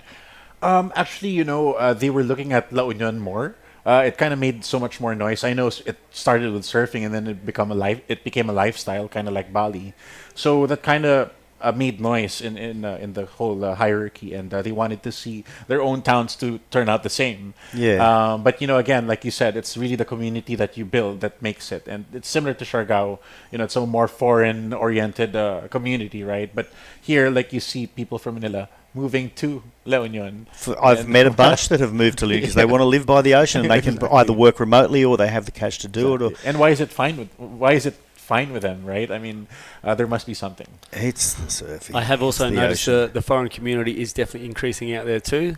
Walking the street. Here goes Roger. This may be one of his last opportunities to find that 7.2. It's quite an ask. It's a good size wave, and he is getting to work early. One of his strengths is that power turn that he can do. Hopefully this one will stand up on the inside for him. I thought he might have hit that tail stall a little bit too hard. Yeah, look at that. Rico's watching with bated breath and is pretty happy that Roger didn't get all the way through on that wave, because I think there's no chance that was a 7.2. Now, with 2 minutes to go, he can paddle back out there and maybe get a wave, but it's going to be a tall order. He has taken 9 waves, so Roger has been extremely busy.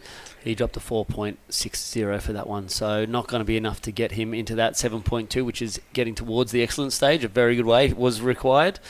Roger's not going to be happy, but he will be resetting and heading to Belair, I believe, with points in mind. Yeah, and it's been a pleasure, Jeff, to have you here.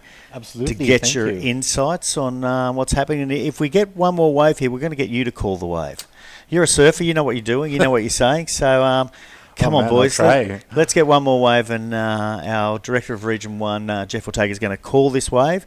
And we're going to score you on your call. Oh my God! No pressure. This doesn't look like I've surfed recently. Hang on, I'm like you. Don't worry. We're not going to sit around and talk about our weight. No. So 1 minute remaining. We can see the guys in the next heat out there, ready to roll. So with 1 minute, we'll see if either Roger or Rico get another wave, and we have a spin around there by Roger. Yeah. Okay, Jeff, take it away. There you go. Oh, I think Rico's going to... Yeah, not scoring much so far. So he's moved up to the front of the board. He's got his toes on the nose.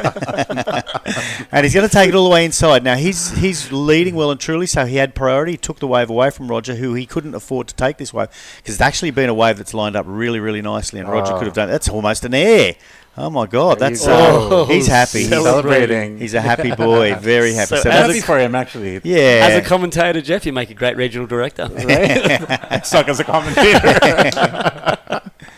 And here's a last chance. So this is Roger's last hurrah. Let's see how he Can goes. he get up? Go, Jerry. There you go. Oh, I'm saying go Jeff. But anyway, the Hooter's gone. He's up. He will score for this. It's a nice 10. He's going to cut back into the power source, and I think he's realised there's not much wave there, and he's going to look inside and see Rico and go, congratulations, buddy, you did me. Yeah. So, I don't think that's Yep, going there to be it an is. 8.30, but nicely fought. And again, Jeff, thank you very much for Thank you joining so us. much. Thanks for your help, by the way, all the way Anytime. through. And I'm sure we'll see plenty more of you helping more and Definitely. more events. Yeah. And hopefully we get to see you guys more in the Philippines. Absolutely, yeah. Let's get your tagline out there to the camera before you go. What's your tagline? Well, it's not. Well, I mean, here in the Philippines, we're kind of like a hopeless romantic in a way. So, if you're going through something or breakup or anything like that, we're here in La Union. So, but we always go by the saying, if you haven't found the one, may you find the one in Region 1. Oh, very good, So very good. All right, Jeff. Thanks, guys. Cheers, Have a mate. good one. Much Have a good one. appreciated. Thank And you, we're going to Jeff. head off to a break, and we'll be back with Heat 3 of the quarterfinals for the men. Let's wander La Union's Tangadan Falls. The perfect side trip after surfing the waves. Hike along the scenic trail and be greeted by the majestic 50-foot falls. Whoa! The best part? A dip in its cool, refreshing waters. Seek more thrills in La Union. Let's wander the 100 islands of Pangasinan. 124 to be exact. Each with their own hidden secrets to be explored.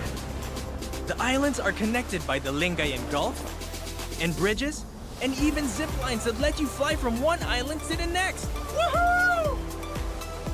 There's hundreds of adventures to dive into when there's 100 islands to explore. Welcome back. A change of pace and a different team. Thank you, Jeff Ortega, and we had Carby and Jeff joining us right there. Jerry joining us there. La Union International Pro. That's the board. That's where we are right now. We're into quarterfinal Heat 3. True Starling and the Waxhead, and that beautiful right-hand point break sitting here in San Juan. Danny Widianto from Indonesia and Jo-Marie Ubueza, the Filipino. And both of these surfers, shortboarders, longboarders, they can ride it all. Both of them are from tropical surf towns. Ubueza from here, and Kuta Beach, Widianto representing the Indonesian flag. Yeah, both legends of the craft, whether it be longboard or shortboard. And this is the first wave of Danny. Looks like it's come in at a 2.5, unfortunately going down. And this is a 5.2 of Jo-Marie Ubueza on his backhand, just locking in there. Gets a 10, wow, as well. That was pretty nice surfing and negotiates that steep drop really well. So you'd have to say, just on that nose ride, if Denny was able to ride out, it'd possibly have been a very similar score for both those surfers with just that single nose ride. Denny will have known what Ubueza's, often in a heat scenario, you don't know what that other person specifically did, but having front row eyes to what just occurred on Ubueza's wave, he'll know where the standard is set. He would have taken a lot of energy out of the last two heats. I know he was down there feeding off the energy. And we're going to go down and catch up with a super stoked Rico right now, taking out the local Roger Casagai down to Camille right now on the glass. Okay, Rico Dumagin is over the moon with his victory against Roger Kasugay, and he is booking a ticket to the semifinals. So yeah, how do you feel, Rico?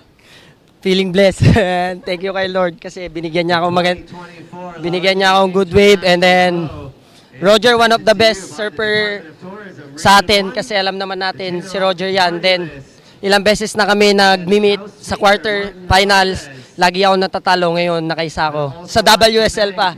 And then sobrang happy ko kasi basta sobrang There are absolutely no words for the feelings that a win like this in a major event like the WSL can bring. And Rico was just telling us that this is the eighth time that he and Roger went head-to-head in the quarterfinals or in podium rounds, and this is the first time that he wins one over Roger, and all the more is it of consequence because it is a WSL event. So you were also telling me that this is a special board that you don't use very often. Talk to your board. Thank your board shaper. Take it away.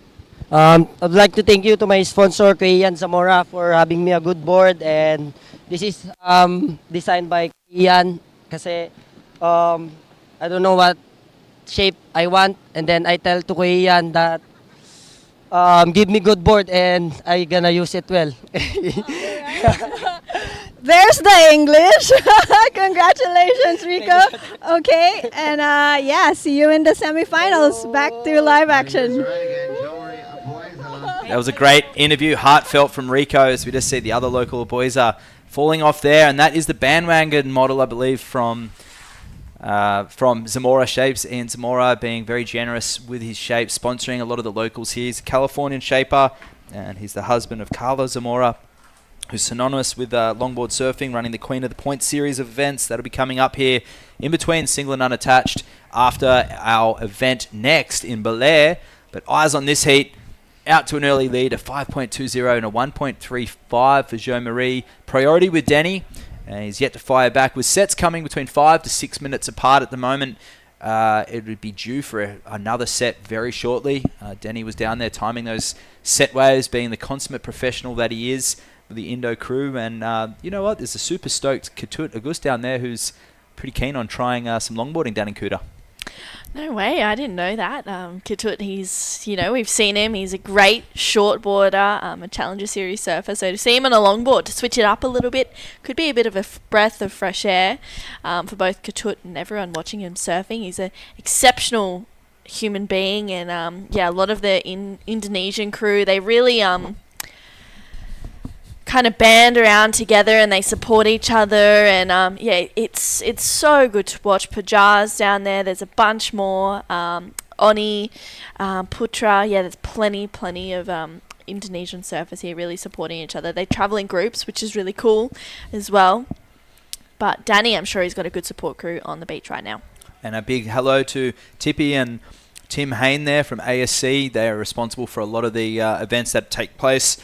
Pretty much the gatekeepers and the foundation members that help link the Department of Tourism and help link the WSL with the different tours that are involved with an ISA that involving the teams and linking those Indonesians to a professional surfing tour. And it's great, this regional qualifying series here in the Philippines right now, a 2-stop tour, is so helpful for these surfers. They're saving money, not having to go to Australia, cross over regions, spend really almost unnecessary dollars sometimes when they can do it with these amazing waves that we have. Although this is not the greatest shot that we have in front of us, that's why we've got the longboards on at the moment, a little more conducive to conditions.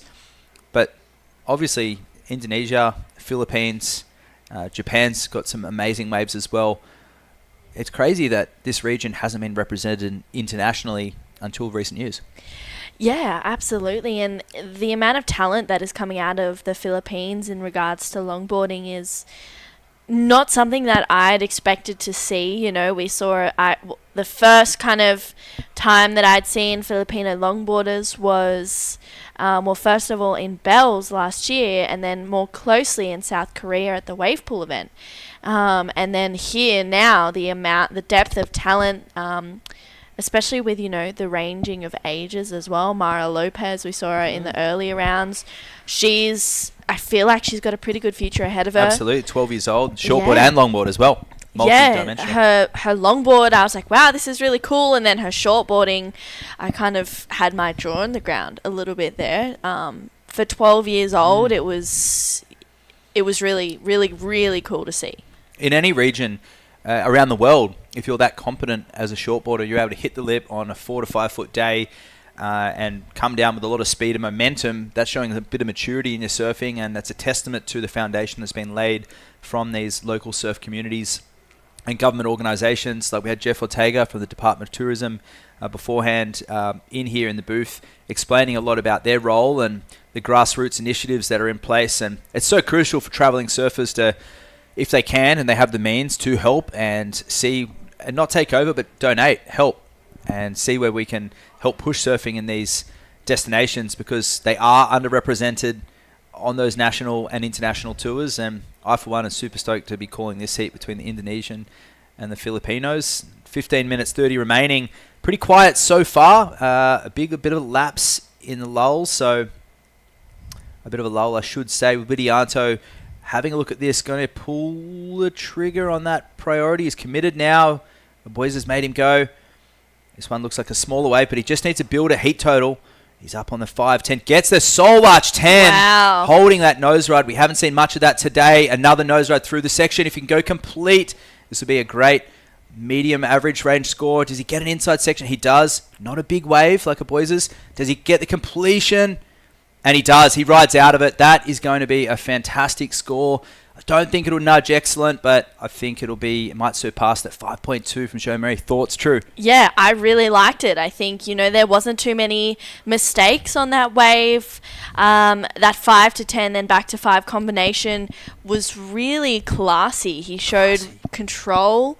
Yeah, I liked it. And then to be able to get that finish turn, the way he held his rail to maintain stability, to get that ride out was really smart, competitive surfing from Danny. He didn't just push the 10 to the last minute. He went back to the 5 after the 10, so holding that control. So the pillars of that criteria: style, flow, and grace, nose riding, rail surfing, commitment, but control through all of those elements. I know it sounds like absolute word jargon, but for me, it's this is my philosophy, and I live for these criterias because it's beautiful surfing. And it says smaller wave, so that's instantly not going to go major. 6.5, this did come in. So best wave of the heat, nice 10. Majority of the points coming from that nose ride, and this one through the section. If this was a bigger wave, I think we could have seen some excellent scores go down. Trimming through the midsection, and here, shuffles back, but gets the completion, which is so important. I feel like that score would have been in the low 5s if he went incomplete. Yeah, I agree. I think, some people, we see them pull off after they've done that, not get that last connection and get that finishing turn. But Danny was like, I'm here for it. Yep. I'm here for that last turn. And I think the way he approached it and the way he came out of it was excellently done. And then 6.5, very well rewarded. And he's put himself into this heat. But Joe Marie, 5.2 as well. It's pretty close between him and Danny right now. So one judge going as low as a 6, one going as high as a 7. We'll chuck out the 6 and the 7. We average out to the 6.5, and that's how we get to that score. 12 minutes 50 remaining. A big shout out to the judging panel. They've had a really long week so far, and throughout the whole week, all the scores that have mattered have fallen into place. The right people have got through heats. Any complaints with the judging? None. Love it. It's been great so far. I think very transparent. Absolutely, yeah. I feel like I can't critique them because, I sit here and I can talk about surfing and have my own opinions, but at the end of the day, I actually have no idea how to judge. Really? Yeah, I wouldn't know. Like, I can say, I think this is going to be a 6.5, but it's not my role. I love talking surfing rather than scoring it. I love it all. If they could give me a score sheet at the same time as talking about it, I feel like if you ask me to put down scores every single wave, although I must say the judges have a different angle. They get the camera replays that we get, but they also get the live vision, which we don't get. So we're seeing a condensed view, which does make it tricky. And the boys on the answer back, a 3.81 required, a long, critical nose ride through the section. Great tempo, nice style there. He's back on the log. He got off the high performance board. Now he's jumped on the log. Couple of beautiful hang 10s, and that one there, wow, that's one of the best backside nose rides of the day so far. An epic combo as he makes it through to the inside section. And does he go complete? All the hard work's done. He doesn't go complete, but I think that'll be a very healthy score based on the tempo and just the general positioning of those nose rides. Yeah, and the fact that he, got to that 10, held it for a bit, and also dropping those arms by his side, showing that he has control of his board, control of that that moment as well. So I think, that's probably going to be his best wave of the heat. And there's Widianto out the back waiting for that requirement. The judges will be checking that replay. And he knows, starting off a little late, that 2.5, if he goes complete on that, different story. So here's the replay. Smaller wave again, but sections out, cups out on him. That there, holding that nose ride, that's going to be really healthy. That's super critical, really difficult to do. And then he redirects around. A bit sleepy here. Makes up for it on this section. Holds the 10. Perfect timing. The weight of that board in the pocket. And yeah, not much doing after this turn here. Kind of gets caught behind the section. So most of the scoring on that outside. And he locks in a 6-point ride, which I think, given the size of the wave and the safety grab at the end in completion, is right on cue with exactly what we're saying, judging criteria. Yeah, 100%. It's his best wave of his heat, but Danny is still surpassing only just 6.5. He holds priority and needs a 4.7. I feel like we're going to have a pretty exciting back 10 minutes of this heat because both Joe Marie and Danny are fierce competitors and they want to see themselves in the semi-finals. Yeah, so he's paddled for that, but I think boys are still a long way down, so he won't lose that priority. This is a professional event, quarterfinal, Heat 3 of the WSL QS 1000. This is the second event on that Asian tour. There'll be a third in Belair next week, which is on the other side of the island of Luzon. At the moment, we're in the northwest, and this is the West Philippine Sea that we're seeing with the north swell rolling through right now, and remnants of a pretty chunky large swell that we had. True Starling, my fellow commentator, was one of our QS competitors, and you had some pretty unruly conditions in your heat. Yeah, definitely. It was tricky. You had to be pretty ocean aware out there and what's going on. And I think time in the water here is one thing that's going to give any competitor a leg up, and I did not have that. Yeah. But, just enjoying my time out there and surfing, and that's exactly what Danny's doing on this one. Comes from behind the section, hang 10, holds it. Exceptional, critical nose riding there from Widianto. He's only needing a 4.7, and he's on that left side of the screen, catching up with the boys up behind him on a nice drawn out. And Denny, the inside section, cups out. He goes complete. He loves it, but taking the glamour off that wave is a boys up behind him, the goofy footer. This is a nice, clean wave for him. And he kicks out and goes complete. So it'll be a paddle battle as they make their way to the outside section. Loving that exchange. Can't wait for the replay. I'm soaking it all up. Yeah, you have a massive smile on your face right now. I think this is shaping up to be a great heat. And Waxhead, it's exceptional surfing. We saw JR in the first heat. He had a great heat as well. And I think, the talent that's coming through, especially in this Asia region, is really cool. But let's have a look at this last one of Danny's. So up on the tip, that solar, but holds it there. That's so critical. And I think that is the best nose ride of the heat. But it goes a bit sleepy here. If there's any critique, it's that downtime. Mind you, they've all had a bit of downtime on their waves, but it goes again in that 10, gets super shallow there. I think that'll be a really healthy score, and it locks in at a 7.10, and true. Yeah, let's have a look at Joe Marie as well. Takes a few steps up to the nose, locking in. And we see him just carving through. I think we probably caught up with him around here with the split screen. Just waiting for it, locks in for a nice nose ride, and then grabs his rail to get this finish as well. So a fair few scores. I mean, a 7.1 for that last one of Danny and a 6.5. It's healthy. But now needing a 7.6. Yeah, I don't know if it's going to be that 7.6 on reflection. Well, changing boards, opting, if we can remember back to the round of 16, he talked with Camille about the high-performance board that he rode, a bit more rocker, a little lighter, a bit of edge in the tail, which allowed him to get up and over the sections, which he literally did. He was floating over the sections, and just a 5.6 for a Joe Maria Boyza, now needing a 7.6 wasn't enough. So that's a log that he's got now. That's the Ross Concept single fin log made in Bali, funnily enough. Wide point back, a little heavier. The surf's got smaller. Tides come in. Although it's choppy, it's running a little bit more like a point break than what we saw earlier. I'm loving the tempo of a Boyza, but it's Widianto with those crisp combos, the Soul Arch Hang 10. We haven't really seen any of that in the whole event so far. Really impressed at what I'm seeing from Widianto, and the composure to come from behind in choppy conditions. This is going to be a very interesting 6 minutes to go. Most of these sets have been coming in 5 to 7 minute intervals throughout the day. I think we're going to have some fireworks to finish heat number 3. Yeah, I agree. We'll definitely see one more set ridden, and Joe Marie looking for a 7.6, and Danny Widianto, he needs to better a 6.5 in each wave, 2.3, then he gets a 6.5 and then a 7.1. So he's getting better and better.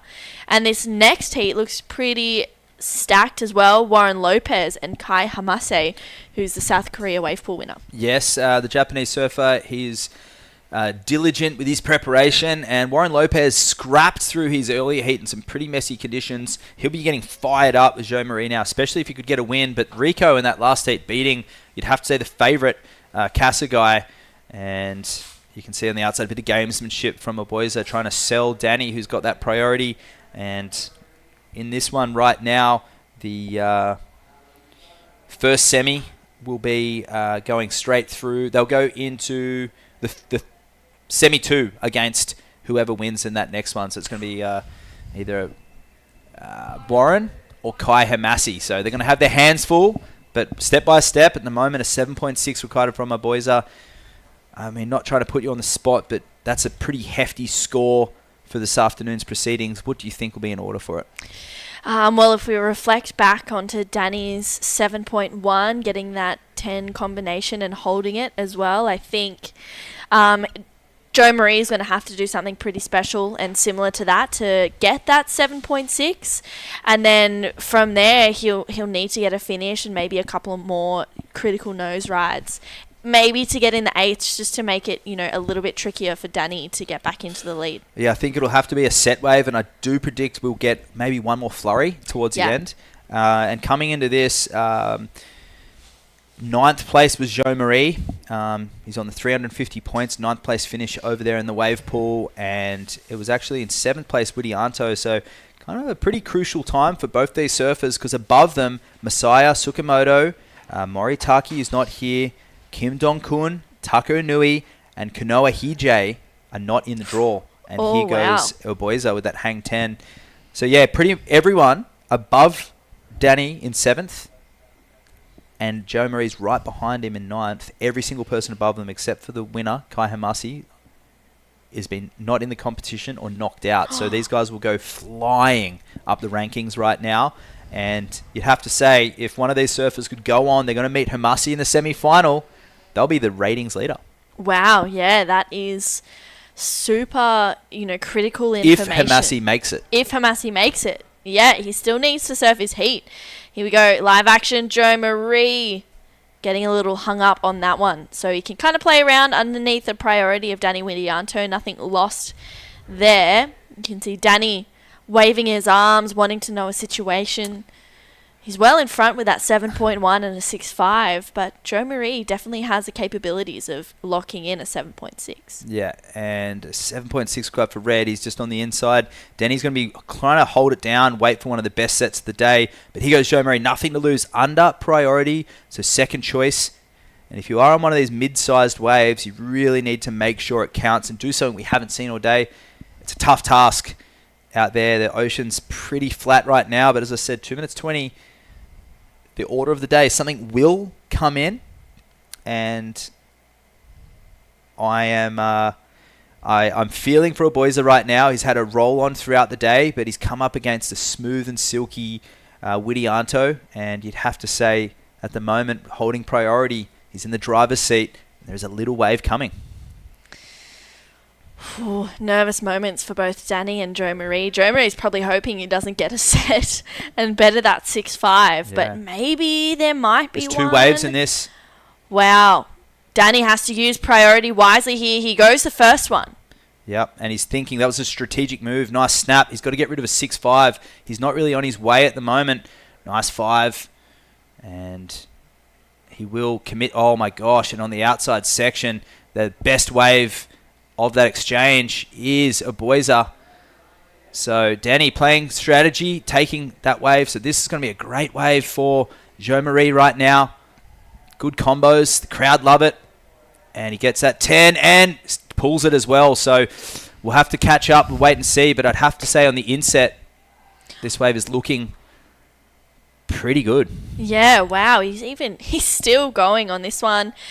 And gets a claim as well for Joe Marie. 7.6 is his requirement. Yeah, I think that was a priority error from Danny taking the first one. That second one was a much better looking wave. Yep. And I liked how Joe Marie surfed that wave. He'd get a nose ride and then carve it down and then climb back up the wave, get a nose ride, carve it down. So really reading the wave well there for Oboiza. And it doesn't look like there is a little lump there. 40 seconds remaining. I don't think there's going to be anything more. Danny paddling way up the point in blue. And it's going to come down to this score that the judges will be proceeding at, looking at the replays. Don't think Widianto would have improved on that. But the best wave of the set, I mean, you've got a feel for Widianto too, having that priority playing strategy, looking at that wave, thinking local guy and stuff. And Danny doesn't improve for 3.65, so now all eyes on Jean-Marie. And there's a set at the back, 10 seconds. I don't think it is going to get here in time. 4, 3, 2, Wow. 1. He doesn't get there on time. And it was nervous times for Boyza and Widianto. And he knows. So just to recap, 2-wave set. We had the drone angle. Fantastic timing of that camera angle. The first wave Widianto took, but there was a second one with a better wall. And in the inset, we haven't seen the replay yet. We could see, in the background, we could see a hang 10 from Jean-Marie. But it's a big score. It'd have to be the biggest one of the heat so far. We're going to go to a break right now. We'll update you on those scores. Join us very shortly for Heat 4, the quarterfinals, to round out the day. Let's wander the Ilocos Norte sand dunes. If you want to get down and dirty, this paradise is thirsty for adventure. Just choose your ride and rush through landscapes that are always changing.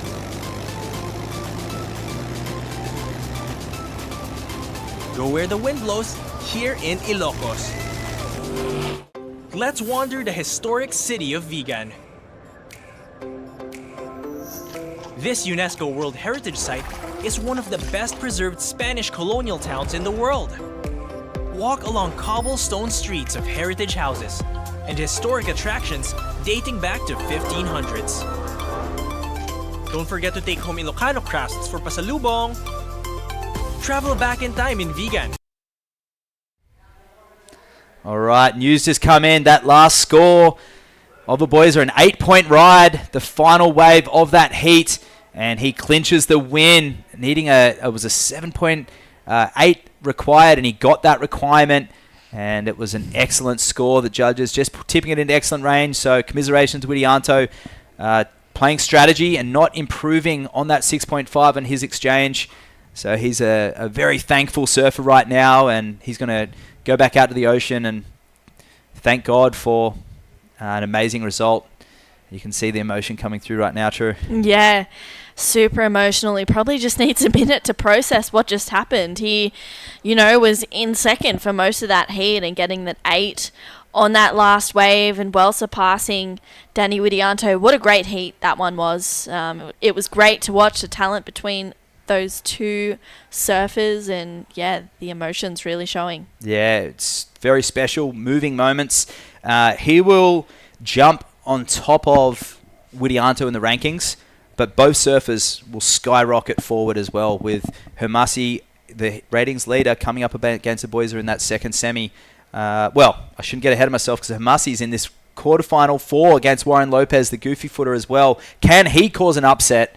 And can Aboiza go ahead and perhaps claim a victory, a maiden victory on the championship tour? There he is, surfer in red, just processing what just happened. But back to this heat. The very diligent Kai Hermasi, the great winning record. And it's going to be Lopez kicking off proceedings, the goofy footer, on a big, flat, single fin longboard. And the reason I said that is because it's pretty detrimental in choppy waves like this generally. Yeah, it looked like it maybe wasn't working on that wave. It was a pretty decent sized wave. He, the heat that he had in his round of 16 that we had earlier. I'm losing track of what we've done today, but it was a hard heat between all 4 of those surfers.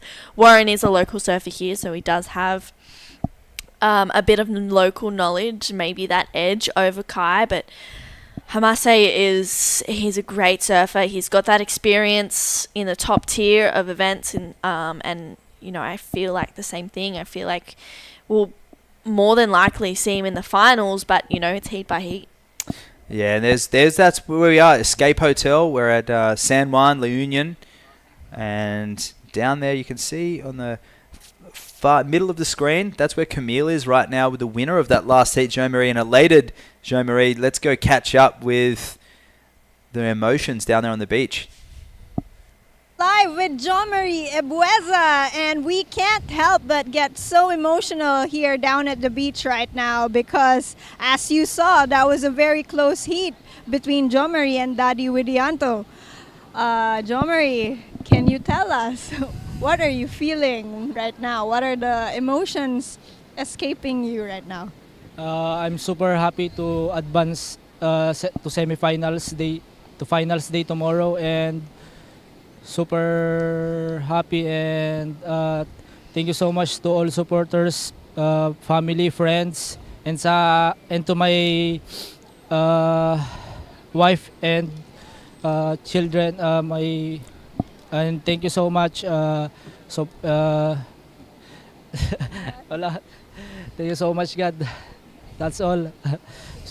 So surfing is a unique sport in that we don't have everything under our control. So with priority, Danny took that first wave of the set, and Jo Marie didn't think there was gonna be another wave, but fortunately for him, it was the better wave. So yes, Jo Marie, congratulations, you're moving to the semis. Any last words? Pwede na Tagalog. Okay.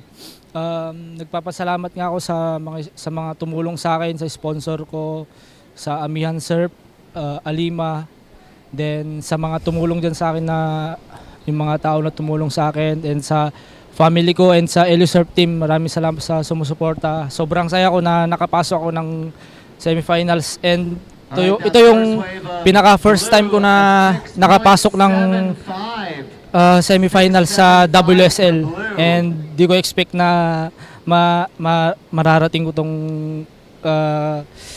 semifinals na to, and maraming salamat. Okay, the whole town is very happy for you, Jo Marie, and the rest of Team La Union, who is still in the running for the top spots in this event. So yeah, right now we have Warren Lopez against Kai Hamase. Back to the live action. Yeah, that's Team LU. Everyone cheering on the beach there. Yep. A clutch victory, one of the most emotional scenes that we've seen all day. And we did have the winner of the QS 3000. It was John Mark Tokong, who's from Siargao. And that was an emotional scene, seeing the Filipino flag flying. And we still have the opportunity with 2 Filipinos through to the semi-finals. 3 Filipinos, maybe a 4th, depending how Warren can go in this heat. Yeah, it's going to be exciting. I mean, Kai just looking in a 6.75, so maybe running away with it a little bit, but still early stages of this one. But yeah, the emotions that were flowing through from Jo Marie was pretty powerful, thanking his wife and children, and I think it might have been his first appearance in a semi-final. So, you know, that's a huge feat for Jo Marie, and I'm looking forward to seeing him tomorrow. And surfing truly is one of the few things that you can get knocked out on a Sunday. The first thing you do on a Monday is check the surf. And here goes one of the local boys as well. Nice. Hang 10. And I tell you what, those big wide nose riders wreaking havoc for all the competitors today, catching the nose. And here goes Kai Hamasi on a sleeker, faster shape. And still a traditional single fin log flowing through that maneuver, and unfortunately snapping through that turn, the fin popping up, hitting a chop, and he may regain priority. That 6.75, Lopez goes incomplete as well, so not so, a little paddle battle here, and it looks like Lopez has got the early start on him. Yeah, Warren making his way out. That would have been a nice wave for the last of Warren's had he have completed it. But as you said, maybe board selection coming into play here. But sometimes, you know, that's the only board for the locals around 100%. here that they have to choose from. But let's take a look at this last one. I think this is the 6.75, Matt. Yeah, I think so. It holds this nose ride for a long time. So similar to Denny Widianto in that last heat. It goes a little smaller here, and don't remember the inside section. Not much doing there, and he just kicks out with control. So that was the majority of the points coming from that opening hang 5, hang 10 combo, and he really held it. Here goes in again, third wave of the heat. Nice 10, body language, and he knew that was going to close out, so he just jumped off the front, and that's one way to kick out on a longboard. Yeah. I was like, hopefully your ankles are okay. It looked a little bit tricky, but he knows exactly what he's doing. That previous to last, a 4.25. There's JR there, and there's Rico on the left. Then we have Jean-Marie's brother on the right-hand side.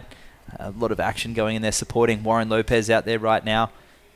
Yeah, I was speaking with Luke before, and I was saying, you know, it's the community really gets behind their local surfers here. Daisy Valdez, a local from La Union here as well, and everyone comes down to watch them, or if they're competing overseas, the first thing they do is chuck on the surfing and make sure that, you know, they're watching their local heroes compete, whether it's 2 a.m. or 10 p.m. Wow, and it really is their sport. This is something that they live and breathe. They're going to do it regardless. They're running surf schools down here. We have JR and Daisy, professional longboards on the female and male side of the draws. And JR obviously representing Philippines on the World Longboard Tour last year. He's actually regaining his spot onto this year's World Tour. He made that final 8 in Malibu last year, so that secures his spot. So he's just here to steal some valuable points off some other people. And I'd have to say, depending on how this heat goes, JR was looking like a favourite as well, and he'll be coming up against Rico in his semi-final. Yep. So there will be a Filipino in the final regardless, and Warren has a chance to go into an all-Filipino semi as well. So here he goes, the goofy footer using his priority. Nice, clean nose ride, and cutting that one back. Strong, powerful surfer. And just a cruisy take on this wave. And he's going to use his experience to line up this inside track. Gets on the nose again. So he goes complete. This is the longest wave he's got so far, washing off any nerves. And 15 minutes remaining, and he kicks out, finishes. So that's going to be his best wave yet. Yeah, that was a nice wave from Warren. He needs an 8. I don't think it'll come close to that, but it'll lower that requirement. And funny thing about Rico and JR is they're actually best friends and neighbours. Wow, there you go. And also knocking out Villanueva earlier too, one of these earlier best friends as well. Used to work together, surf together a lot. So kind of like a tough situation there to say goodbye to someone, knowing that those points are really valuable. Villanueva 9th on the rankings. And you know, that'll still be a really nice result. Quarterfinal finish. He'll take 350 points from that. And all the Longboard QSs are 1,000 points. There's no different ratings. So when you move on to the next event in Belair, that'll also be 1,000. We'll see if there's a 4th. That would be pretty cool. It would be. Plant the seed, Matt. I always hear these little rumors about every event in the world. Doesn't matter if it's the QS, doesn't matter if it's a Longboard QS Challenger Series. Before they're announced, you're like, oh, I wonder if that's ever going to happen. And often it does. It does come to fruition. It may not be straight away. It may be the following year, but it all depends on sponsorship. And the people who make this event happen are people like the Tingog Party List, the major sponsor here, Department of Tourism, the Philippines, and of course, Philippines have that slogan, Love the Philippines. And if you don't find love, what was it that we said earlier? If you don't find love anywhere else, come here to La Union and you'll find love here. You'll fall in love with the place. Yeah, exactly. I exactly. butchered that one a little bit. But, and also Alima, Vans, Clean Canteen, SMC, infrastructure, and find the one in Region 1. That's it. Find the one. If you haven't found the one, find the one in Region 1. And that we're in Region 1 of the Department of Tourism. And I am the Waxhead, Matt Chinosky. I'm joined by True Starling, QS surfer, and she's here in the commentary booth doing the analysis role. We were together at Bells Beach for the Longboard World Tour. Yes. Well accomplished commentators here to call you through this. Warren Lopez, a 4.75 in his last wave, chasing a 6.26. And unfortunately, bowing out of that wave. It did have a long wall and sets few and far between. He'll look at that as a missed opportunity and go out and wait. Hopefully, another one will come within 5 to 6 minutes, which has been their status quo. Yeah, it seems like, we've been saying the 5 to 7 minute mark has been when the sets have been rolling through. Kai seems like he's pretty in tune with that as well, sitting and holding his priority, waiting for these sets to roll through. Maybe a little line here. We'll see if he's going to have a paddle, but doesn't really look like he likes the look of it, and neither does Warren. And I think, it's interesting to note how the surfers, whether they're longboard or shortboard, they spend time on their beach. They either make a diagram, of where the best waves are coming from. From here, it's more of a point, so you've got the wider section and the deep section. How long it is in between sets, which set is the best wave, and Kai using that knowledge right now. Yeah, threading the needle through that foam there, and he's fallen off in his last wave. That one, a silky smooth combo, really nice footwork, clinical with his assessment of that wave, and there he's just shuffling back into that. That's okay, silky smooth, and you can see I'm lowering the tone of my voice and trying to be as smooth as Kai's surfing. Beautiful soul arch as well. So managing to really tick off all aspects of the criteria: style, flow, grace, critical nose rides, footwork, rail carves.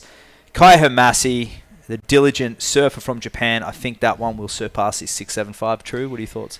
Yeah, that was a really nice wave. It was really well surfed. There wasn't really that much going on. He didn't try to rush it.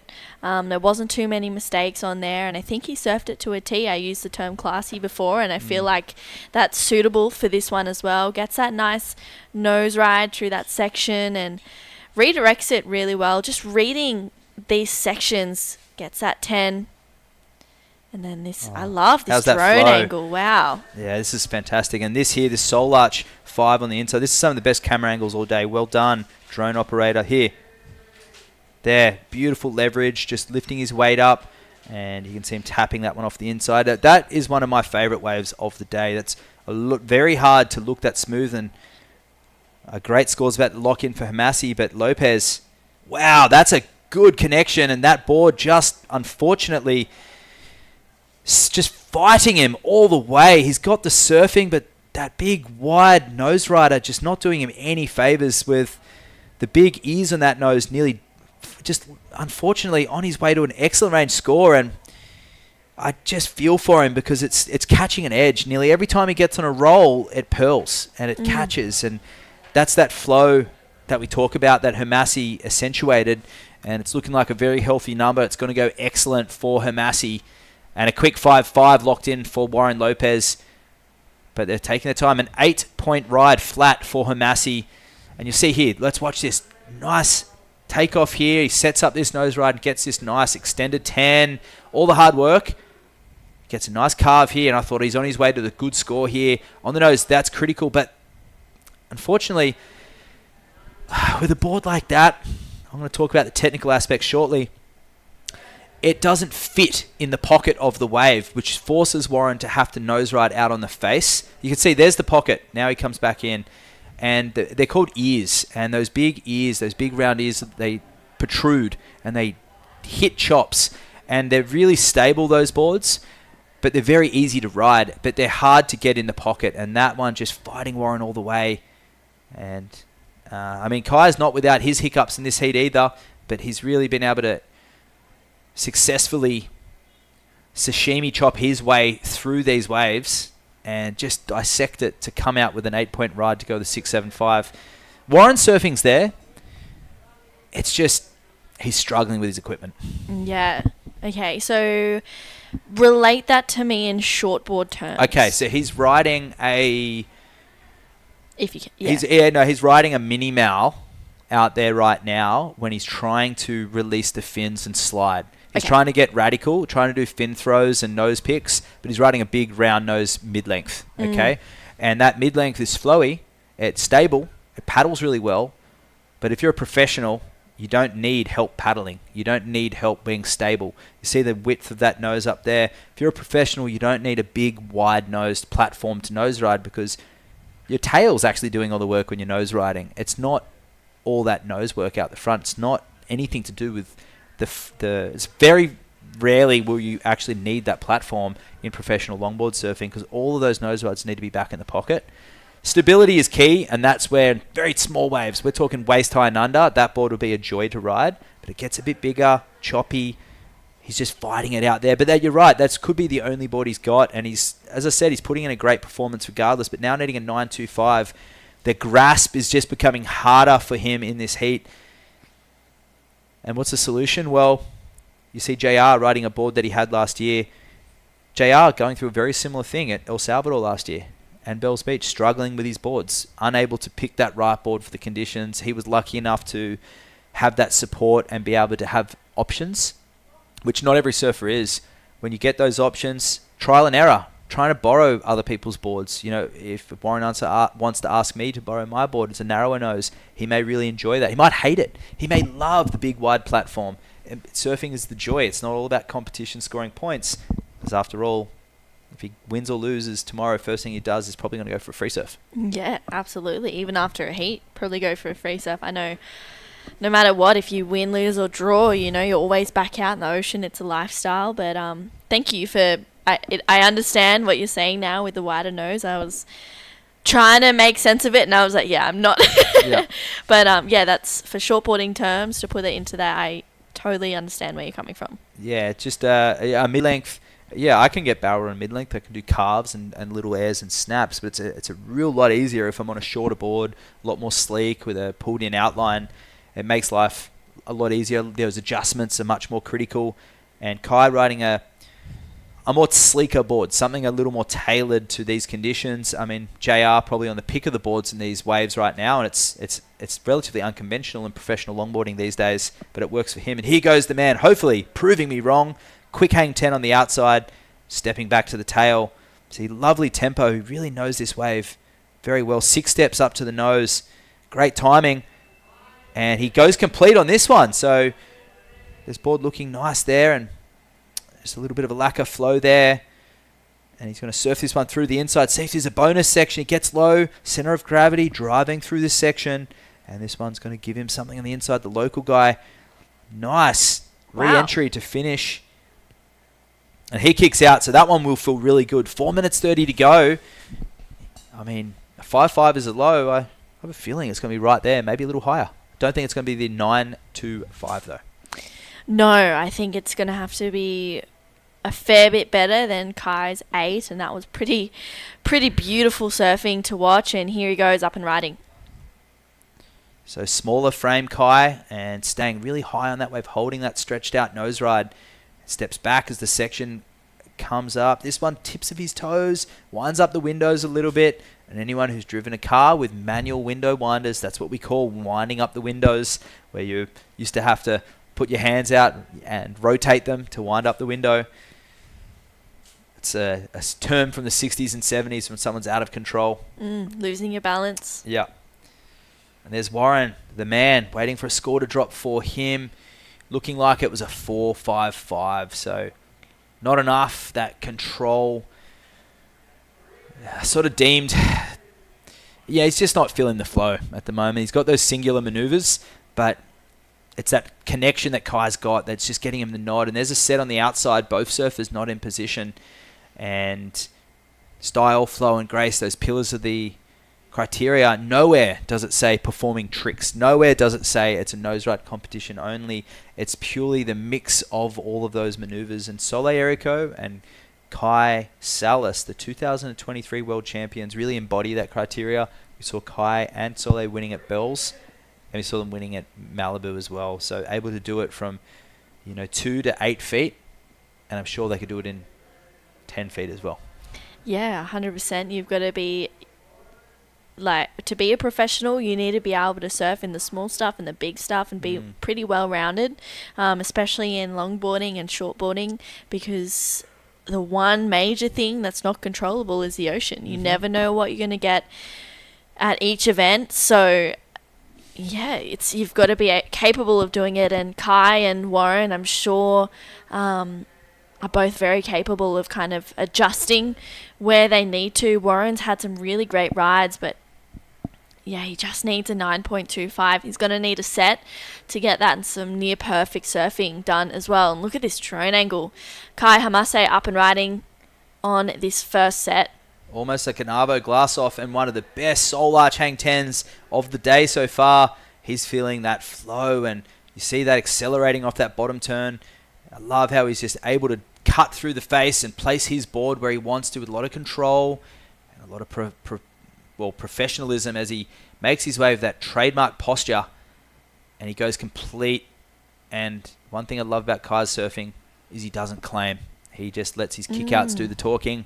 And as Warren goes back out, priority needing a 9.25, I have a feeling that he may almost go into combo land, because that last wave was an amazing hang 10.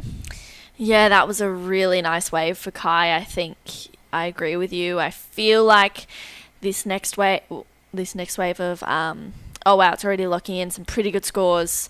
I feel like we'll definitely see a combination situation with first indications of the scores. It could even be the best wave of the day. Yeah, I think it will be. Even so it should be. So a 9.5 there for Kai Hemasi. We'll get a replay of that, and he's just hearing that. You can see him turning back to the screen right now. That's where the beach announcer is. A convincing victory there for Kai Hemasi. 17.5 heat total. 2 excellent range scores. And we'll have to compare that to Marimar's heat total in the QS 3000, the Filipino surfer, making history, winning here at La Union and moving on to Belair, which is the next event. And we'll see Warren line up for Belair next week as we go into the second event of this Filipino tour. And there he's just going to say, thanks, Warren, for a good victory at this stage. Yep, Warren's, shaking hands. 17.5 heat total required for Warren to get out of combo land. 10 seconds remaining. It will be 2 Filipinos lining up in the semi-finals and a Japanese surfer up against Jean-Marie Ibuiza. We're going to come back to the semi-finals tomorrow as we count this one out. See the free surfers making their way into the lineup. An afternoon glass off, True. And what a way to finish today with one of the best, the best single wave score of the whole event. A 9.5. And I'm so stoked. Look at that right-hand point break coming from La Union.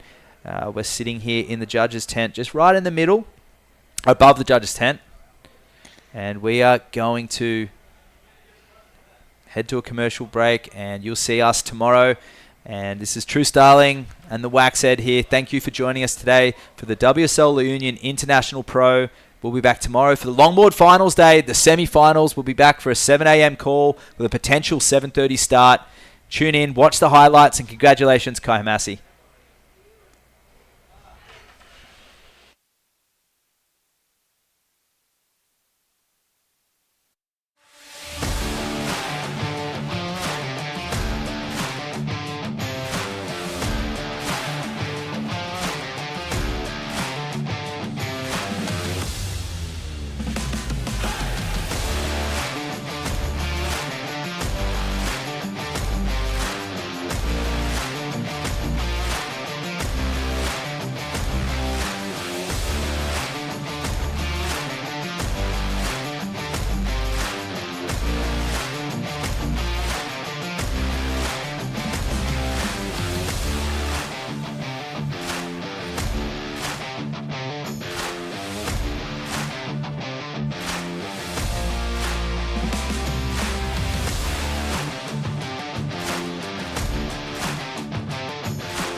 Kwatro kantos, di ko mo antos sa imong kabastos, kay dili ko santos. Gusto kong tinuod nga gakos, bisag walay gastos, kay dili ko anang paggapos. Kwatro kantos, di ko mo antos sa imong kabastos, kay dili ko santos. Gusto kong tinuod nga gakos, bisag walay gastos, kay dili ko anang paggapos.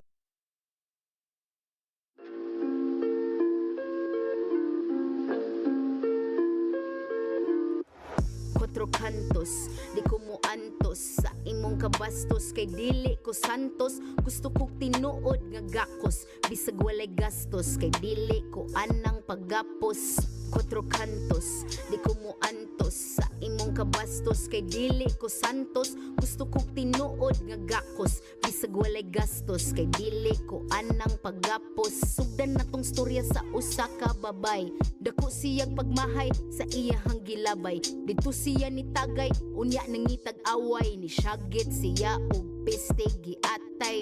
Di kadawat siyang kahimtang, kay iyang nakitaan. Giduwa-duwaan ra siya og giatikan. Lami kay labtikan, kalimtan ali na dire kay ato ang ablihan. Ang kwatro kantos, di ko mo antos sa imong kabastos, kay dili ko santos. Gusto ko Let's wander La Union's Tangadan Falls. The perfect side trip after surfing the waves. Hike along the scenic trail and be greeted by the majestic 50-foot falls. Whoa! The best part? A dip in its cool, refreshing waters. Seek more thrills in La Union. Let's wander the 100 islands of Pangasinan. 124 to be exact. Each with their own hidden secrets to be explored.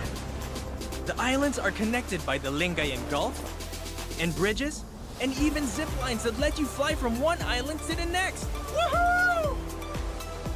There's hundreds of adventures to dive into when there's 100 islands to explore.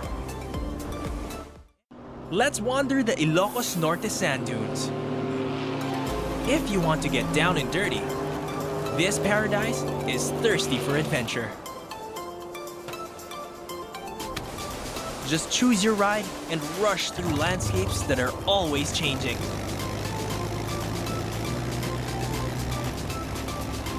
Go where the wind blows, here in Ilocos. Let's wander the historic city of Vigan. This UNESCO World Heritage Site is one of the best preserved Spanish colonial towns in the world. Walk along cobblestone streets of heritage houses and historic attractions dating back to 1500s. Don't forget to take home Ilocano crafts for pasalubong. Travel back in time in Vigan.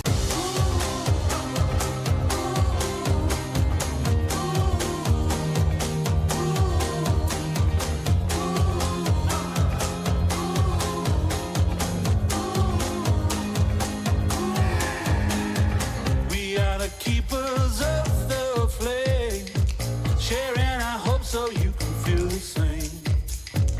We are the children of the light, keeping the whole fires burning bright. We'll make them see that this is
stuff alright.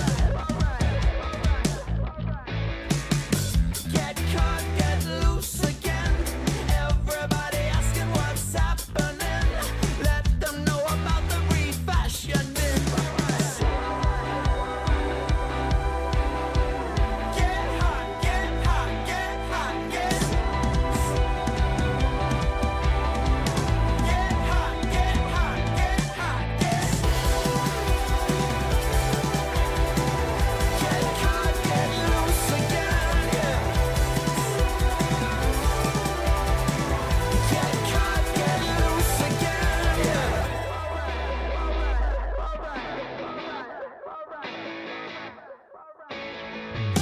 Break, break, 'cause the stakes are high.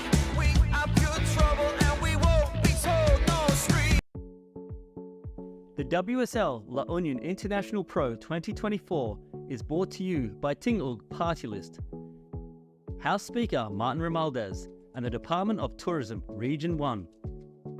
The WSL La Union International Pro 2024 is sanctioned by the World Surf League and organized by the United Philippine Surfing Association in collaboration with the provincial government of La Union, the municipality of San Juan, and the La Union Surf Club. This event is sponsored by Alima, Clean Canteen, and SMC Infrastructure. This event is recognized by the Philippine Olympic Committee and the Philippine Sports Commission.